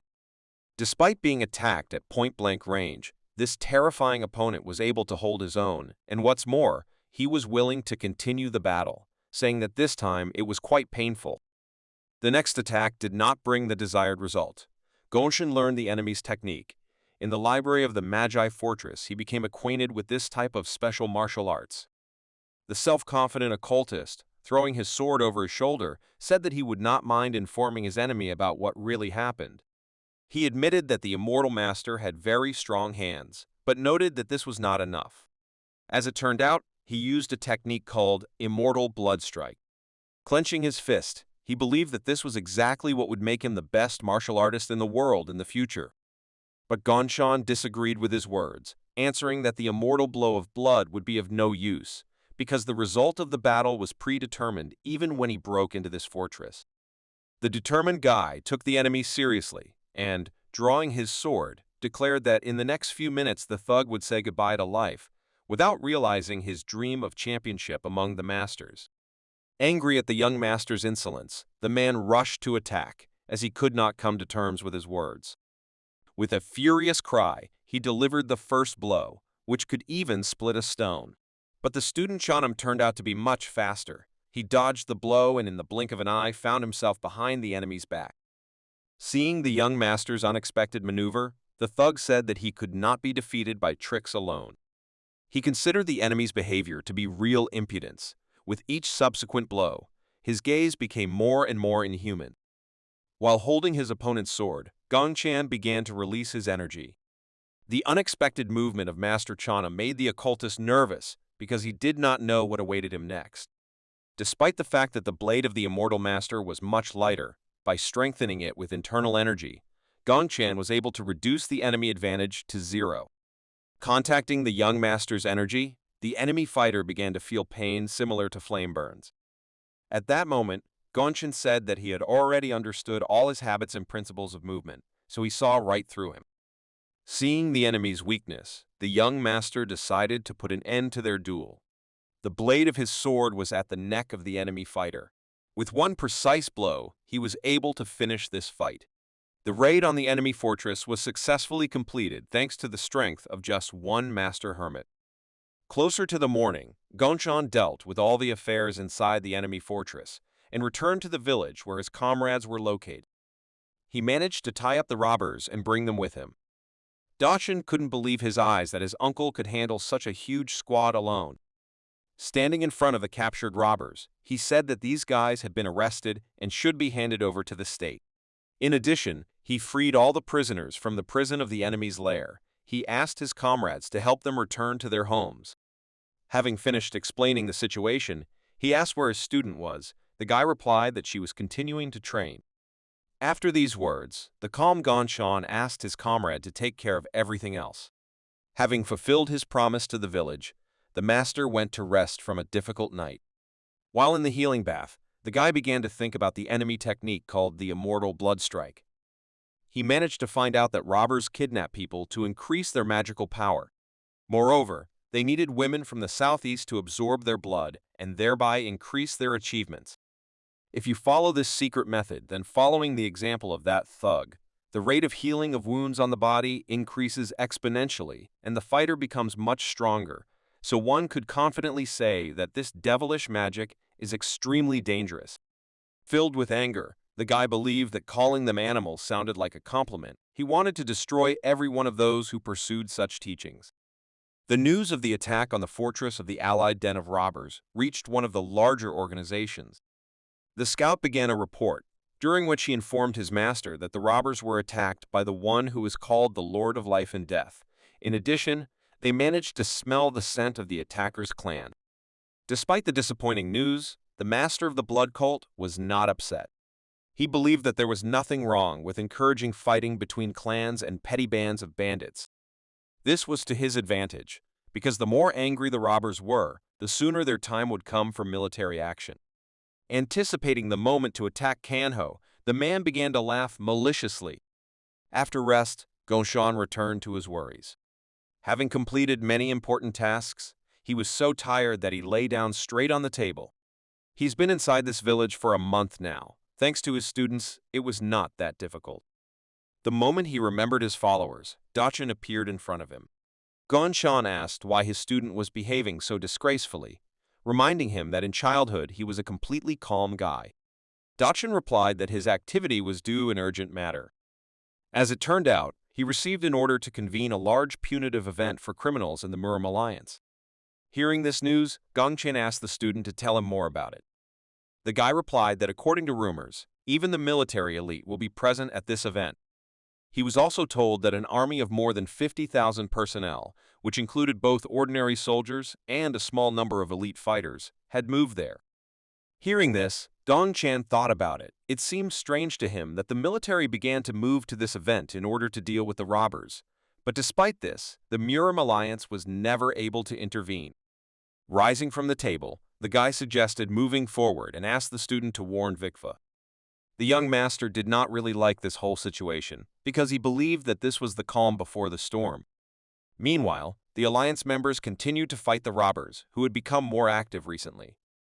The next lair was destroyed. The master who defeated the strongest enemy leaned against his sword. It was a tough fight. He held his own, but could not avoid being wounded. The robber lying on the ground was defeated. In the end, he asked the name of the young man who was able to defeat him. Having risen to his feet, the guy asked the defeated killer to go to the other world, where he should name the name of his conqueror as Moonju from Mersong Moon. The robber lying on the ground was infuriated by the young man's insolence, saying that such a runt like him should not be so impudent. Not wanting to listen to the nonsense of his defeated enemy, the master saved him from suffering. Looking at his opponent for the last time, he said that they said about him that he was a strong fighter. He did not expect that a man who was just a bandit leader would be so skillful in battle. Despite the fact that he tried not to make mistakes, he could not avoid being injured. Placing his palm on his wounded shoulder, the guy decided to first treat his internal organs that were wounded by enemy techniques. He did not expect that magic would spread even among the robbers. His father turned out to be right. Despite the power of the robbers, the fighting skill of Moonju of Musong Moon exceeded all enemy expectations. The next morning, the young master set off on the road. He was confused as to why everyone went with him. He believed that it was not at all necessary to go together, so he said that they could go separately. Dochin objected, saying that if a fight breaks out on the way, he won't be able to handle it alone. Folding his hands in front of him, Gongshan replied that this was being told to him by the one who literally crushed his opponent to smithereens. Wisely raising his finger up, the guy calmly replied that he was not the only good warrior here, noting that combat tactics were intensively practiced in the temple. Looking at his student, the young master sighed and thought that Doshin had suddenly become so secretive, even though he had been very meticulous and serious as a child. After that, he decided to inquire about the boy who, upon reaching 6 years old, Dachin would bring to them in Janam. He wondered if that guy had any talent for martial arts. The student replied that it was still difficult for him to answer this question, since the candidate was still too young. Despite this, the family already has high hopes for him in the future. Hearing this answer, Gongchan concluded that in any case, if the boy did not become strong enough, then their hopes would be unjustified. The guy agreed with the words of his teacher, adding that it would be enough for his nephew to reach at least the level of a master. But if he could not, then disaster would await their family again. Gongchan didn't understand why Dachin was talking about this in such a sad tone. Thinking that the situation had worsened, he said that they could always count on his help. Placing his hand on his student's shoulder, he admitted that he saw that something was happening with them. He asked him not to worry and to be frank if they needed his help. Taking his hand away from his comrade, he confidently said that they were one family in which there should be no room for secrets. After these words, Gongchan went forward. Looking at her older brother, the observant Viva was puzzled. The determination in Doshin's eyes was clear. He was ready to face problems personally without outside help. Soon the guys reached their destination. Teacher Chun Jin and his comrades were discussing the fighting in Kanho. On their table, there was a huge map with marks on the location of enemy forces. It's hard to say what they were talking about, but it seems they had some kind of solution to this situation. Taking the words of his comrades into account, teacher Chun Jin began to think about how the Cheonam clan should act in this case. After discussing the plan of action, the man went out to meet with those clan warriors who arrived to them after receiving the letters. Addressing his fighters, Chun Jin stated that their clan could not calmly watch how the royal troops dealt with the affairs of Shaanxi province. He believed that they themselves should deal with the robbers. It was their duty, as the strongest organization in their province. His words found support among those present. The anger that he had accumulated over the recent period of observing the impunity of enemy units was clearly visible on Gongchan's face. Having set off on the road, the guy could not help but ask his teacher a question about how he made such a decision. Gathering his courage together, he said that it was a matter of pride among their clansmen. His words slightly disappointed the student who was standing behind, but this dialogue could not be avoided. He still tried to stop his uncle, but the nervous guy replied that there was nothing good about going to the slaughterhouse in such a crowd. He was confident that the emperor's troops could cope without their help. Stopping and looking at his rowdy student, teacher Chun Jin asked why he continued to object.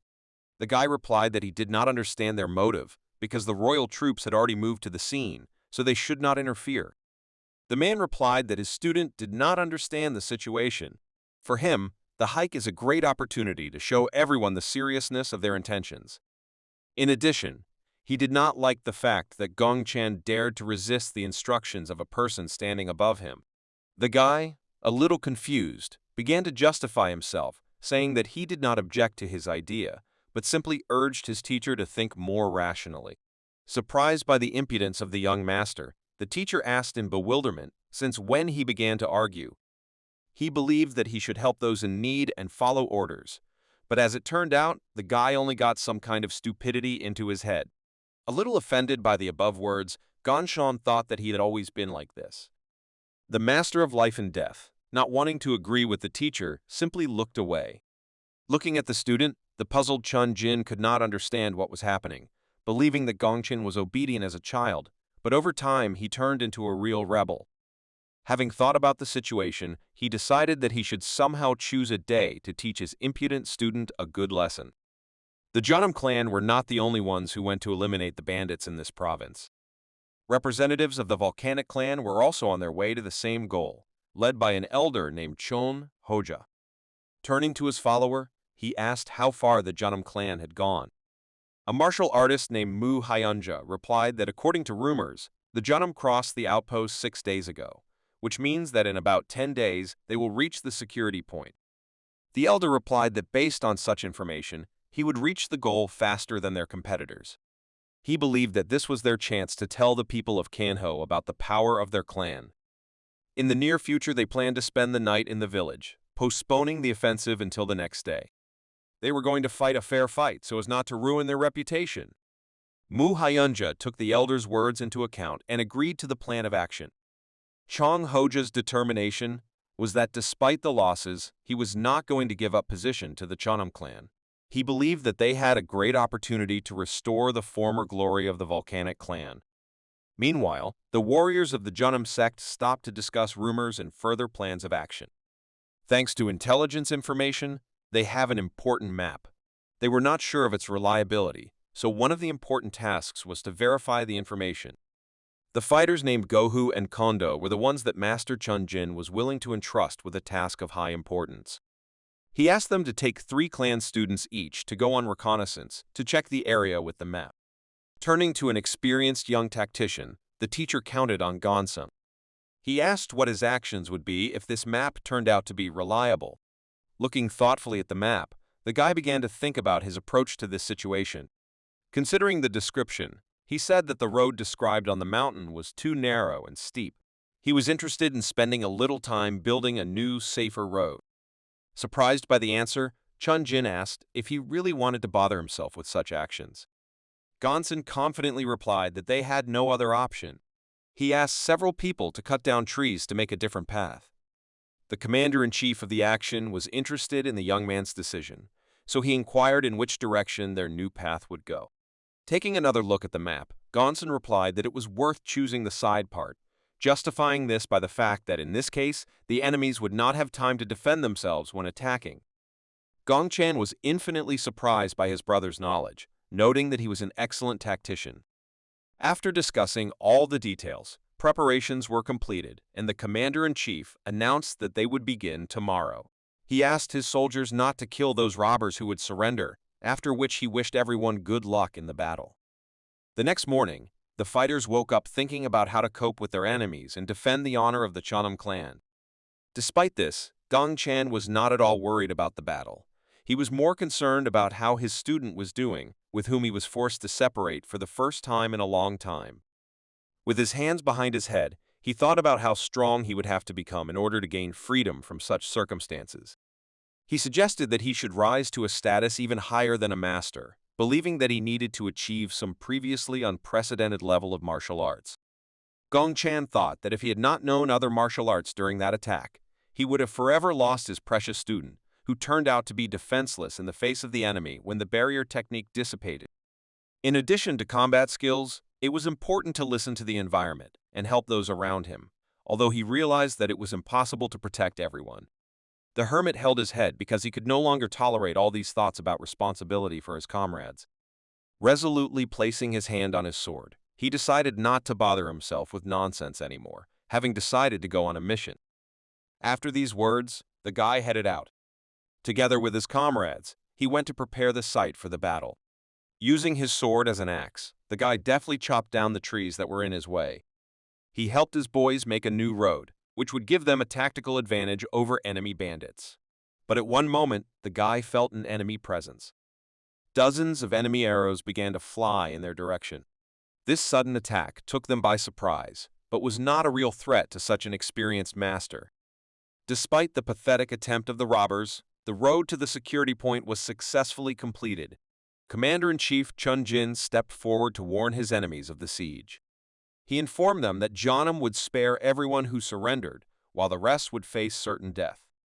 After these words, the fighters rushed to attack. In order to limit their maneuverability, the robbers had previously built a fortification from sharpened sticks. Their plan was quite good, but among the vanguard fighters, there were those who mastered the Janam sword techniques at a high level. Thus, the fortifications slowing down the army were destroyed in the blink of an eye. Despite the rapid advance, the commander-in-chief was wary of the strange behavior of the enemy army. The lord of the robber fortress was looking forward to the battle. He was glad to meet the warriors of the Janam clan, considering them incompetent weaklings.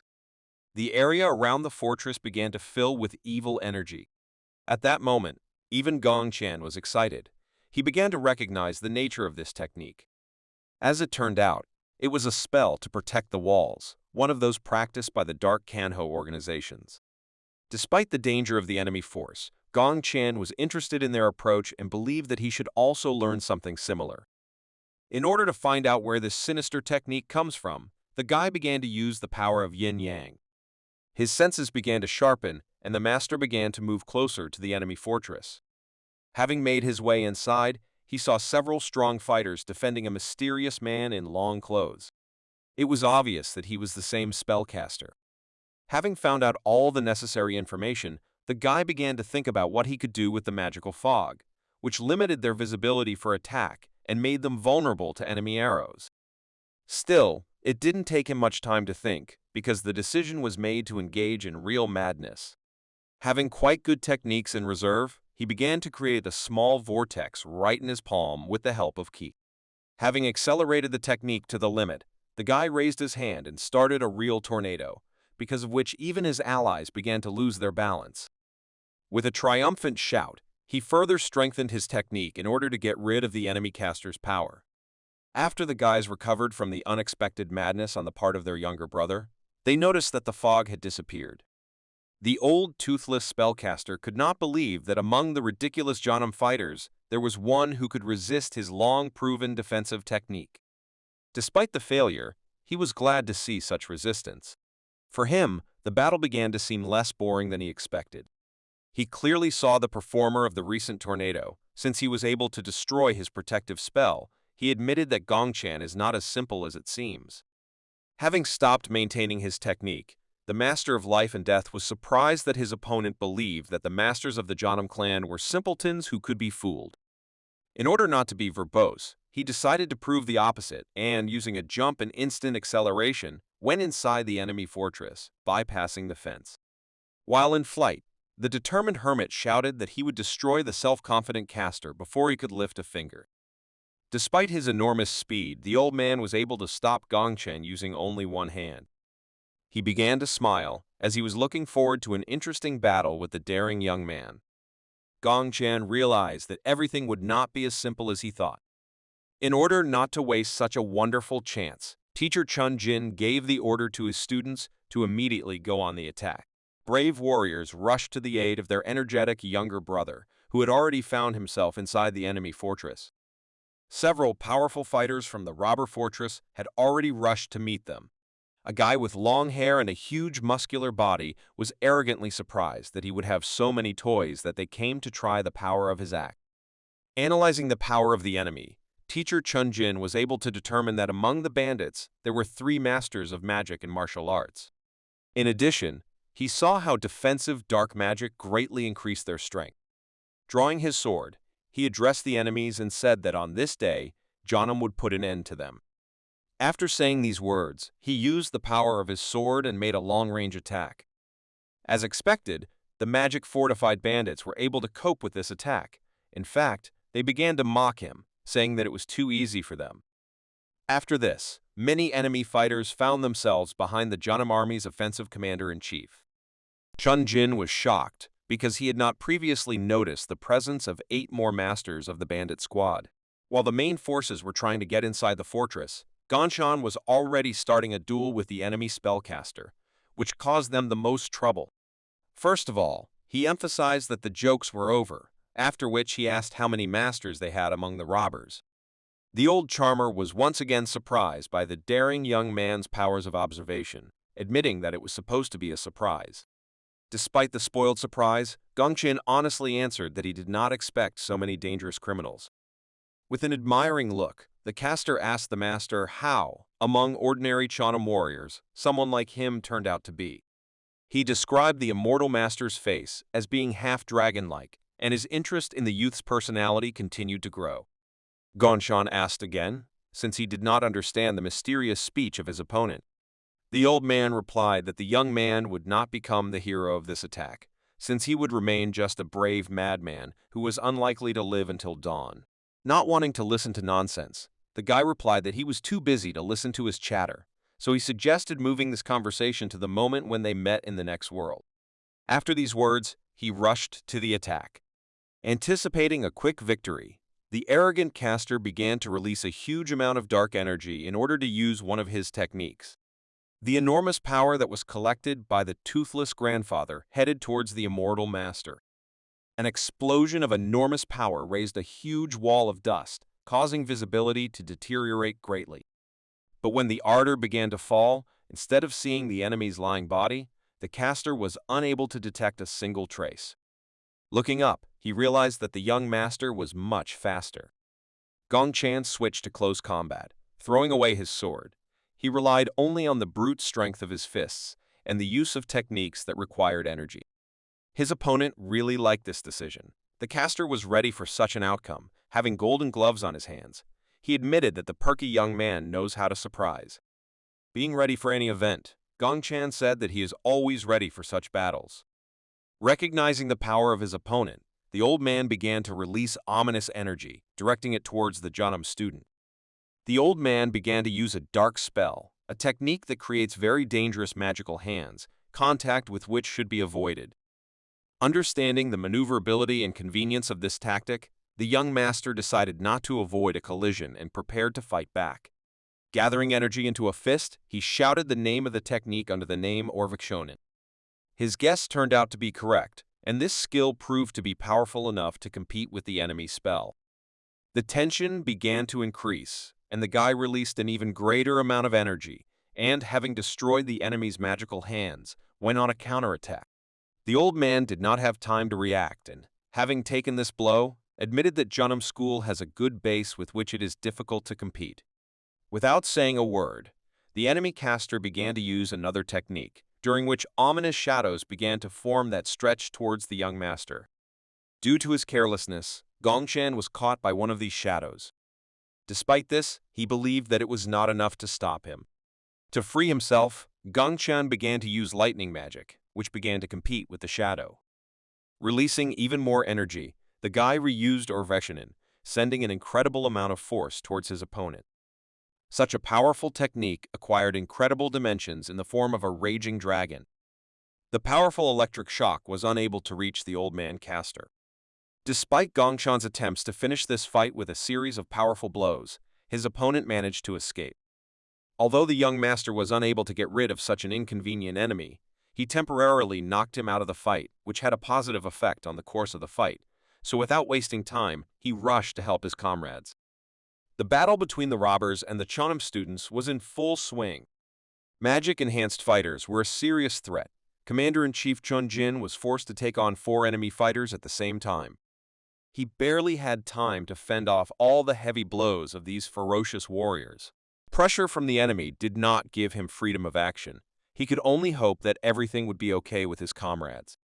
Due to an enemy attack outside the fortress, the main tactician of this offensive found himself in a difficult situation. His enemies outnumbered him, so they tried to cope with his incredible skill. But despite the fact that the robbers had an advantage, the tide of the battle suddenly changed. Looking around, the commander-in-chief realized what had influenced the behavior of the enemies. The appearance of Gongshan demonstrated the success of Jeonnam inside the enemy fortress. Having completed his task, the Hermit began to fight on the main battlefield. Noticing a huge danger in it, the remnants of the enemy troops simultaneously rushed to attack. But numerical superiority was never a problem for the young master. Stretching out his hand towards the enemy troops, the guy began to release energy for a powerful blow in a radius.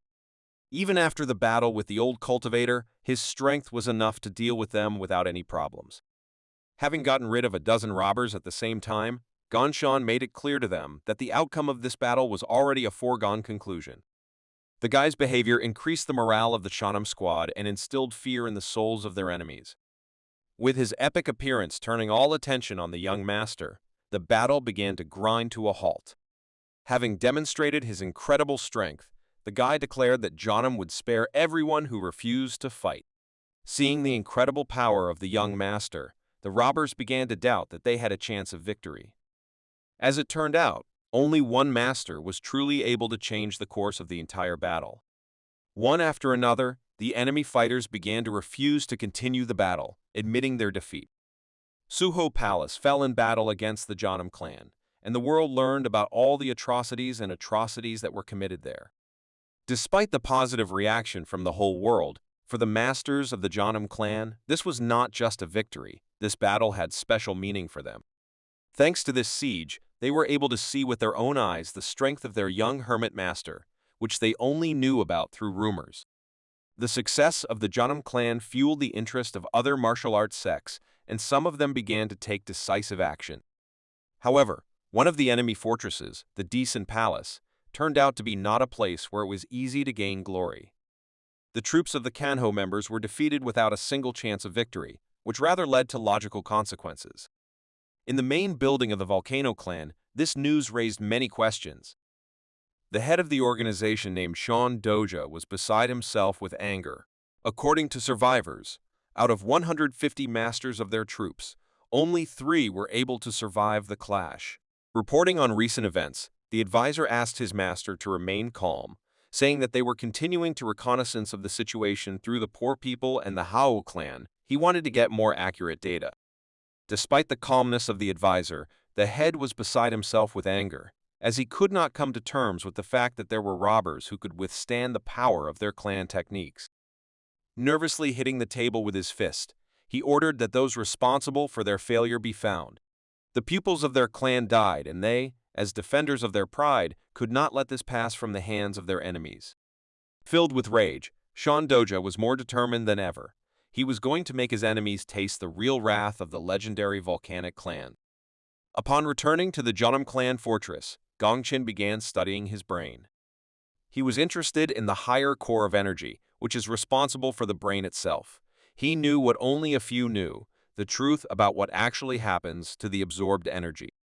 Gongqian examined every part of Chen Jin and found that the brains of strong people with any ability were noticeably different from ordinary martial artists. Thanks to access to the best libraries of Kanho, the young master was able to acquire knowledge of the secret scriptures of wisdom, fast mind techniques, and techniques for physical strengthening and summoning the inner spirit. All of these martial arts were hidden in the Imperial Vault. They were intended to enhance the owner's mental abilities. Of all of them, Gong Chan chose the technique of physical brain enhancement. He began training in which he sends his energy impulses to the brain with extreme caution so as not to use too much force, which could lead to dangerous consequences. In this way, Gong Chan improves his brain with his own energy, similar to training in the real world. He was distracted from training by the worried Vikva. Looking at the teacher, it seemed to her that he had fallen asleep. Having come to his senses, the guy replied that he was actually busy strengthening the higher core. The girl replied that she did not want to bother him, but wanted to share exciting rumors that the Hwasun clan with 5,000 of its followers were preparing to invade Dizing Temple. Sighing, Gong Chan satirically called this great news. To explain his position to the student, he replied that this gave them valuable time. He believed that this time they would be able to invest more in their own training or learning new martial arts, instead of wasting time in fighting. The Hwasun clan's actions actually gave them more free time, and we began to understand what was going on. She was puzzled by the passage of time and what it gave them. She suggested that since they couldn't stop time, that meant they had to make the most of it. But on the other hand, she did not understand whether she was managing her time correctly or not. The teacher replied that she should not worry about it, since in fact there are no truly right things in this world. He invited her to determine for herself what is important and what is not, because everything is directly related to the passage of time. The mentor's wise words forced the girl to adopt a new attitude towards life. In order to relax her overly tense brain a little, the guy suggested seeing how much she had improved her skills. The time has come to demonstrate the results of the travels and hard training of the young student of the famous master of life and death. Looking at his student, the guy was proud that she was developing so rapidly.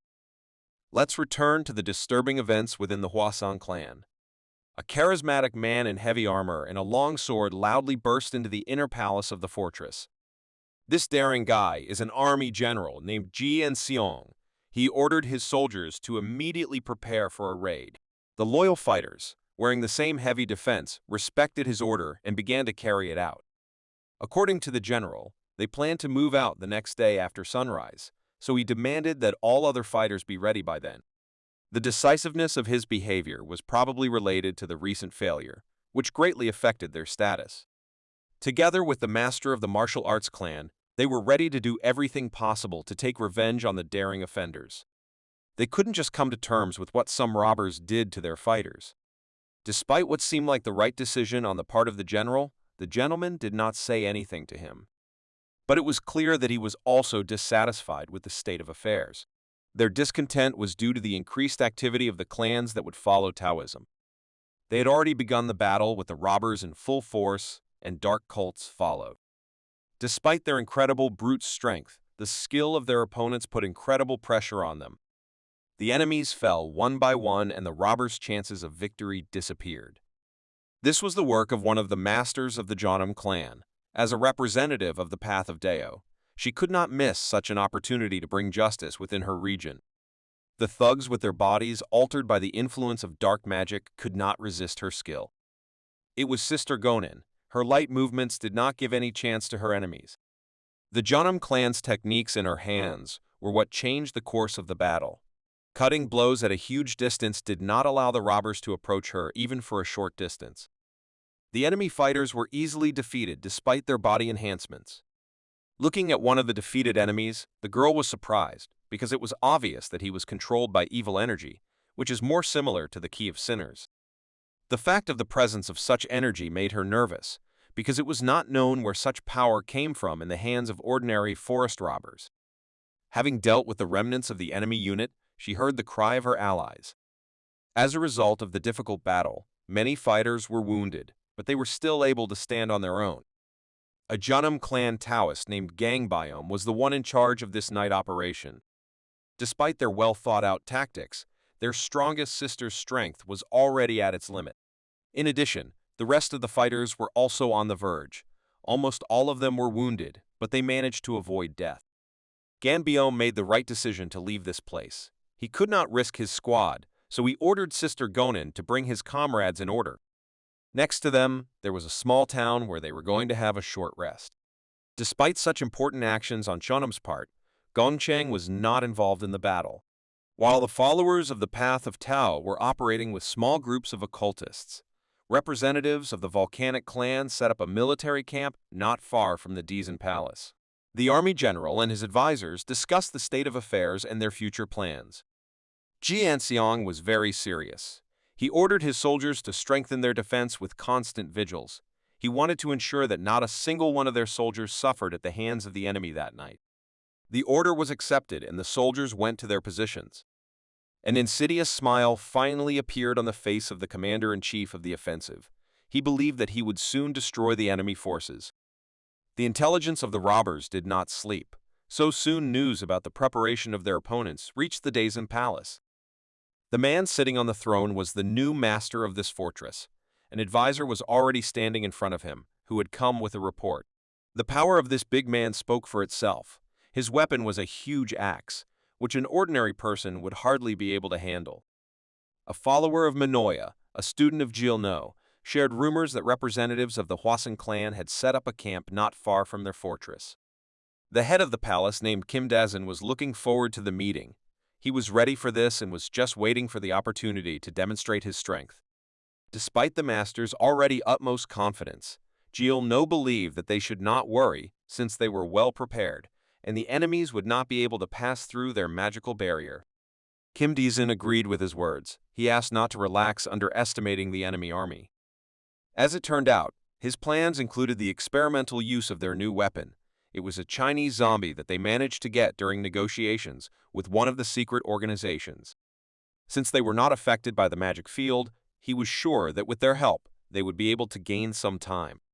After that, he was going to use 800 followers of the Dazan Palace, which would presumably be enough to deal with the huge army of the Vulcan clan. The gentleman's words aroused the admiration of his follower, who declared that if it came to that, then he was ready to propose another wonderful plan. He mentions that most of their soldiers are outside the fortress. The fact is that they are all former mercenaries, who, due to personal problems, joined the robbers. He introduced to changing the tactics to having fun with the enemy's supplies instead of killing. Jilno's cunning plan made Mr. Desang smile with satisfaction. He admitted that it sounded simple but was very effective. The gentleman's positive reaction made it clear that this plan should be implemented in the near future. For the sake of the future of their clan, these guys were ready to take any action. Meanwhile, the army of the volcanic clan began to gather for a campaign. They encountered the magical barrier that the robbers were talking about. One of the fighters told the general that it was dangerous to go further, since this fog hides the true intentions of their occult opponents. The troubled man was so interested in the battle that he did not want to retreat, so he ordered to hold his ground and be on guard. Within a moment, the bandits showed their plan. Driving the Hwasan army into a place with poor visibility, they began to shoot with long-range weapons. Despite the powerful armor, it was not enough to withstand a hail of arrows. The general realized that they had been ambushed by the enemy. Not to leave this unanswered, he ordered his archers to prepare to return fire. Using fire arrows, the archers aimed their arrows in the direction from which they were attacked. The wooded areas of the higher ground began to burn. The general believed that this way they could scare away the enemy forces for a short time, which would give them time to maneuver. Drawing the soldiers' attention to himself, he ordered them to go around the prepared path. The soldiers went on the offensive. Despite being on the road for a long time, the fog did not dissipate. Moreover, they began to hear some strange, bewitching ringing of bells that was coming from the mountains. A moment after this sound, huge creatures with blue skin that had seals on their pale faces began to appear in front of them. The monsters, filled with evil energy, rushed to attack, and the Hwasan army went on defense. These zombies turned out to be so durable that conventional weapons were of no use. The situation began to change against the Hwasan fighters. Each of the mysterious monsters was a real threat, that only a master with high-level energy could deal with. Besides, there were too many of these zombies.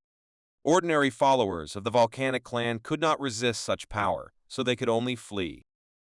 The news of the appearance of strange warriors from the forces of robbers also reached the commander-in-chief of the offensive. The fighters immediately recognized this technique, calling these warriors their Chinese zombies. General Ge Yanxiang could not believe that, despite their intelligence, they were still unable to obtain information about such a force at the disposal of the local bandits of Dayasan Fortress. Not wanting to avoid battle, the man took responsibility and ordered to hold formation in order to gain time to prepare for the fight with the enemy. His plan began to fall apart from the very beginning.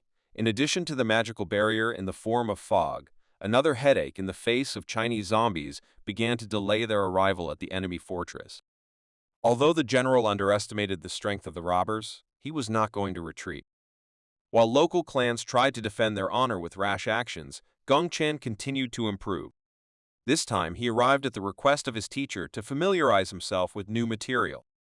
Chun Jin prepared a book about the world of yin and yang for his student. He said that it contains all the most important knowledge that the Shonan clan possesses. Gongchen was simply shocked. He suggested that in this book, one could even find the secrets that the elders carefully hide. His assumption turned out to be correct. The teacher stated that in this book, one can find information about what their martial arts clan once lost. Understanding the importance of such a thing, Gongchen asked if they had a copy. The teacher replied that there was no need to worry about it, because they could not afford to lose the real property of Janam. Realizing how old this work was, the guy tensed a little, realizing that reading it would not be easy.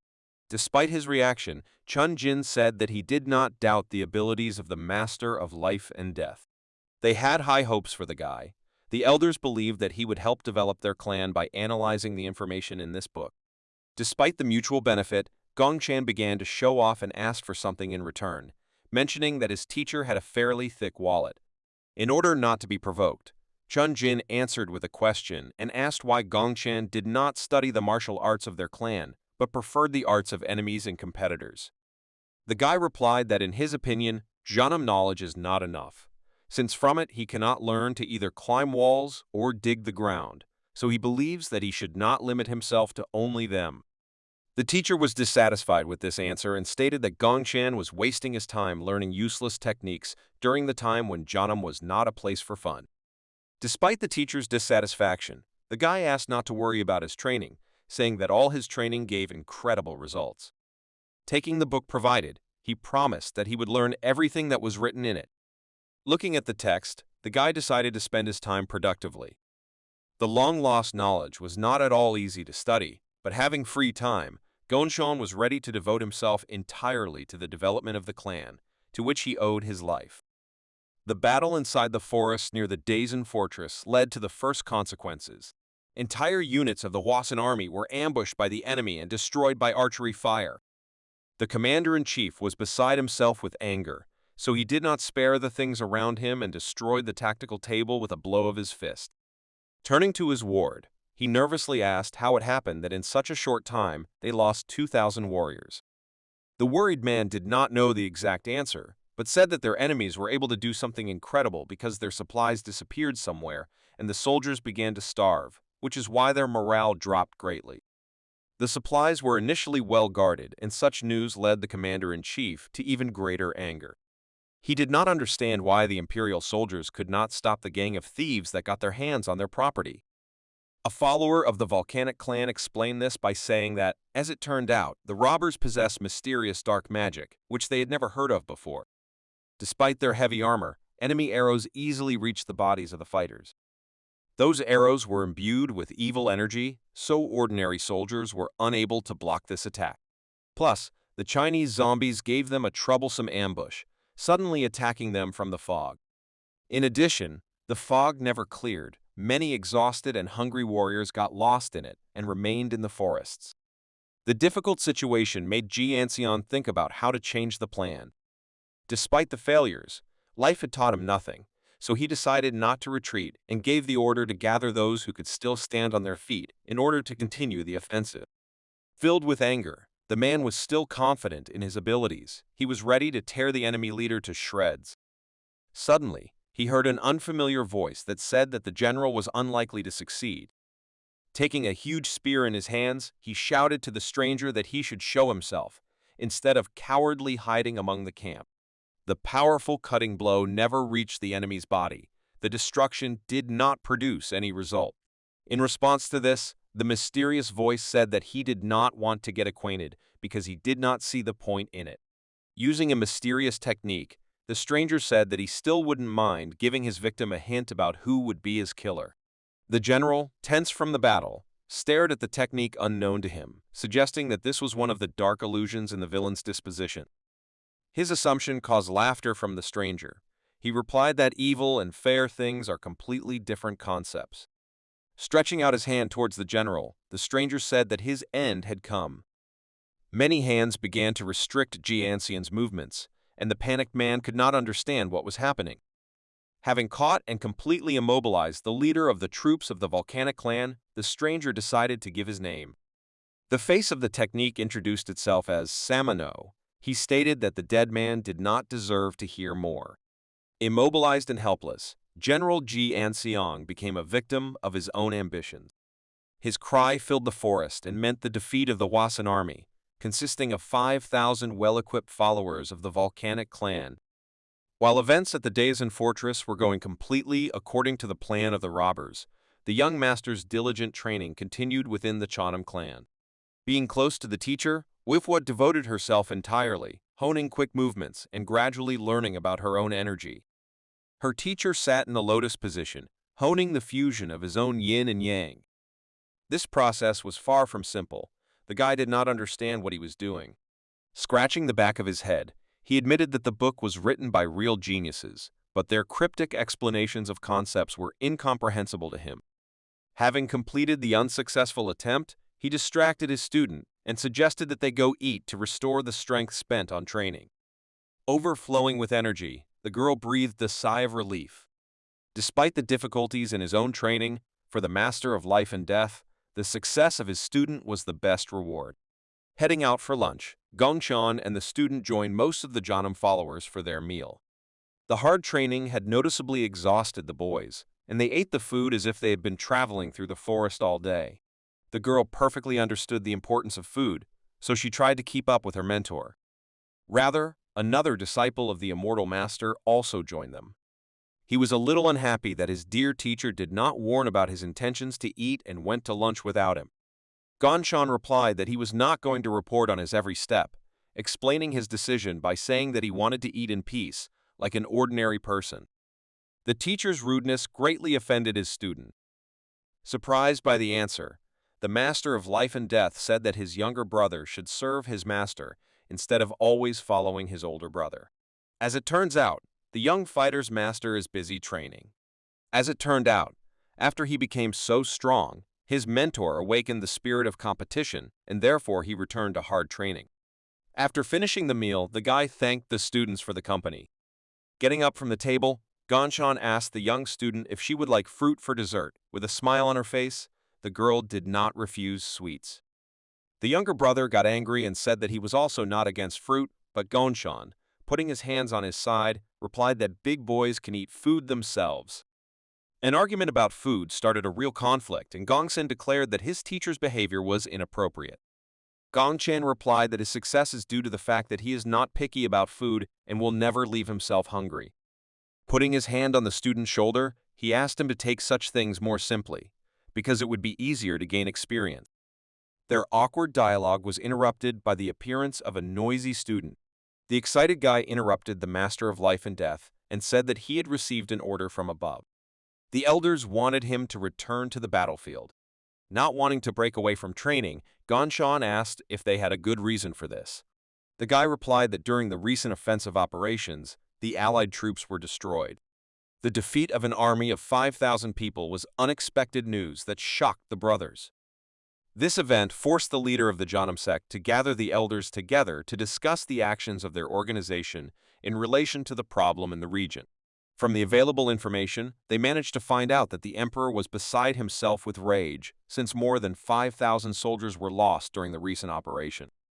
But that wasn't the main problem. This information only made them understand that among the enemies, there was one who could cope even with such a numerical advantage. The threat from the Diazan fortress meant only one thing. The Chanam clan was forced to face real monsters. Based on information from the Heo clan, it became known that the leader of the Dazen Palace was able to subjugate Guanhel. They also received a message that the assistant to the head of the fortress, his second hand, is a student of Jiel, No, a follower of the teachings of dark magic. Hearing this name, teacher Chun Jin was beside himself with anger. He could not believe that this cruel occultist was still alive. Recent reports have also mentioned that Samino also participated in the recent defense of the fortress. The situation was extremely difficult, and it was time to make a decision. The clan leader calmly listened to the proposals of the elders, but could not hear anything that would resolve the situation without much risk. Gongchan also joined the heated discussion of the situation. He wanted to express his opinion, since it seemed to him that he understood the enemy's tactics. All attention was directed to the talented young man, who had repeatedly proven his skills. In order not to waste time, Teacher Jin suggested listening to the student's opinion. Before speaking, Gongchan mentioned the words of one of the famous sages. He said that to win, you need to know both yourself and your enemy, and based on this logic, he would like to study his enemies better, since it was obvious that they were not ordinary robbers. Gathering information was always a good idea, but the elders found it difficult to answer who exactly would be involved in this matter. One of the meeting participants objected, saying that a good idea is not enough. He believed that they needed a truly strong person with incredibly powerful techniques in order to resist all the tricks of the vile robbers. His words were obviously true. The discussion again went into a dead end. Hearing the words of one of the elders, Gongchan decided to offer himself as a candidate for that very strong person who could withstand the unusual enemy forces. The elder's reaction turned out to be too ambiguous, and, under the pressure of the gaze, the young master began to feel insecure. Teacher Chun Jin valued the young, talented student very much, so he said that it was better to send someone else. Despite the teacher's dissatisfaction, the master of life and death declared that he considered himself the strongest among those present. As it turned out, the elders agreed with his bold statement, but feared that if everything did not go according to plan, then their clan would be doomed. Leader Janam put an end to the discussion. He decided to listen to the opinion of the youngest participant in the meeting and decided to send him. Still, he couldn't miss the words of the other members, so he said that sending him alone was too much of a risk. He decided to ask for help from the Begara sect, asking them for a person who had achieved great heights in martial arts. Hearing about this, the views of the elders changed dramatically. They did not expect that their leader would decide to take such a step. In addition to Gongchan, he also proposed sending Masters Ganyan and Ganxian. The elders were shocked by this decision and unanimously declared that sending the three strongest fighters of the clan was too dangerous. Despite their dissatisfaction, the leader was not going to explain his decision and turned to the immortal master. Looking at the talented master, he declared that his adventure in Kanho was not over yet. He wished him to choose the truly right path. Filled with pride for such trust, the guy promised that he would cope with all the difficulties. The disturbing news that worried the Kanho clans turned out to be very good for the resident evil. Looking at the map with a sweet smile, the gentleman analyzed the situation around Dayasim Palace and found the events interesting for their future plans. Turning to his subordinate, he admitted that he could not even imagine that the demonic cult would increase its influence throughout the world so much. Despite this, the man standing opposite him believed that this seemingly successful operation would come to an end. Hearing such a sharp answer, the gentleman assumed that they had managed to find a terrifying monster, and he was right. It was about a girl with whose help they could open an endless source of dragon blood to create Chinese zombies. Despite this tactical success, he asked his follower not to rush things and suggested continuing to observe the actions of the demonic cult, as he believed it would be fun. Anticipating the continuation of interesting events around the Dayasan fortress, the leader of the blood cult began to laugh maliciously. Meanwhile, Gongchan and Ganson met their third squad member. A beaten guy in tattered clothes introduced himself with a sweet smile and said that he came to them on the orders of his master. Surprised by the small stature of this funny master, Gongchan said that he did not even think that there were such young fighters in the beggar sect, after which he invited him to become his student.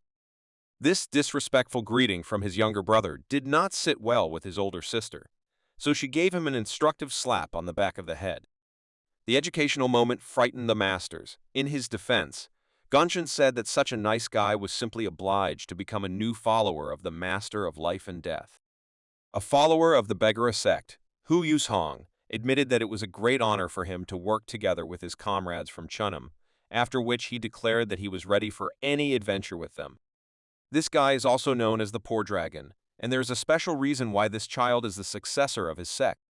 In fact, he is a little genius, an incredibly talented fighter, because it is believed that people like him are born once every 1,000 years. He was able to master all the techniques of the beggar sect in just 10 years, and in 2 of them, he became a true professional who has no equal. That is why special attention is paid to his personality. The diligent guy inspires confidence, and, as it seems, in the future he will definitely inherit the will and leadership of his organization. The Junam team thanked him for his trust. Ganson personally addressed the Hu warrior and respectfully asked for forgiveness for the ill-mannered behavior of his comrades. In order not to delay the operation, the squad tactician immediately asked if there was any new information about the Decent Palace. The young fighter replied that he knew that more than half of those who went there never returned, but those who were able to get out were no longer similar to their former selves. From his words, it was logical to assume that they were faced with something very dangerous. On the other hand, Sister Gonyon shared rumors that more than 4,000 Taoists from the Hwasan clan had already gone to the fortress. A fighter of the Begara sect explained that this was due to the fact that the pride of the volcanic clan was hurt by the actions of the robbers.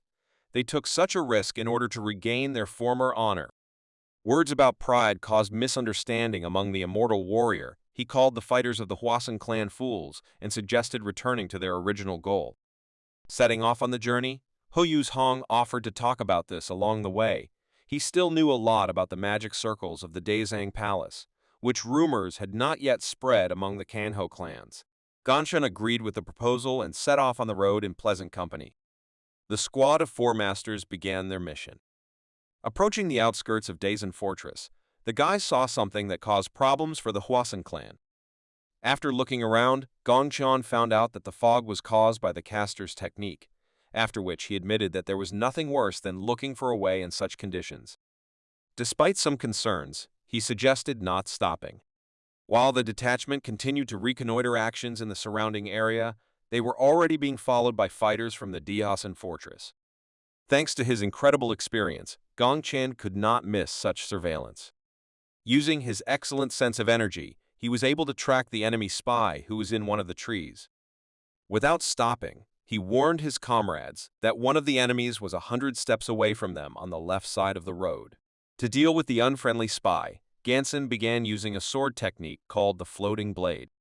The robber noticed this and began to worry, since no one had previously noticed anything suspicious from visitors to the vicinity of their fortress. Within a moment, he saw a floating blade begin to fly towards him at incredible speed. The frightened man realized that he had been figured out, despite the fact that he managed to notice the blade flying towards him. After seeing the result of his older brother's work, Gongchan admitted that this technique was simply incredible, and confirmation of its effectiveness was that he no longer felt the presence of enemy energy. Freed from surveillance, the young master returned the floating blade to its sheath. The guys continued moving towards their goal. Continuing his movement, thanks to his control of space, Gongchan was able to track down the presence of the remaining spies without much trouble. Despite their attentiveness, the spies themselves turned out to be objects of surveillance. The elder brother's attacks were quite sudden. These 2 robbers turned out to be more experienced and were able to master the floating blade technique. But despite this, they were distracted by the first attack and did not notice how Sister Gonin was behind them. The coordinated work of the 4 masters was so effective that the enemies did not have time to see their opponents. Having barely noticed the loss of his comrade, the fighter, frightened by the recent attack, rushed to the attack. Because of such a hurry, he did not notice how Gongchan got close and dealt him a crushing blow. To have a little fun, the immortal guy said that his older sister has weak points, which is why she constantly needs support. The dissatisfied girl replied that she could cope just fine without the help of her stupid younger brother, after which she asked him not to turn up his nose. Their older and smarter brother returned his blade to its sheath, while a fellow member of the Beggar sect began to draw something. The results of the exploration were displayed on a drawn map. Was satisfied with his drawing. Addressing his comrades, he suggested looking at the map. It turned out to be so accurate that the masters could not contain their pleasant surprise. The elder brother praised the warrior He for the beautiful map. The shy guy replied that he was just doing his job. At the end of the successful operation, Hu Yuzhong decided to turn to his idol. With pleasure on his face, he declared that within 7 days he had been able to enjoy with his own eyes amazing abilities, to which he would like to express his respect. Gongchan was grateful for such unexpected praise, after which he noticed the successes of his comrade from the allied clan, saying that with his help they had an excellent map of the area. Having finished the tenderness, the guys decided to return to the Junam clan while their young and talented comrade once again thanked them for working together and decided to return to the Beggar sect. So they said goodbye, after which they went in different directions. Gongchan was already tired of returning home, so he asked his older brother to hurry up, saying that he was already bored while taking a shower. Holding her head, the older sister said that their little brother was acting like a child, noting that this was not the right time for him to whine. Offended by the words of their younger brother, the warriors of the Janam clan went forward without him. The reconnaissance operation in the surrounding area was officially completed. The map of the Diasang Palace area ended up in the hands of the Beggar sect. Also, with the help of the Beggar sect, this map was transferred to the leaders of the remaining clans in the region, including the Wasan clan, which recently suffered a crushing defeat during its second campaign against the bandits. The acquisition of new information forced the Vulcan clan to rethink the offensive once again. Discussing information over a cup of tea, the elders of the organization were informed that the Junam clan had offered to join the main forces to jointly deal with the threat to Diasang Palace. One of the elders stated that he did not like the idea of working together with the Junam clan, but admitted that since this concerned Daesang, they would need any help. On the other hand, there was an opinion that if there were too many people, then the Hwasang clan would not be able to shine. The greed of one of the elders displeased the more reasonable man. He replied that they had suffered enough due to the loss of their fortress, and besides, he believed that they were not strong enough to act alone. The loud discussion of failures was stopped by a blow on the table of the acting gentleman. He was beside himself with anger. Seeing his facial expressions, all the participants in the discussion fell silent. He clenched his teeth nervously, as he could not allow the already difficult situation to worsen.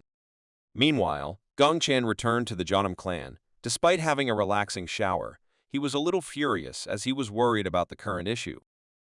The guy did not understand whether he really no longer had any point in studying other martial arts.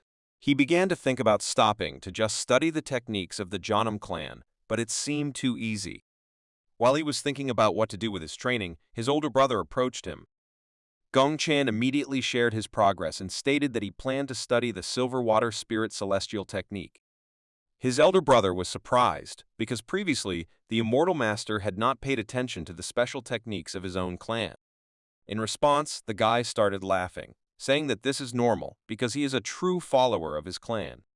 Looking at the young master's strange behavior as always, Ganson sighed heavily. Having explained his plans, the guy decided to ask his older brother why he visited him. The senior master replied that they had received information that the Hwasan clan had decided to deal with the Daesang Palace without the participation of Janam. With his hands folded in front of him, the worried immortal master came to the conclusion that the volcanic clan was too self-confident. As it turned out, the head of the clan personally decided to take part in this offensive. The Janam clan feared that their pride could lead to an unexpected and tragic result. Realizing the seriousness of the situation, Gongchan became seriously enraged, believing that Hosang had decided to simply sacrifice precious human lives. Meanwhile, the chief cultivator of the Diasang Palace continued to monitor the surroundings of the fortress. Thanks to his fog technique, he could clearly see everyone who came within the area of its spread. Seeing the Hosan clan fighters, he decided that these fools were making a big mistake. After this, he called one of his servants. A master named Ubangu, who masters illusion techniques, found himself inside the room a moment later. The caster asked the leader for news that the Hwasun clan had arrived in their domain. Having given an order to one of the fighters, he called on a second warrior named Jabang, who literally appeared in front of him out of thin air. Anticipating interesting events, he asked his comrade to send a message to the magician Samano to inform him of the arrival of the leader of the Hwasun sect. Both warriors began to carry out the order. After that, they literally evaporated before our eyes with the help of some kind of spatial technique. Taking another look at the events within the mist technique, Jeal No called his enemies fools, saying out loud that they would soon have to face the endless hell technique that he had recently managed to learn from his mentor. The malevolent smile of the caster spoke only of one thing. Without the necessary preparation, Hwasang was doomed to failure. Events were becoming more and more tense, and the Hwasun clan was already camped on the outskirts of the palace. Inside one of the tents, they began discussing a plan for further military action. To begin with, they tried to summarize the information they had obtained and analyze how much time they needed to get to the enemy palace. However, at that moment, the palace's surroundings were covered in thick fog, so they could only rely on their old reconnaissance data. Using information on the terrain and the location of enemy defenses, they concluded that it would take them approximately 2 hours to reach the palace. Filled with hatred, the man said they would destroy the decent palace within 1 day. They planned to act with lightning speed and determination to give the enemy no chance to use demonic tricks. The Hwasun clan soldiers set out on the road, while they were already being closely watched. Of course, the experienced commander-in-chief could not help but feel the enemy's presence. A moment later, he stopped and became alert to a suspicious whistle. It was the familiar whistle of arrows flying in his direction, so he stopped his soldiers and asked them to prepare for the attack. The enemy arrows failed to reach their target, and using ki energy, the soldiers skillfully defended themselves against the threat. Addressing the enemies, the man said that they were mistaken if they thought that such a small attack could somehow slow down the Hwasun clan's advance. However, he underestimated the enemy and relaxed too soon. The arrows were just a deceptive maneuver, and were not really their main attack. The enemies had prepared for the arrival of the Hwasun clan fighters in advance. It was a real ambush. A surprise air attack and huge boulders stopped the brave commander-in-chief's advance. Realizing the complexity of the situation, he turned to Mohyunja and entrusted him with 50 students to deal with the enemies rolling the giant stones into the gorge. The young fighters, led by an experienced master, set out to demonstrate the anger of their clan. The enemy attack did not stop the Hwasun fighters for long. The decent palace was close by and the brave warriors went forward. They didn't know what else to expect from the demonic occultists, but they went forward driven by anger and a thirst for revenge. The news of the rapid movement of the Hwasun soldiers had already reached the palace of Dasan. Despite all their attempts, the occultists failed to stop the clan's advance. The commander-in-chief of the demonic sect asked his ward if he had finished preparations for the meeting of the guests. The man answered his master that he had done everything possible to meet the enemy attack with dignity. Rising from his throne, the owner of the palace, Dasan, smiled in anticipation of fun events. Everything went according to his plan. He took down his huge two-handed axe from the wall and filled it with his sinister ki energy. Looking at his servant, he said that in this case he would personally come out to greet the head of the Hwasun clan. Meanwhile, the clan, together with its fighters, approached the gates of the palace and gave the order to break through. Surprisingly, no one stopped them from approaching the main gate. Without much difficulty, they managed to break through. But the moment they got inside the Dasan palace, they had to stop. Confusion appeared on the faces of the inexperienced students of Hwasun school. Even their head, one of the strongest fighters of the clan, stood with cold sweat on his face and could not understand what was happening. As it turned out, the palace was completely empty. They were unable to find their enemies inside. Only the warriors of the Hwasun clan were present here. Within a moment, they heard a malicious laugh. The experienced fighters felt how powerful and evil energy began to overwhelm the entire Dasan palace. This pressure did not in any way affect the steadfastness of the commander-in-chief of the Hwasang clan. In response, he nervously asked the stranger not to be a coward and show himself. The mysterious voice introduced himself as Jil No and stated that he was glad to welcome the head of the hostile clan. The commander-in-chief recognized this name and asked if he was Jil, but who belongs to the madmen of the bloody path? In response to such a daring question, the well-mannered man said that this was true, but politely asked not to say such rude things when meeting with their leader. The arrogance of the fighter leader Wasong knew no bounds, so he dared to suggest that the demonic cult was doing very badly if some mountain robber could achieve the rank of leader of the bloody path. His statement seemed funny to the mysterious voice, but he decided not to dwell on insults and offered the guests entertainment in the form of a game of hide-and-seek. Just such a statement immediately caused panic on the faces of the inexperienced guys.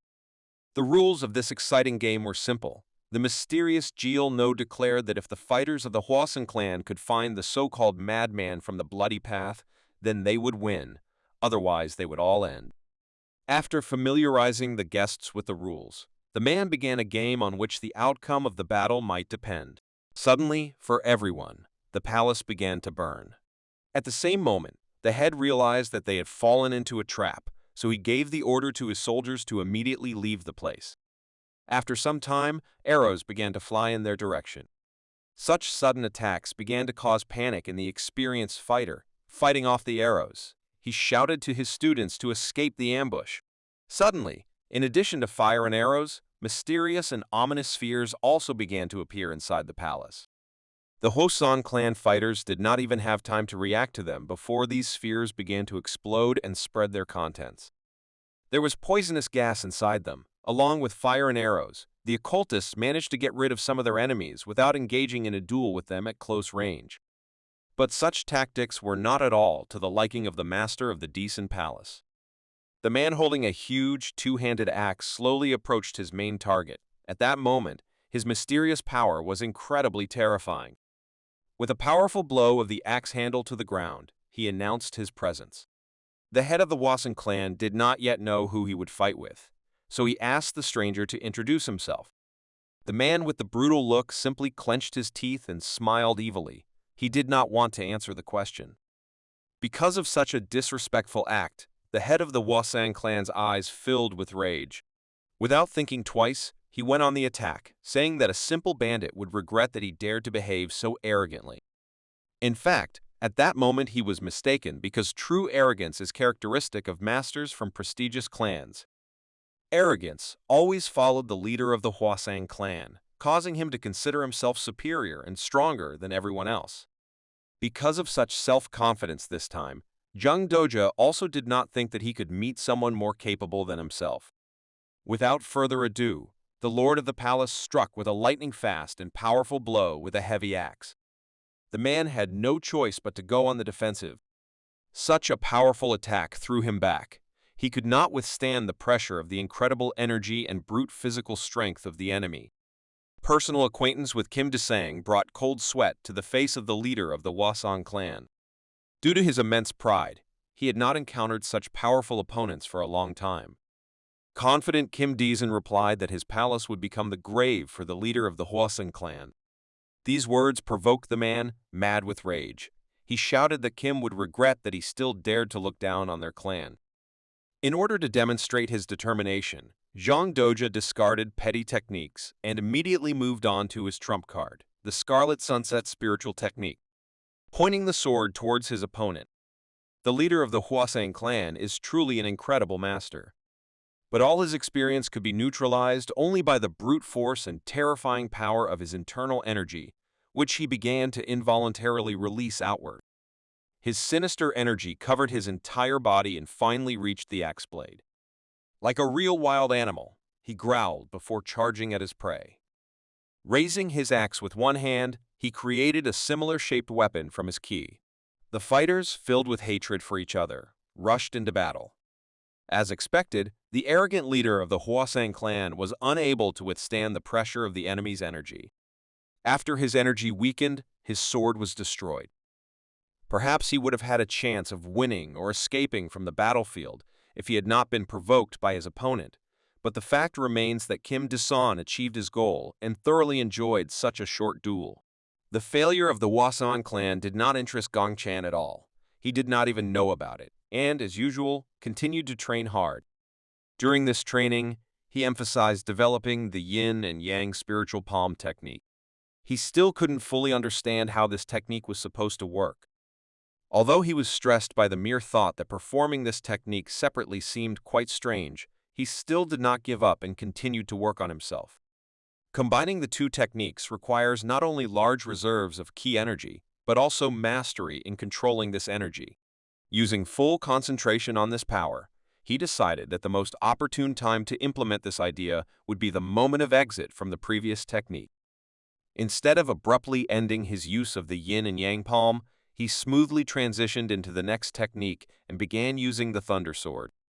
This theory turned out to be working, and after using the Thunder Sword, he used the Thunder spiritual field without much difficulty. As it turned out, a smooth transition from one technique to another does not necessarily have to be of the same key nature, because the next in line was the successfully applied technique of poisonous dragon water. But at one point, he decided to stop and think. It seemed strange to him that he was constantly thinking about finding a way to combine different martial arts. The young master had long known that the nature of yin and yang energies were closely related and also infinite. In addition, the techniques of the Janam clan were created on the basis of these two energies. After some thought, he decided he should try something different. But his moment of joy was interrupted by one of his students. Gongchen asked his student why he was in such a hurry to get to him, and even interrupted his training. The guy was a little excited and said that the teacher should go to a meeting with the sect leader. Gongchen was not happy with this news, but he could not refuse the old man and agreed to take a break from training. The look of the leader of the Janam sect was calm as usual, and the old man himself could not start a conversation for a long time. Such a tense atmosphere haunted Gongchen. He had a premonition of something bad. This premonition did not let the guy down. In a calm and serious tone, the leader of Chonam told him that the Hwasun clan was completely destroyed during the attack on the Daosin occult palace. The young guy's expression changed dramatically. He couldn't believe that 3,000 people of the Hwasun clan were destroyed so easily. Naturally, these events could not bypass the Chonam school, because the clan of occultists had become a real threat to all of China. Gongchen expressed his desire to completely surrender to the master's instructions. The man brought him up to date and said that after such events, the Daosin groups were not going to sit still waiting for the first step from the alliance. Now the role of containing the enemy forces has fallen on the shoulders of their sect. They will have to take over the enemy until the main Murim forces arrive. Having confidence in the incredible young and talented guy, the old man appointed him responsible for this important mission. Besides him, the main support in this operation will also be the disciple Gonsen and the beautiful sister Gonen. They will be joined by 20 people from the 4th generation of the Chonam school, and together they will restrain the enemy from taking further steps. Taking full responsibility for the mission, Gongchen promised the sect leader that he would do everything necessary to successfully complete the mission. Having great hopes for his student, the old man extended his hand in his direction with instructions to show the whole world his true pure strength and declare the name of the Janam clan to the whole world. The young master's gaze changed. Now he had no time for jokes. The leaders of the future operation to support enemy forces wasted no time in meeting to discuss the plan. Disciple Gonsen was already quite familiar with the recent situation. He had heard that the size of the Blood Madness squad was 800 people, and he was also reported about 300 coffins within the palace, meaning they must also take into account the presence of risks from using the powers of using occultist blood magic. His information made Sister Gonen think a little about the fact that there were many more opponents than they thought. Some indecisiveness of the sister and the character of the young monk led to the decision to appoint the disciple Gonsen as captain. He turned to his comrade and made sure that Gongchen really preferred to fight alone. This greatly changed their plan. In this case, he decided to offer to make the young master the vanguard in the battle and transfer to him control of the team on the battlefield. Gongchen did not mind fighting in the front ranks, but did not fully understand why his brother was giving him the role of leader within the battle. The guy replied that this time Gongchen will not just fight alone, but will also take care of his subordinates, and this role will be convenient for him. The young monk immediately realized that this was most likely not his brother's initiative, but a decree of the Janam elders. Having figured out the role of the young master, Gonin turned to his sister and announced that they would go to meet the demonic cult. The demonic cult group has already left the castle, and their task will be to stop the enemy forces. The tactical training leader stated that he was going to use fast attack and retreat tactics. He believes the opportunity is real as long as they have the eyes of the Beggar sect and the Hao clan people in the vicinity of CMCO Castle. There was little time, since any information at that time was delivered with delays. Gonson suggested immediately going to meet the enemy. The Dizan group was moving along the road at that moment, so they decided to use horses. The hot-blooded young guy decided to end the discussion of the plan with motivating words and said that if the tigers came down from the mountain, then this is the best time to catch them. The journey did not take very long, and soon the guys began to implement the plan. The serious faces of the occultists suddenly changed and took on a look of confusion from the awkward situation that they saw. A lone master in blue clothes stood in front of a huge crowd of fighters. He crossed his arms in front of him and looked as if he did not want to let them pass any further. In the hands of the young master was a sword that was previously unfamiliar to us. He sighed heavily, realizing that his rest was ending at this moment. Remembering the preparations closer to the battle line, the guy understood that he would really be the vanguard of their forces, but he did not expect that everything would be so sad. Breaking the silence while spying on the enemy, he asked why the three of them could not go on reconnaissance.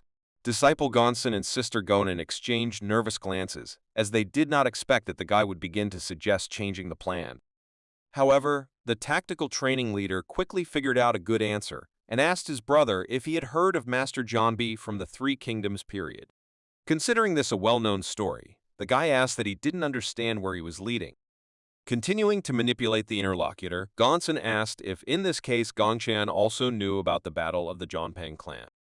The guy waved his hand and replied that this was also a well-known event. It was a battle in which the legendary master Zhongbi single-handedly blocked the bridge and fought against an entire army of opponents. The guys again slyly looked at each other. The sister realized that this insidious plan would probably work on the naive brother Gonchan.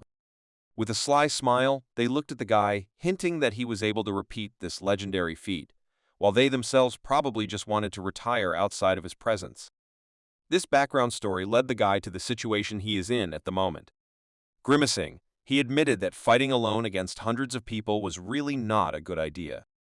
While the rank-and-file fighters of the Dazang group did not know what to do in such an incomprehensible situation, the one who could take on this problem was rapidly moving forward.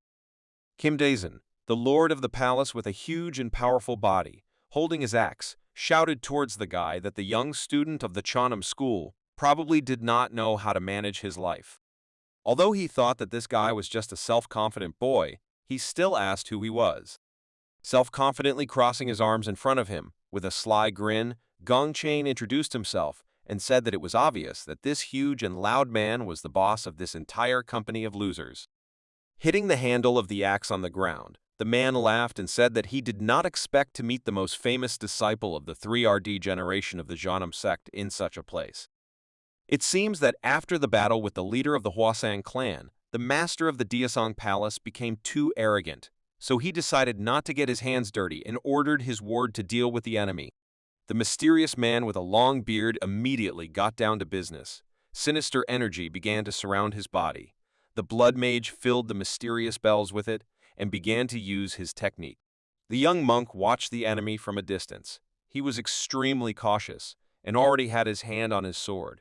He did not know what to expect from this occultist with bells. A moment later, everyone heard a crash from the direction of the Desang group's cargo. Thanks to the magic of blood, the zombies began to come to their senses. Their brute physical strength was enough to break through the wooden box in which they were located. Lifeless bodies began to move towards the young master. Their bodies looked extremely muscular. During their lifetime, these warriors were probably among the best in their sect. These guys immediately identified their target and attacked the guy together. Gonshin took a fighting stance to give a worthy rebuff to the enemy.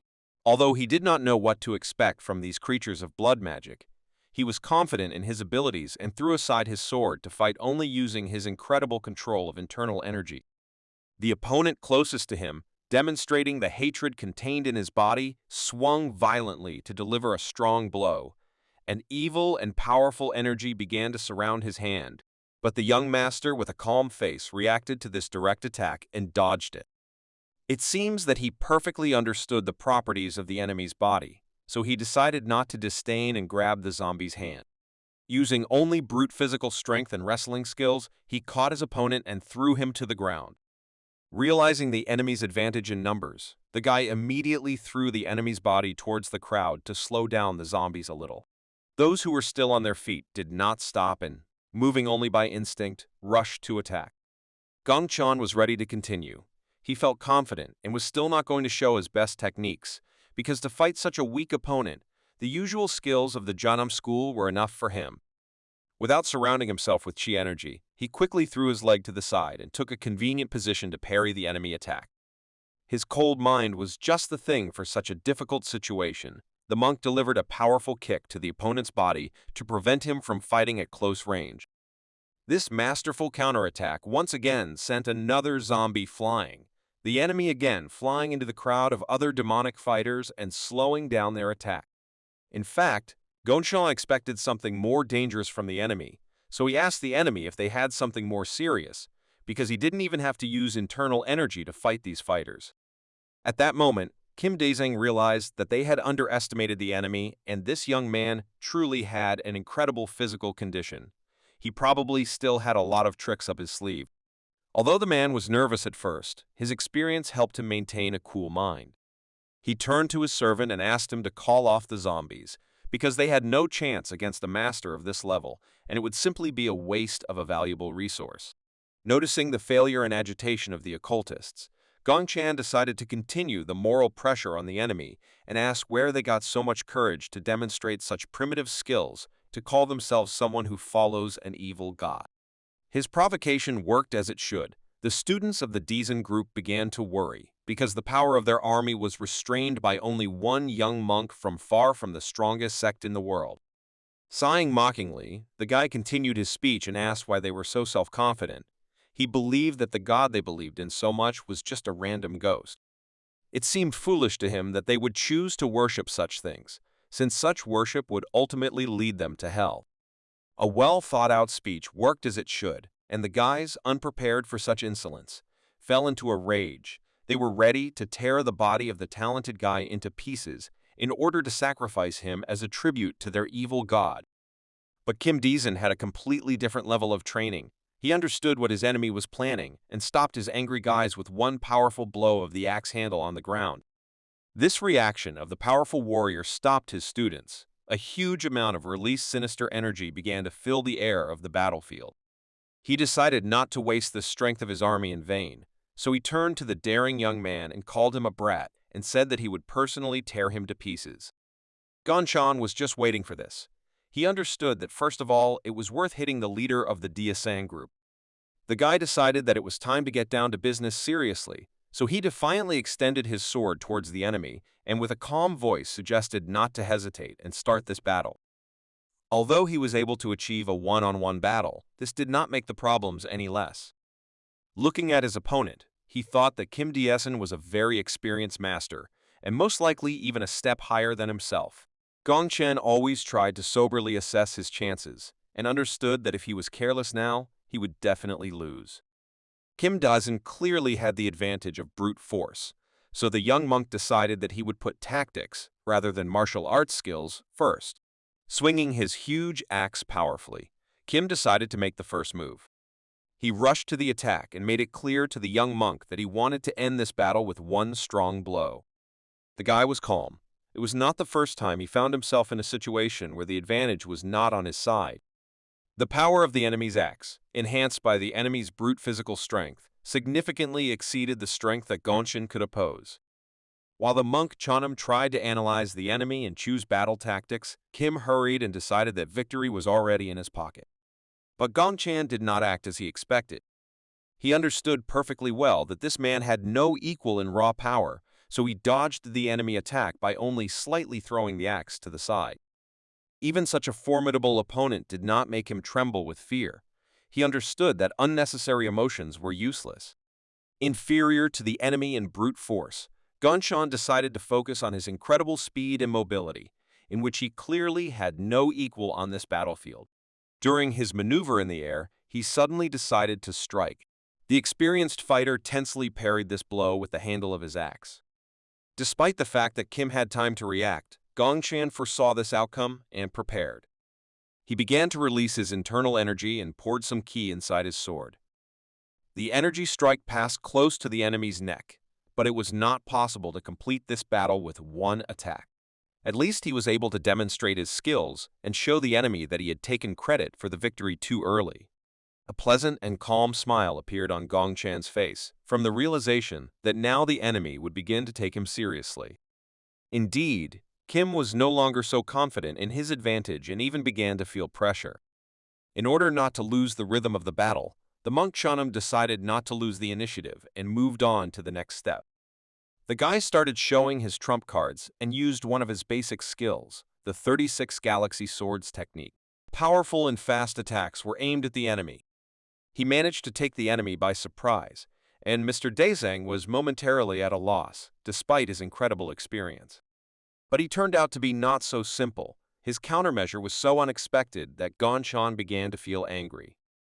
Afraid of being hit, Kim Daesang used the body of one of his zombies to protect himself from the monk's attack. Looking over the shoulder of the tortured body, he made it clear with his gaze that this was not the end. Having relaxed a little from such an unexpected and vile act on the part of the enemy, Gongchan lowered his sword and said that it was ugly to run away and such a battle was not at all interesting. To the surprise of the young master, in response to his words, Kim Daesang apologized for his action. Master Chanam did not expect to hear such words from the leader of a group of occultists, whose methods of fighting have nothing to do with honor and respect for the enemy. The man with a serious face continued his speech and said that he did not want to show such disrespect to the martial artist, but he had to, since he let his guard down for a moment. Now the master of the Daezang group got down to business more seriously. He took a fighting stance and began to release his powerful evil ki. His level of internal energy control was simply incredible, and he managed to fill his huge axe with power evenly and intensely. It was the first time Gongchan had seen a master with such skills. Considering the opponent's skill amazing, he even opened his mouth in surprise. Jumping high into the air, Kim Daesang swung powerfully at his opponent with a scream. By warning the enemy of his seriousness, he meant that this time he would not hesitate and would use the very technique with which he managed to defeat the leader of the Hwasang clan with just one blow. The powerful blow created a huge blast wave that could be seen and heard from any side of the forest. As expected, Gongchan managed to dodge the enemy attack. He was lucky that he had a significant advantage in speed. Despite the undeniable power of the enemy, the young monk Chanam was not at all excited and did not even stand in a fighting stance. Moreover, there was a sly and not at all hostile smile on his face. Such unshakable behavior of the guy got on the nerves of the leader of the occultist group. He could not read the emotions of the enemy and did not even know what this dangerous young man was up to. After the successful elimination of the Hwasang clan, Kim Daesang relaxed too much and adopted from his last enemy a completely unnecessary trait, namely arrogance, because of which he continued to underestimate Zhongnam again and again. He probably knew that Gongchan would not have come on his own and would simply appear in front of them in order to delay them. At that moment, he realized his grave mistake. Their army fell into a trap, and huge boulders were already rolling towards their uncovered back. This tactic reminded the Daezang group's advisor of how they got rid of the Hwasang clan, who had a significant numerical advantage. Due to the fact that Mr. Daesang underestimated the enemy, he fell into a trap and found himself in a rather difficult situation tactically. While he was trying to comprehend the situation, the young monk's ki had already rained down on him, but such an attack was not a serious threat to such a powerful opponent. In fact, this was quite enough for Chanam. Gongchan decided not to continue the battle and, with a smile on his face, sheathed his sword and fled from the battlefield. Looking around at the fooled opponents, he invited Mr. Daezang to continue this battle another time and called their group fools for believing in a random ghost. One of the fighters was so furious that he decided to take control of the army and shouted that they should pursue the impudent monk who dared to defame the honor of their leader. The Daezang disciples went after the monk without any doubt. They could not come to terms with what had happened. But their master did not appreciate such self-will, and, in response to their action, shouted at them to stop. The confused guys stopped reflexively and looked at their leader. The man turned out to be smarter than his students. He asked them not to take stupid, unauthorized actions, as in this case, they would again fall into a trap. He was not going to tolerate such mistakes anymore, so he ordered the occultists to awaken the zombies and remain on alert. Having underestimated the enemy, they lost the combat effectiveness of a significant number of their army. The advisor summed it up and suggested that their enemies would continue to arrange ambushes.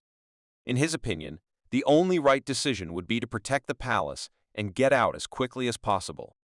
Finally, feeling that his fighters were safe, Mr. Dazen gave vent to his emotions. He could not understand how they made such a mistake and who the young master Jeannem was that he could stop them with his own hands. The advisor himself could not sort out his feelings, but supported the leader and said that one day they would put the mysterious student in his place. While they were thinking about how cruelly the brave men from Jeannem would be punished, there were already ears everywhere in the forest around them. The three Jeannem fighters were pleased with the result.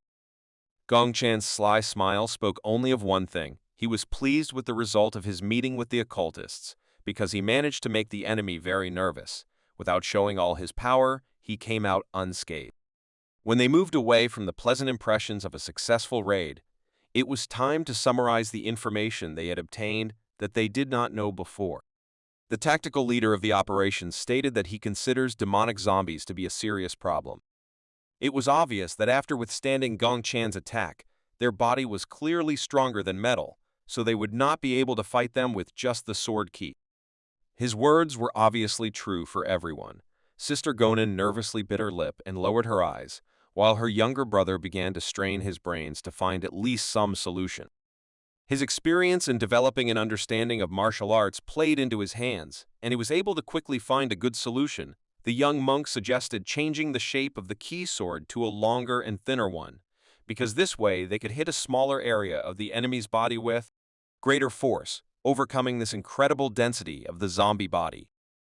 Disciple Gonson understood what was being said. Gong Chan meant the so-called Jia sword. The guy was pleased that his comrade immediately understood his train of thought. In the area around the area where this operation was carried out, they were unable to find anything denser than a huge boulder. But this was quite enough to test the previously mentioned theory. The most skilled master of this trio took it upon himself to try to put this guess into practice, and began to change his usual form of a sword saturated with internal energy. He not only increased the length of his sword, but even made a kind of sharp whip out of his energy, the trajectory of which was free and could hit a large area, which reduced the enemy's chance of dodging such an attack. With one blow, he managed to hit a huge area of the boulder. It was something similar to narrow cuts, but due to the large amount of this damage, the effect was simply incredible. Their guesses turned out to be true, and the young monk proved that, in this way, they would be able to neutralize the advantage of the enemy in a dense body that had previously seemed invulnerable. Having applied the theory in practice, Gong Chen was very pleased, and even noticed that even if the zombies' bodies are stronger than iron, then if they make the key sword thinner, then they will definitely be able to effectively fight against them. True, his comrades were not so satisfied with the result. Although the theory turned out to be true, their knowledge and skills were not at the same level as that of their younger, talented brother. They also knew about the Dao sword, but they were still just learning how to use the previously mentioned Jia sword. Sighing defiantly, looking at the school student, he said that in this case, he could help him achieve such a level of energy mastery. His words caused the same reaction on the faces of both brother and sister, because they were a little confused by such a proposal, since they were not in the most suitable place for training. Gonshan's usual smile said everything for him. The guys began to improve their skills in mastering internal energy under the guidance of the best possible teacher. After some time, the time came to demonstrate the result of their work. Still cautious, but as self-confident as before, the occultists continued on their way without waiting to meet the Jeannem students. It was quite sudden, but they managed to notice the appearance of the enemy's presence even before they showed up. A few seconds later, the main guest of this day appeared in front of this entire crowd. Gonshan quickly reduced the distance between them, deftly moving between the trees of the forest that surrounded the path. This time, He already knew what he would have to face, so he immediately took out his sword and mentally prepared for battle. The members of the Diazang group also did not waste time and came up with several developments in order to contain the incredible disciple of the enemy sect. The master's advisor raised his zombies to their feet and ordered them to form a wall that would stop the enemy's first attack. It seemed that this plan was as reliable as a Swiss watch, but they did not know what conclusion Gongchan had come to after their last meeting. The man who controlled the zombie army calmed his fighters and said that none of the Junam students were able to break through the wall of their zombies with only a sword.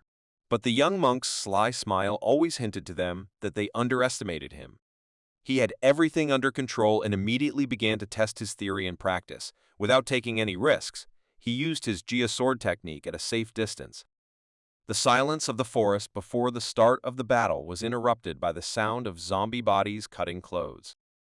The razor-sharp threads began to destroy the enemy's trump card, as if it were something quite ordinary. Fear appeared in the eyes of the warriors, but the advisor knew how to work with denial and, without panicking, motivated the fighters by the fact that there was only one guy against them who would be easy to defeat in numbers. This mysterious man once showed an incredible result. It was the moment when with just one tactic he destroyed the entire Huasang clan, which had more than 3,000 followers. But the sweet taste of a past victory gave him the opportunity to relax and become arrogant. He made another tactical mistake and lost a number of fighters. He decided to ignore such a terrible mistake and shouted to the remaining forces that they should continue in this spirit, saying that they had almost cornered their prey. After that, he turned to Master Chonam and said that going out alone against an entire army is an undertaking worthy of a real fool. Based on the results of the beginning of the battle, this manipulation had absolutely no result, and after a moment, the master's advisor regretted that he had used so many resources so recklessly. As it turned out, at that moment Gongchan was not acting alone. His comrades joined him. Not only were they attacked from two sides, but there were two more Jonam disciples on the battlefield who were capable of using such an amazing fighting technique. They easily managed to get rid of the enemy's significant advantage. Gongchan really did a great job and made his job much easier when he taught his sister and brother such an important technique for fighting such an opponent. Forming threads from internal energy, they fought as if they were using not a sword, but a whip, which an ordinary fighter of their group was unable to stop. After a moment of anger, the loser began to be overwhelmed with panic, and he turned to his master for help. Putting aside his pride, he realized that the enemy's tactic was to gradually wear down their troops.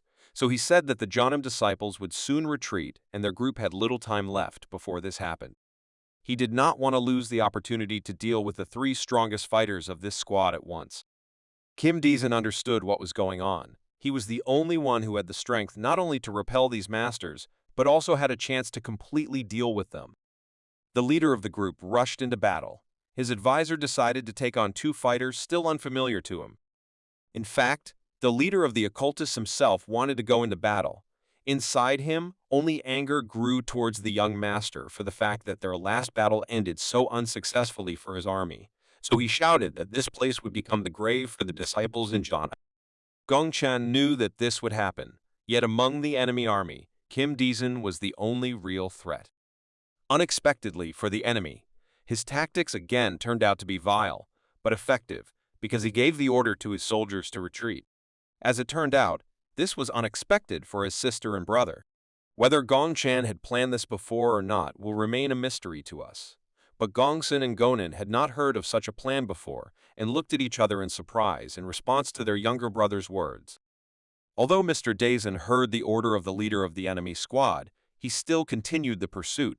His anger and pride did not allow him to stop. Nevertheless, the words of the angry and offended man reached the guy's heart, and he generously stopped and looked towards the enemy. But Mr. Dazan was no longer the same.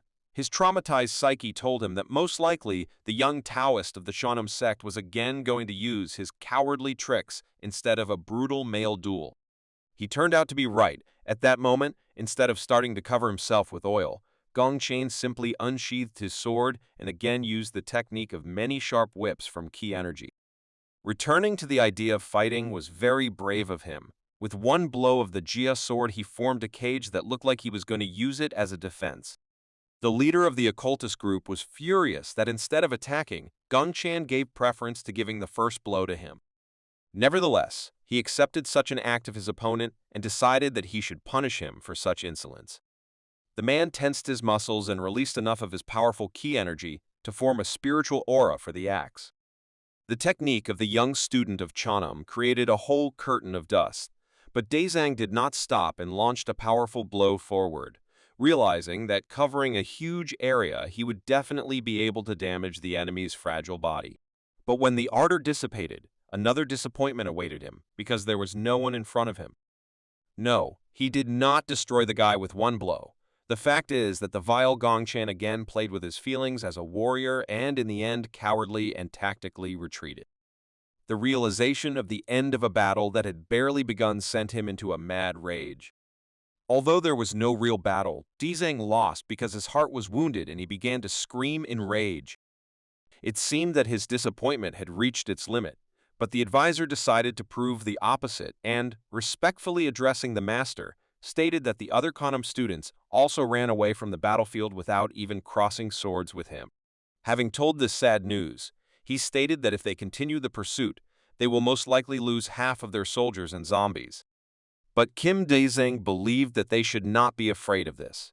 The man, filled with anger, suggested taking this risk and continuing to move forward, believing that they could no longer allow the students to gradually drain their strength. The advisor could not go against the will of his master, but he was afraid to think rashly. It turned out that some insidious plan had already come into his head and, in his opinion, probably a working plan. So he mysteriously replied that thanks to his wise approach, this time the Jeonnam students would not be able to escape with impunity. Despite the words of the master's advisor, the fighters of the Chanam clan were able to break away from their opponents. So far, we don't know whether they broke away on their own or whether Kim Daezeon and his ward specifically allowed them to leave, but after a while, the guys were safe. Sister Gonin sat relaxed on a stone and minded her business. Over the past few days, she has greatly improved her internal energy management skills. The girl, without the use of excessive persistence, could already independently use the Jia sword technique. In such a short period of time, she had reached such a level of skill that she could easily cut a leaf falling from a tree into many even pieces, using only a zanpocket and without even using special combat equipment. She was really pleased with the result. Her progress with her little brother always was incredibly fast. She was distracted from the joy of achieving new heights in martial arts by a noise behind her. It turned out that it was the sound of water splashing from a bucket, so Gongchan took a shower in the field, tempering his strong young body. It was a hard day. Recently, he had only exhausted his body like this during training, but certainly not in a fight with a serious opponent such as Mr. Kim Daezang. This shower, after a difficult encounter with an enemy, was the only thing that could bring him back to normal. While the guy was getting himself in order, his older sister Gonin became carried away and stared at his strong male body. Her face turned red. Gongchan noticed this ardent look and thought that she was waiting until he finished to ask something. Confused and frightened by surprise, the girl turned away and said that she didn't need anything from him at all. Gongchan didn't understand what was going on, when suddenly his sister turned around and yelled at him for walking around naked in broad daylight. The guy probably thought again that another pretty and sweet lady had some kind of strange fever. Not understanding the hints, he demonstrated the state of his clothes and said that because of the last battle he could no longer wear such a tattered kimono. He also added that this time Mr. Daezang drove him as if it was the end of the world. All the young monk's words were aimed at explaining his behavior, so Sister Gonin stopped worrying about the fact that the handsome young monk suspected her of liking him. The third talented student Chanam also joined this difficult dialogue. He was a little confused by the behavior of his brother and sister, but dissatisfiedly crossing his arms in front of him. He thought of something to say and asked Gongchan not to fight like this again and not to risk his life in battle with such formidable opponents without any support. The student said this clearly not out of envy of his brother's success. He admired his strength with all his heart and considered him an incredible fighter. At the same time, he admitted that the leader of the enemy group, Kim Daezeon, is also not easy. He is a truly strong master. Even though the enemy leader looked like a real monster, capable of destroying entire armies single-handedly, Gongchan still stood up to him like it was nothing. The same thoughts haunted his sister. She also admired her brother's strength and wondered if she could become stronger if she trained like him. Instructively raising his index finger in the air, Gongchan's teacher said that if she wanted to follow in his footsteps, she would also have to train her intellect. Sister Gonan took this too personally and thought that he doubted her mental abilities, but barely containing her anger replied that she understood that we were talking about the ability to assess the enemy and analyze the situation. Although she had her own worries at the time of her brother's battle, she still noticed that the reason why he was not inferior to the enemy leader was not only because he was faster, but also because he read his opponent's movements faster. This assumption turned out to be correct, and therefore she stated that in this case, she would try to reach the heights of her younger brother. But in response to her words, not a proud smile appeared on the guy's face, but a confused shock, because he believed that this was impossible, since they think completely differently. Defiantly placing her hand on her side, the girl said that she did not see any problem and would simply do it. Still confused, the guy decided to agree with her and said that he was sure that she would do an excellent job in this task. He really liked his older sister's confidence and tenacity, so he said that in that case, he would help her with training after they finished their operation to contain the enemy group's forces. At home on the Janam school grounds, I just had a couple of books, but he was also ready to teach it on his own. His words of support were pleasant for Gonin, and she thanked him for such a huge service. But Gonshin believed that this was how it should be, because they are students of the same sect should support each other in any situation. After they planned general training for the future, Sister Gonin suggested that they proceed with the continuation of the operation, since at that time their brother had already completed all the preparations. The young monk was filled with energy to continue the battle with such a monster as Kim Dae-sang. In the evening of the same day, the whole team gathered in the forest at the site of the operation. Concealing the spread of their energy, they secretly monitored enemy fighters from a safe distance. This time, Gongchan suspected something was wrong and asked his brother if they should work the same way this time as before. The young master thought about his brother's words and said that, in his opinion, the formation of enemies looked rather strange. It seemed to him that the enemies had set traps and were simply waiting for the Chunam students to brazenly show up to visit them once again. They could not retreat, and Gongchan understood this very well, so he said that he would go first alone. These words greatly surprised the leader of the tactical preparation of the operation, since this time he was not sure that they would be able to support their strongest warrior. Warming up before the battle, the guy said that it would be better for him to fall into an enemy trap alone than with all his comrades. In addition, he was sure that even if he got caught, he was unlikely to suffer much, unlike the less trained clan fighters. Although the young monk was very confident in his abilities, the cold mind of his comrade could not come to terms with this, and he tried to dissuade the fighter from such a rash act. But Gonshan did not want to listen to him further because he understood that this was the only option in which they could start the battle without endangering the entire team. The impudent behavior of the young and world-famous Hermit master put his older brother in an awkward position. Sister Gonin said that he should reprimand the young master after the battle was over. The approach of a guy in a new blue kimono was noticed, and the furious fighters of the occult clan prepared to give a worthy rebuff. Gongchan decided to act according to his old and proven tactics. He knew what he would have to face, and therefore, taking the sword out of its sheath, he immediately began to use the spiritual sword technique. One quick and powerful blow from the young master threw all the fighters that stood in his way into the air. Gongchan sighed and shook off the remaining blood of his defeated opponents from his sword. As it turned out, it was blood that was the basis of the Dae-sang group's trap, counting on the lightning-fast attack of the strongest student of Chonam. The master's advisor left a number of his guys in one place so that Gongchan would take the blow. Without any preliminary signs, ki energy began to rise around the guy, mixed with the blood of the fighters lying on the ground. Of course, this was the work of the group's advisor, and he, using blood magic, made magical power from the blood that connected into a magic circle.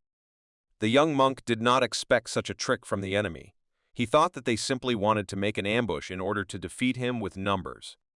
But this time, the enemy decided to avoid all risks and simply created a barrier around the strongest student, Janam. In fact, Gongchan was even a little upset that this technique simply limited his mobility, but at first glance did not threaten him at all. The enemy's plan was not to separate Gongchan from the rest of his team. The angry master of the occultist group wanted to end this competition once and for all, so that this time he would not have to leave the battlefield empty-handed. The barrier technique was created specifically to create ideal conditions for a fair fight between two incredible masters. The man, with ki energy boiling around him, menacingly declared that from now on, the games are over. Our hero saw no problem in the fact that he no longer had any escape routes. Perhaps he could have escaped the barrier and avoided a fight with the strongest enemy. But the enemy's self-confidence told him that this fight should not be missed. There was no end to his provocative phrases. Crossing his arms in front of him, he mockingly noticed that Mr. Kim looked angry and nervous, as if he doubted his abilities.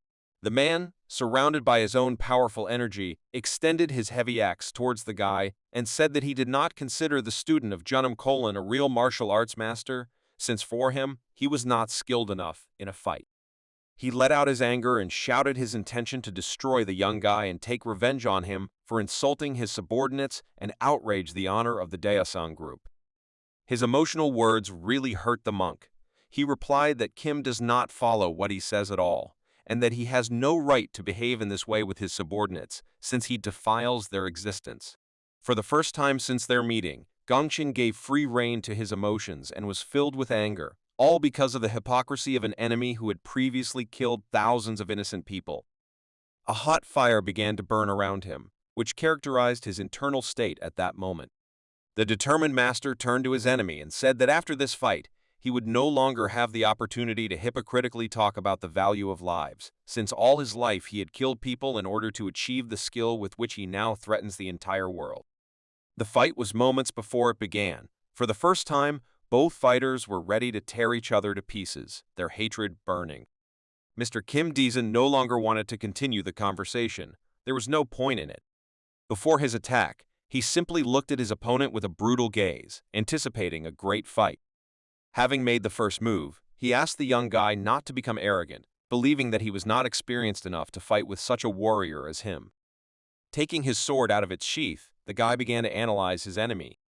He understood that Kim Desun was a first-class master who studied the martial art of the mountain-destroying axe. The fire in his eyes said that he would not allow the enemy to leave this place alive. Mr. Daesang landed the first blow, but despite its power, the young master decided to block it instead of dodging it. He managed to stay on his feet. He did the right thing, since by taking this blow he did not allow the enemy to destroy part of the small area for their battle. Still, the main advantage of the enemy's fighting style was its incredible destructive power, so it would be too dangerous for him to defend himself in this way for a long time. The enemy was confident in his superiority, believing that Gongchan's advantage was only in speed, but in such a limited space, he would be like a fly in a jar. He delivered his next blow with a spiritual axe technique from a distance. It was noticeable that Gongchan barely had time to dodge. The pace of the battle continued to increase. The acceleration of the frequency of strikes by the leader of the occultist group did not allow the young monk to fully realize the enemy's weaknesses. The fierce, muscular man gave the monk no time to counterattack and use all the tricks he hated so much. Gongchen just kept dodging and keeping his distance. He acted as carefully as possible, since the battle was too dangerous until his opponent demonstrated the remaining 10% of his hidden abilities. The beginning of the battle was without any success on both sides. Such a fight was not to Mr. Daesang's liking, and he clutched the handle of the axe with his hand even more nervously and furiously. He said that he knew about Gongchan's plans and perfectly saw how the young master avoided a collision and only parried his attacks, naively believing that if he could study his opponent enough, he would be able to do something. Kim Daesang considered this a waste of time and suggested that the guy simply give up, promising that his death would be quick. But the arrogant speech did not hurt the guy at all, but rather only made him laugh. He replied that he had known for a long time that the muscular gorilla would not defeat him. The monk's words added fuel to the fire and brought a smile to the man's face. Unexpectedly for the guy, he simply threw his axe to the ground. Gongchan didn't know how to react to this, because he didn't understand what was happening. Kim Daesang crossed his muscular arms in front of him and began to release huge reserves of internal energy. Even without an axe in his hands, this skilled craftsman was able to create huge dual spiritual axes of incredible power. Gong Chan's body was succumbing to intense pressure due to the presence of a powerful force that he had not seen before. The guy decided that these twin axes were the last 10% of the potential that his opponent had been hiding for so long. Rage consumed his mind, and it was clear that his personal technique was beginning to affect his body as well. The man turned to the young monk with a brutal cry and said that this time he would not be able to evade. Within a moment, he made a brilliant throw, and an ordinary person at that moment could only see a cross-shaped bright flash. But the young guy's reflexes were on a completely different level. His calmness gave him the opportunity to avoid injury and dodge an enemy attack. The enemy was unlikely to be ready to repeat something like that, so Gonyan decided that this was the perfect moment for a counterattack. While Mr. Dazen managed to recreate only one spiritual axe, the sharpest whips of the spiritual sword Jaya were already aimed at him. The leader of the bandits shouted to the young master that he was in vain using such small tricks that they would not have any effect against him. Indeed, he was on a completely different level compared to his zombie army. But as it turned out, this attack turned out to be a successful trap. Gunshin wanted to shorten the distance personally for the first time in the fight, so he distracted the enemy with a technique that had long been known to him. At that moment, Kim Disang was driven into a corner. There was anger towards the enemy on the young guy's face. At point-blank range, he decided to use the 36 Galaxy Swords technique. One of the strongest opponents in the entire life of the legendary Hermit student of the Janam school could not avoid this attack. On the other side of the barrier were our hero's excited comrades. The elder brother tried to find out if there were any weak points in this barrier created by blood magic. He came to the conclusion that this demonic technique was very strong, so he was not sure that even Gong Chan could destroy the barrier from the inside. The guys began to get nervous. This was bad news, since they could not allow their older brother to remain in danger alone with a real savage with terrifying power. But Sister Gonen turned out to be the smartest of all those present. She had already seen a person who was capable of creating such a barrier, so she suggested finding the creator of the technique in the enemy camp. This idea was no less dangerous, but they had no choice. Gong San ordered his brother Seongjin to lead the rest of the fighters into battle. The leader of the operation turned to his soldiers and offered to find the person responsible for this magic circle. Their new goal was to eliminate the enemies around and destroy the students of GL No. The guys went into battle in search of someone who dared to perform such a cruel technique for which they had to sacrifice their own fighters. The culprit of their troubles already realized that if he did not do anything, he would be in danger. With the number of followers of the Mad Blood group and zombies, he had no chance to resist the fighters of the Janam sect. He was within a special ritual circle, and if he left it, then the demonic barrier would disappear. He admitted that this time he had miscalculated. His only hope was the Lord who would come to his rescue if he could deal with the monk who had mysterious potential. They really underestimated their opponent, and because of this, they began to lose their advantage. But Gong Chan was never in a hurry, even at the moment when it seemed that the enemy was defeated. He was still carefully in his stance to protect himself from an unexpected but unlikely counterattack. Then the guy discovered what the result of this well-thought-out attack actually was. The demon blood technique user was able to defend himself. Kim Daezang looked menacing. He managed to survive thanks to his defense and the incredible amount of internal energy expended on defense. Considering the young monk naive, he repeated that such petty tricks had never worked on him. But Gonshan was happy with this outcome, because they both understood why he carried out such an attack. Even knowing that such a formidable opponent would survive, he still used these techniques, believing that this would give him an advantage in the future, since righteous martial arts are more convenient than demonic ones when it comes to maintaining the stability of internal strength for a long time. Moreover, he was proud to claim that the Janam clan's martial arts were the best in the business, something he continued to demonstrate with every encounter with the arrogant occult master. Drawing attention to the results of his successful attacks, he stated that Janam students were already close to becoming the strongest masters in the world. Mr. Dason did not want to listen to this. He was already well aware that the enemy's plan was very good. Nervously clenching his fist, he admitted to himself that he had made a mistake and lost all the reserves of ki that he had in this battle. The angry man began to scream out of control. Squeezing out the last drops of internal energy from himself, he shouted that only a small rat could fight like that, but he was sure that he would have time to tear the enemy into pieces, since he guessed that Gongshan's energy reserves were also running out.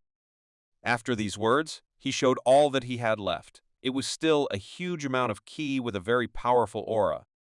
The young monk was surprised and thought that he was not mistaken when he called his opponent an incredible master. To his surprise, the time was coming to an end, as a completely serious opponent was already flying towards him to launch an attack that could give him an advantage to destroy the Taoist's plan. He decided to use all the remnants of his energy irrationally and began to throw countless spiritual axes towards the enemy. The young master had difficulty blocking all these attacks. The affected area was so dense that the guy had no way to evade. The axes kept flying towards him, and he had to block them all. His sword could not withstand even one of them, so this was already a battle to deplete the energy of one of the fighters. Outside the magic ball that held the heads of both sides, there was another battlefield. Sister Gonin also fought with the enemy. Following her younger brother's example, she used the Jia sword and easily destroyed the enemy army despite her numerical advantage. The rest of the students were less skilled, but without their help in such a situation, it would have been much more difficult. Gonsin was in control of the situation. He was looking for the enemy spellcaster and realized that they should move faster towards his camp to help their strongest fighter. True, the enemies quickly found the most dangerous students and approached their surroundings with preparation. Even 3 zombies were not enough to incapacitate the tactical training leader, as he had also learned the Jia sword. Their younger brother took on a small number of profound energy masters to attack the Mad Blood Warriors camp from the rear. The skill of the Jonin fighters helped them not only survive, but also neutralize the numerical advantage of their enemies. The Daisen clan was on the verge of losing, and ordinary fighters realized this. One of them burst into the caster's tent in panic and warned him that the enemies had broken into their camp. Time was running out. His master was still fighting. Jil No gave orders to his soldiers to hold off the enemies as best they could. Things were simply terrible for the occultists. Only Kim Daisen could save them. Although he had very little internal energy left, it would be enough to cope with the rest of the Jonin fighters. The proud warrior still stood on his feet, even despite the intense pace of the battle. His axe attack didn't work. As it turned out, the young master still had tricks up his sleeve and formed a protective barrier around himself. It also turned out to be difficult for him. Mr. Kim Daesen decided to go with his plan to the end, hoping that his opponent's ki would run out much earlier. His tactics were the same as before, to exhaust the enemy. The occultist's body was at its limit, but he could not give up and continued his series of attacks.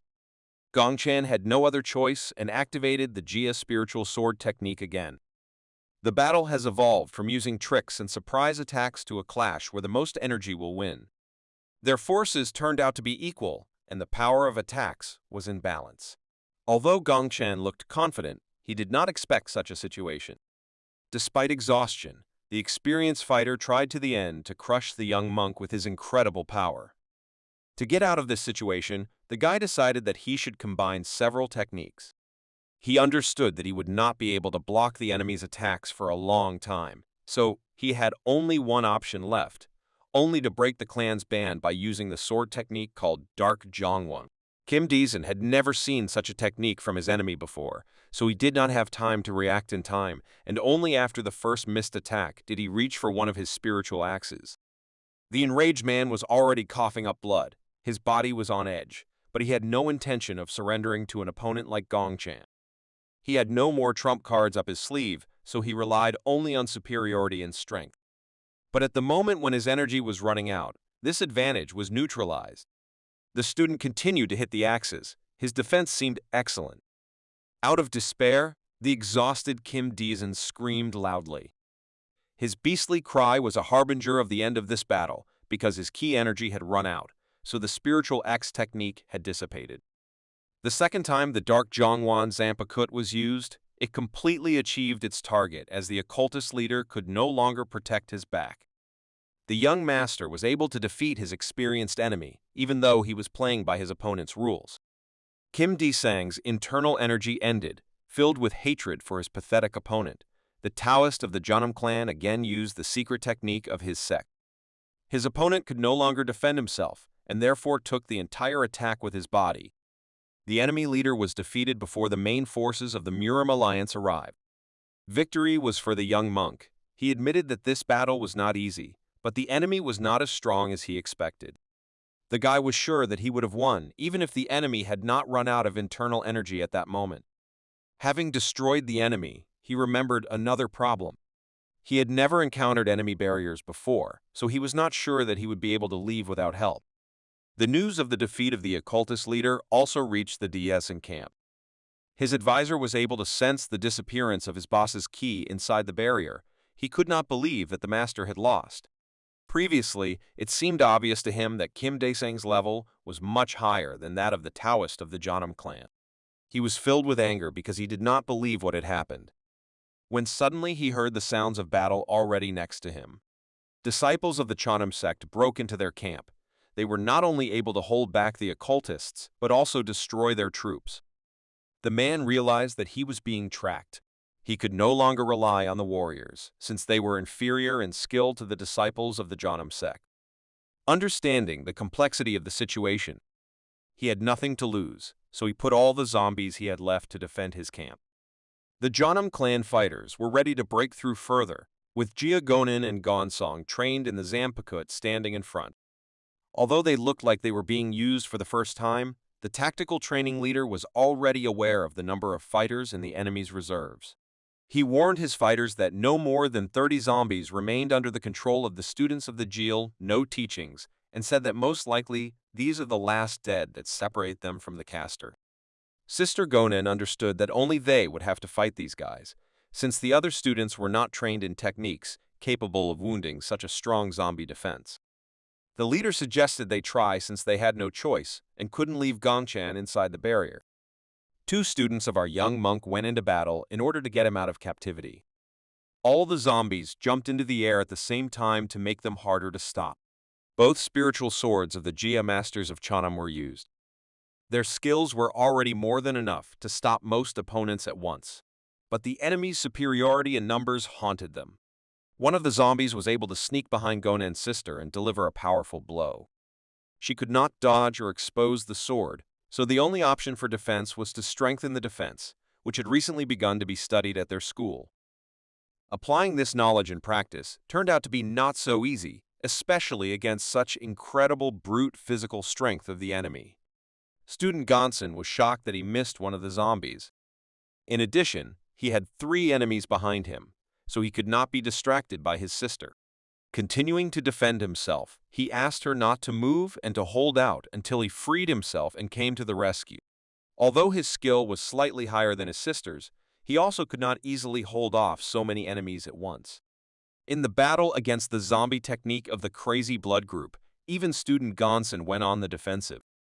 Their situation was difficult, and besides, they were the only students capable of resisting these monsters. The younger student watched this fight nervously. He couldn't believe that he was just standing there and watching his comrades fight inactively. He was sure that it was too difficult for 2 masters to fight against enemies of this level with a numerical advantage. Not understanding what to do, he decided to imagine what his teacher would do in such a situation. A crazy idea came into his head. Since he couldn't fight the zombies because he didn't have powerful enough techniques, he decided to break through them and go in search of the caster. To do this, he will need one of the techniques that Master Gunshan taught him. Using the acceleration technique, he was able to break through the crowd of zombies held by his older comrades with minimal expenditure of chi.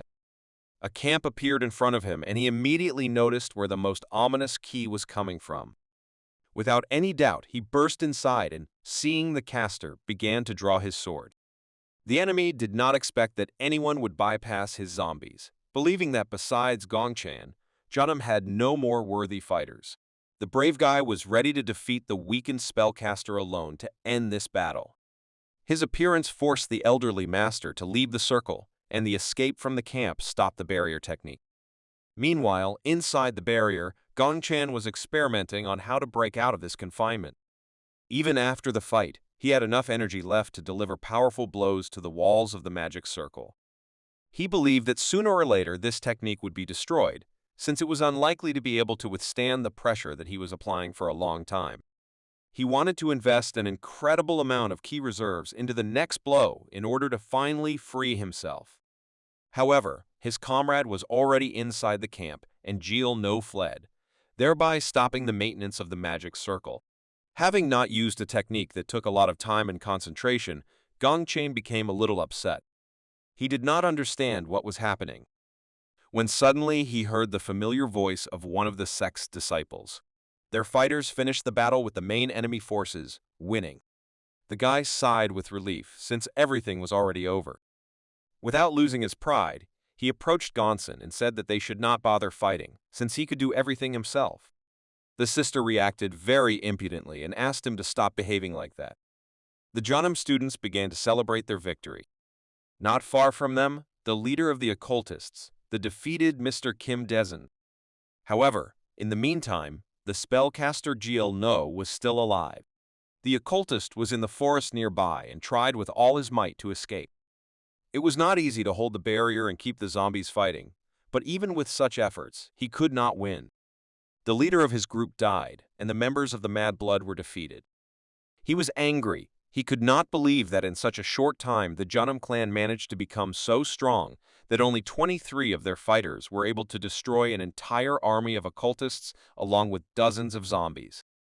His strength was not enough for revenge, so he went to his allies in order to warn them about the possible danger and tell them how the members of the Mad Blood group were destroyed. Over time, this news spread on its own and shocked the whole of Kanho. No one could believe that the students of the Jeonnam clan personally got rid of the occultist leader Mr. Kim Dezen, who single-handedly defeated Shan Doja, the leader of the Hwasun clan. Although the Special Forces fighters missed the Jeal No cultivator, but the destruction of all the members of the Mad Blood and hundreds of zombies was a huge achievement, which further glorified the martial arts sect. Including Gongchen, 4 disciples of the Jeonnam clan received new names, becoming famous throughout the world. Disciple Gongsun, who was responsible for the tactical preparation of the operation, received the name of the Yin and Yang Heavenly Sword. The younger brother Sungjin received the name of the Dragon Spearblade. Sister Gonan was the only female master in the sect that had such a high level, so she received the nickname of the Only Flower of Jeonnam. To everyone's surprise, it turned out that Sungjin had reached the age of 20, while Gonyang hadn't even reached 30 yet. Because of this, rumors spread that the Jeonnam clan had found a hidden path to becoming a master, shocking the entire world. The Jeonnam clan remained silent, but this speculation was indeed true. The theory of knowledge that Gongchen created developed more effectively through numerous studies of the sect's scientific center. And on top of this, Gongchen personally taught new martial arts to all the students of the Jeonnam clan. First of all, he wanted everyone to take care of their own safety and succeed in defense, since the use of the celestial iron technique at that time gave an advantage over most opponents. Releasing his energy, he began to show the results of his training. The guy seriously addressed the students and said that if they mastered this technique, then wounds that could lead to death would become nothing more than insignificant for them. In addition, he also spread his knowledge about the internal technique of yin and yang poison. Thanks to such protection, most poisons could not cause significant harm to a master with such skill. The next was the technique of heavenly perception of ki, which made the user's perception much sharper, thereby making it easier to control ki during battle, giving an advantage in the rational use of energy. In addition, he invited the students to learn the techniques of various magics in order to use them to protect their allies. The 2 guys began to panic. It seemed to them that all these techniques were something insignificant, and it was unlikely that their teacher gained his fame thanks to such skills. The attentive master could not miss this dissatisfaction and turned to his distrustful students. He explained the need to learn these skills by saying that it would be very rational. Since they use the yin and yang life technique as the basis, they will be able to become a master in a short time, and learning those so-called minor martial arts will allow them to react more flexibly in various situations. After a short presentation of his new program, he invited the students to begin learning. The guys got to work. Gonshan watched their progress. He was pleased with his work because, after their recent success, the Jeonnam clan's numbers began to increase very quickly. Rumors continued to spread further and further, and clans all over the world began to think about how to steal the secret of the Jeonnam clan's success. Inside the fortifications of the Murim Alliance, the leader of the organization and his military advisor went for a walk to discuss events in the world. Sword King Namgung Muja asked his comrade if he really believed that the Jeonnam clan had found a way to raise many great masters in such a short time. Military advisor Jegal Jongmoon confirmed the rumors and said that he was more than confident that it was true. He was sure that it was Gongchan who was able to find a new way to achieve the heights of martial arts. The Sword King began to worry, realizing that this was a problem and that the balance of power in the world would soon change dramatically. They understood that all the people in this world would be eager to get their secret, and if the Jeonnam acted rashly, then the reputation of their clan would fall to the ground and they would end up fighting with themselves. The leader of the organization stopped and asked his advisor if he knew what they should do in such a difficult situation. This was a very difficult question. It was hard to imagine how the rest of the dark martial arts clans would act now. Although he was not entirely sure that his idea was good, he still proposed forming a detachment. This proposal surprised Namgung Muja. He understood that this would not be difficult to accomplish, since the Jeonnam clan was located next to the Moen family, whose power was their serious weapon. The warlord continued his speech and said that his Jegal clan, along with the Moen family, could lend a helping hand to their comrades. Namgung Muja guessed what his comrade was not saying. He realized that Jegal Jongmoon was offering to get the secret technique of the Jeonnam clan in order to prevent unrest. He really didn't like the idea, but once again they found themselves in a situation where they had no other options. Without hesitation, he approved this plan and ordered his advisor to begin execution.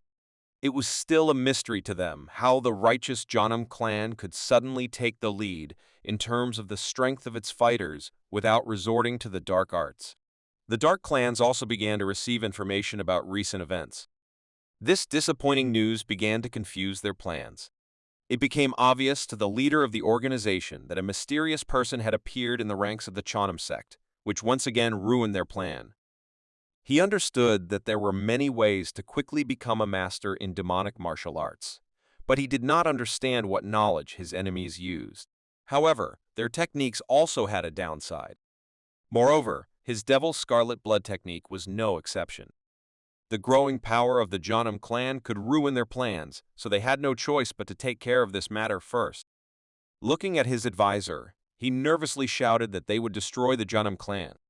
Other occultists agreed with his opinion. Conducting a secret ritual, they prepared for the future battle. The man at the head of these cultivators previously could not imagine that the members of the Mad Blood group would be disbanded just like that. But the possession of blood magic was widespread in all corners of the country, so they did not worry about the loss of knowledge of their comrades. Using force, he summarized that the disciple Jil No had done what he had to do. Together with his charges, the caster began to use a secret cursed technique. Powerful ki began to gather in one place. It seems he had a very insidious plan, so he began to laugh in anticipation of entertainment. A huge butterfly composed of his cultivator's ki appeared in the air. The leader of the occultist group gave the order to begin executing the plan. The huge equipment began to split into small parts, and these magical insects flew towards the moonlight, leaving the lair of the occultists. A mysterious man with a scar on his right eye ominously announced the beginning of Samanu's revenge.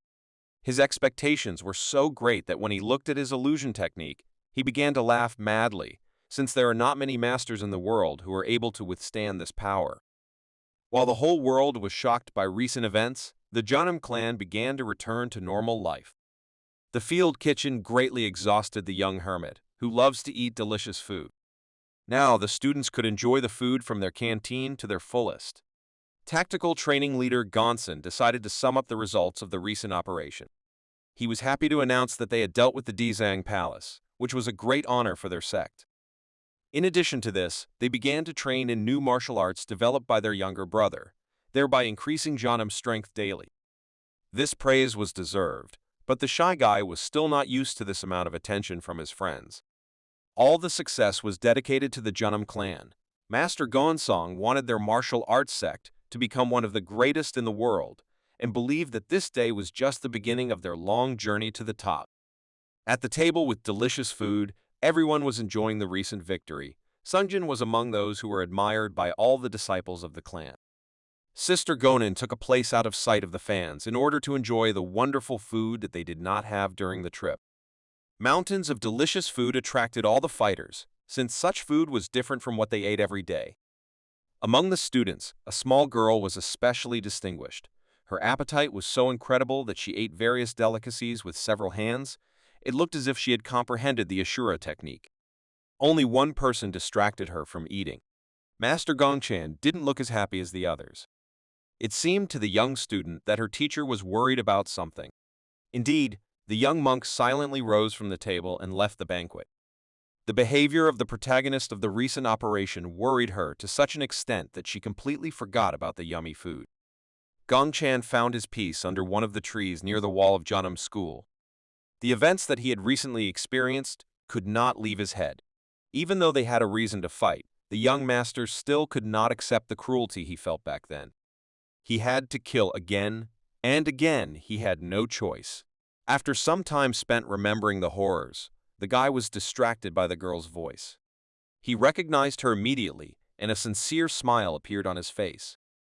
Wei Wei directly asked why her teacher didn't look happy, and an awkward pause began. Gongchan noticed this confusion on his part and decided to break the silence with laughter, after which he said that he should no longer train in acting. The girl found this teacher's behavior extremely strange. He shared his thoughts similar to the recent situation and said that he just did what he had to do. But it's not that he's actually unhappy that he had to do that. Looking into the eyes of the inexperienced student, he said that there are many things that people have to do, even if they don't want to. It was too difficult, so Vikva was confused and looked at the teacher with misunderstanding. To distract her from such heavy words, the guy simply put his palm on her head. He was surprised that she understood everything, but he didn't want her to think about that at that age. He explained to her that her teacher had killed many people, but added that he still did not feel any remorse or regret about this, since they were all their enemies and it had nothing to do with the fact that he wants to do. In reality, he's just unhappy with the fact that too many people have died at his hands. But Vikva could not withstand such pressure and said that it was too difficult for her. The guy was surprised, but reassured her by saying that she would understand when she got older, so she would have to grow up faster. In order not to let her go just like that, he offered to check how productive her training was during his absence. The results of the change in approach to training fighters gave incredible progress. Wei Wei is still a child, but her results have already surpassed some masters who have studied martial arts for more than 10 years. Gongchan was pleased to see the results of his work. Meanwhile, the end of one conflict opened the door for others to begin. A fight took place in the Gongseongche fortress, which the walls of the building could hardly withstand. The occultists were defeated. They lay unarmed and unconscious on the ground. A respected man stood on one of the walls and looked into the forest, which was different from the fortress in its calmness. An advisor approached him and informed his master about the end of the battle. The man was pleased with the result and thanked his soldiers for their work. He asked if there was anyone among the enemies who resisted. The ward replied that there were several brave souls, but they all studied devilish techniques. This was bad news because there were losses associated with it. The master asked his ward to bind the occultists and send them to the Murim Union. The young man objected. He was against transferring their prisoners to the Union. The leader, unknown to us, knew in advance that this guy would be against such a decision. He justified this decision by saying that everything was done for their own good. He wanted their organization to be recognized, because this would allow them to stand on top of the world. The excited guy could not go against the order of his master, so he respectfully replied that he would follow his decision. The man's gaze seemed kind and fair. His name is Majek, and he is the leader of the Shiden clan. Although Majek has little power, he is known as a man of righteous views, so there are always people with power who are ready to support him. He has 5 strong students with high skill levels. In addition, it is known that Majek himself is a great master with extensive experience in battles. He is one of the 8 great masters who call themselves Paljir. For the raid on Nokram, Majek hired thousands of martial artists, trained and trained them. As a result, such an army was more than enough, and they simply marched through the fortress and thereby won a victory. Majek always acts in the name of justice. No one has yet found a reason to suspect such an honest man of bad deeds. However, he is actually a spy for a demonic cult that has been serving the Murim Alliance for decades. He needs such cover in order to prepare for when the huge sword of the demonic cult falls on the world called Kanho. This is the true nature of this pleasant master. Everything was stable within the Jeonnam clan. Gongchan returned to his training again. His goal was the natural level of possessing internal energy. The natural level is associated with the ability to control ki at will, and this means that it allows you to control energy only with the power of thought. Just by thinking, you can compress the energy and strengthen your ki. Just like the movement of your arms and legs, the energy core moves quickly, so the energy of the core can be controlled like a living organism. In comparison, the transcendental level controls ki physically. It takes time for the ki to travel through the meridians and reach the hands, and the sword ki released through the hands is still controllable. True, Gongchan believes that if he can reach the natural level, then he will definitely be able to flexibly use the energy of his core. In the last fight, he noticed that Kim Daezang had indeed reached a natural level, but he used the energy too frivolously. Because of this, he was unable to properly use his potential and was defeated. Gongchan was willing to experiment even though he didn't know if Daesang had encountered a problem or if this was the limit of nature's level. To begin with, he decided to try only what he was confident in. He exhaled and began to concentrate on the flow of his internal energy. The basic martial art that the Jeonnam clan studies was used. During this training, a truth dawned on him that would help him in the future to leave battles without regret, since the guy decided that fist technique was indeed better than wielding a sword. The sword is effective against many opponents, but in one-on-one combat he decided that it would be better to use the fist technique. After the fist technique, the next in the combination will be the palm technique, with which he will throw the enemy to a safe distance for him and deliver a powerful blow. This way, he would be able to protect himself from a counterattack, but this was not the only idea for using energy in combat without a sword. The next combination still began with the revelation of the basic martial art of the Jeonnam clan. What happened next was much more serious, so he concentrated even more. The second step was to apply the Jeonnam palm technique. He got the idea to try to strengthen this attack. Unfortunately, he was disappointed as the two palm techniques did not combine. His tenacity could be envied as he decided to repeat this technique. The guy started again as before. The second step was again the second movement of the Jeonnam palm technique. A powerful shockwave of ki was sent forward from the master. On the second attempt, he still managed to implement his planned combination. The guy screamed with joy and decided not to stop there and try other techniques. One of the students watching the teacher's training asked his friend what Gongchan was doing, but the guy was just as confused and didn't know what to answer. They had not yet reached his level of skill to understand such things, but they understood that teacher Gongchan was a very special person. When it was quiet and calm in the fortress of the Jeonnam clan, chaos began again in different parts of China. The warriors of the next clan were defeated. Apparently, it was the work of occultists. Information about these events has already reached Sashin Palace. At a small round table, 4 influential men were discussing recent news.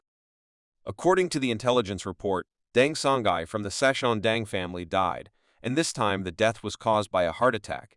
This was not the first time they had seen this handwriting in recent times.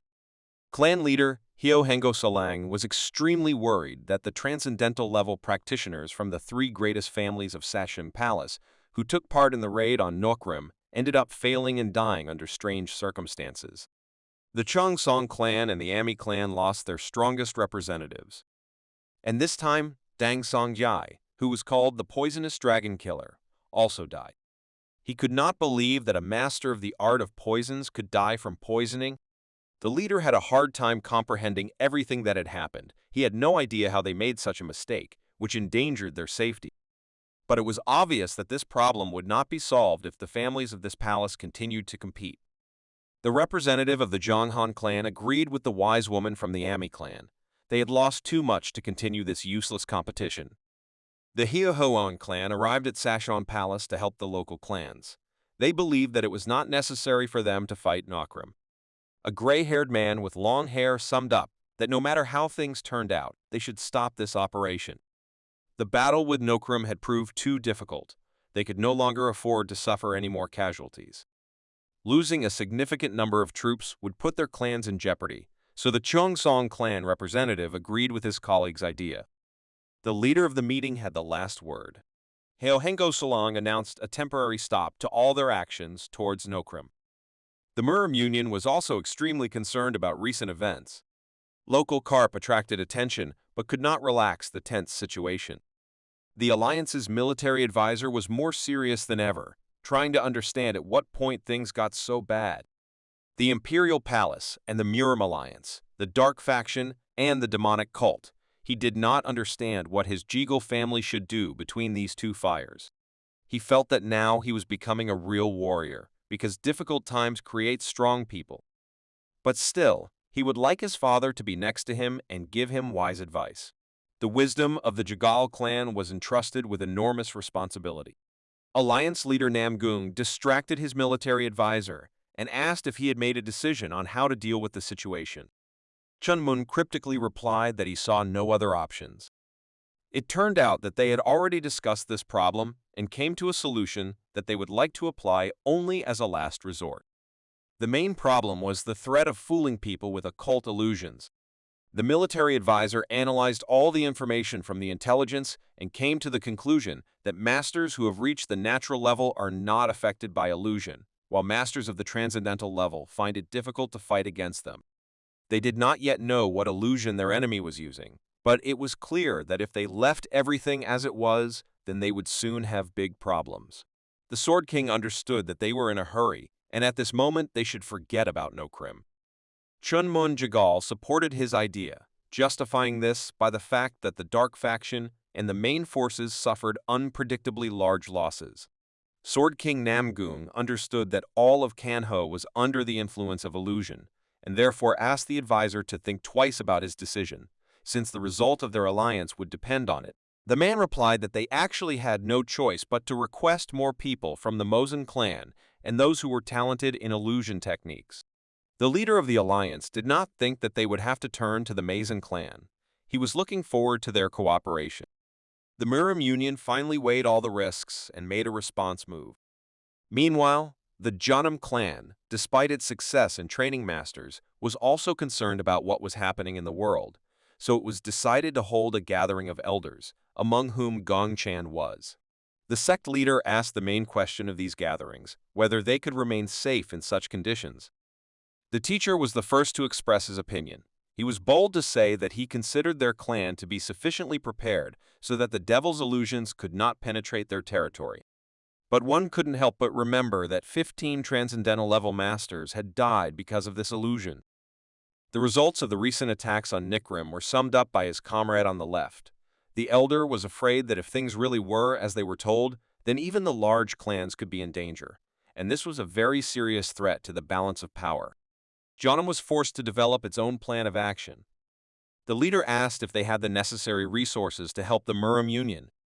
The master replied that only 3, including himself, are familiar with devilish techniques, and this number is still not enough to send help to the alliance and remain safe themselves.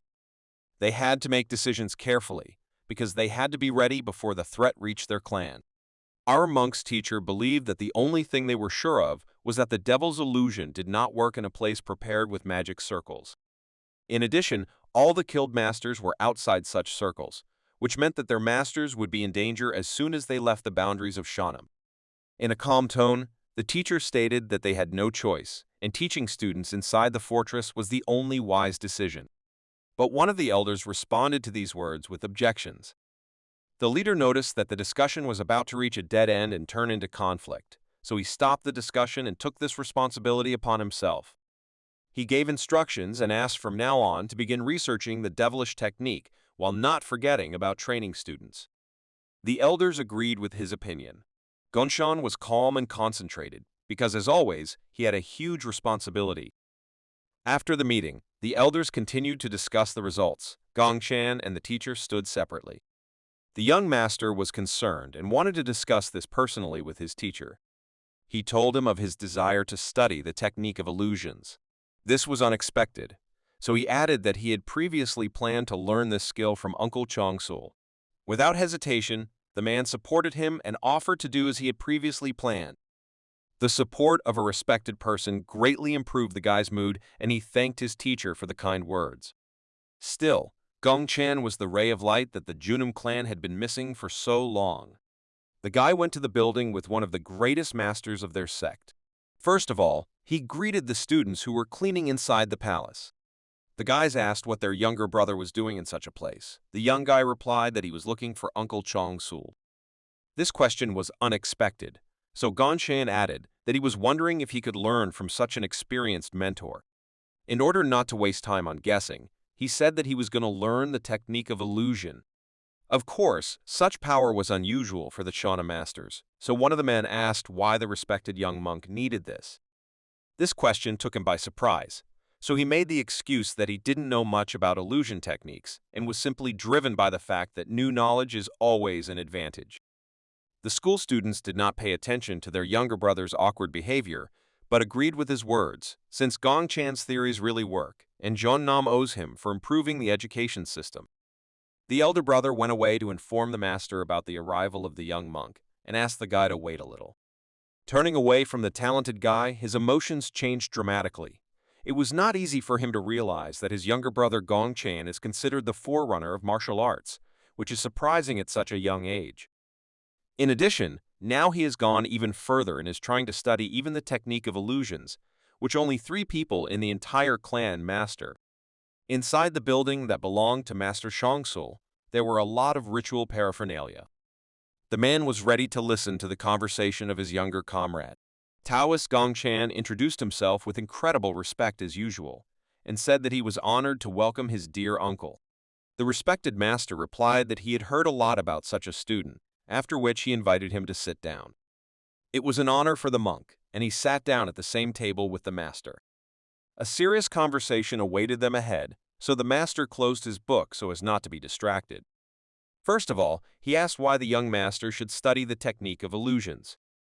The guy replied that he lacked this knowledge in order to complete his martial art. The man did not understand what he was talking about, and how this technique could be related to such a task. The answer turned out to be mysterious. The guy said that he believed that he could find the missing detail that he could not track down along the long journey. Studying illusions is the shortest path to becoming stronger. In addition, he believed that thanks to this technique one could quickly achieve the natural level of mastery of internal energy. He was sure that there was a shortest path that everyone could follow. Uncle Chong-sul thought about it. He was interested in hearing that theory of the brilliant student, which he had not yet told the other prefects about. After the student's words, he paused for a moment, which made Gong-chan worry about the teacher's future decision. Still, he had no reason to refuse, so he announced the beginning of their classes and asked them to prepare properly. The negotiations went much easier than Gong-chan expected. He thanked the master for agreeing to become his mentor and said goodbye. Meetings with our monk always give people something to think about. Uncle Chong-sul was no exception. He realized that Gong-chan is truly a unique guy, and the rumors about him are not an exaggeration. Remembering his uncle, he thought that it would be good if he were entrusted with looking after such an interesting and talented young man. The next day, Gong-chan went to his first class in the illusion technique class at Jeonnam School. He had to start with theory, so first he studied the materials that were available in their martial arts library. Before he could get involved in the process, he was interrupted by the stormy appearance of his nieces. The guy was surprised to see them and asked when they managed to arrive. His words hurt the feelings of the ladies. The older sister lowered her gaze and sighed heavily, while the younger one, as usual, started the conflict and first of all reminded that they contacted him a week ago and clarified the date of their arrival. Gong-chan began to wave his hand, trying to calm down the young lady's ardor, and said that he forgot about it because he was too busy training. The daughters of the Moen family were already fed up with this excuse. The hot-tempered girl nervously hit the guy on the table, and he almost fell out of his chair from fright. This was a common thing, because all their conversations looked something like this. But this time, they stopped in time to discuss really important things. The girls were worried about rumors that the Jeonnam clan had acquired a secret technique. This information shocked the whole world and set organizations in motion. All the Kanho clans wanted to take possession of the secret technique for quickly achieving the transcendental level. This knowledge could, in a short period, bring any organization to the pinnacle of power in the world. Gongchan understood what they were leading to and assumed that they had arrived to receive secret equipment as representatives of the allied Moen clan. Such a frank assumption hurt the feelings of the youngest niece, and she burned with resentment towards her uncle. But the younger sister turned out to be more rational, so she simply confirmed this information without further ado.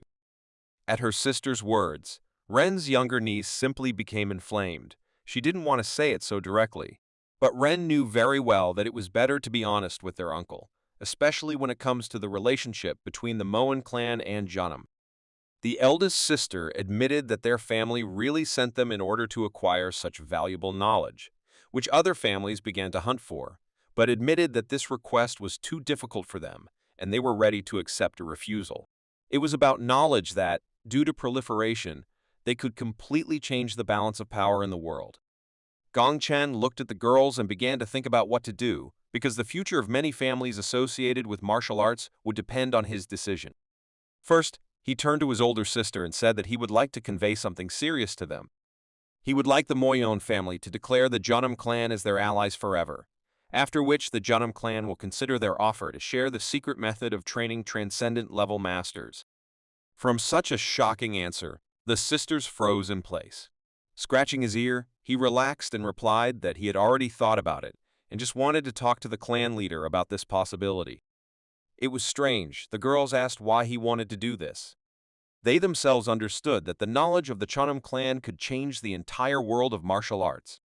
The guy decided to explain to them why he made such an unexpected and seemingly risky decision. It was obvious that if the Moen clan mastered the method of quickly training students, their clan would become the best in Kanho within a few years. Then both the Moen family and the Jeonnam clan will be on the same side, and if they transfer the equipment to a couple more clans, it will be possible to create a larger group. If they can do this, then Kanho won't be able to interfere in their affairs so easily. This was the reason for his action. He had already scheduled a meeting with the elders to discuss the details. The guy asked the girls to simply send a letter on behalf of the family if they made a decision. Since the issue was resolved, he suggested that they go to rest or mind their own business, since they distracted him from learning a new skill.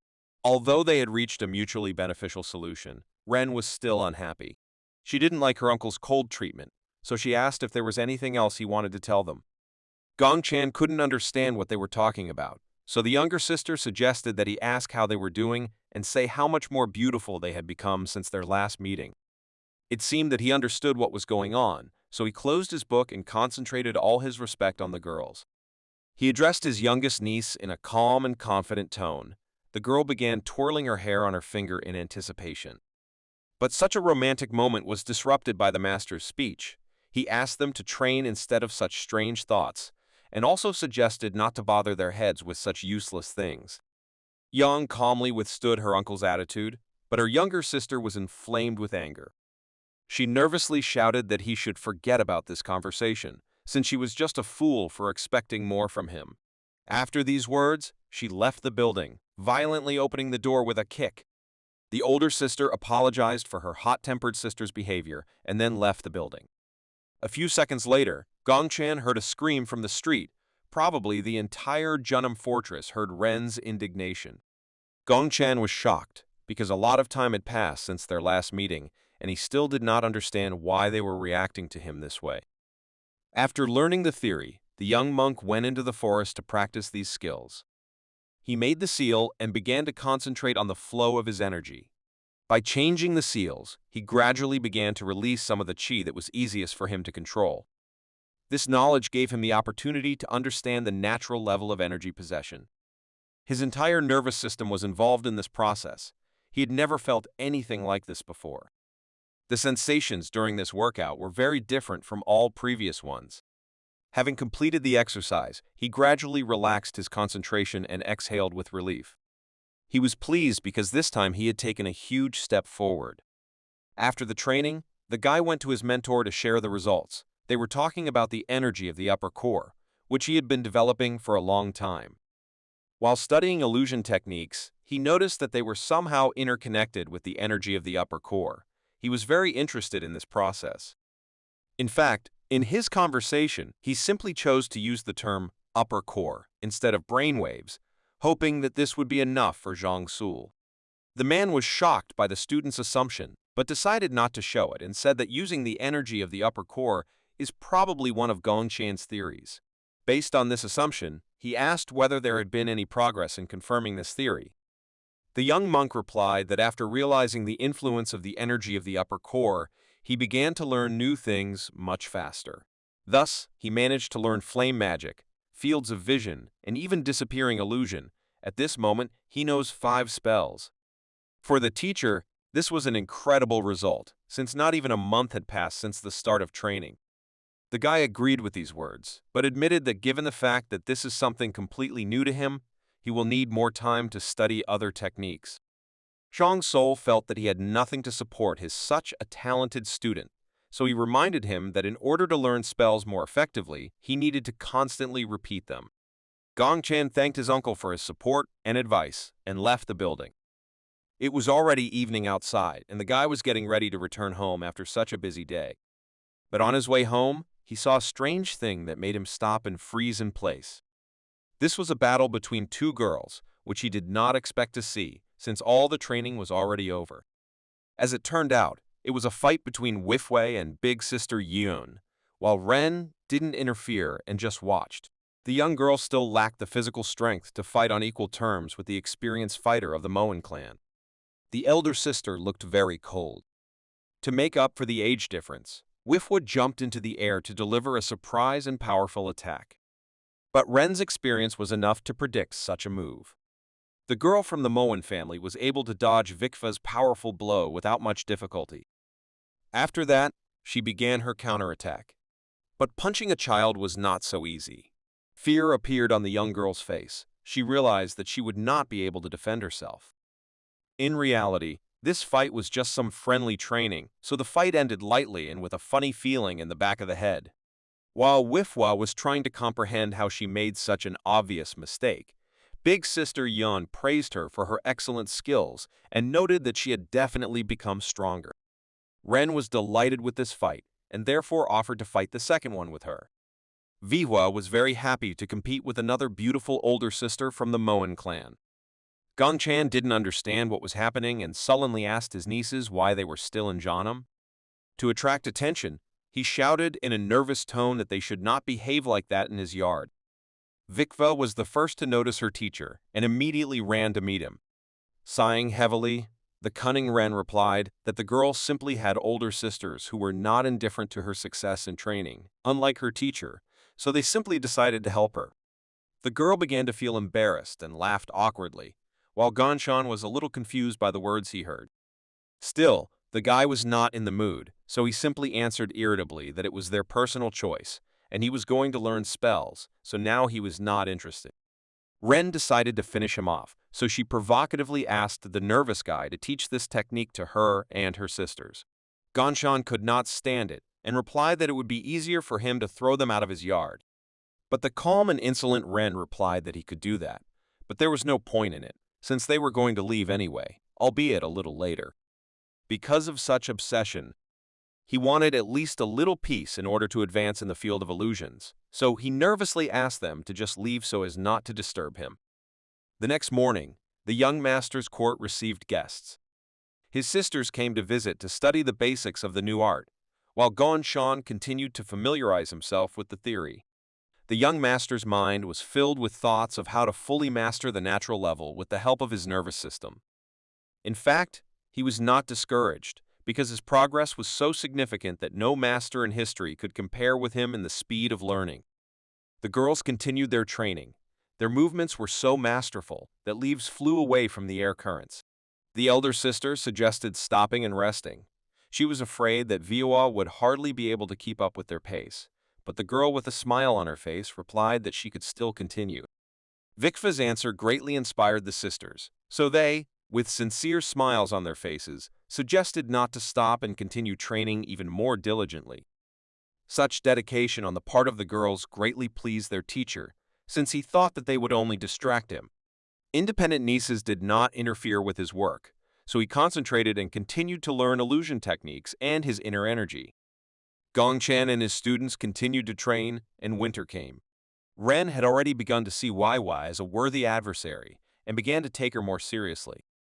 Their teacher also did not stand still, and it seems that he significantly improved his understanding of the natural level of energy. Time passed and spring began. At that important moment for their lives, early cherry blossoms had already bloomed and the Moen sisters wove a beautiful wreath for their little sister.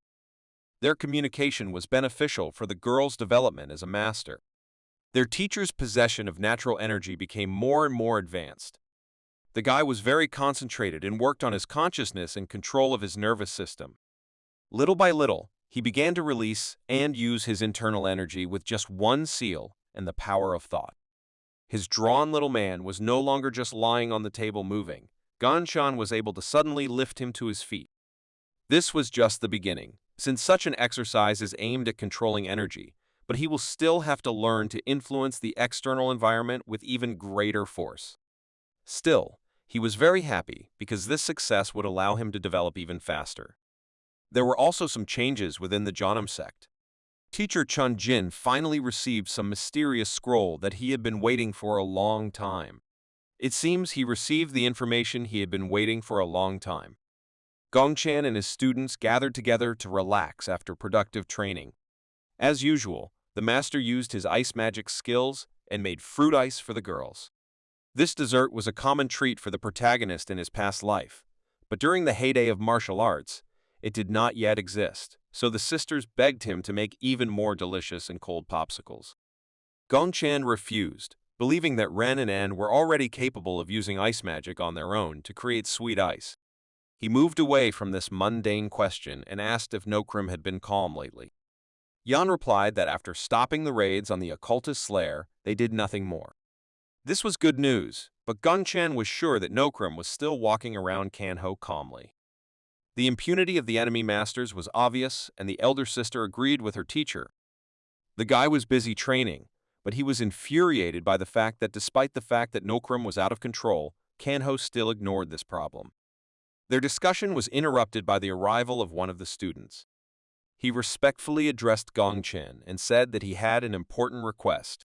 It turned out that Master Chun Jin asked to find his talented and independent student.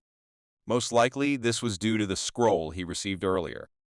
Without wasting time, Gongchen arrived to his teacher and immediately drew attention to the letter, which, according to the teacher, arrived from the Murim Union.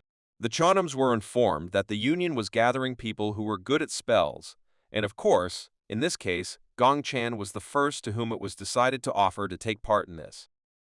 The guy was incredibly happy about this offer, since he had already mastered several new spells that he had not yet used in practice. The student's answer satisfied Zongjin, but he warned Gongchen that he should find a few more people in order to create a group of fighters that would represent the whole of Jiannam. This proposal became a problem, since the young master was accustomed to relying only on his own strength without endangering the rest of the fighters.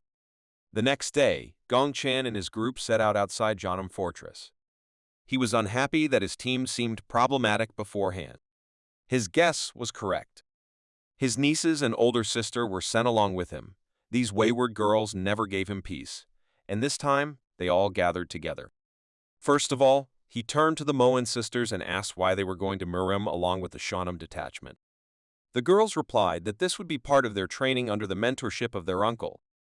The guy was a little infuriated by this answer, since he believed that such a serious matter was not suitable for the role of training, but in Ren's opinion, they were strong enough for their uncle to stop looking down on them too much. On the whole, she was right, and the guy agreed with her and reduced his anger a little. But on the other hand, he was also worried that his older sister also decided to go on such a dangerous task. The girl sighed heavily and replied that she was going to protect her younger brother. The guy understood that he was younger, but it seemed strange to him that someone like him was going to protect him. He boldly replied that he did not fully understand who else would protect whom. These words hurt the feelings of the elder sister, who had previously taught a young talented master, who had recently become a mentor for many students. Instead of words, she chose the path of violence, and with a blow to the ribs demonstrated to the monk her dissatisfaction with his words. Gongchan fell to the ground and writhed in pain. His nieces stood aside and quietly laughed at him. The determined and confident elder sister suggested that they not delay and go on their way, since they planned to reach Jeonju from Hanam Palace by the next day. The angry guy began to shout displeasedly at her that she shouldn't behave like that with her former student, but he never heard an answer, because these words only brought a kind smile on the girl's face. After some time, they reached their goal. Jeonju and its Hanam Palace began to be visible on the horizon. The city was located near the river, and therefore trade developed well here. This place was unusual for the joint detachment of Jeonnam fighters and the Moen family, so there was a pleasant smile and admiration on the faces of the fighters. Without wasting any time, they went to the area of one of the branches of the Jeonju clan, namely the representatives of the Jeonbul clan. They were met by a kind and pleasant monk, who respectfully greeted the world-famous Taoist of the Cheonan clan. This was the leader of the Jeonbul clan named Bulsong, and for Gongchan this meeting was long awaited. The man admitted that he did not expect to meet the young Kanho star as their guest, but the young monk behaved modestly as usual and asked not to flatter him, since he is much younger. The modesty and politeness of the young, talented master caused the leader of the Jeonbul clan to laugh sincerely. He was glad to see such an amazing student of the prestigious clan.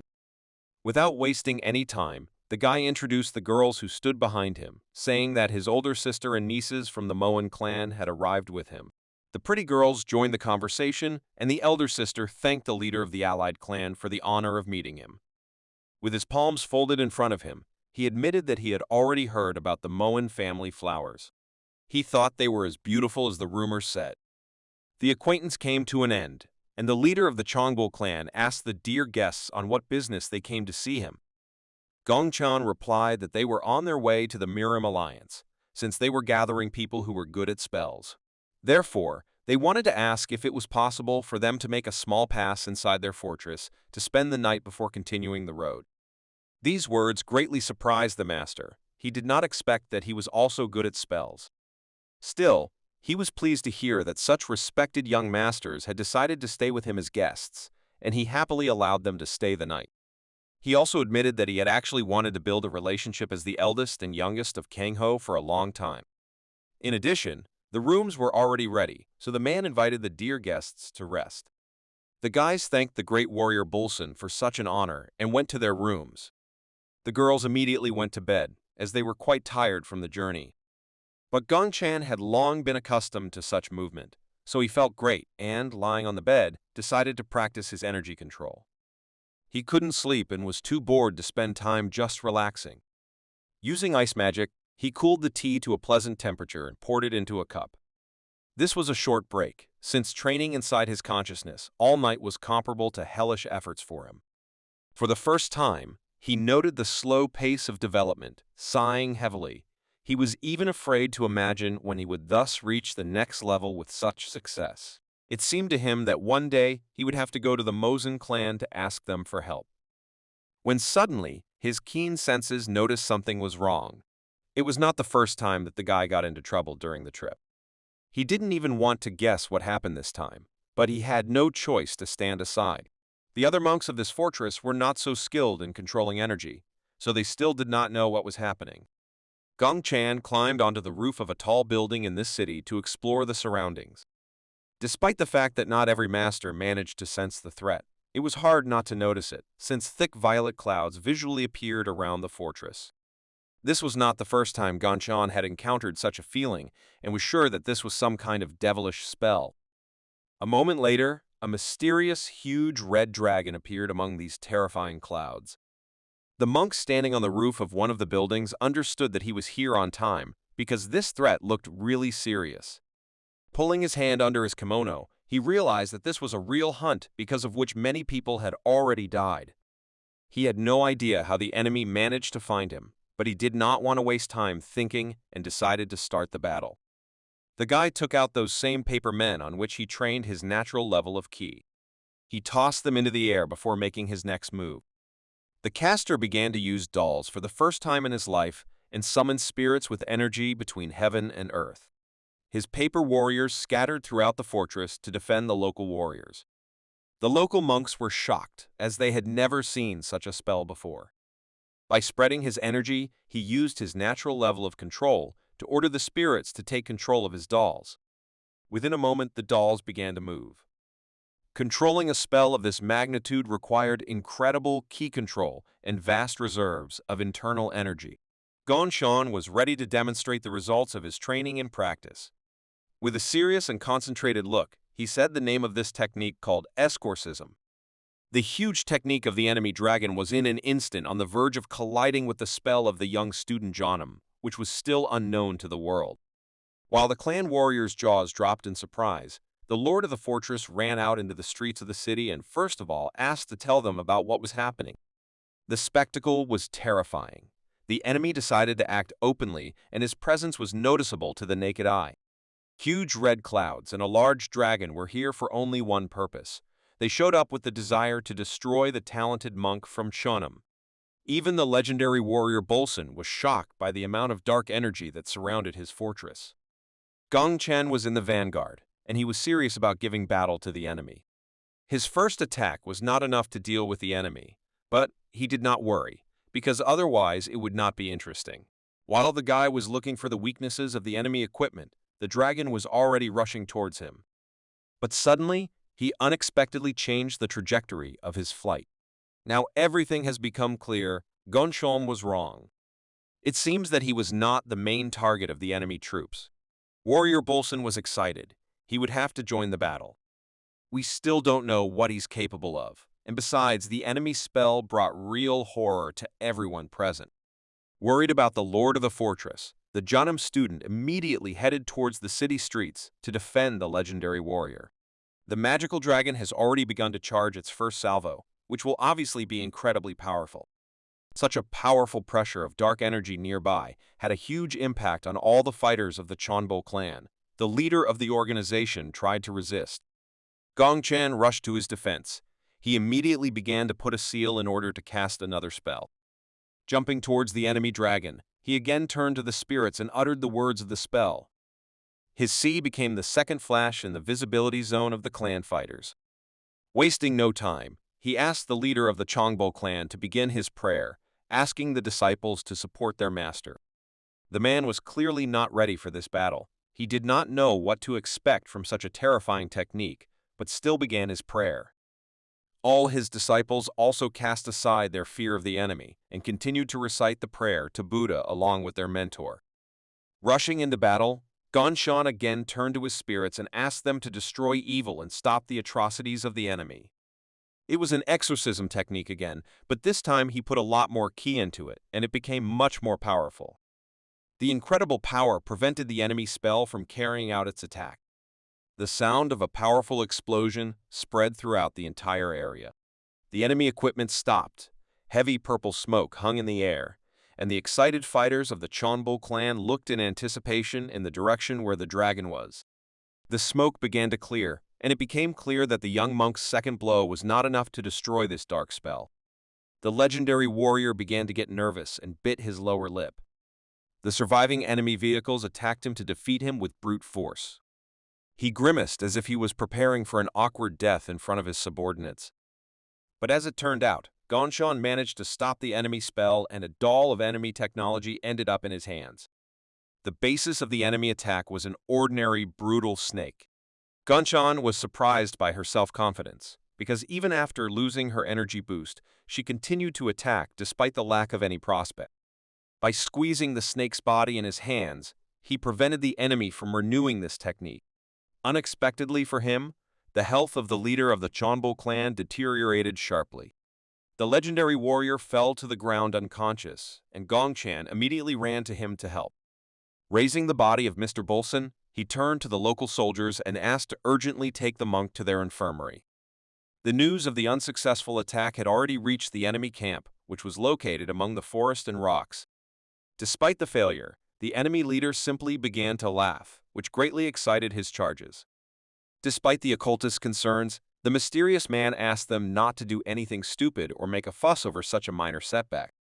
Before summing up, the man with the scar on his right eye sighed heavily. This was strange for him, since he did not expect that the weaklings from the Murim Alliance would be able to destroy the spell of the bloody dragon slayer on whom he had high hopes. He could not even imagine such an outcome, so he turned to his fighters and asked them to find out the reason why their rather powerful spell could not cope with the task. In addition, he also asked his wards if there was any news from Manhwa. One of the hooded occultists replied that they had a letter saying that chaos had broken out in the third world countries. It seems that this news was so pleasant that it distracted this gentleman from his recent failure and caused him to smile evilly. It was obvious that this was connected with the first step in the blood cult, which was unexpected for the Christian warriors. Still, he did not want to be distracted by the successes of other organizations and stated that they still have enough to do in the near future. Stretching his hand forward, he urged his fighters to hurry and prepare for the next step of their cult. He was very interested in what was happening in the world and looked forward with anticipation to new news regarding the activities of the blood cult. Morning came, and all night, Gongshan remained next to the lord of this fortress. Doctors at the local hospital have already begun treating their commander-in-chief. It seems that this religious clan practiced needle healing. The doctor wiped the sweat from his forehead. This task was not easy for him. Gongshan asked what was happening and what the condition of the legendary warrior was. Summing up the state of his master, the doctor replied that in his opinion the main crisis was over, and Bolson could gradually restore his energy. Despite the weakness and severe trembling in his body, the legendary warrior was able to extend his hand towards the young disciple of the Janam clan and addressed him by name. Gongshan instantly rushed to his bed and asked the monk not to worry about recent events and invited him to restore his strength and peace. The man was a man of honor, so he thanked the incredible guy for his help and said that their Zhongbul clan now owes him a great debt. He also apologized for not being able to take their group on the road. The worried guy asked not to worry about it and suggested using his energy only for recovery. He was so delighted with the young cultivator's strength that he asked him, with hope in his eyes, to build a relationship between the senior and junior warrior from Kanho during their next meeting. These words brought a pleasant smile on the Taoist's face, since he could not refuse such an offer. He replied that he would look forward to this moment, because for him, it was a great honor to collaborate with the legendary warrior. Having dealt with the issues inside the Chonbol fortress, the guy gathered his squad of women to continue his journey. Having finished his business, he said that they were now ready to continue their journey to the Murim Union. Soon they reached the Union city of Murim. The road turned out to be calm and they met no more enemies. Inside the city, there was a completely different situation compared to the fortress of the Chonbol clan. Local beauties whispered about their affairs. It seemed that the situation in the world had passed them by. Such an amazingly calm atmosphere did not go unnoticed by Gongshan. With a smile on his face from the gaze of the beauties, he declared that even the air is different in the Murim Union, which greatly angered his companions, who probably liked him. Sister Gonen understood that these words were associated with a large number of free beauties, and therefore answered with a threatening look that he was talking nonsense, since a similar atmosphere now reigned in all the cities where they were. Such evil treatment made the guy tremble, and he awkwardly replied that he accidentally said it out loud. The disapproving glances of the nieces spoke for them. The elder sister said that Gongshan probably touched his head, but the guy again made excuses and said that most likely he was just too tired. But a passing beauty again changed his train of thought, and he said that a few cups of tea would certainly help him. Despite the beauty of his companions, he was fascinated by some passing girl. He got so engrossed that he completely forgot that he was not in this city himself. He was again distracted by Gonen. She noticed that his eyes looked too suspicious. Ren agreed with the words of the eldest sister from the Janam clan, and Yon simply stated that she was disappointed in her uncle. 3 intimidating and condemning glances put the guy in such an awkward position that the promising master had to go on the defensive and make excuses. He decided to get out of this situation by changing the topic of conversation, so he suggested that the girls go to the guest room of the Janam clan to get plenty of rest after the hard journey, since he believed that everyone was simply too tired. It seems his efforts did not change their opinion much, and therefore the girls unanimously answered that their teacher was an ordinary pervert. In search of at least someone less aggressive than his companions, Gongshan came to his comrades who lived in the Janam area. The guys were glad to see one of the most talented students of their sect and gladly invited Gongchan and his team to go inside the building to relax. The guy asked if any of the elders were there. The guys responded with surprise that there was no one at the moment. The young master quickly changed the topic of conversation and hurriedly asked not to worry and just bring them tea. While talking, Sister Gonyung could not recall the recent incident inside the Jongbol clan fortress. With a calm look, the master replied that it was a spell in the form of a red dragon, which had as much energy as after 600 years of practice. These words simply shocked Ren. The eldest of the nieces concluded that if that dragon really carried an amount of energy that was equal to 600 years of practice, then there is no doubt that such a technique is too complex for most of the strongest masters. Sister Gonan added that she was sure that it was incredibly difficult to handle such a challenge with Gonshan's level of spell proficiency. Sipping hot tea, the young Taoist agreed that he could not defeat such a terrifying spell with his own strength alone. His first step was to distribute all the lost spirits throughout the territory of the Shonbul clan fortress. All the spirits went to the places where magic circles were installed in the clan. After that, he changed the existing protective circles to strengthening ones, and then used them on himself. In addition to all this, the prayer of the great warrior Bolsong and the disciples of the Zhongbul clan was added. Even though it was a high-level spell, it could not withstand such a noticeable numerical superiority. Ren could not hide her delight and asked her uncle how he came up with such an idea in a matter of moments. It was noticeable that Sister Gonan began to get nervous from such an incredible story.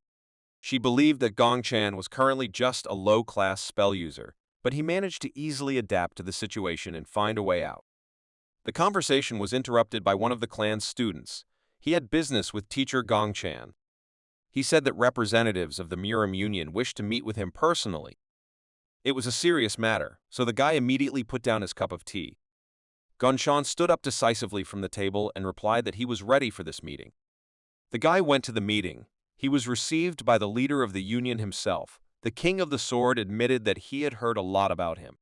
First of all, Namgung Muja inquired about a recent incident in which Gongchan himself also took part. He asked how he managed to break the incredibly powerful spell of the Red Dragon. The young Taoist of the Chonum clan told everything exactly as he told his group. The guy's cunning approach interested the elders, and one of them confidently stated that if they did the same as Taoist Jonum, then even if a person is not very strong in spells, they would still have a chance to repel the enemy's spell with a significant superiority in terms of power. The leader of the union decided that in this case they should collect energy from many people. He was sure that the illusion spell they had already seen was also made with the help of a large number of occultists. But everything was not as simple as it might seem. Sword King Namgung Muja pointed out that even if they had a way to stop the spell, it would not be enough because their enemies were always hiding, while the alliance was always open in plain sight. The last participant also joined the dialogue. With his coughing and thoughtful silence, he attracted the attention of the second headman and the leader of the union. Scratching his beard, the old man reminded that enemy spells of this kind only harmed 5 people a day, which means that enemy forces have a limit on the strength and distance of using such techniques. Gongchan understood what was going on. He was interested in the words of this man, since he knew very well that this was the former leader of the Moen clan, from whom he really wanted to learn experience in using energy at the natural level of possession. The old man continued and said that to solve such a problem, they would have to spend a lot of resources. What he meant was that if they took well-made gold and a spell with them, then it would be enough to repel the enemy's techniques. The leader of the union took this advice seriously and replied that in that case, they would immediately begin preparations. He was very grateful for the old man's wisdom and stated that he hoped for his help in the future.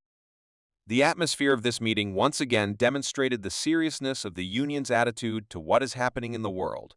Murim really makes such decisions very quickly.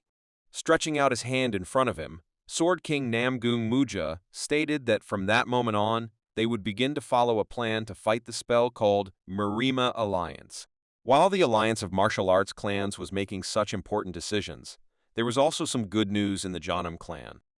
Teacher Chun Jin arrived to meet with the sect leader. The master reported that after the battle with the Diasang Palace, they received all the rights of the destroyed Hwasun clan.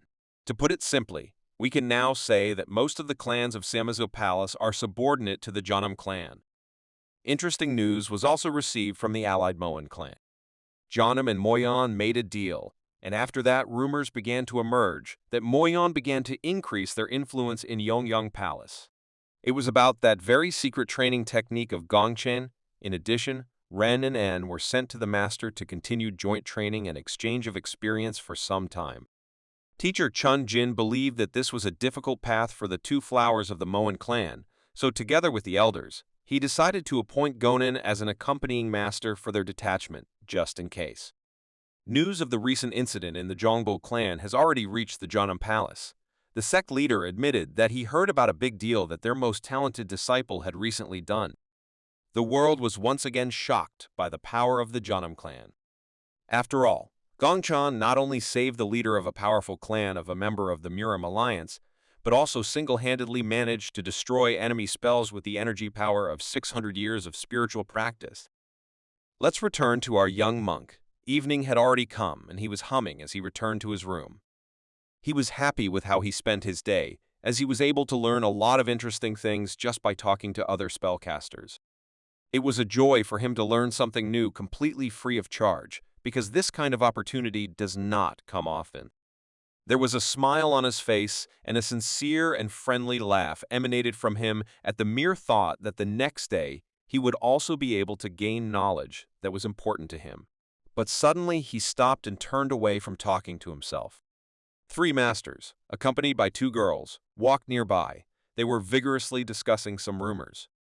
One of them stopped as soon as he saw the Taoist of the Jeonnam clan. Gongchan was clearly not happy about such a meeting, but it was already too late to run away. The master stopped and respectfully greeted the young monk.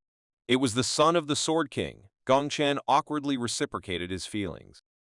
Despite the artificially forced smile on his face, he was very annoyed by this situation.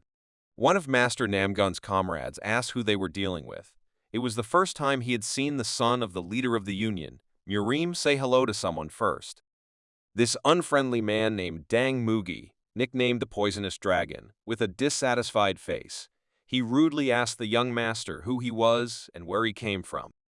Gongchan was unhappy that his wonderful evening was ruined by this company, but he calmly introduced himself anyway, hoping that they would quickly leave him alone. But the violent reaction to his name said otherwise. Everyone except Mr. Namgung was extremely surprised by such a meeting. Biting his lip nervously, the dragon blade named Peng Majin thought that it was extremely unexpected to see the one who had embarrassed his family in this place again. One of the ladies introduced herself in a calm tone as Sol Mian from the Ice Palace. She admitted that she had been waiting for this meeting for a long time. The second lady from Master Namgun's company turned out to be less well-mannered. Her name is Huai Yan, and she is known around the world under the pseudonym Burning Flame. She didn't care about Gongchan's recent achievements because of rumors about the incredible strength of this master. She, without further ado, invited him to fight. Before Gongchan had time to answer, Dang Mugi intervened in the conversation and asked his sister not to disgrace her family by trying to fight with someone from the village clan. The arrogant behavior of these arrogant rich people got on the monk's nerves.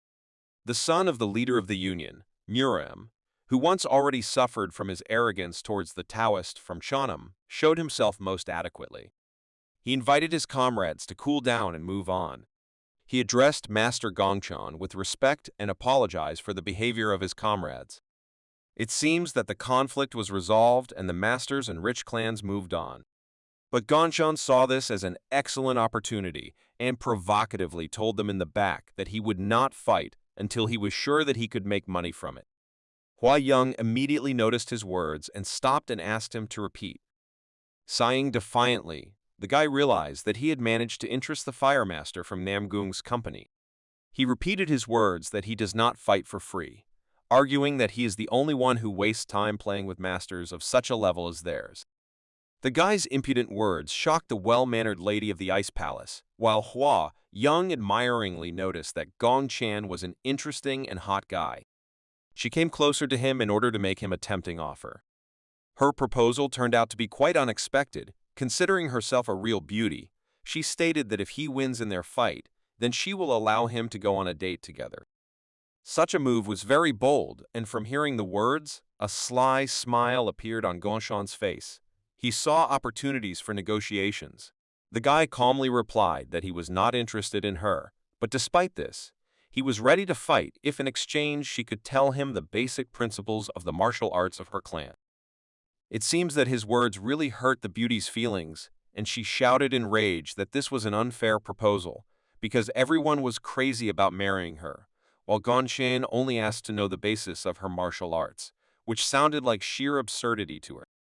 While Hua Young was fussing, Dang Mugi took the initiative and suggested that Taoist Gongchan was probably so confident in himself for a reason, but he didn't like the fact that the guy talked so much without any manners. The young monk from Shanam replied that he did not bother with manners and was simply saying that he was not going to fight for the sake of ordinary interest. Seeing through the arrogant guys, he invited him to join the deal. He was ready to fight him if he could put something valuable on the battle. Gong Chan's communication skills were simply incredible. He made both representatives of the Fire Clan burn with rage. The situation continued to heat up, and the Taoists decided in time to leave the guys alone with their rage and disturbing thoughts. So he apologized and said that he was in a hurry and had to leave them. Dang Mugi was beside himself with anger. His body was filled with anger. The master's provocation turned out to be incredibly successful. They are unlikely to just forget about what happened. The next day, while waiting for a response to his recent proposal, the guy continued to improve his spellcasting skills. Despite his talent for studying magic, he experienced some difficulties in mastering new techniques, which was immediately noticed by one of the elders of the Union. Gongshan explained the essence of the problem by saying that he was unable to make a magic circle using the method that he knew. He looked so upset that the man decided to help and invited him to come closer. The old man believed that the young master was missing one detail. In such a case, he additionally used another seal. Having applied the second seal, he concentrated on it and began to release energy, making signs with his palms, which Gongshan was closely following. After a moment, he managed to realize a large magic circle within the radius where they were located. Gongchan was amazed by the incredible power of this spell after just one edit in execution. But he was still puzzled by how this method differed from what he himself had tried to accomplish. The old man laughed mysteriously in response to his question. With a smile on his face, he explained that the spell actually needed to be slightly modified depending on the time and place of its use. This is a common practice as the energy in that location is a bit unique compared to other locations, and because of this, he was forced to change the spell and paper specifically for that location. The confused Gongshan was surprised and replied that in this case, he should learn many more theoretical details regarding the execution of such techniques. The man agreed with him and said that this was normal, since the young Taoist Chanam had just begun his journey of comprehending martial arts. He really hoped for the young master's rapid development, realizing that they needed more magic circles to stop the devilish spell. On the way home, he said that he knew about the meeting of Gongshan and young masters from other famous clans. He was wondering why the world-famous Taoist Chanam decided to make such an offer to them. Seeing the guy's reaction, he realized that Gongshan was the only one in the entire Murim Union who had not heard about these rumors. It turned out that the situation was perceived ambiguously. Some masters from the clan were furious and said that they would not allow Gongshan to get away with this.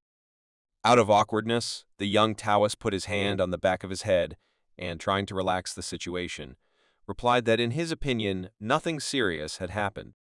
Returning to the Junam area, he realized that he had underestimated the seriousness of the situation. Sitting at the meeting of elders, he felt that it would not be easy for him. The attention of all the participants in this meeting was aimed at the young monk, which created an uncomfortable problem for them. The situation was so tense that the hermit Gongchan began to worry greatly. He did not take into account the responsibility for his actions, and therefore all he could do was smile awkwardly.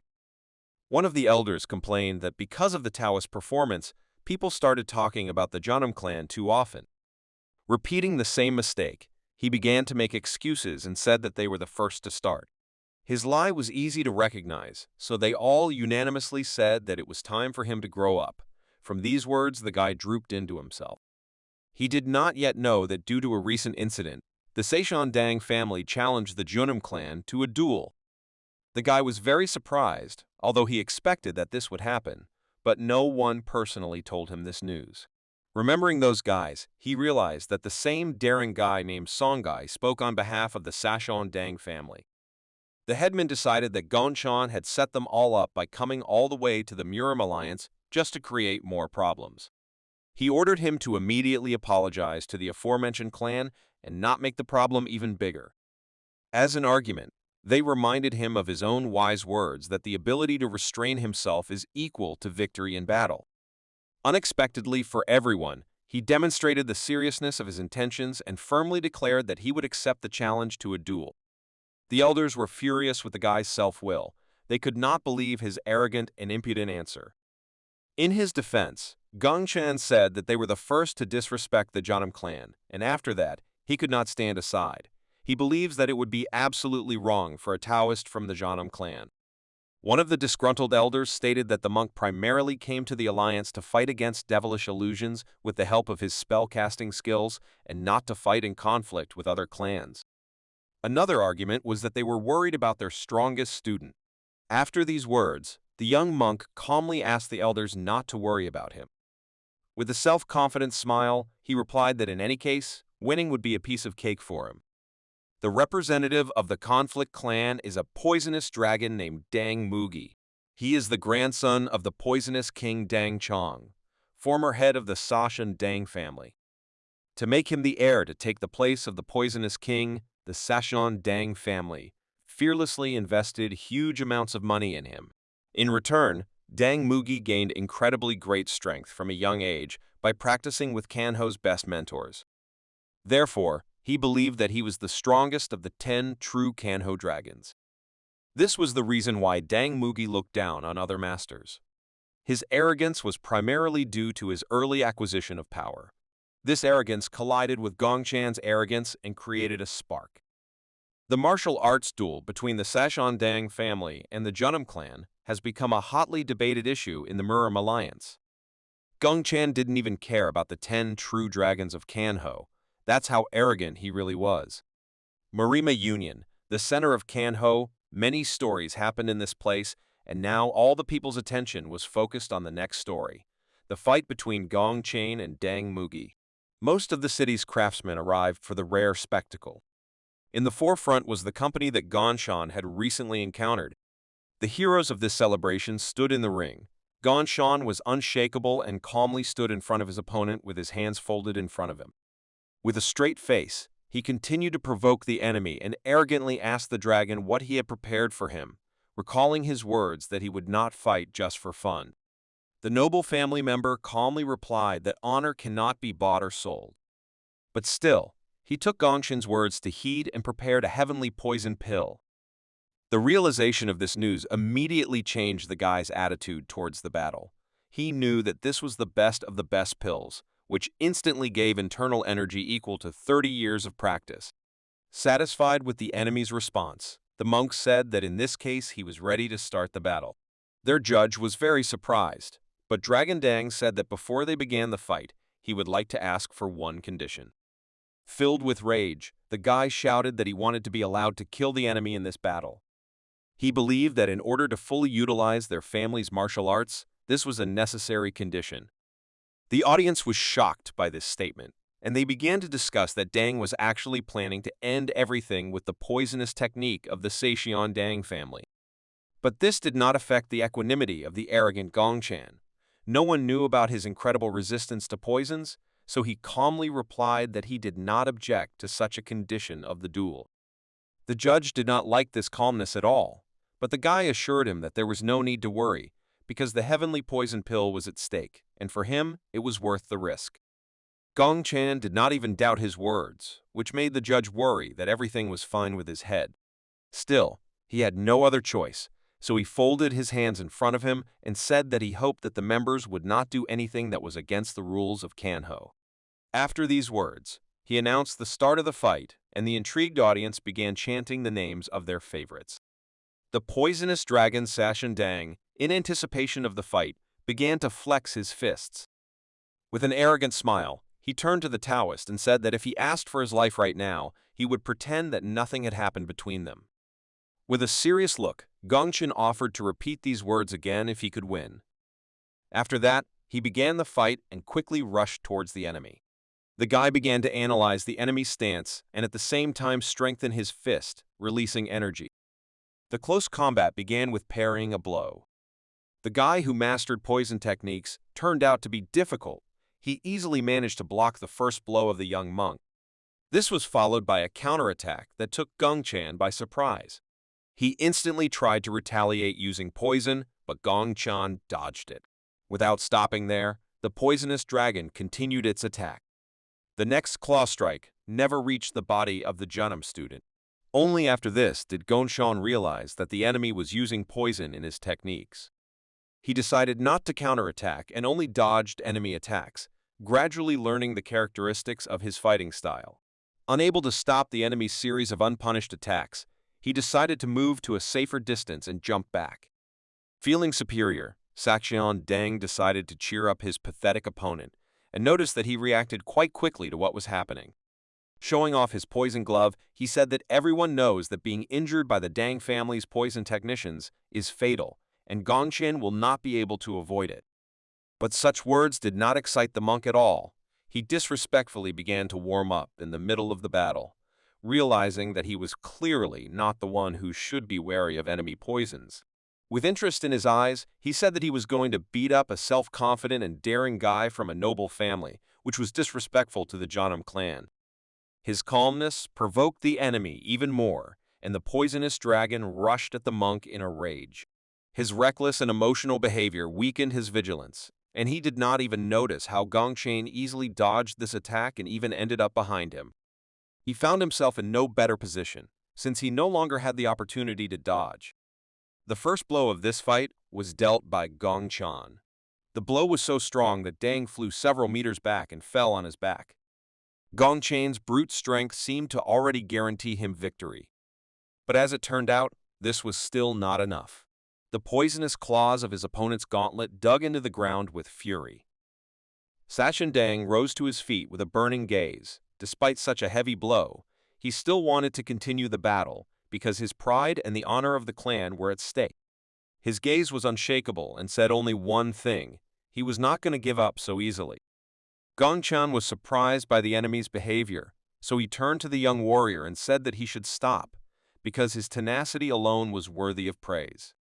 His words only infuriated the young and ambitious guy. He screamed and reminded him of his words that the fight would end only when one of them died. The Taoist of the Chanam clan, understanding the situation, simply agreed with the words of the future head of the Dang clan and said that from now on he would fight seriously.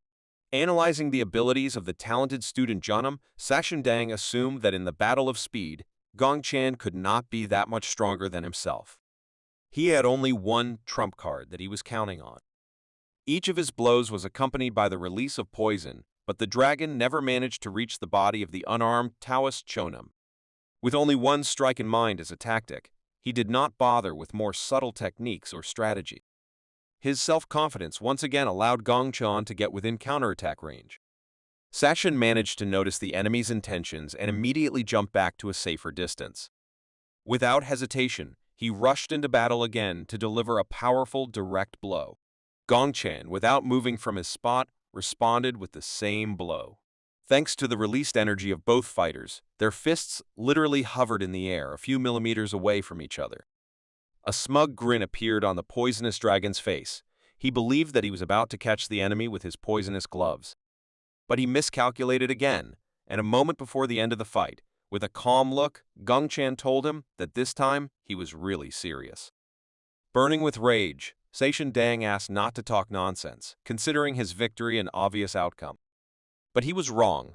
After a moment, he saw Gongchen's internal energy that surrounded his fist and was able to destroy the poisonous glove. This was the last powerful blow that Gongchen dealt. Dang Mugi was unable to stay on his feet for the second time. He flew several meters away and fell on his back again. With impeccable martial arts skills and years of internal energy practice, the young Taoist Janam once again demonstrated the superiority of their old school. The referee of this fight approached the fighter lying on the ground to check his condition. The man was shocked, and with a trembling voice, he announced the Taoist of the Junam clan as the winner. The audience clearly did not expect such a result of the fight, but the majority unanimously began chanting the name of the winner.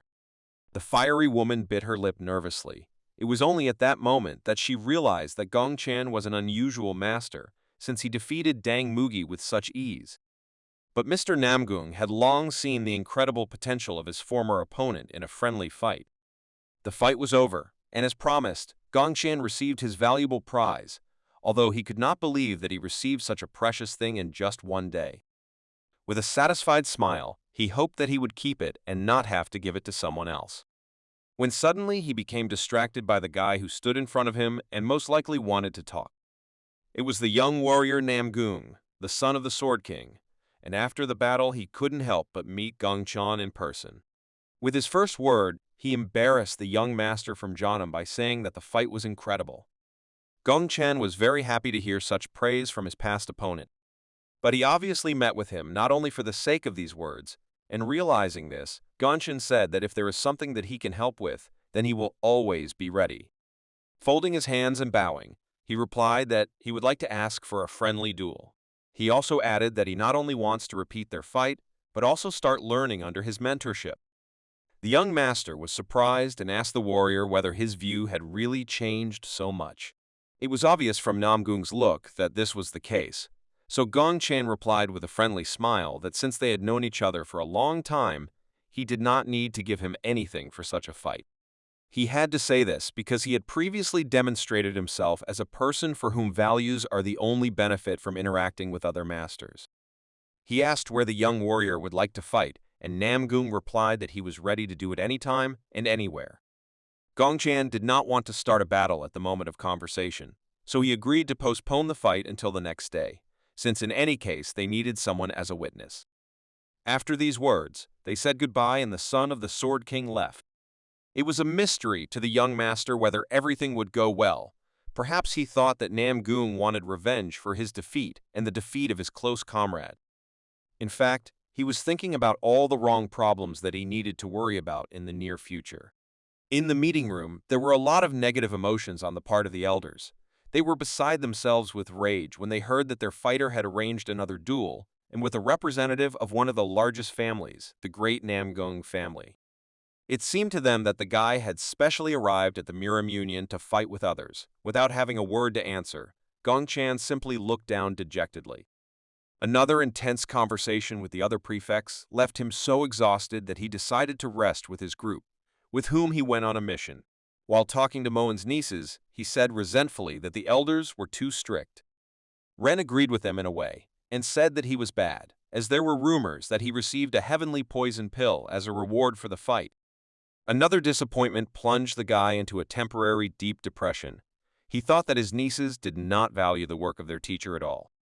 It seemed to him that the attitude towards him after such an act should have been at the highest level, since he really worked productively and through honest labor obtained such a valuable and rare thing. To put some pressure on the sisters, he said offendedly that he was having a really difficult time, but they didn't even come to his aid. Ren replied that they tried because it was impossible not to notice how he constantly complains about everything. Her uncle was extremely unhappy with this attitude. Gonan suddenly joined their conversation. She was surprised that the guys were arguing as usual. The most active participants in this dispute immediately began to point fingers at each other. But Sister Gonan didn't care who was to blame for this conflict. She, as a more reasonable and mature girl, asked them to stop this farce before no one saw it. Then she moved on to her question. She had already heard that her younger brother had a duel planned for the next day. Gong Chan said that he was really going to fight against the young warrior Namgung. As it turned out, she came with unexpected news. Their clan sent an order to Gong Chan's group to return home. This was quite logical for the young master, so he decided not to challenge this decision, since he had already taken part in the Miram Union meeting and had an excellent opportunity to learn a lot from other masters. He replied that he understood everything and agreed to return, but intended to collect his things just after the fight with his next opponent. The next morning, the time came for the battle, and Gong Chan, as planned, met with the young warrior Namgung. Without further ado, they both charged with swords in their hands. In this fight, both sides looked like they were equal in strength. At some point, Gongchan even felt some superiority in strength on the part of the enemy. In fact, he even had to hit several times just to parry one of his blows. This time, the young warrior Namgung looked like a more serious opponent. The beginning of the battle was a battle of endurance. Despite the enemy's advantage in strength, Gongchan was able to parry each blow several times for a long time. The audience was fed up with the spectacle, as after Gongchan's recent fight with the Dang warrior, they were able to see Janam's sword skills. It was hard for them to believe that the sword could be so fast, but at the same time it was hard not to notice how powerful the attacks of the Namgung warrior were. Avoiding a pointless long battle, Gongchan jumped to a safer distance to analyze the enemy. Gongchan was satisfied with his opponent's abilities, while Namgung understood that this battle would not be easy for him. Pausing for a moment, the talented fighter of the Janam clan noticed that his opponent had progressed a lot since their last meeting. According to the warrior Namgung, he only made a little progress, but he also noticed that Gongchan had become stronger. They both seem to have noticed the progress they've made since their last fight. Gongchan suggested continuing and asked his opponent to show him everything he could do. The Sword King's son rushed to attack the opponent he truly admired. To him, Gongchan looked so strong that he couldn't even hope to defeat him. But for the sake of his goal, he was ready to give it his all, despite the result of the fight. The experience he would gain in this fight would be priceless, and everyone understood that. Gongchan couldn't believe that Namgung had become so much stronger because the mere presence of his internal energy made everything around him collapse right before his eyes. Taoist Janam recognized the incredible fighting spirit of his opponent in the friendly duel. It was obvious how he was trying to suppress the surrounding area in order to prevent Gongchan from using some techniques. The shocked audience couldn't believe what they were watching.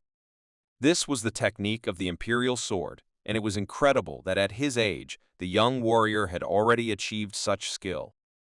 Gongchan was not familiar with the assortment of techniques of the great Namgong family, but after hearing whispers about the technique of the Imperial Sword, everything fell into place for him. He realized that the enemy was able to improve this sword incredibly, because now it was definitely different from what he had heard. Having created ideal conditions for the duel, the young warrior turned to Gongchan and warned him that he would now begin to attack. Gongchan replied that he was ready to continue the fight, and also asked the enemy to show everything he was capable of. After these words, he began to release his internal energy. The young warrior Namgung had already rushed to attack, when suddenly Gongchan's powerful technique was visualized on the battlefield, which took him by surprise. The spectators were shocked for the second time. In a friendly duel, they were able to see the legendary technique of the Janam clan, namely, the conquering sword of Zhongwan. The Sword King's son's plans changed dramatically. He didn't expect his opponent to resort to this technique so early. Now he had to change his own tactics and go on defense. Gongchan was much more experienced. Remembering his fight with the Lord of the Occultists, he decided to use his tactics and began a battle to attrition the enemy. An incredible number of blades flying towards the son of the leader of the Union did not allow him to relax. He had to fight off the endless attacks of the subduing sword Chanavan performed by Taoist Janam. Despite the young master's determination and tenacity, there was no end to the spiritual blades. Over time, it became harder and harder to resist. At one point, he was unable to stop the swords at a safe distance and therefore had to parry them at point-blank range. He understood that if he did nothing, then soon he would not be able to keep up with the attacks of his future mentor. It looks like Gongchan decided to teach his opponent a lesson, showing that even constant use of one technique can lead you to victory if you surpass your opponent in terms of endurance and speed. The audience began to scream in admiration. Before their eyes, the shape of the imperial sword of the warrior of the great Namgong clan began to disappear. The superiority of the Janam sect sword was hard to deny. The pressure from the young monk brought his opponent closer to the edge of the arena. Looking at the enemy, everything became obvious to the Namgung warrior. Gongchan's superiority was simply undeniable. The guy continued the battle without any tension. Within a moment, the imperial sword technique was exhausted. The young warrior Namgung could no longer continue to resist, so he decided to accept defeat. Gongchan breathed a sigh of relief. In fact, he did not expect his opponent to be so persistent. The son of the Sword King respectfully folded his hands in front of him and thanked his comrade for this duel, saying that he managed to learn a lot. With a friendly smile, Gongchan replied that it was truly a great fight and he would look forward to doing it again in the future. Despite the incredible efforts of the young warrior Namgung, without even budging, Gongchan deservedly won this friendly duel. In the evening of the same day, Gongchan and his sisters had already packed their things and were ready to return home. But unexpected guests were waiting for them outside the door. The emotional Ren and Gongchan simply froze in place in surprise. In front of them was a huge crowd of new fans of the famous Taoist of the Shanam clan. They called him the Master of Life and Death, begged him to spend some time to talk, and even offered him marriage with his clan. Sister Gonan noticed that Gongchan's popularity was no longer some kind of joke. In response, the guy only laughed in confusion. The hermit monk probably regretted that, for the sake of his goals, he became such an attractive person, because now he had to deal with fans who had no end. Still, they managed to break away from the fans and Gongchan and his team went home to Janam Fortress on a cart. Returning home, the hermit monk admitted that it was very tiring for him to meet so many people, and his popularity also had its downsides. The eldest niece reassured her uncle by saying that this kind of thing was very important for the growth of their clan. The guy replied that he was aware of this approach, and therefore gave the best performance for such an influential audience from the entire Murium Union. Being the daughter of a large family, Yon advised him to refrain from such words. Otherwise, he might lose his face and other masters would treat him with caution. But the young master had a completely different attitude, so he said that when a warrior becomes strong enough, everyone begins to treat him just as well. But Yang did not agree with his words and replied that there is nothing more unsightly than a classless master. Her pride put the guy in an awkward position, and he answered offendedly that he expected such words from a descendant of the great Murong family. Such an impudent speech brought the girl to her senses, and with a serious look she asked her uncle to watch his words. This tension in the cart made everyone present feel uneasy. Gonen's more reasonable and mature sister asked her younger brother to immediately apologize to his niece. Remembering that sometimes it is worth being more polite, the guy diligently began to apologize to his niece for his thoughtless rudeness.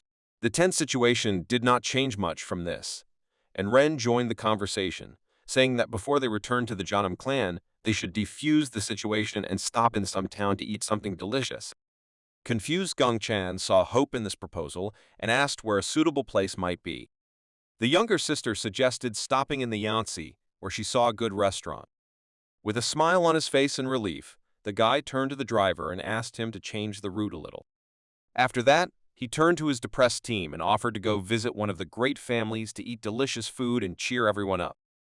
It turned out that the Yangtze town was quite well developed in terms of trade. The streets were crowded with people. The youngest of the nieces noticed that this was a place where traders and locals stopped before leaving for Shaanxi.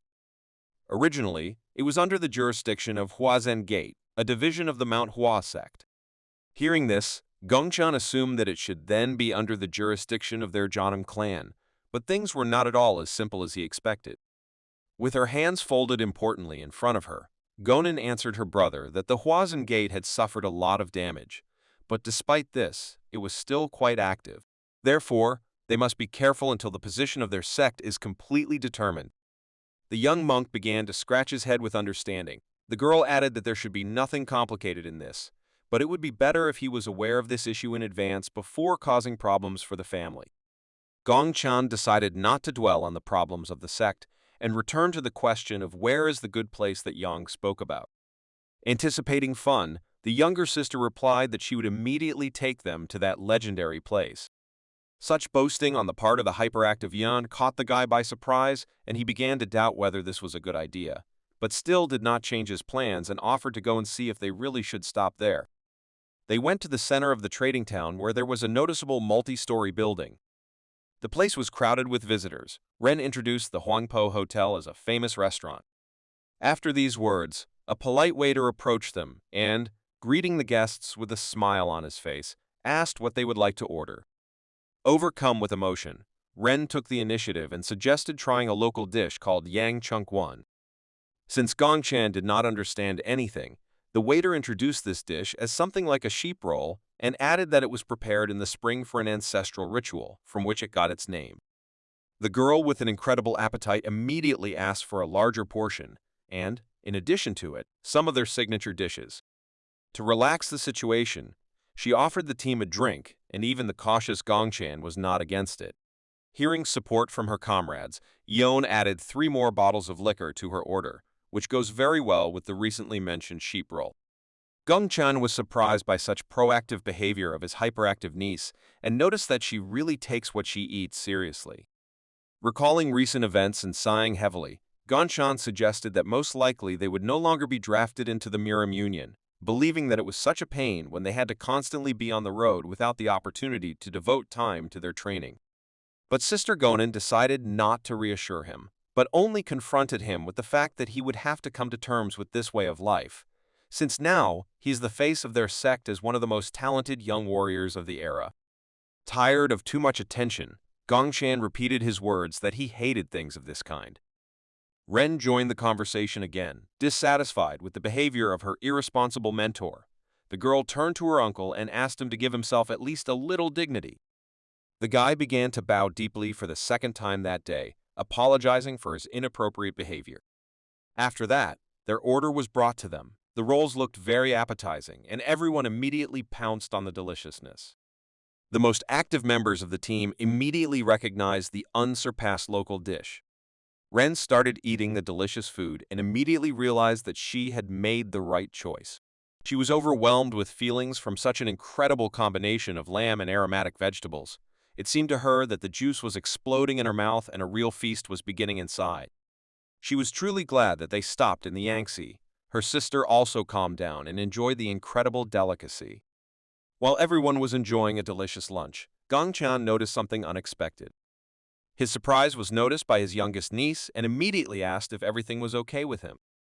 It turned out that the guy felt the presence of powerful energy inside this establishment, which came from 3 strangers. It was definitely a dark energy, and the most gloating came from the old man who stood in the middle of an unfamiliar group of visitors. After analyzing his feelings, Gongchan realized that next to them was a master of the dark arts, and he, at least, was at the level of lightning, which was previously called the natural level of energy mastery. Gongchan asked his companions to be on guard, since that mysterious man was obviously not a simple spellcaster. Not wanting to create new problems for himself, the guy with a smile on his face called the waiter and asked for the bill for the meal. Leaving the hall, his team had to meet the gaze of strangers, whom they were not very happy with. Gongchan was worried that those people were obviously from the Huazhen Gate, and if a conflict arose, fighting them in this place could cause serious harm to all the visitors. As he passed by, he hoped that no attention would be paid to them and that a conflict would not arise. But the old wolf could not miss the feeling that arose from the presence of the young hermit monk. He turned around and looked at the backs of the Junam team, which caught his attention. Meanwhile, the same polite and smiling waiter approached them, saying that he had prepared their seats and was ready to take them to the table. But the master of the dark arts did not listen to him at all. He looked towards the exit, where Taoist Junam and his team were directed. His companions were concerned about the senior master's strange behavior, but the mysterious man asked them not to pay attention to it.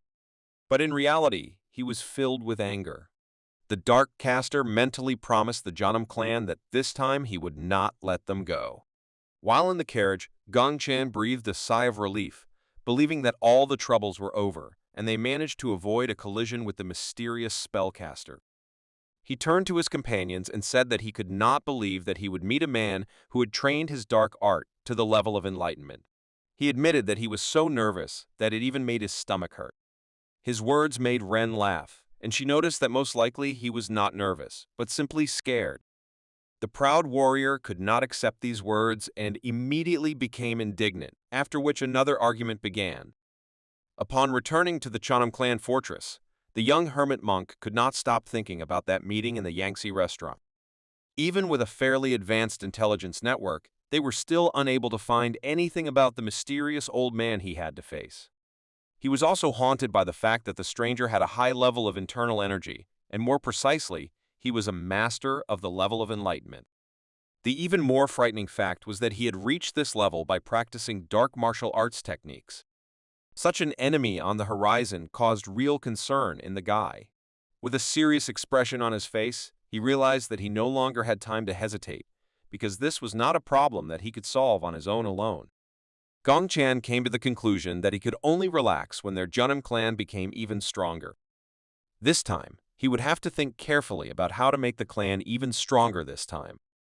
This was the stage when he would have to return to his memories from his past life, believing that that experience had helped him out more than once after rebirth. First of all, he went to meet his teacher, who, as always, pleasantly hosted him over a cup of tea.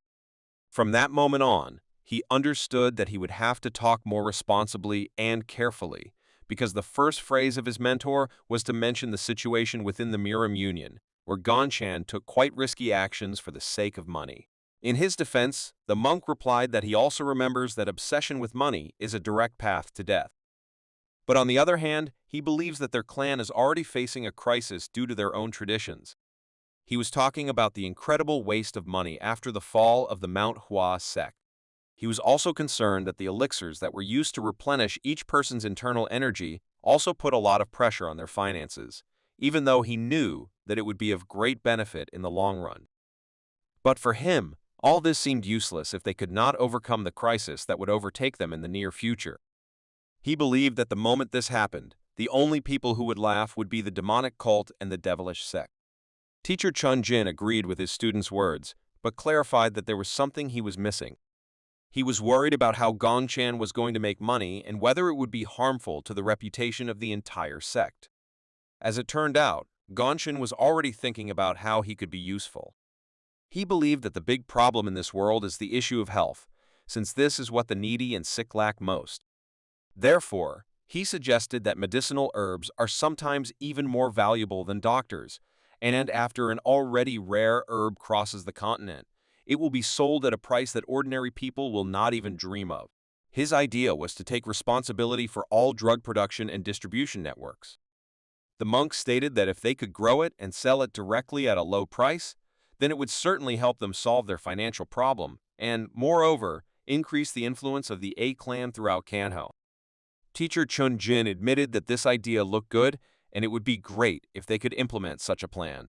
Still, they could not make a decision so abruptly, since they still had many worries that would be worth setting aside free time for.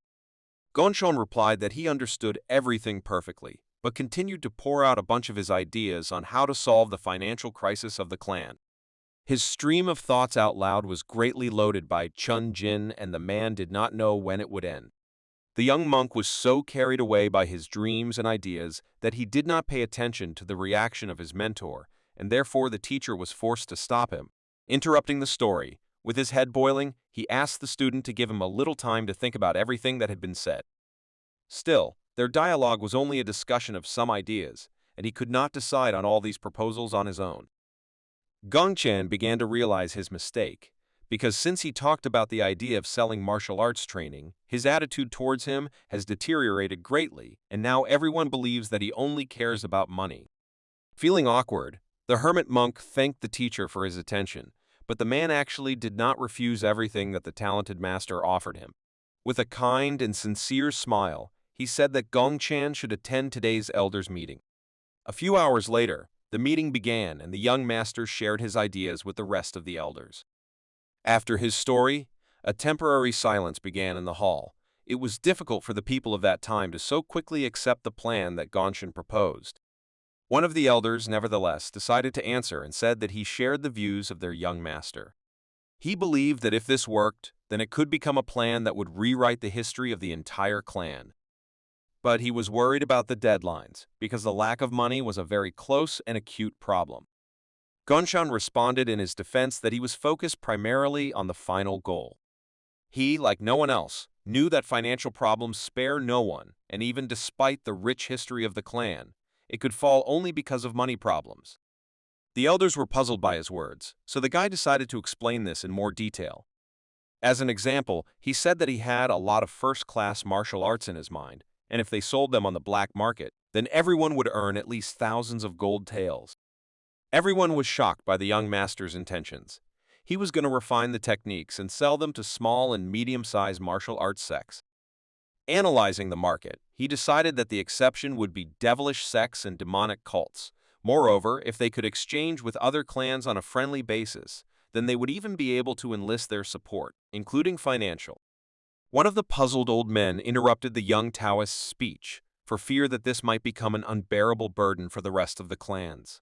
Moreover, he was afraid that their customers would be hesitant knowing how openly they were selling martial arts.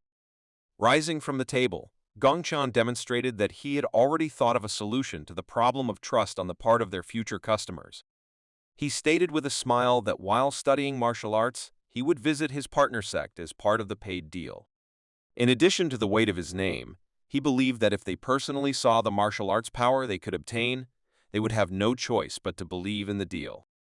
Gongchan continued to press ideas on the prospects and began to talk about further cooperation, which would be based on mutual trust, but one of the more conservative elders of the sect stopped him with his accented cough. All attention turned to him.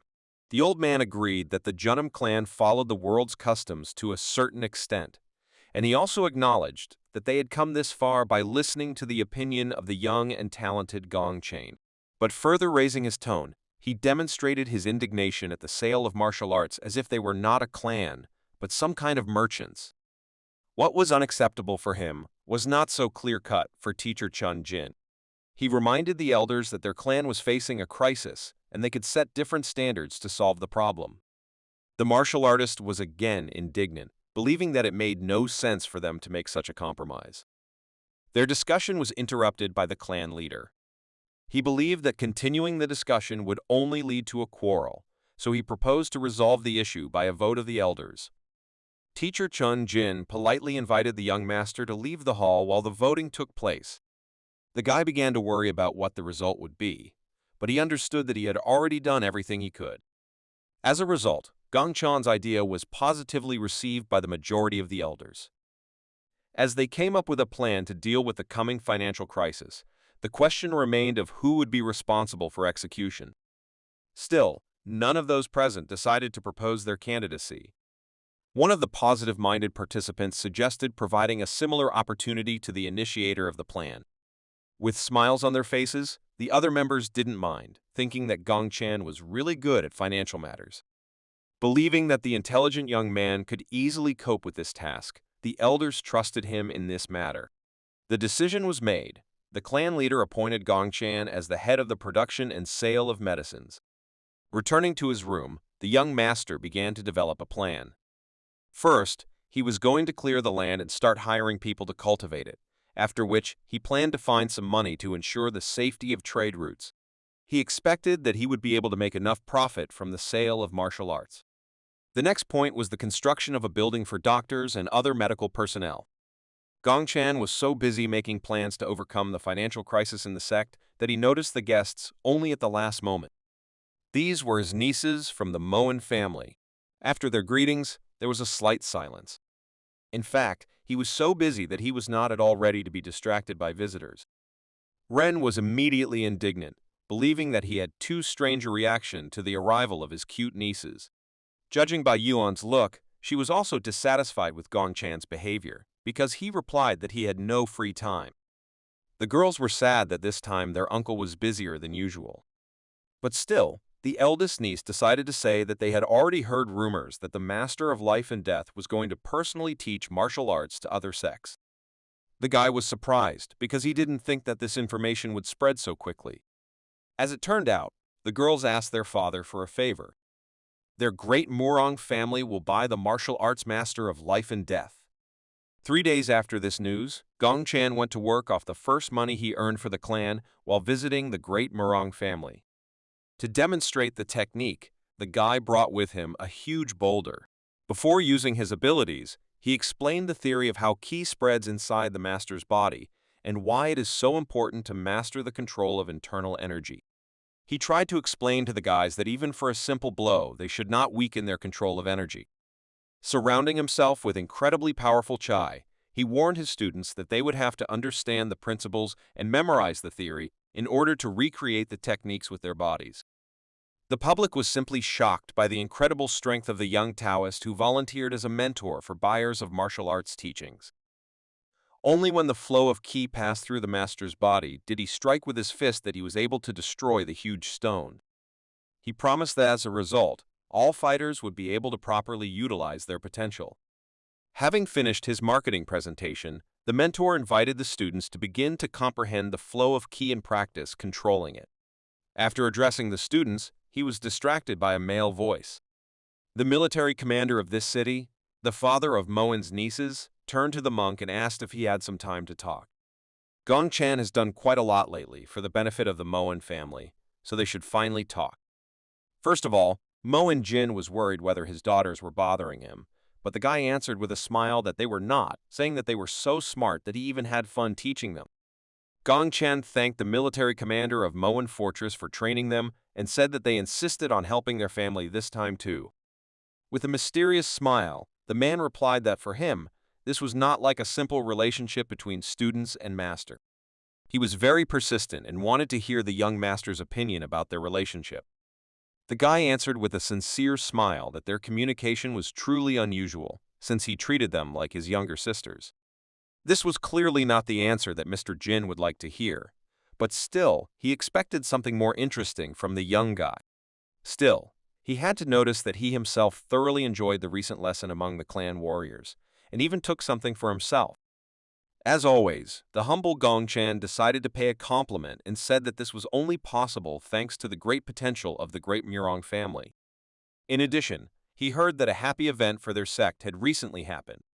He congratulated Moen Jin on his incredible advancement. It turns out that the military commander has reached the stage of enlightenment.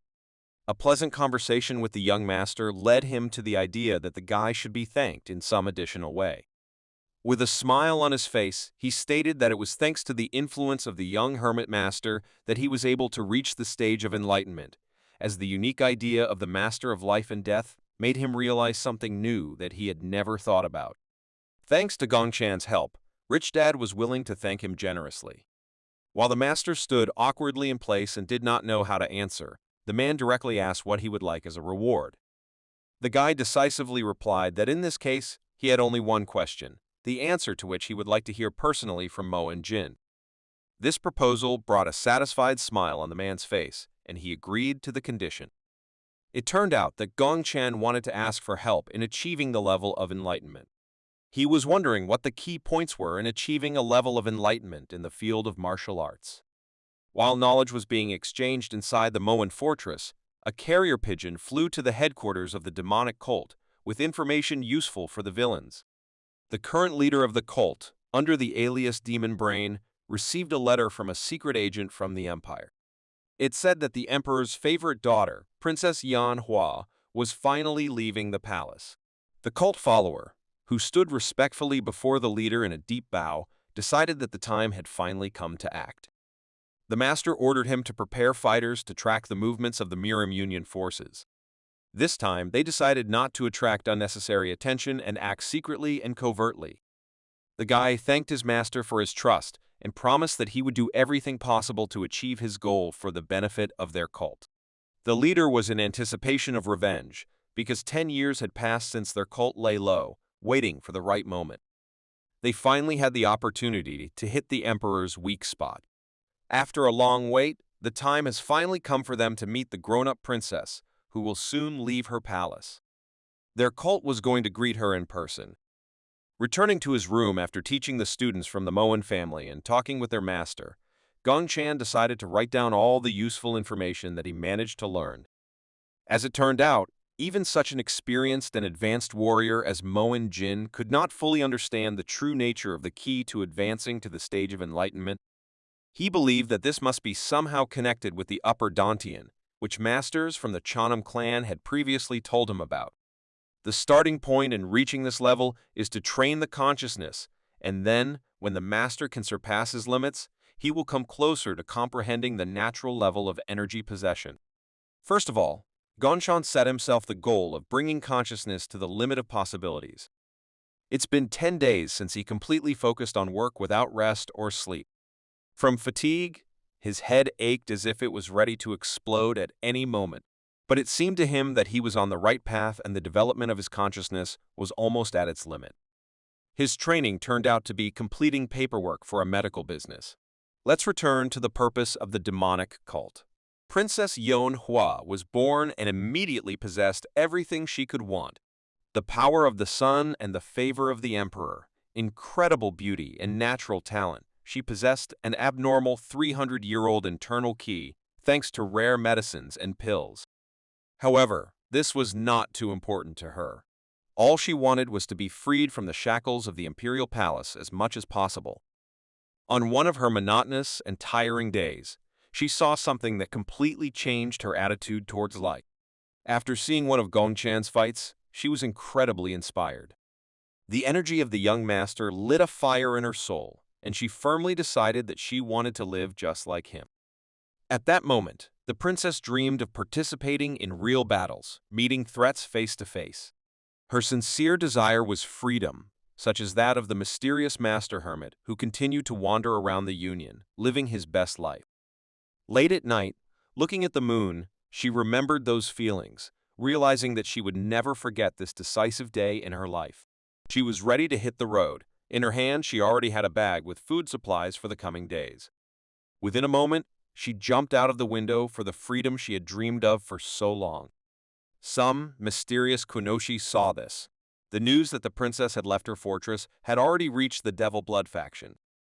The leader of the Devil Blood faction, Salma Kenshun, ordered to find her and bring her back alive at any cost. His plan was to brainwash her using their secret dark arts. His advisor, who stood respectfully with a bow, agreed with the order. The master of the dark faction asked not to neglect her abilities, and therefore left these concerns to his 3 dragons of devilish blood. But the advisor told his lord that most likely this would not be enough. He respectfully asked to send 5 dark dragon swords, along with the 3 fighters. The leader was surprised by his advisor's fears, as he believed that she was not that strong.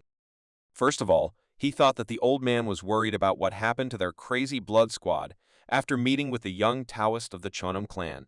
In reality, the man's excuse was that he was simply trying to avoid the possibility of failure entirely. The gentleman decided to listen to his advisor's proposal and gave the order to also send 5 dark dragon swords, after which he declared that they would destroy anyone who dared to stand in their way. Salma Kenshun was confident in his abilities for a reason, because the 3 dragons of devilish blood are absolute masters secretly raised by a bloody cult. Each of them is a monster that has already reached the stage of enlightenment. At the same time, the 5 dark dragon swords were also a huge threat, because each of them is an elite spy that was carefully selected by the bloody cult. All of them achieved a level of transcendence, while at the same time developing incredible abilities for assassination and stealth. It was a truly overwhelming force that could wipe out 1 or 2 clans in just one night. This time, he had no fears in case Taoist Gongchan spoke out against them again. After all, now he will simply take this opportunity and get rid of it in order to avoid problems in the future. The demonic cult also knew about this operation and had already obtained the location of Princess Manhwa. According to their information, the Devil Blood faction had begun to move, and this meant that their move should be next. With a smug laugh, he said that all they could do was wait for the Murim Union to respond. Meanwhile, with a plan in hand, his advisor stood in shock after learning how large an army his master had prepared for this campaign. He justified his decision by saying that he was not going to make another mistake by underestimating the strength of the alliance. Moreover, the devilish blood faction also resorted to using its best resources for the sake of an advantage in the confrontation. Standing in front of the huge army, he was sure that with all these forces moving to meet the princess, they had nothing to worry about. While the whole world was on the verge of clashes between powerful armies of the forces of good and evil, Gongchan and his student went to an expensive restaurant. Wefwa was worried about whether it was normal for them to visit such expensive restaurants, but the guy reassured her by saying that they had completed an important task and in order to celebrate their success, they should do it beautifully. He trusted that the head of finance could take care of everything else while he allowed himself a little break.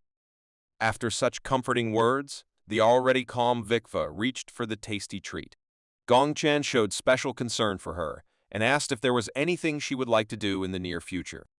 The young student followed him wherever he went, and so he decided this time to visit the place that she would like to visit. He asked her not to be shy, so Viwa thought seriously. Her voice began to tremble because it was hard for her to admit a desire that no one else knew about. In fact, she dreamed of meeting her mother. Gongshin understood her sadness like no one else, and therefore immediately inquired about her former place of residence. Wifwa is from Exian, and this was great news for the young master. He suggested that she immediately go to visit her mother. The young student was stunned by such a sudden proposal. After realizing this possibility, she agreed to the proposal and smiled sincerely. While Gonshan was looking for an excuse to take time off from work, rumors about the actions of enemies had already appeared in the Miram Alliance. The Alliance's military advisor, Jigal Chun Moon, was surprised by the highly unusual movements of the Kanho underground world. He was worried about the appearance of a large number of strong masters about whom they knew absolutely nothing.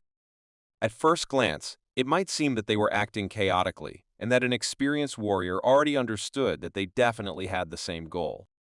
The neat and precise movements of the spies were only confirmation that they were killers sent by the demonic brain. He didn't know exactly why the demonic cult, which was under special supervision, sent them inside the empire. But whatever their goal, he knew for sure that they would never allow them to achieve what they wanted. A minute later, he was distracted by one of his charges. He came to bring the report that his master asked him to draw up.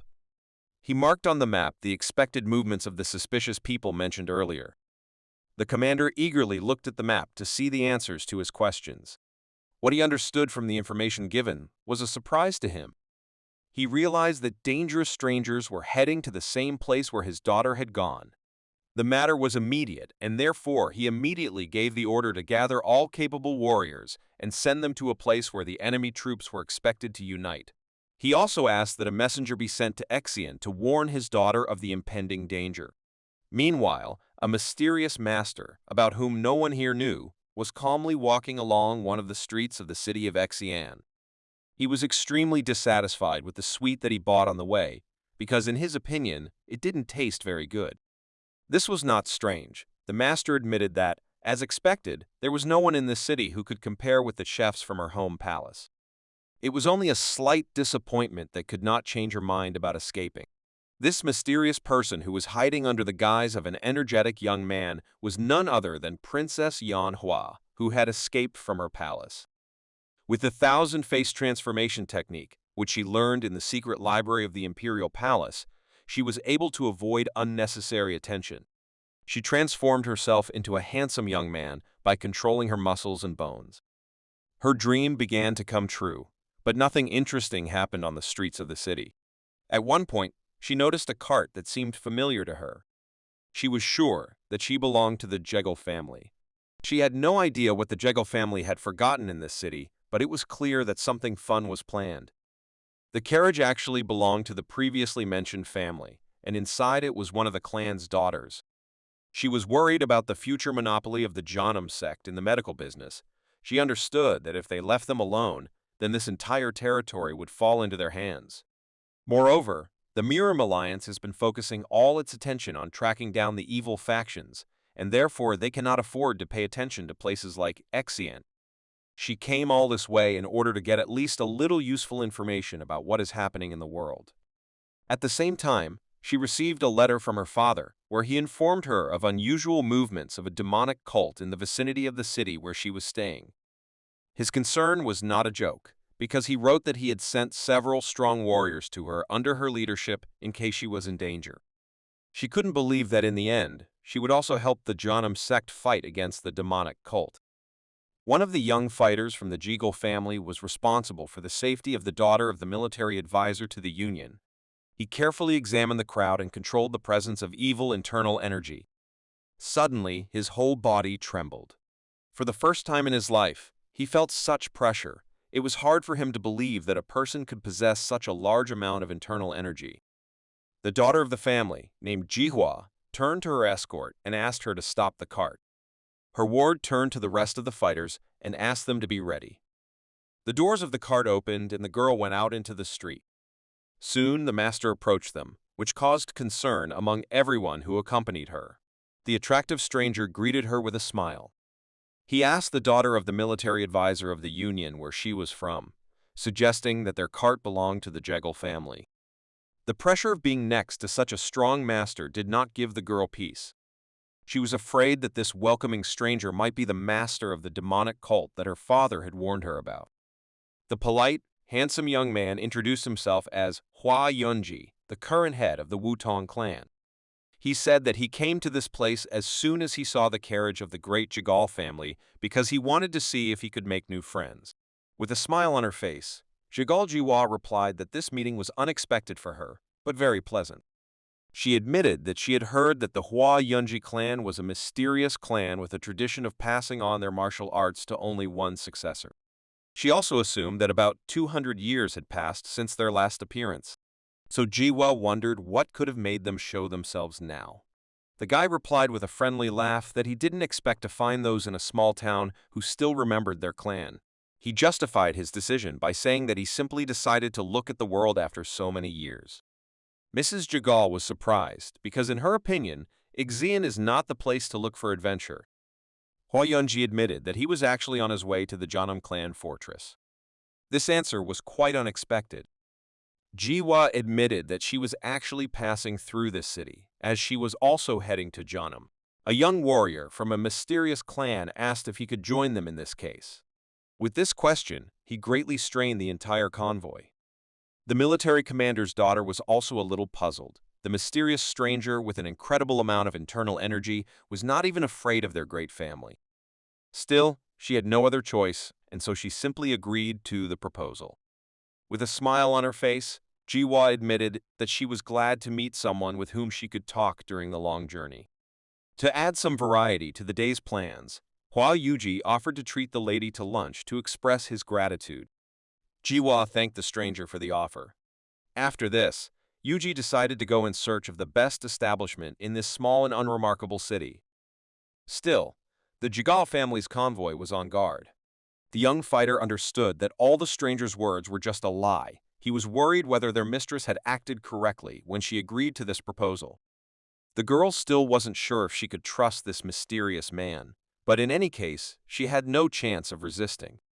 At the same time, in another part of the city, Vihua was finally able to meet her mother. On her face, there was sincere joy at the meeting that he had been looking forward to for so long. Her mentor was pleased to see her so happy. If he had known that this would happen, he would have brought her to meet her mother much earlier. Suddenly, his instinct made him understand that something unusual was happening in this city. The guy felt an unusual amount of energy unfamiliar to him. It was incredibly dense and was everywhere. Using energy control, he began searching for the person who could heighten his senses so much. Among the people he had known for a long time, Mrs. Daigle was here. Next to her was an unfamiliar young man, whose amount of internal energy was at an incredible level. In addition, in the forest near the city, there were 3 more mysterious strangers whom he had not noticed before. It was obvious that the situation was serious and something could happen soon. Handing forward a bag of supplies to his student, he invited her to go into the house first. Gongchan said that he was going to go to the store for a while, so he asked the student to take good care of her mother. The girl thanked him for the opportunity to meet the person dearest to her and said that she would look forward to the return of her mentor. After these words, Gongchan turned around and walked towards the city center. The amount of incredibly powerful energy in Xian was off the charts, and it gave him no peace. This small town was not at all the kind of place that could interest the craftsmen from the Murim Union. Because of this, he couldn't understand why so many incredible masters were heading to such a small town. While Gongchan went to find out what was going on, Yuji and Jihua found a good place. By the time they entered the establishment, they were already being followed. The demonic cult spies could not understand the princess's intentions. Looking at the sign of the building, they realized that she had gone out to eat with the daughter of the Jegal family. The 3 mysterious masters were looking forward to having fun. The guy in the purple kimono suggested that Yang Hui didn't even understand what situation she was in. After this, the young warrior turned around and, looking at the eldest fighter from their company, asked what they would do next. He was impatient to join the battle.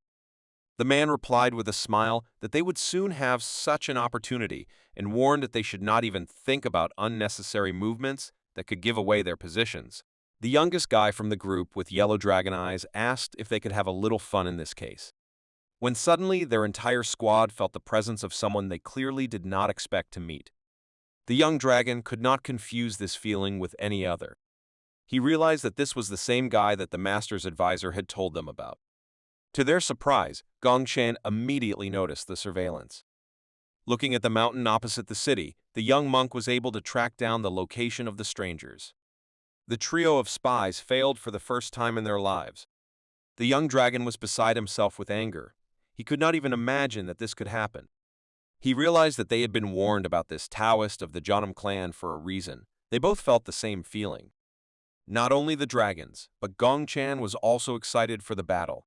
He had never had to fight 3 Enlightenment-level masters at the same time who possessed forbidden dark martial arts. The youngest of the dragons turned to his comrades and told them that they had definitely been tracked down, but the dragon in the green kimono questioned his words, saying that with his level, it was impossible to see them through the curtain. The young master of the blood cult could only hope that his comrade's assumption was true. He himself believed that Gongchan was somehow different from the other masters. He did not know why, but he was sure that he had figured them out. The enemy's unusual behavior made him nervous about the operation. He was sure that in this case, the Taoist of the Jeonnam clan simply could not be a master of just the transcendental level.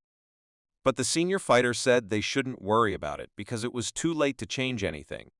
Looking at the dark clouds, he asked his comrades if they could feel the unusual energy that was rapidly approaching. The guy with green hair had a sly smile on his face. He knew that the time for fun would soon come. He was not the only one looking forward to the battle. The elder and younger dragons also rejoiced at the warriors who were approaching. They all sensed the demonic cult army approaching. Dragons were very hostile towards competitive representatives of the dark martial arts. Gongchan finally arrived at the establishment where the girls were staying. Jiwa had known the young Taoist for a long time, while Yang Hua had only seen one of his fights, which motivated her to change her life.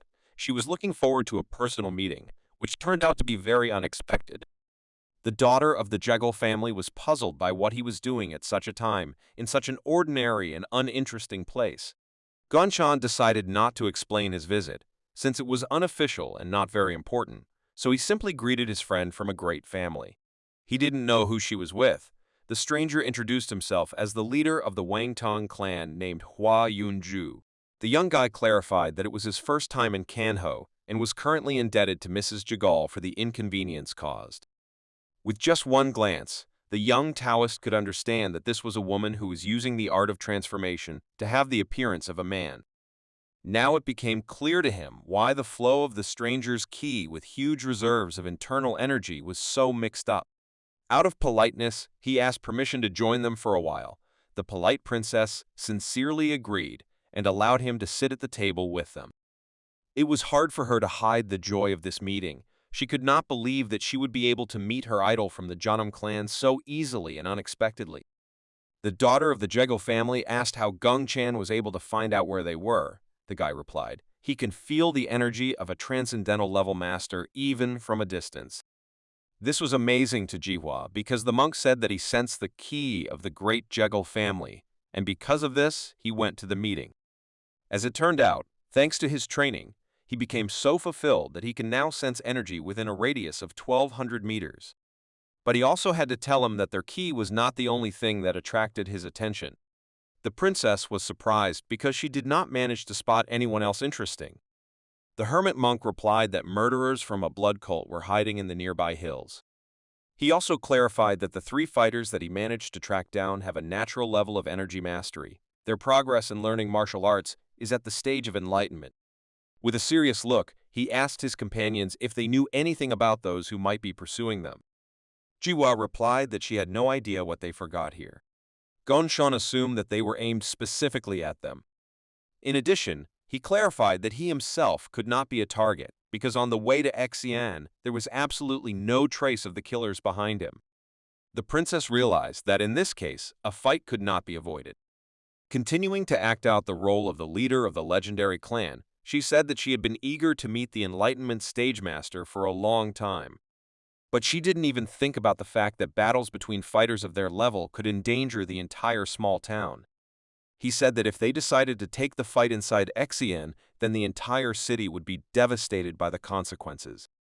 The daughter of the great family asked the young master if he had any ideas on how to avoid such a worst-case scenario. Her behavior was strange for the daughter of an emperor. She could not believe that the young lady from the proud great Jegal family would leave the decision to an outside master. Looking at the door, Gongchan suggested leaving the restaurant as if nothing had happened. His plan was to get into the cart and leave the city in order to take the killers away from civilians. Meeting the accompanying Jegal clan fighters, Jihua told them that enemies were approaching them and therefore they should leave the place immediately.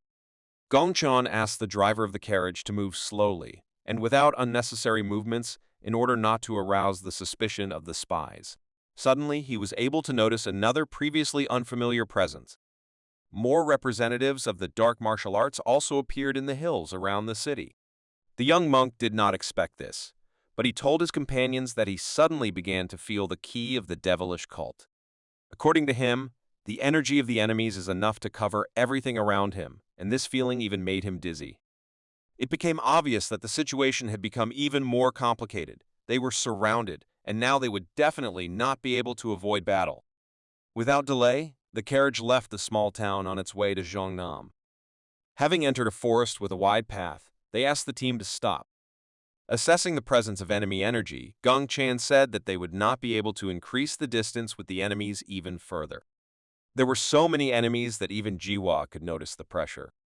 Gongchan offered to go outside with the leader of the Wangtong clan to guard the cart.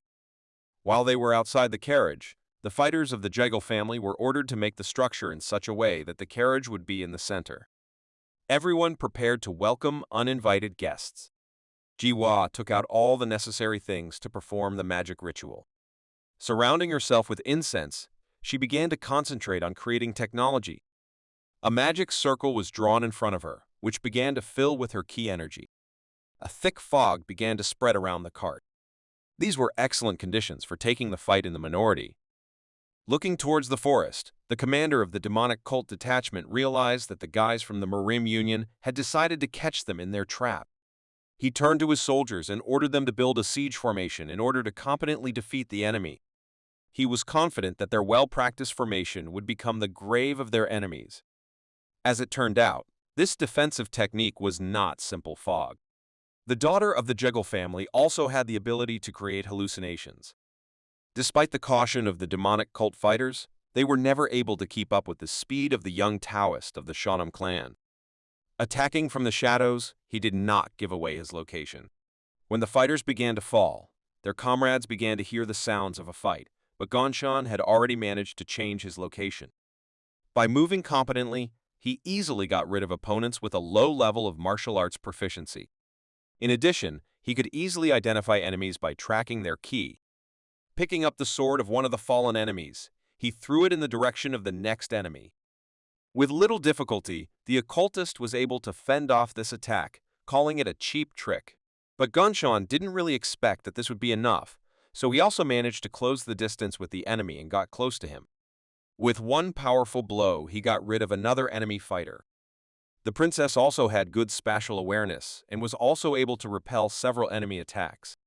Turning to the cart, she asked her friend how long this protective fog would last. The daughter of the Jegal family replied that the fog would not clear until the cart was destroyed. This technique is the secret art of the Jegal family, which combines phantom illusion formation and disorienting fog formation. Even enlightened stage masters will not be able to find the way to the location of the cart. Realizing that this technique was expensive, Yang Hua replied that they should hurry up. While she was distracted by the conversation, 3 enemy fighters had already approached her. There was no end to the annoying ants, but she could not complain, because she liked this life. The girl decided not to wait for them to attack and rushed to attack first. With one powerful attack, she was able to get rid of all opponents at once. But she knew that this was still not enough. There were a lot of enemies, the situation became more tense, but she was ready to fight to the end in order to get out of the encirclement together with her new comrades. A moment later, the young Taoist Gongchan joined her. She was glad to see that he was unharmed. Gongchan said that events were developing very strangely and they should change their tactics. Having followed the main forces of the enemies, he learned that the novices from the devilish cult began to slowly retreat back. As it turns out, they also know that their competitors from the blood cult are nearby. In order to avoid senseless losses, they decided to retreat. The Enlightenment level masters already knew about this and decided that their enemies just wanted to wait until their hunt was over. Elite spies of the blood cult called the Five Swords of the Dark Dragon joined the siege of the cart of the daughter of the Juggle family. Looking at the transcendent level enemies, Gongchan said out loud that it would be more difficult for him this time. One of the enemy fighters said that it would not be difficult for them to get rid of the small fry who went along with a representative of one of the great families. Stretching his sword forward, Gongchen warned them that they would only be able to relax when they were able to defeat that small fry they mentioned earlier. The young master's provocation, as usual, worked with unrealistic efficiency. He easily infuriated the enemy. Gongchan stood alone, and this seemed too suspicious for the killers. Before the start of the battle, they asked where the other fighters were. It is clear that they never heard the answer to their question. Despite this, the arrogant Five Dragon Swords fighter stated that their enemies would show up anyway right after he destroyed the enemy formation. Looking around, Gongchan realized that it would not be easy for him. As a true hermit, he was used to fighting alone, so as not to worry about the rest of his comrades. Earlier, he turned to the brave warriors accompanying the Jeggle cart and asked them to take care of the rest. After this, he turned to the leader of the Wangtang clan and asked him to try to save at least a little of his strength in order to break out of the siege. He wanted to remain alone and give his comrades the opportunity to leave. He justified his decision by saying that if everything remained as it was, then they would not have the energy left to fight the three Enlightenment-level masters. Their only chance of victory was to take their enemies by surprise, at the moment when they were looking for a way to the cart among the illusionary fog techniques. The plan seemed pretty good, but Jihua was worried that leaving Gongchan alone was a bad idea. But the guy told her that someone had to protect the cart, and he was better suited for this mission than others. There was no hunt for him because the ladies were at gunpoint, so everything was correct. Besides, it really is much easier for him to fight alone when he cannot hold back. Once again, Gongchan, not understanding Jihua's feelings, let her go alone. At that moment, the nervous girl jumped up and walked towards the exit from the equipment. The leader of the legendary clan was still worried about the young master, and therefore asked if they were doing the right thing. But Jihua replied that she trusted him. They did not need to worry, since Taoist Janam was a truly reliable person. After the memories, Gongchan returned to the battle, where all the swords of the blood cult attacked him at once. Despite the difficult situation, the girls were confident that he could cope. Parrying the blows of 5 transcendental-level warriors at once was no easy task, but Gongchan managed to do it. Xian could already observe the battle outside the city because a column of smoke was spreading over the forest. It was an ordinary day. No one expected that there were enemies next to them all this time.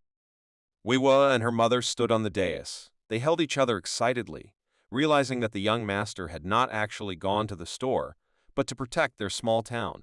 Despite the difficult situation, the young student was completely confident in the abilities of her teacher. Meanwhile, the situation in the forest was quite tense. 5 fighters did not allow the young Taoist to relax.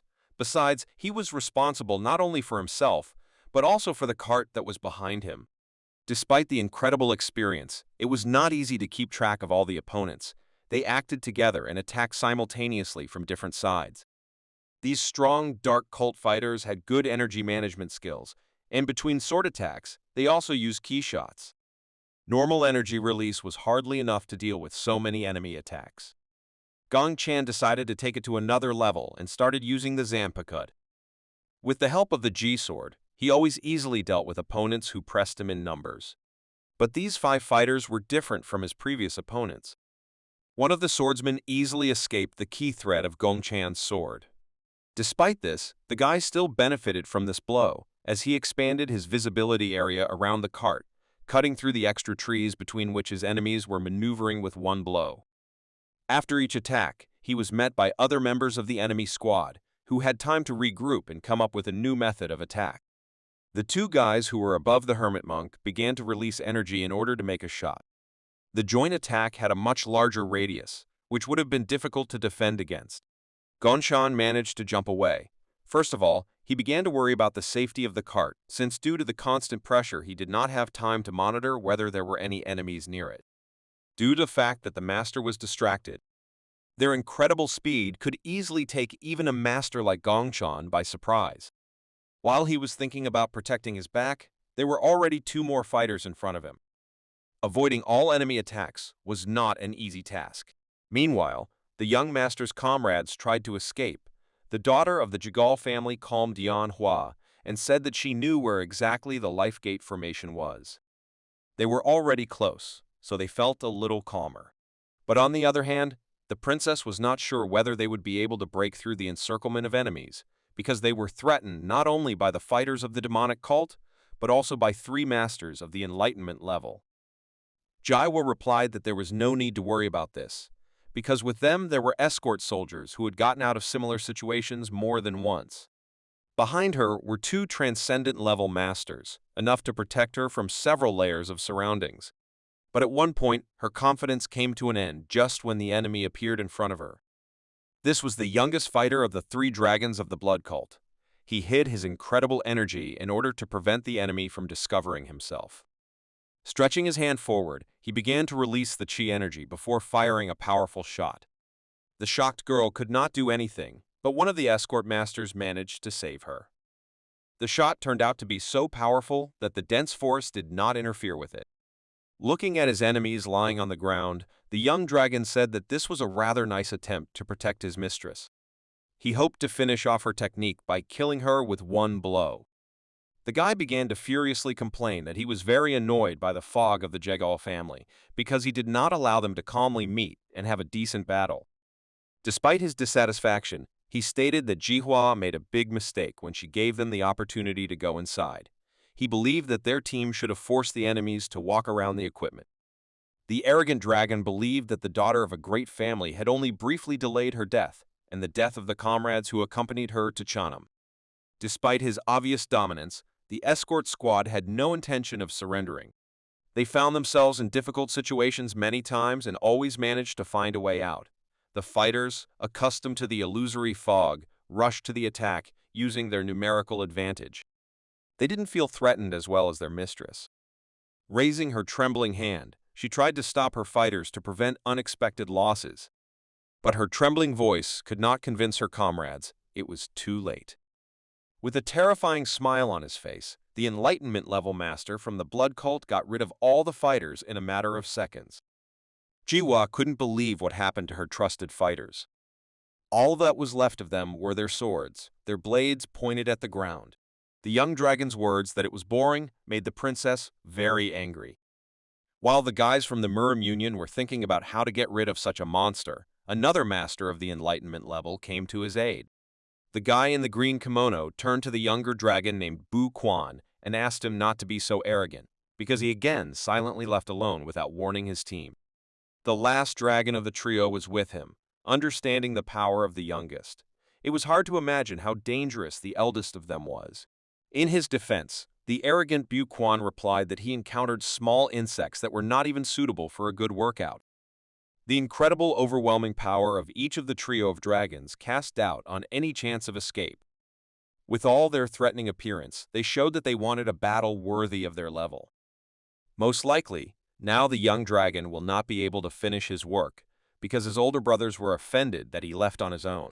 The eldest of them counted on the fact that no one would object if he himself put an end to the poor fellows.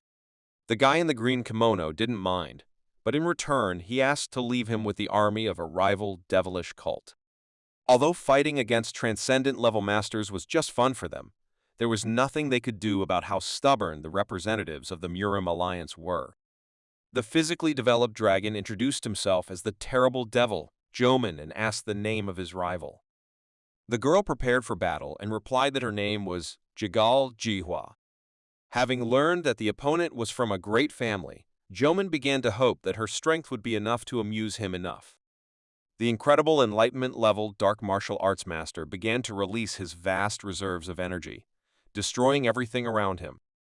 The situation at the cart was also very difficult. Gongchen was pinned in a corner. He was unable to cope with the simultaneous pressure of 5 transcendental-level masters, and for the second time in his life, he found himself in a situation from which it seemed that only a miracle could save him. The blood cult swordsman called him stupid and said that this was the price for fighting against them while being burdened with the protection of the cart. One of them offered a deal. He said that before he died, they would give him a chance if he confessed which way the rest of his company went. Unexpectedly for the blood cult warriors, Gongchan's reaction turned out to be very strange. Despite the hopeless situation, he provocatively began to laugh at their self-confidence. After that, looking at his enemies, he declared that in fact, they were the only fools. Being in a terrible position with the sword of each of them at his own neck, he said that they were the ones who fell into the trap, because he deliberately lured them closer to the cart. His plan was that now he has less work to do and can control everything that happens on the battlefield at the same time. At the moment when it seemed that he would die from the simultaneous blow of 3 swordsmen, the guy began to release his internal energy. Despite the powerful explosion, the guys with swords at arm's length still hoped that they managed to complete this mission without any difficulties.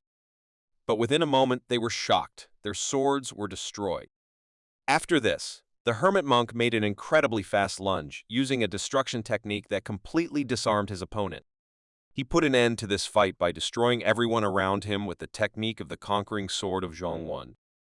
Let's return to the girls' fight, where, as it seemed, the enemy's superiority was undeniable. This was indeed the case. Jihua was so uncomfortable that she defended herself even from a banal explosion of the release of the internal energy of the eldest of the Masters of Enlightenment.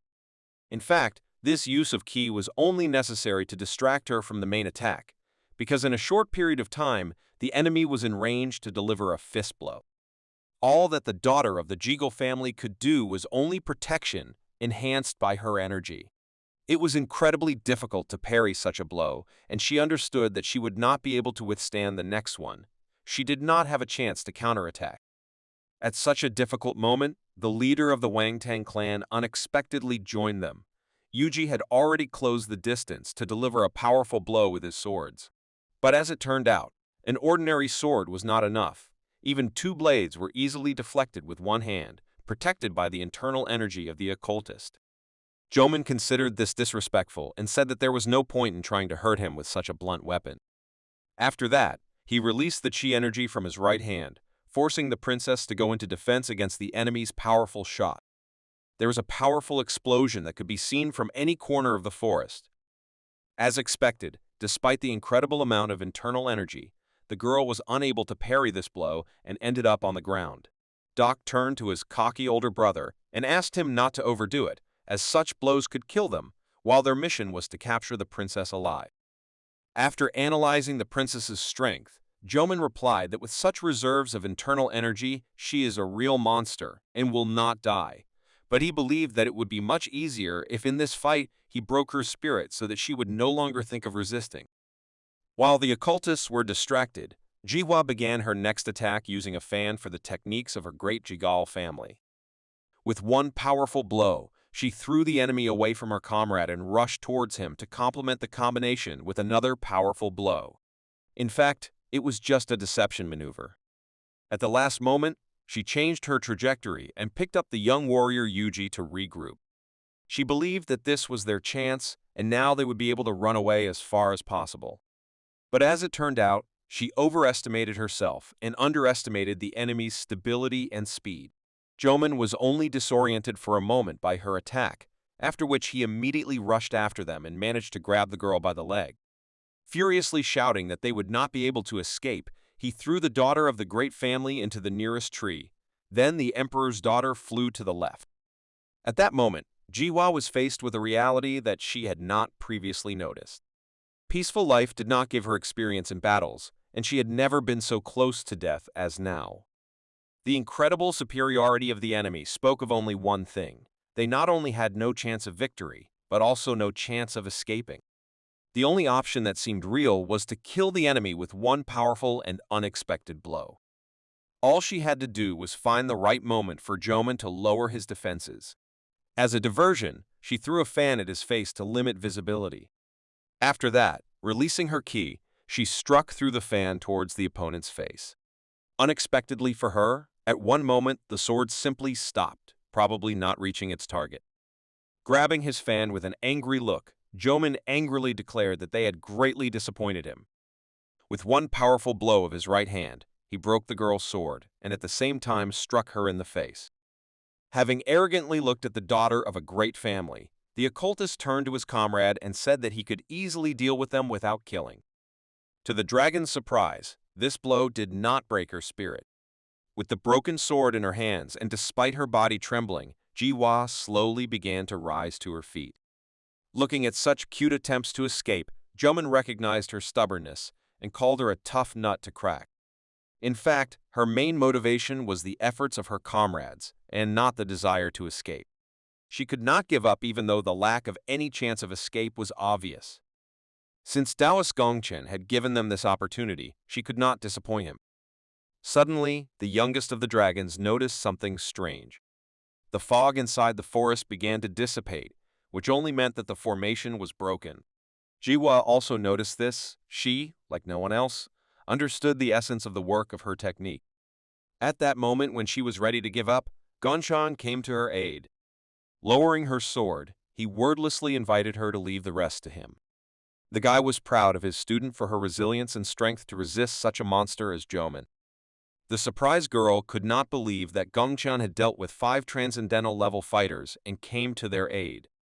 The eldest of the dragons did not expect that help would come to his enemies, because he alone had to fight with a whole squad of professional spies who never left their enemies a chance to escape. Despite this, he still wanted more than anything to continue the battle, and it seemed like this was a chance to continue the fun. Gongchen introduced himself as the Taoist of the Jeonnam clan and stated that from now on, he would be their opponent. The elder dragon immediately understood what was going on. Holding his head, he began to laugh, because he had long been killed by curiosity to find out who that incredible and dangerous guy was that Mr. Bloody Brain had warned them about.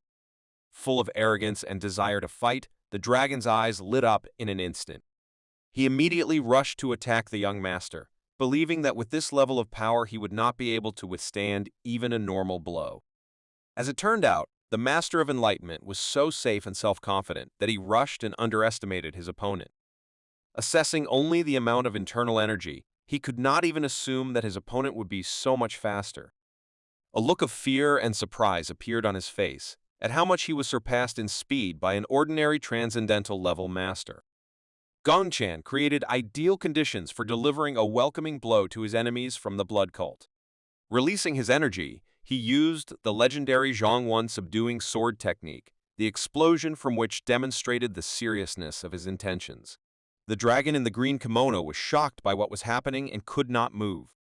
After delivering a powerful greeting blow, the hermit monk was satisfied with the result. Although he had to spend more ki than he thought, the guy was confident that he had definitely gotten rid of one of them. This blow took the enemies by surprise. They could not even think that a person who was on the verge of death would be able to do something like that. At that moment, Baquan understood the situation very well and said that Gongchen had deliberately hidden his ki level, which caused their comrade Jomen to lower his guard and make a fatal mistake. Their opponent was not easy. The hermit monk knew from the very beginning what he should do. The expectations of the youngest of the dragons turned out to be true. He realized that it was not in vain that he was careful with this master. He turned out to be not so simple and could not be called an ordinary warrior of the transcendental level, so the guy decided to take him seriously. Releasing his malevolent dark energy, he turned to his comrade and urged him to start taking the fight more seriously, without succumbing to arrogance due to the noticeable difference in strength. This time, Gongchen will have to defeat 2 Enlightenment-level dark martial arts masters. The dragons, looking forward to a good fight, asked the enemy to stop playing games, arguing that the same trick would not work twice. Gongchen himself understood this perfectly well and took a stance, simultaneously analyzing the abilities and techniques of his enemies. A moment later, the youngest of the dragons literally disappeared. Ba Quan, with a demonic expression on his face, closed the distance and, finding himself at a distance from the monk, decided to strike the first blow. From his incredible amount of invested energy, a powerful explosion occurred, the sound of which spread throughout the entire forest, reaching Xian. To his surprise, he failed to achieve his goal. The warrior Yuji, who was in fact the imperial daughter, again joined the battle. Having withstood such a powerful blow, she threw her opponent several meters away. Buckwan decided to act like his enemies in tandem with a comrade, so he himself jumped into observation distance. Doc immediately rushed to replace him, making a powerful attack towards the fighters of the Muram Union. Pushing the girl aside, Gongchan stepped forward to protect him and evaluate the abilities of the second fighter. Despite the powerful pressure from the Green Dragon, the guy was able to fend off his series of blows. The enemy's strength was so incredible that Gongchen could not find a moment to counterattack. At that moment, the last fighter of their small detachment joined them. With her sword broken, Jiwa began to use her spirit fan techniques, striking her opponent with the intent of breaking his streak. Although they were unable to strike back, together they were quite capable of dealing with enemy attacks. Their efforts seemed pointless to Doc, and he shouted with a malicious smile on his face that their attempts were simply ridiculous. While the enemy was thinking about a fiery speech to suppress the spirit of the warriors of the Union, Gongchen wasted no time asking the girls to listen to him. He threw the spiritual items to the girls and asked them to use them at that moment. As it turned out, these were medicinal pills that were supposed to help heal their wounds and, in a sense, replenish their ki energy. He himself was beaten enough after the last battle, so he also needed this healing pill. In an instant, his energy level increased and all his wounds were healed. Buquan was delighted, in his opinion, by their futile attempts, so with anticipation of continuing the battle, he asked them to try their best. After these words, he rushed towards the most dangerous of the opponents to deliver a powerful blow. This high kick destroyed the area around him, while Gong Chan's speed was enough to jump to a safe distance. The young dragon asked the enemies to try, because only in this case their battle would not end too quickly. After this blow, he immediately rushed to attack, closing the distance with Gongchan floating in the air. He turned out to be inattentive and fell into a trap, because behind him there was already a princess with incredible reserves of internal energy. When he was distracted by her presence, a monk's sword was already pointed at him from the other side. It seemed that he would not be able to get out of this situation. But the Enlightenment level master was able to easily stop both attacks by deflecting the swords with the palms of his hands. During the battle, he admired the level of opponents he had never met before. He praised the princess, calling her internal energy incredible, and said that her sword ki was at a fairly high level. But even despite this, he shouted that even such a ki sword could never harm him and began to release his energy to shoot the girl. The princess could not cope with this attack and flew to the side. While fighting Doc, Jihua was also distracted by her comrade's failure, and this turned out to be a big mistake. A green dragon was already rushing towards her, saying that she didn't have time to look around. The girl's last weapon was destroyed, and with her possession of internal energy, she found herself defenseless. Gongchan was not at all used to fighting together with other masters, and this made it a little difficult for him to plan the fight.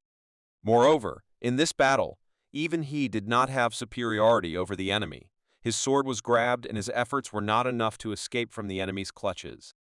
Being at point-blank range with the enemy, he decided to use the Zampakut, which he had not previously shown to his opponents. A powerful flash began to spread before his enemy would take this blow, having no chance to dodge. Doc and Jiwa were distracted by events in the sky. The girl understood that her opponent was underestimating her, and now she had a chance to show everything she was capable of. At the same moment, the princess also rose to her feet, with an incredible desire for battle. She was about to strengthen Gong Chan's attack to guarantee the result. The powerful explosion from the monk's technique began to destroy their battlefield. This was the first time Buckwan had met such decisive resistance. This blow was the most powerful of those that he had to cope with. After the strike, the battlefield was clear. Dust rose into the air and impaired visibility. The broken sword of the great family's daughter fell to the ground. It was obvious that she had done all she could and was no longer able to continue the battle. Despite all their efforts, their enemies were visible through the fog. The dragons stood calmly on their feet. Having withstood the attack of the hermit monk from the Janam sect, Buquan extended his hand forward to show what a real blow should be.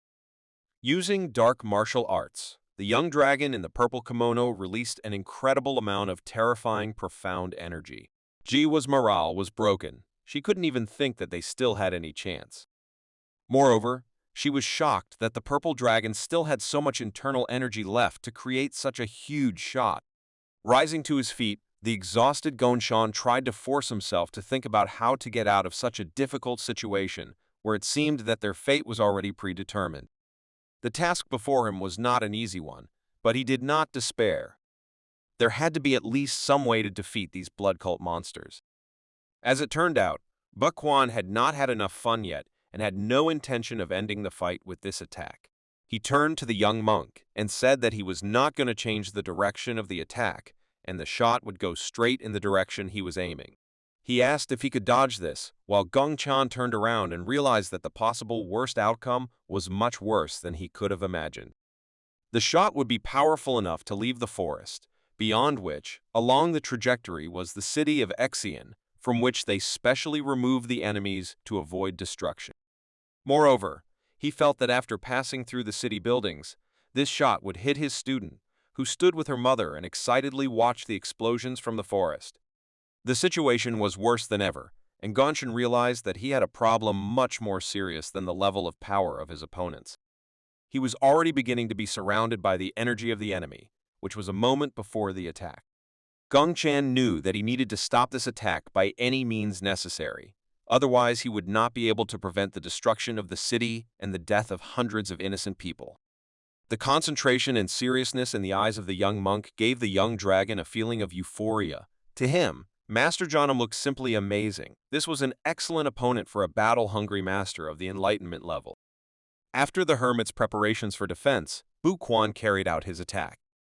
For the first time, Gongchan came face to face with such an incredible amount of energy, possessing terrible destructive power. It seemed impossible to simply parry this blow. The pressure was so great that the guy could barely hold his sword. The powerful technique reached its limit, and an explosion of enormous power occurred. Gongchan was able to protect the city and his student. But after such a heavy attack, it was difficult for him to stay on his feet. The princess lying on the ground was beside herself with rage. She could not help her idol in any way. Her hands were shaking, and her strength was running out. The girl did not see a way that would help defeat such monsters. Being in front of a master of a level of enlightenment that was many times greater than her strength, she thought that this was their limit. A green dragon named Diok approached Yanhua and told her not to worry, because their plans did not include killing her. As it turned out, he rushed things too quickly and this was not the end of the battle. Despite his wounds and incredible exhaustion, Gongchan, unexpectedly for everyone, began to rise from his knees. He rose to his feet in order to protect his comrades. The green dragon couldn't believe what was happening. It seemed to him that the young monk from Chonam had already been defeated, but he not only rose to his feet, but also began to laugh loudly. Bukwon was also surprised, because he knew for sure that he attacked the enemy with the goal of killing him for sure. Despite the purple dragon's efforts, Gongchan stood firm and still had a smile on his face. Doc was furious that the monk was constantly interfering with their plans and decided to end him as quickly as possible. With one powerful shot, he wanted to get rid of a guy who was haunting them. But fighting on emotions, he did not notice one thing. Gongchan had changed a lot. Moreover, this time he was able to easily deflect a key shot from a dark master of the enlightenment level. This outcome was unpredictable, and the green dragon could not move from its place in surprise. For the first time, they faced a fighter who could resist for such a long time. Filled with the desire to fight, Bukwon wasted no time in furiously rushing to attack. But this time, Gongchan didn't even dodge his non-destructive overhead kick. The young monk caught his leg with a smile. One look from him said that this trick would no longer work. Having caught his opponent by the leg, Master Gongchan first struck him in the stomach with his fist. The enlightenment level master flew several meters back and could barely stay on his feet. He felt pain for the first time during a battle. This unusual feeling made him think about what was really happening. Besides the dragons, the daughter of the great family Jagal was also simply shocked by how the guy began to fight, who seemed defeated. The fight was still going on, and Gongchan decided to become more serious, so he picked up his sword from the ground. Looking at her comrade, Jiwa felt that he had literally become a completely different person. Unsettled with rage, Bukwon was ready to tear his opponent to shreds. This was the first time he had fought someone who could resist his strength with such confidence. To ensure the end of this duel, both dragons attacked their opponent together. Despite the seemingly difficult situation on the battlefield, Gong Chan did not think about his enemies at all. As Doc flew towards him with a sly smile, he thought about how he had never actually fought with all his strength. In reality, Gong Chan always hid his strength and fought, trying to be as effective as possible. It was only in this battle that he first reached his limit using efficiency tactics. For the first time in his life, he fought without any restrictions. He gave his all in the battle against such terrifying monsters. Even though he missed heavy blows from the Enlightenment level master, there was still a smile on his face, his body enjoying the fight. Fighting as a pair, Doc managed to get close and began to release Ki to strike. He also admired this fight and shouted with pleasure that this was the end. Gong Chan was ready for his attack and managed to defend himself with his sword. But this time, the weapon failed and his sword, with which he had come all this way, was destroyed. All the obstacles that Gong Chan had overcome in the past had trained his intellect to the extreme. But the most terrible test he faces at this moment was stimulating his suppressed instincts. He experienced incredible pain and despair and for the first time knew the exhilaration of battle. His instincts and reason are connected, even if they are opposed to each other. At that moment, when his stream was subjected to a strong shock, what he had been trying to achieve for so long happened. The mind of the young hermit monk has finally become pure and has reached a new limit. The destroyed sword was not a problem. It looked unrecognizable and powerful, surrounded by flames of such power that he could not even imagine before. At that moment, the situation changed dramatically, and he went from the position of the victim to the offensive as a real hunter. Believing in his superiority and instant victory, Doc lost his vigilance and did not notice how he received a blow from the Taoist of the Shonan clan. Gong Chan rushed past him with incredible speed and, without bothering himself with the complex techniques of the clan, decided to strike with his palm, releasing internal energy. Shocked by the suddenness, the guy could not understand what happened. He only saw a sharp flash, and after it felt severe pain in his right shoulder. Gong Chan's strength was on a completely different level compared to how he appeared to his enemies when they met.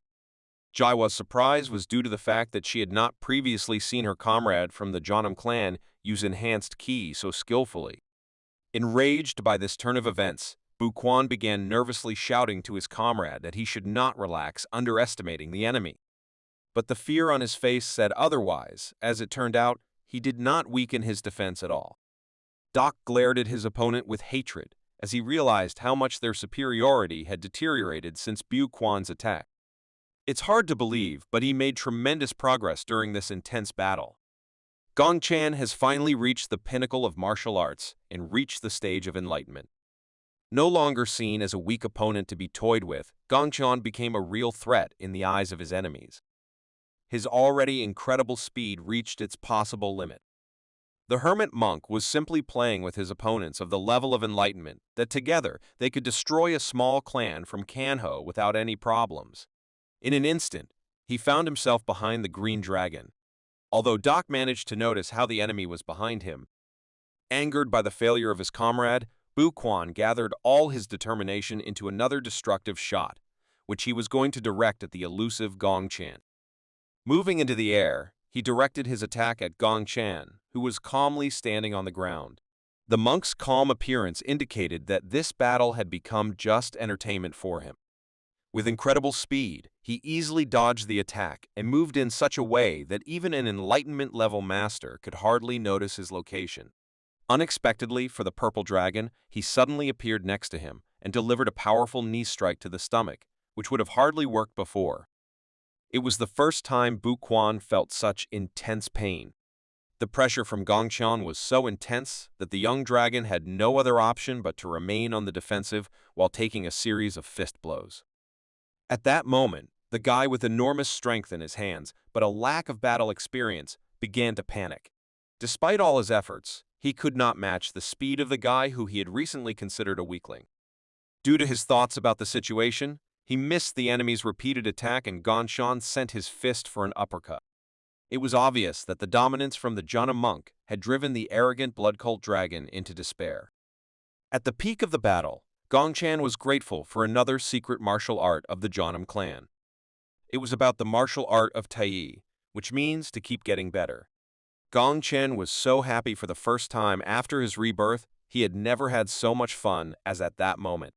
Falling down, Bukwon realized that they were approaching the end, believing that the limit of their opponent had exceeded all expectations. Dominating the enemy seemed impossible for him. While in the air, Gongchan seemed to be caught by surprise by the green dragon. Doc was behind him and was ready to strike. He should have come to terms a long time ago that they were not on his level. Without even turning around, the young monk was able to once again send his enemy flying. Bukwon understood that they should have gotten rid of him earlier, but no one then even thought that he would become so dangerous. For the first time, Doc felt the pain of a brutal beating. Despite the hopelessness of the situation, he still tried to do at least something, because if he lost this battle, then Gongchen would become the greatest threat to the blood cult. The Green Dragon's determination was at its limit. He was not going to die himself, so he decided to drag the enemy along with him. The Master of the Dark Arts began to release his chi reserves to use his latest technique. The overwhelming power caused incredible pain in his body, but it could not in any way affect his determination. Seeing his comrade in such a state, Bukwon began to support his decision with admiration. Just like Gongchan, he still enjoyed this wonderful fight even though their situation was dire. The guy shouted that the name of his comrade would forever remain glorified in their blood cult. But even such power did not make the Jeonnam monk falter. He had to observe a stream of stunning power that went beyond common sense. Doc shouted that he was able to get this unimaginable power by burning the rest of his life energy, so he will show everything he is capable of.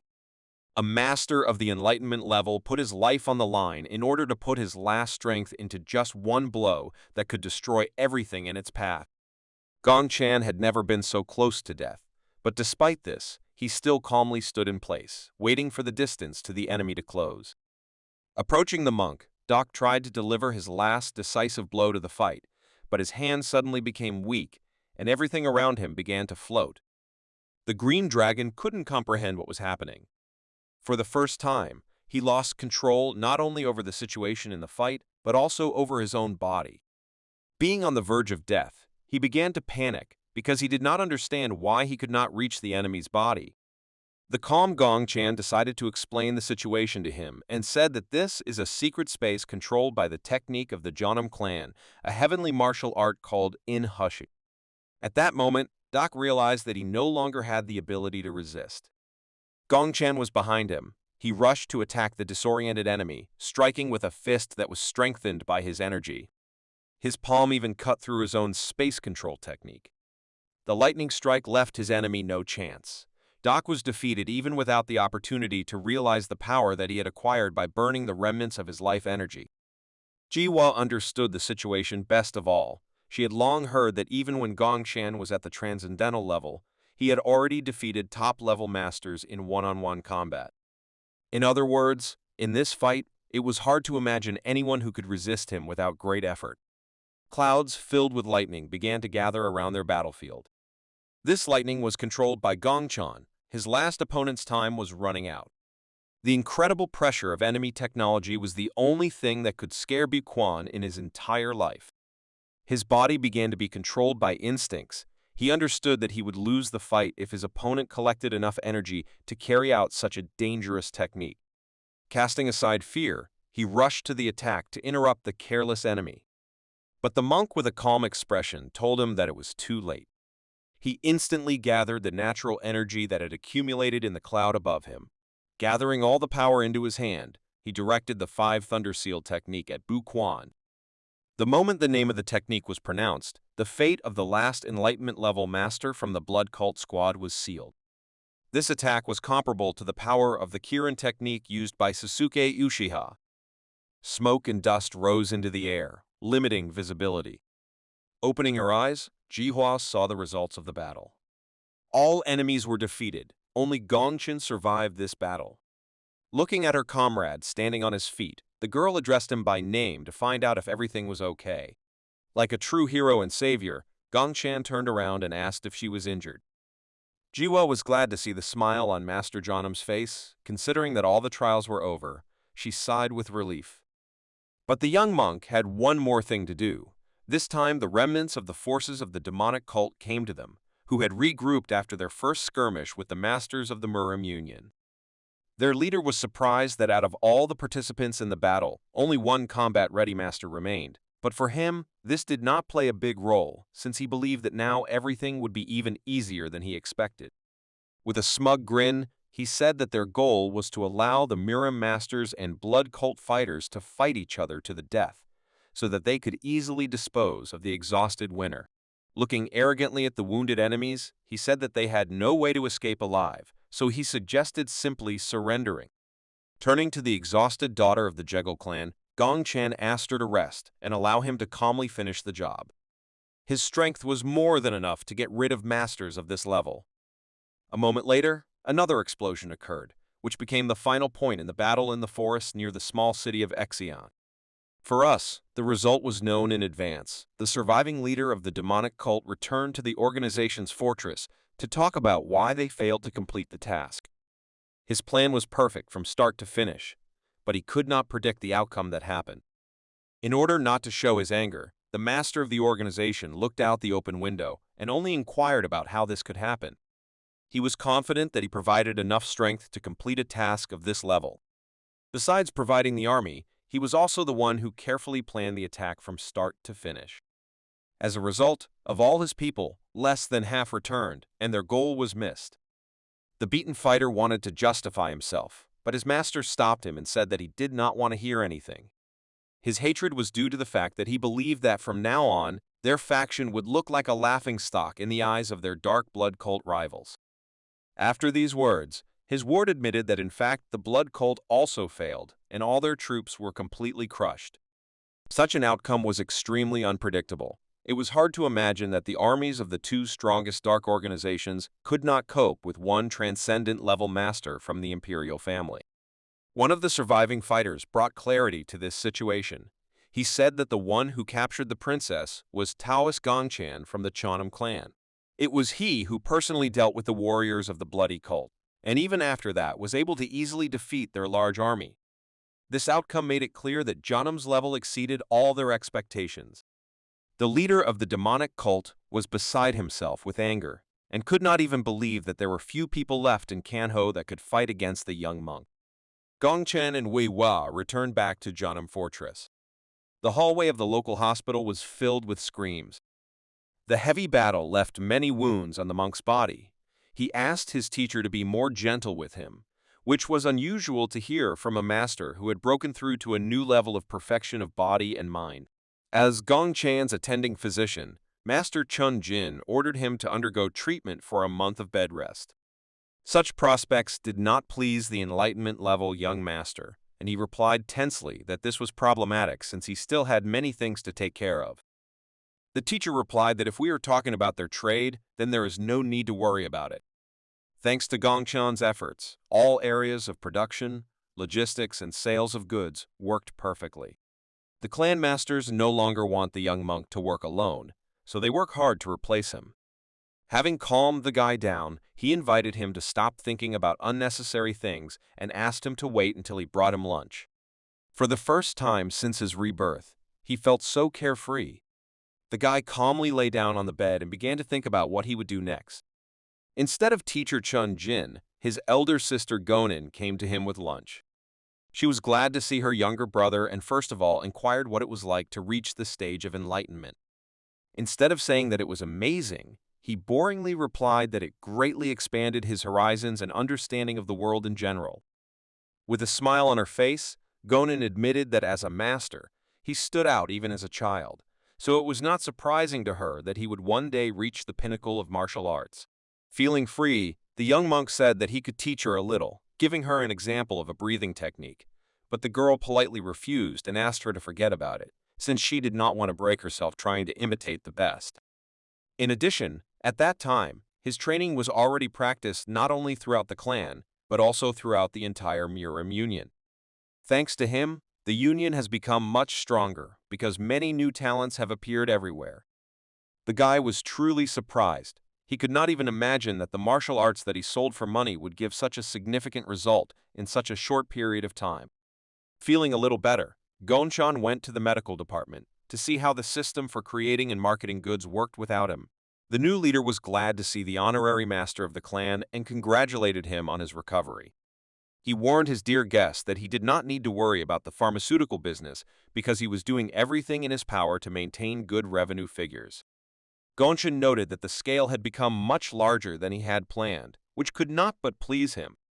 Having free time, he asked if they were completing all the plans on time and offered his help. With a smile on his face, the guy replied that they had everything ready and admitted that if they allowed him to help, then they could find a place to hide their shame. Their gratitude knew no bounds, and Gonchan was satisfied with the results of his work. Having visited all the places that interested him, the hermit monk went into nature to retire with his thoughts.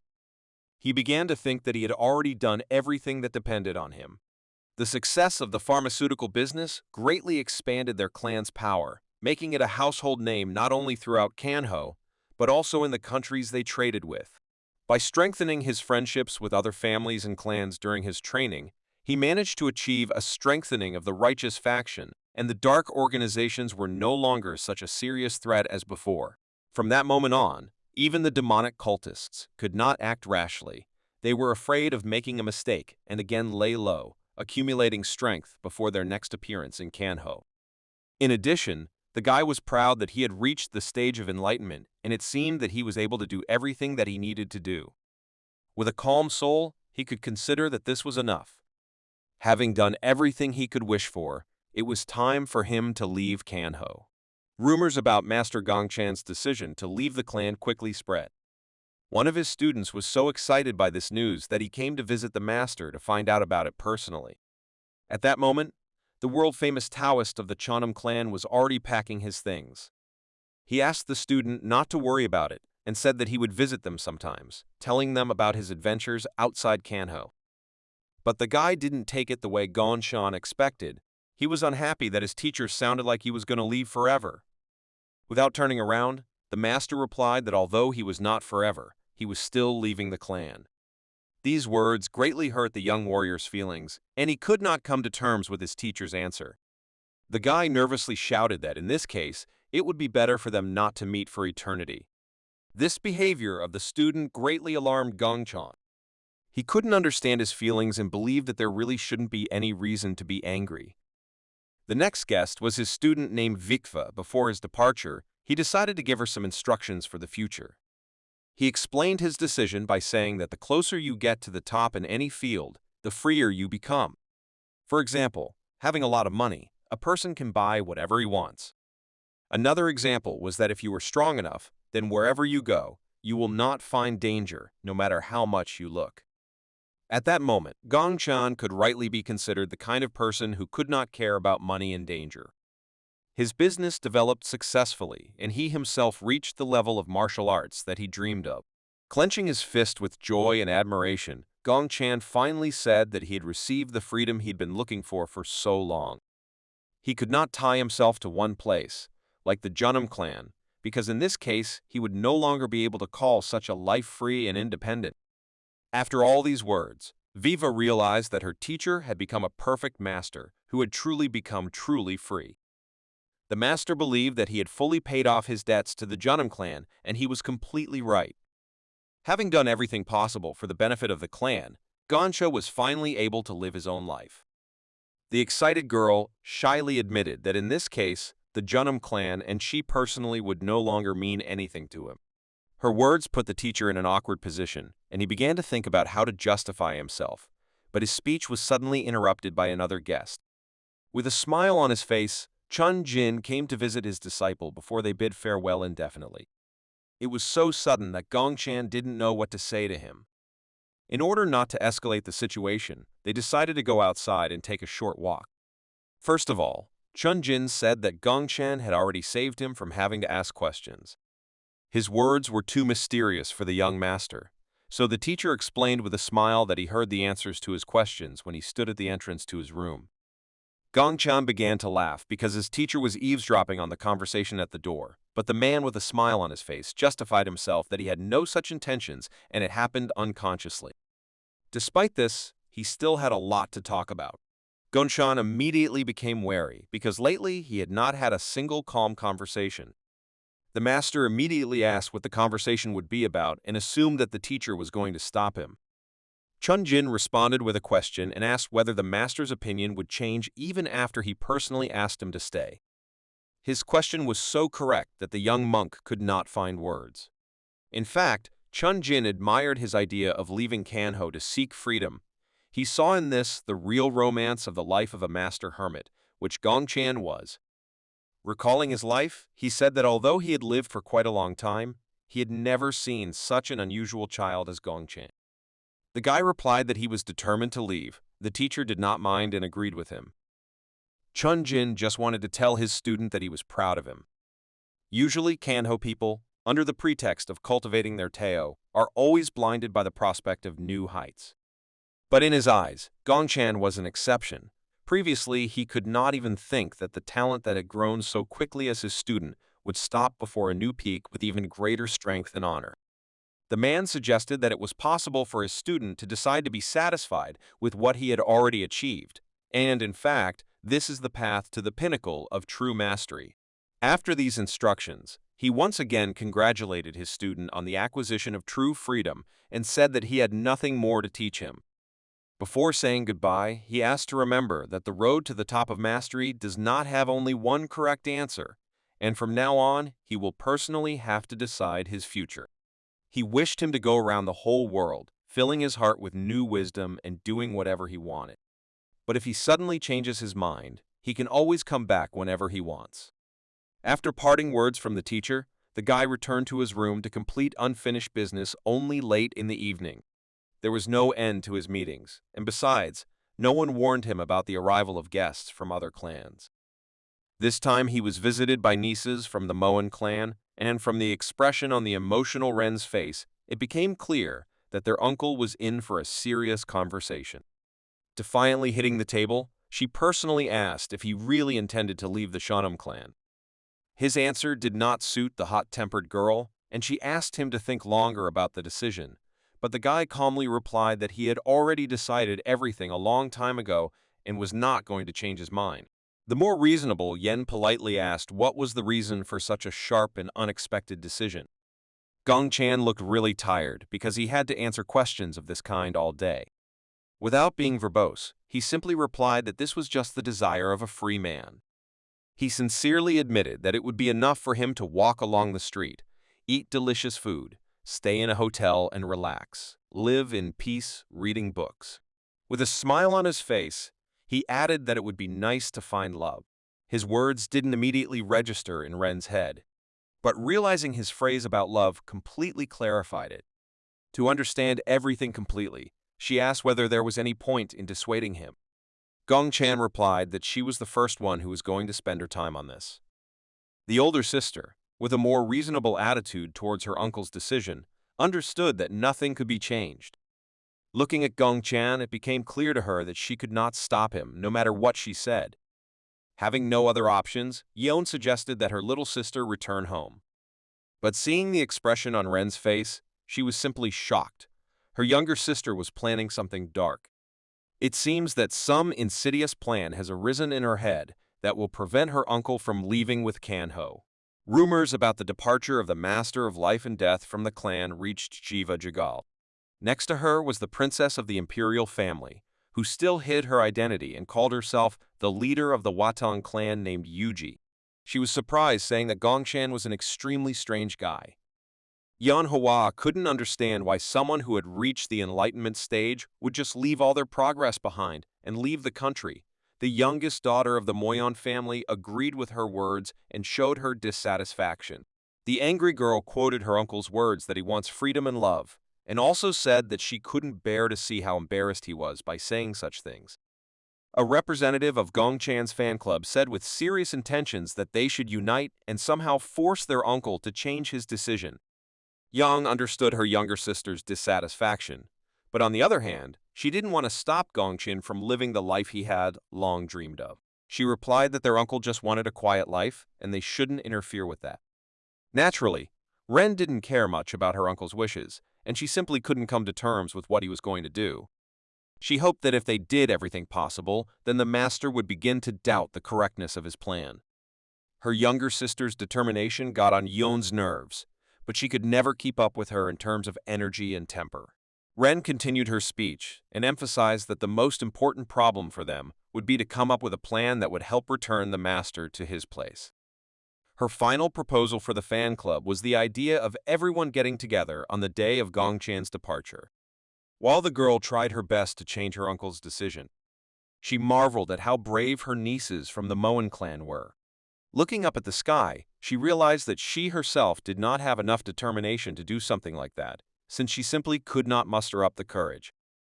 The next day, Gongchan was already ready to depart. One of the assistants reported that all his things were already loaded into the cart. Looking around at the Cheonam fortress, he wished that all the people dear to him would take care of themselves and take care of each other. Having left the walls of the fortress, he had no doubt that he had made the right decision. He believed that if he stayed in Cheonam, then new problems would be only a matter of time, and he did not want to have any long-term attachments because it would take away the freedom that he valued so much. Gongchan really hurried to his cart in order to quickly leave towards a free and calm life outside the cult of martial arts masters, where violence and battles for power would always reign. Opening his carriage with his things, there was a sincere smile on his face. At that moment, he clearly did not expect that his nieces from the Moen clan would be inside. At that moment, he began to feel tense and awkwardly asked how they ended up there. As it turned out, even his dear student Vikfa was inside. She shyly replied that they were setting off with their master. Looking to the left, the guy saw several more problems that he did not expect. There was even Lady Jagal and the leader of the Wang Tong clan inside. There were sly smiles on their faces. The red-haired guy with a smile on his face replied that it looked like fun, so he asked the master to let him join. Gongchan repeated his words that he was actually planning to go alone, but with a smile on her face, Jiwa told him not to worry about it. She said that they were just following the same path as Taoist Gongchan, so he didn't have to worry about them interfering with him. This answer put the guy in an awkward position. He had no argument that they could somehow help him avoid traveling with them. As it turned out, Gongchan's sister also wanted to join his escort team. Perhaps she mustered up the courage to come at the last moment and first of all asked her younger brother why he didn't climb inside. Looking at his older sister, Gongchan couldn't believe that she was also planning to go with him. But the girl shyly replied that she was not as brave as those children who decided to do such a crazy act. She hesitantly admitted that she had just come to see him off, as it was normal to do as an older sister, to take care of her little brother. After these words, Gongchan and his companions who suddenly appeared set off. Assessing the severity of the situation, Gongchan lowered his head and sighed heavily, which made Wifwa think that he was sick and they should return. Thus began their long journey together in search of the adventures of free people. Gongchan was in search of peace. He wanted to escape from everything that could tie him to certain things, but it seems that this was not part of the plans of the determined girls. As it turned out, Sister Gonan still found the courage to leave the Cheonam clan. Her action annoyed her younger brother, who hoped that at least she would not interfere with him living a quiet life. After a long silence, the guy decided to ask if she had said that she would just show him off. The cunning girl replied that this is exactly what she was doing. The presence of the girls from Kanho was impossible to avoid. The intrusive Ren, who walked behind the master of life and death, asked her uncle if he liked the noodles in the last establishment, believing that they were not so tasty. She managed to increase the provocation by saying that in Cheonam the food was much tastier. Hopes for a free and quiet life began to gradually dissolve in the environment in which he found himself. He could not calmly do the things that he had planned, because from the company of his accompaniment there was always someone who spoiled the whole thrill of the holiday. He didn't have a moment's peace. The girls continued to talk to him without even receiving an answer. The princess tried to change the master's opinion, saying that sleeping in the open air was too exciting, but she could sleep soundly if she had a comrade from Kanho watching her back. Gongchan objected and replied that his plans did not include a return. He asked to stop these futile attempts, saying that he would not change his decision. For the first time, the guy justified his answer and said that he no longer needed to fight or train because he was free and no matter what happened, he would not come back. Sighing heavily, he asked not to be reminded of the past anymore and to let him calmly live the life he had dreamed of all this time. From that moment on, he asked his companions not to mention Kanho's name again. But he could not even imagine that not only friends, but also enemies thought about him. The news of the departure of a young monk who was problematic for his enemies from Cheonan also reached the leader of the demonic cult. The master's assistant reported the information according to the report of an informant located near the Cheonan clan. They learned the very unexpected news that Taoist Gongchan had left Kanho and had no plans to return. Considering this nonsense, the gentleman clenched his teeth nervously, not wanting to accept this as the truth. He could not understand how a Taoist who had reached the stage of enlightenment could simply return to the ordinary world, refusing to reach new heights. This seemed strange to him. He began to suspect that Gongchan was up to something, so he ordered people to be immediately sent to search for him. Such excitement made his whole body tremble, but he believed that perhaps it was even for the best, because after Gongchan left his clan, they had the opportunity to try to carry out their plan again. This time, he took this task more seriously and asked to gather all the soldiers who were still able to fight. He was afraid that if they didn't immediately get rid of the threat at such an opportune moment, then such an opportunity would never come again. Realizing the seriousness of the problem, this time he had no choice but to personally lead the warriors of the devilish faction into battle to complete the job he started. The next important stage in the master's life forced him to remember the events that took place before his rebirth.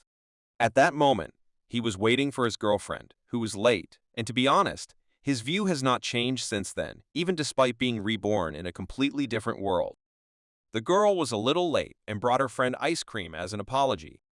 She noticed that the guy was not bored and was focused on the phone, so she asked what exactly he had been doing all this time and what he was looking at so enthusiastically until the moment she arrived. The guy replied that he was just reading a manhwa about martial arts and, as it turned out, back then he liked to dream about such things. He asked his friend if he was right in thinking that she only focused on her studies and only read textbooks while she was a student. His assumption turned out to be correct, and the girl agreed with him. She replied that according to her observations, guys really liked things like martial arts mangas. She even suggested that her friend wanted to become as strong as the main character of the exciting comic book that he was reading at that moment. Ganshan replied that he actually reads this just for fun and doesn't really want to live like the heroes of such comics. He admitted that it would be boring for him because a real master must cultivate his knowledge and constantly fight to develop and achieve new heights. He did not see any charm in such a life full of worries. Looking into the girl's eyes with a smile, he admitted that he would happily live a normal life, especially if it included such pleasant moments as a walk with a loved one. They were enjoying their walk, since a lot of time had passed since their last date. This was very relaxing for the guy. He liked that moment. Besides, all his learning problems had just been resolved, and he could feel truly free.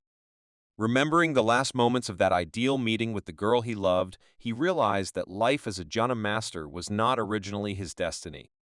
After dying under a mysterious truck, he immediately found himself in a martial arts world similar to the one in his favorite comic book. From the very beginning, things didn't quite go according to plan. Even his name wasn't what he liked. Because of a sense of duty, he was forced to become a Taoist of the Cheonan clan. Everything did not go the way he wanted. Ever since his rebirth, he decided that as soon as he became stronger, he would definitely find the freedom and peace that he valued so much in his past life. But when he managed to achieve his goal, everything was not as simple as he expected. It was just a dream. He woke up only when his hyperactive younger niece Ren began to pester him.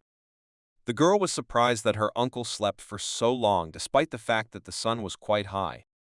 Ren went to help her older sister. Sleepy Gongshan could not figure out what was happening around. He could not move away from those emotions of devastation that haunted him after a heavy dream about the past.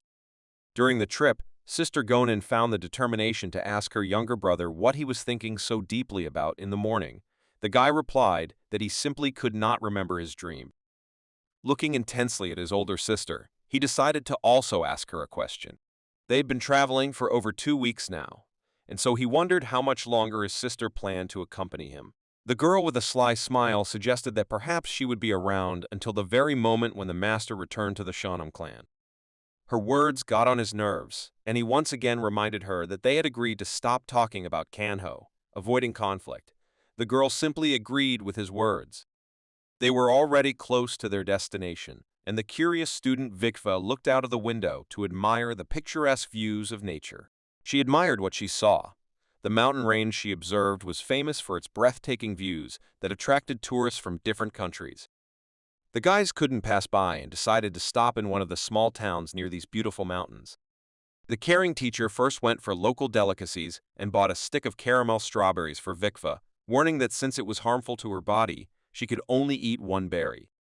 Jiwa sat down next to her, satisfied little sister, and noticed that she was jealous of her, because the famous master of life and death bought sweets just for her. This problem worried not only the daughter of the Jagal family, but also the hot-tempered and obsessive Ren, so she approached the teacher with a question about why he didn't buy candy for all the other girls from his escort team.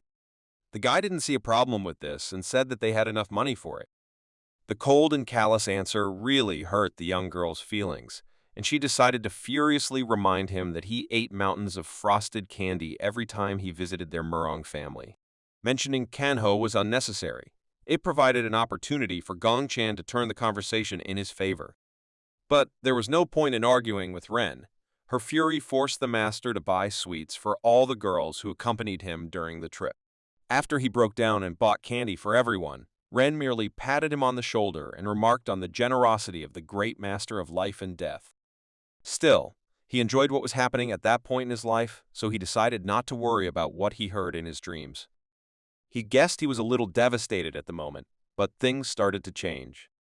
A carefree life without training and battles was calm and comfortable for him, so he wanted to enjoy this time to the fullest. Gongchan was still genuinely glad that he had left the Jeonnam and Kangho clan. The interesting places in the small town quickly ended, and the girls suggested going on a hike to the famous mountain that was located very close to them. This was not part of the master's plans on vacation. He replied that during his life he had worked and trained a lot, so now he just wanted to rest a little. Despite the small size of the town, at that time it was quite lively. But even despite this, Gongchen continued to be careful and could not help but notice the person who was carefully monitoring their movements. Suddenly Gonen said that she would like to look around in search of some good restaurant. The princess did not mind, but asked her friend not to linger. The attentive and experienced Gongchen could not miss the strange behavior of one of his companions. He noticed some unfamiliar master in the backyard, but he was sure that he sensed the key of the great family from him. The guy suggested that it could be the messenger who was following Lady Jagal. This worried the master a little, and he asked Ren if everything was fine within the great Jagal family. He made a big mistake, because when he uttered the name of the family from Kanho, the girl's face appeared in satisfied surprise, because of which he had to make excuses. Nevertheless, the experienced master turned out to be right, and the master possessor of the key of the great family really turned out to be a messenger. He met with Lady Jigal and informed her that movements of a demonic cult had been discovered in her area. Moreover, the scale of their movements was unusually large, indicating that they were willing to take risks to achieve their unknown evil goal. He arrived to convey the request of the head. Since being in that area was dangerous, she was ordered to immediately return to the great Jagal family. The girl asked to wait a little longer, explaining that she still had unfinished business. Jiwei returned back to her comrades and was first greeted by the smiling leader of the Watang clan.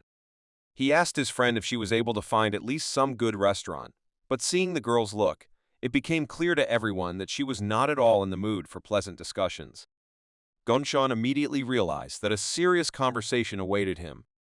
After receiving news from her family, Jihua was determined to speak up. She approached the master of life and death and asked if he was sure that he did not want to return back to Kanho. The guy was confused and in response asked why she suddenly started talking about it again. Jihua had never been so serious before, and not wanting to answer a distracting question, she emphasized that she was asking him for the last time. She was afraid that the master would regret his decision, but perhaps at that moment it would be too late. Gongchan did not believe that he was obliged to make such sacrifices and return to the clan, since he had fully paid all his debts to those who saved his life. He did not regret his action at all, since in fact he did the right thing and was honest, first of all, with himself. All the efforts of the escort team did not produce the desired result. which is why Ren fell into herself for a moment. Politely bowing her head, she suddenly shouted to her uncle not to leave. Confused, Gongchen asked her to stop behaving this way and said that she had no reason to stop him. Ren was happy to live this way. She admitted that she genuinely liked his facial expressions during training. She enjoyed spending time together even when he risked his life and was in the middle of battles protecting the rest of his comrades. Continuing her speech, the girl talked about a simple desire to see how he tries to give his best to become better, not paying attention to the limits of his body. All this was the reason why she always stayed with him. Looking at the extremely upset girl, Gongchen could not find words and simply replied that he was sorry. He asked not to perceive him the same way before, justifying this by the fact that he is not as sincere as they think. To lower the girl's opinion of him, he said that he only worked hard in training because he wanted to be popular with women. Gongchen called himself real exactly as he was at the moment of their conversation. He was simply returning to his previous life. Continuing to put emotional pressure on his companions, he said that up to this point, all the hard work he had done was for the sake of freedom and not being responsible for anything. That is why he finds it strange to continue to stay in Canho, where there are a lot of events that will not allow him to stand aside. Jiwa couldn't stand it and agreed to accept it and give up. But she had one condition, under which she would no longer pester the Master of Life and Death about returning to Canho. She wanted to see his true determination and asked him not to interfere in Canho's internal affairs from now on. The guy replied that it would be so, but the girl objected to emphasize the seriousness of her words. Her condition was a complete lack of communication with Canho, literally no participation. Even regardless of what atrocities the devilish cult or blood cult commits. The condition was the neutrality of the Master of Life and Death, regardless of what the situation would be in the Jeonnam clan, and even if difficult times overtook them all. A proud girl from the great Jagol family could not allow someone who was not a person from Canho to one day come to their aid. In response, Gongchen only asked if everything would be all right with them. The girl sharply replied that he should not underestimate their orthodox sex. She described internal problems as their personal battle, which they must fight on their own without help, believing that any outside help would bring shame upon them. This entire dialogue was aimed at ensuring that by leaving Canho, Gongchen would protect the pride of their orthodox sex. With a smile on his face, Gongchen admitted that he began to feel relieved. He was sympathetic to her request and promised that, as an outsider, he would not interfere in Canho's internal affairs. After such a productive conversation, no one had any questions and Gongchen left on his own in the direction where his heart led him. He never managed to get far, and on the way to the next city, he had to stop. Sister Gonen followed him and said that seeing the way he turned around gave her the impression that he regretted his decision. But the calm guy explained this cruelty by saying that he turned back only because he felt the key of his older sister. He began to laugh awkwardly, because not much time had passed since they broke up, but Gonen still followed him. The girl used the old excuse and replied that she had just come to see him off. With a confused expression on his face, the Master of Life and Death replied that they were back to the old dialogue again. This time, everyone was serious about letting him go, but Gonen did not give up. Meanwhile, the cart with the girls that was returning to Canho stopped to rest a little. There was only a scary shack nearby. Yan said that they shouldn't worry about anything. While the girls were talking about very ordinary things, the hot-tempered Ren could not find a place for herself and did not understand how her friends could behave like this after what had recently happened. She approached her older sister and asked her why everyone gave up so easily. Ren began to panic and screamed that they should have followed him further. Yang had a completely different opinion. She did not see the opportunity to change anything and asked her sister not to remember the name of the Master of Life and Death anymore. When suddenly they heard a terrifying evil voice that said that he would like to hear something more about Gongchen. Next to them was a man with terrifying ki that surrounded his body. He immediately stated that he was extremely interested in their dear Master Gongchen. The fear on Yan's face only confirmed the seriousness of the problem that took them by surprise. The girl saw something like this for the first time in her life. She could not believe that such vicious and distorted energy existed in the world. It was obvious that they couldn't just escape. The girls were surrounded by a detachment of a demonic cult, and their master once again asked where exactly the master he was interested in, whom he hated, was located. Returning to our hero, he still continued to understand his sister, not understanding how long she would accompany him. The girl offered to take another 100 steps, and this time promised that she would let him go for real. Hearing these words, Gongchan coldly turned around and walked forward. The disappointed girl clenched her fist nervously due to the fact that she couldn't muster up the courage even at the end. She couldn't say that she was following him, so she made up an excuse to accompany him. Even now, she didn't want to say goodbye, so she again used her long-tested excuse for escorting. She could not forgive herself for not finding the courage to at least once ask him not to leave. But there was no more time for excuses, and she realized that if she just said goodbye now, it would be impossible to change it. She was afraid of losing him, and so she delayed the moment until the very end. Having found the determination within herself, she firmly told herself that she would not remain a coward incapable of anything. Gongchan didn't even know about her difficult internal dialogue, so he looked back carefree and said that there were only 5 steps left that he had promised his sister. But at that very moment, the blade of his sister's sword was right at his throat. The confused guy could not understand what was happening and only smiled awkwardly. Filled with determination, Gonin shouted that she was challenging the master of life and death to a duel. While delivering her first blow, she said the only condition of the duel, the one who touches the ground first, will lose. This time she promised that if Gongchan wins, she will release him completely. But if victory is hers, then Gongchan will be forced to give them another chance to convince him. The final duel between brother and sister from the Janam clan has begun. Gonin was very serious and fought with all her might, even despite being greatly outnumbered by her opponent. She put all her determination into each next blow. While fighting with her brother, she began to remember the past. She was the first real partner of the young, talented master, who in a short time was able to change the entire country of Kanho. As a child, she could not even imagine that he would become as incredible as he is now. But even despite the low chance of victory, she was ready to do anything to bring him home. Meanwhile, the silence of Gongchan's other friends brought the demonic cult into action. Despite the fact that they were all transcendental level masters with good reserves of internal energy, it was not at all easy. The demonic cult's numerical superiority was obvious. Such pressure was too difficult to control. Having already fought with this army once, the princess could say for sure that compared to the last time, not only the number, but also the strength of the enemy warriors had increased.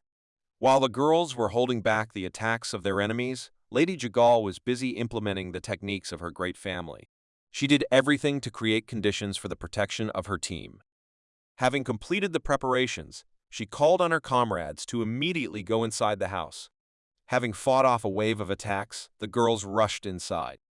They were surrounded, but despite this, there was still a chance to escape. Jaiwa had finally finished performing her technique and was ready to defend herself with the others. The protective equipment should not allow warriors of dark cults to enter. The princess praised her friend for her excellent work, noting that now the enemies really cannot get inside. But as it turned out, things were completely different, and in fact they found themselves locked inside, surrounded by an army of enemies. This gave them some time to recuperate and plan their escape. Gathering her thoughts, Ren said that if the 4 of them join forces, then one of them will definitely be able to escape from the enemy encirclement. She reminded them that the only chance for salvation was Gongchan. She wanted to retreat to organize a surprise attack with her uncle, but no one supported her idea. Ren thought that they simply did not believe in his superiority, so she explained that he was not one of those who could lose to dark or demonic cults, but unexpectedly for her, the elder sister agreed with these words.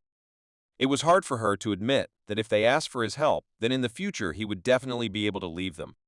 She sincerely wished Gongchan to fulfill his desire to leave Kangho, realizing that this way he would become truly happy. Meanwhile, the duel between brother and sister continued. The Enlightenment level master was not giving it his all, and an angry Gonen shouted that he should take the fight more seriously. In fact, Gongchan did not see her as an opponent at all. From the very beginning, he perfectly saw all her movements and weak points in defense. At one point, he simply pushed her in the back, which must have been unpleasant for Gonen, who fought with all her might. Still, this was not enough for her to fall to the ground. The girl stayed on her feet and nervously bit her lip out of powerlessness. Not seeing the point in all this, Gongchan asked how long he should repeat it so that she would finally give in and fulfill the terms of their agreement. Without turning around, the proud girl apologized and replied that she would never give up. Rushing into battle again, the elder sister shouted that she was not going to listen to such a stubborn liar as Gongchan, even if he repeated his words thousands of times. Her words hurt the feelings of the master of life and death, and defending his pride, he said that he did not remember when he lied. At that moment, the girl recalled his words that he accidentally learned martial arts despite the fact that he did not want to. She wasn't sure about the others, so she said she would never believe those words. Remembering her younger brother's life, she reminded him that the first thing he thought about all night was practice and how to make a strike that would reach his opponent. She still remembered how happy he was after every success in learning martial arts. She also did not agree with his words that he only trained to be popular with women. The girl saw his whole life and understood that he did not just become stronger for a reason. After a series of blows that brought the master to a comfortable distance with their pressure, the girl began to use one of her techniques. It was the yin-yang technique that he used to catch her off guard during their first major battle. Surprised by the unusual sight, Gongchan hovered in place. Gonen said that this was her improved version of the technique that he had forgotten about a long time ago. Its value was unimaginably great for Gonen because she created it after 3 years of training under the guidance of her dear younger brother. The fight was over. With a small laugh, she couldn't believe that her brother had been feeling sorry for her all this time. Gonen understood that in a real fight, Gongchan would not allow her to be hit even once, but in this fight, everything was different. After these words, the exhausted girl began to lose her balance. Despite the terms of the bet, Gongchan couldn't let her fall to the ground. Hugging his older sister, he admitted to her that her technique was simply incredible. While praising this fight, he said that he still has a lot to learn, something he only realized through this fight. In the end, Gongchan still admitted defeat. He felt somehow strange despite the admitted defeat. He did not feel bad at all. He admitted that he really wanted to leave, but because of his promise, he would still fulfill the terms of their deal. Gonen's courage bore fruit, and the girl was still able to achieve the result that she could only dream of. The sister and brother from the Jeonnam clan hurried back to meet the rest of the boys. Gonen felt that all the guys were already waiting for him, but she couldn't even imagine what situation they were in at that moment. The leader of the demonic cult was running out of patience, so he immediately warned the girls that if they were thinking about stalling for time, it was useless. He did not want to waste time on their attempts, which he considered pathetic. He asked to stop the pointless fight and offered to leave, promising to let them go if they told him where Gongchan was. Still, he did not expect anything different from the followers of the Orthodox sects. The girls still did not give up and continued to sit inside the shack, which was protected by the Jeagle family's equipment. The leader of the demonic cult had no choice but to do it his way. He sent his fighters and with anger in his eyes ordered them to destroy the house into dust. Their efforts did not have much result, but every technique has its limit. With a smile on his face, the cult leader decided to see how long the great Jeagle family's magic array could withstand the pressure of an entire army. Several minutes passed, but the equipment still repelled every enemy attack. But at one moment, the leader of the demonic cult began to feel a pleasant excitement in his heart. Turning back, he wanted to see the owner of the very energy he had been looking for so long. The allies were already nearby, but because of the technology, no one inside the house could know about it. Jihua was already beginning to say goodbye to life, because her energy was running out and she could no longer maintain her technique due to enormous pressure from the outside. Hidden in the corner, Yan covered her sister from the Jeonnam clan. But at one point, she turned around and looked through the wall, feeling something familiar. Wifwa's expression changed dramatically. Her practice was enough to feel the master's energy from such a distance. The master of life and death, the only one who could change the situation, came to their rescue. Despite his promise to the daughter of the great Jeagle family, he had to return, all thanks to the efforts of Sister Gonen. Suddenly, the princess began to feel a huge amount of energy from the man who was slowly approaching their door. The girl was on her guard and prepared to use her swords in the worst-case scenario. But when the door opened, Master Gongchan stood in front of them, next to whom stood Sister Gonin, exhausted in a friendly duel. Confused, Yanghua could not understand how he could change his mind. The guy replied that it was a long story that led him to them after he felt dark energy on his way home.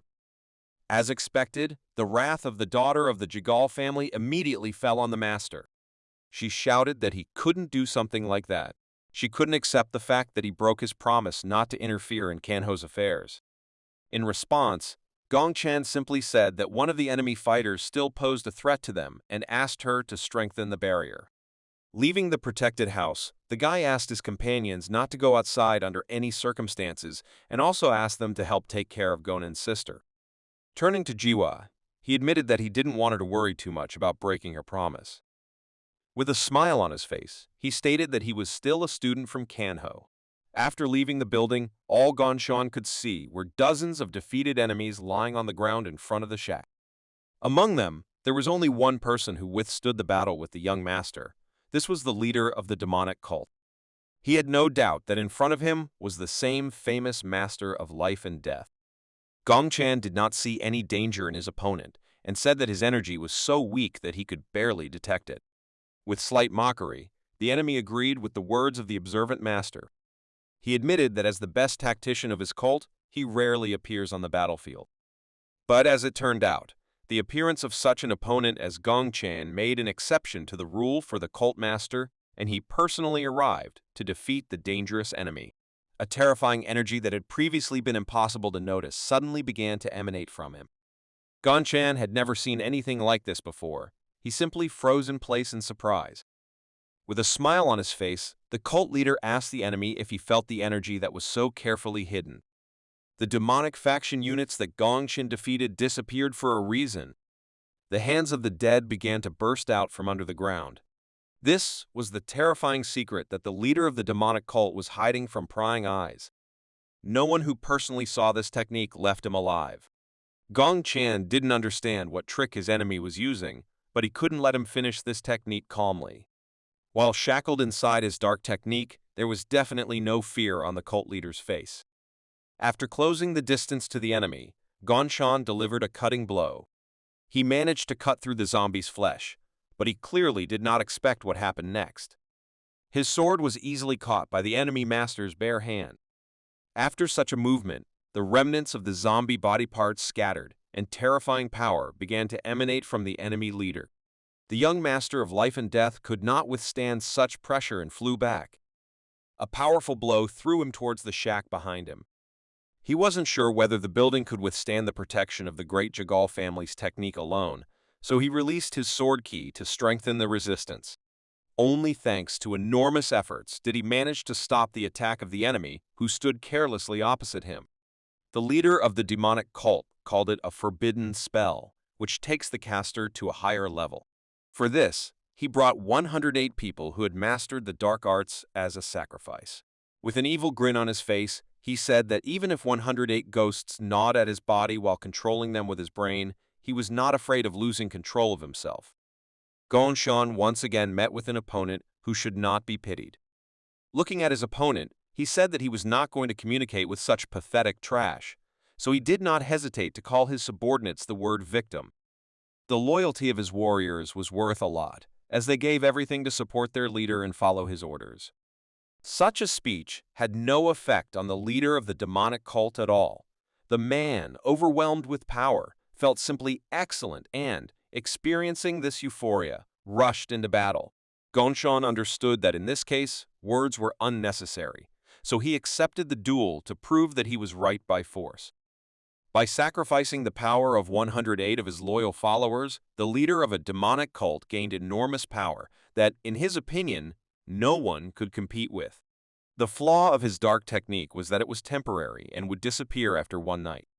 At the same time, the great master of life and death was not limited by time, but with the pace of the battle, he had to finish this fight as quickly as possible. He managed to keep up with his opponent and block simple blows. Moreover, he struck back, but they were ineffective. This battle was of an incredible level, and if they were inside the city, it would have been wiped out in a matter of minutes. Despite the temporary limitation of the dark technology, the leader of the demonic cult believed that this was more than enough. He felt superior to his opponent despite the fact that Gongchan was able to cope with 3 masters of the Enlightenment stage. For the first time, Gongchan found himself in a situation where the enemy surpassed him not only in strength, but also in speed. The enemy, who was in a state of euphoria, was already anticipating the taste of victory. His attacks were incredibly effective. Gongchan did not have time to cope with all the attacks. The battle had only started a few minutes ago, but the young master was already wounded. Meanwhile, the enemy did not let up the pressure and continued to attack. The biggest problem for the Hermit was his allies who were in the building behind. They were his real weak point. Realizing this, Gongchan decided to move away from his comrades in order to lead the enemy to a more suitable battlefield. But he underestimated the tactical intelligence of his enemy. Considering the young master's motives, the demonic cult lord did not change the direction of his attack and fired a volley of energy directly towards the hut. At that moment, Gongchan realized that he had seriously screwed up. He could no longer waste time and change position, so he immediately rushed to the defense of his comrades. Gongchan managed to land in front of the building, but the enemy attack was still a big problem. The power of the enemy equipment was so great that it was simply impossible to repel it or disperse it. At the last moment before the collision with the building, an explosion occurred.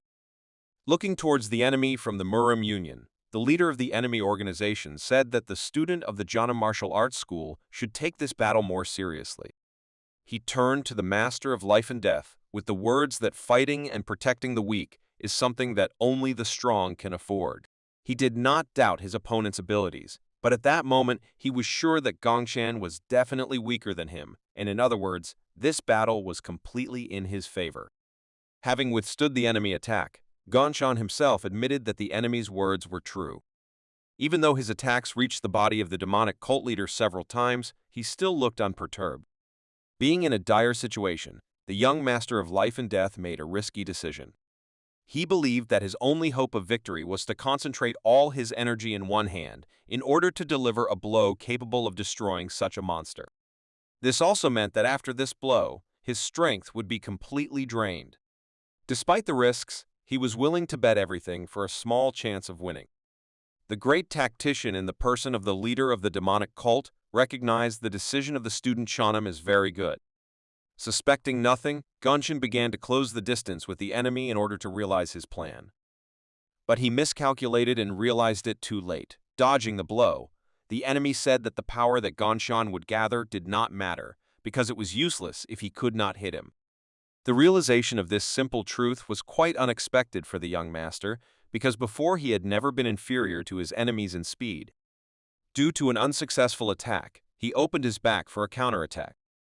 Even despite the technique of protecting the body, this blow was too heavy, and for the first time in his life, the guy felt such incredible pain. The leader of the demonic cult decided not to play around, and, fearing to make a mistake, supplemented the series of attacks with a powerful kick. Gongchan realized that he had screwed up again due to his carelessness.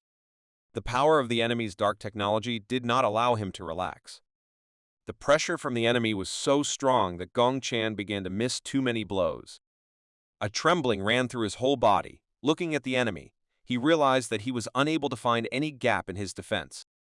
Looking around at the still-standing building, Gongchan tried to come up with at least some option to get out of this situation. It seemed that he was already running out of strength. Without any resistance, he simply lay on the ground. Approaching the young master point blank, the leader of the demonic cult extended his hand in his direction and began to release energy to strike, saying that he would send them all to hell. After these words, another powerful explosion occurred. The leader of the demonic cult stopped for a moment, saying that he did not understand the behavior of his opponent at all, because Gongchan did not at all prevent him from carrying out a series of attacks without any interruption. As it turned out, at the last moment before the enemy master's attack, Gongchan managed to catch his hand. Thanks to this capture, he changed the trajectory of the attack and once again saved his comrades, who, trusting him, remained inside the hut. The efforts of the young master were hard to miss. Having a huge advantage in brute strength, the enemy pinned Gongchan to the ground. Looking into the eyes of the student Shahnam, he said that he saw his efforts and would still break what he so diligently protects. Grabbing the guy by the head, The villain said that he would allow him to do what he was so afraid of. With one powerful movement, he threw Taoist Janam towards the hut. It was simply impossible to resist such a monster, and Gongshan, having destroyed the building, fell with his back on the floor. There was a column of dust around him, and the leader of the demonic cult defiantly stepped on his chest with his foot and said that this was the end. With a smug smile on his face, he was glad that he was about to get rid of the annoying master from the Junam clan. In fact, he considered it the only problem that had been bothering him for the past few years. He was sure that once Gongshan disappeared, then no one would be able to resist Kanho's dark forces. Having lost his vigilance, he did not even notice how his back was exposed, so he received an unexpected blow. Looking around, he saw two girls standing next to each other with extremely worried expressions on their faces. Jelwa looked like she had learned a few new karate moves a few minutes ago. While the leader of the demonic cult yawned in surprise, the three accompanying female masters of life and death grabbed his arms and back, thereby immobilizing the enemy, opening his body to attack. Having difficulty holding the enemy, the elder sister Moen turned to her mentor in panic and asked him to hurry up with his decisions. Weakened but not broken, Gongshan began to see what he had been unable to see during the intense battle. Gritting his teeth, he was finally able to see the occultist's weak spot. The master of the demonic cult could not believe that he had made such a simple mistake. He had to pay for his arrogance. The already destroyed hut inside the forest suffered another crash.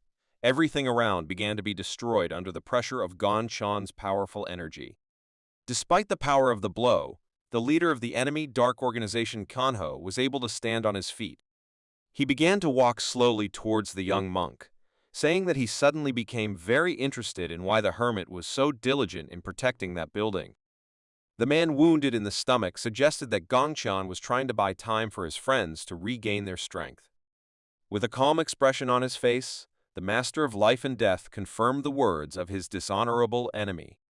Gongshan said that even if he failed to do this, he would still protect his comrades without sparing himself. The body of the demonic cult leader began to gradually disintegrate, and the energy of his 108 loyal subordinates that his body held began to gradually dissipate.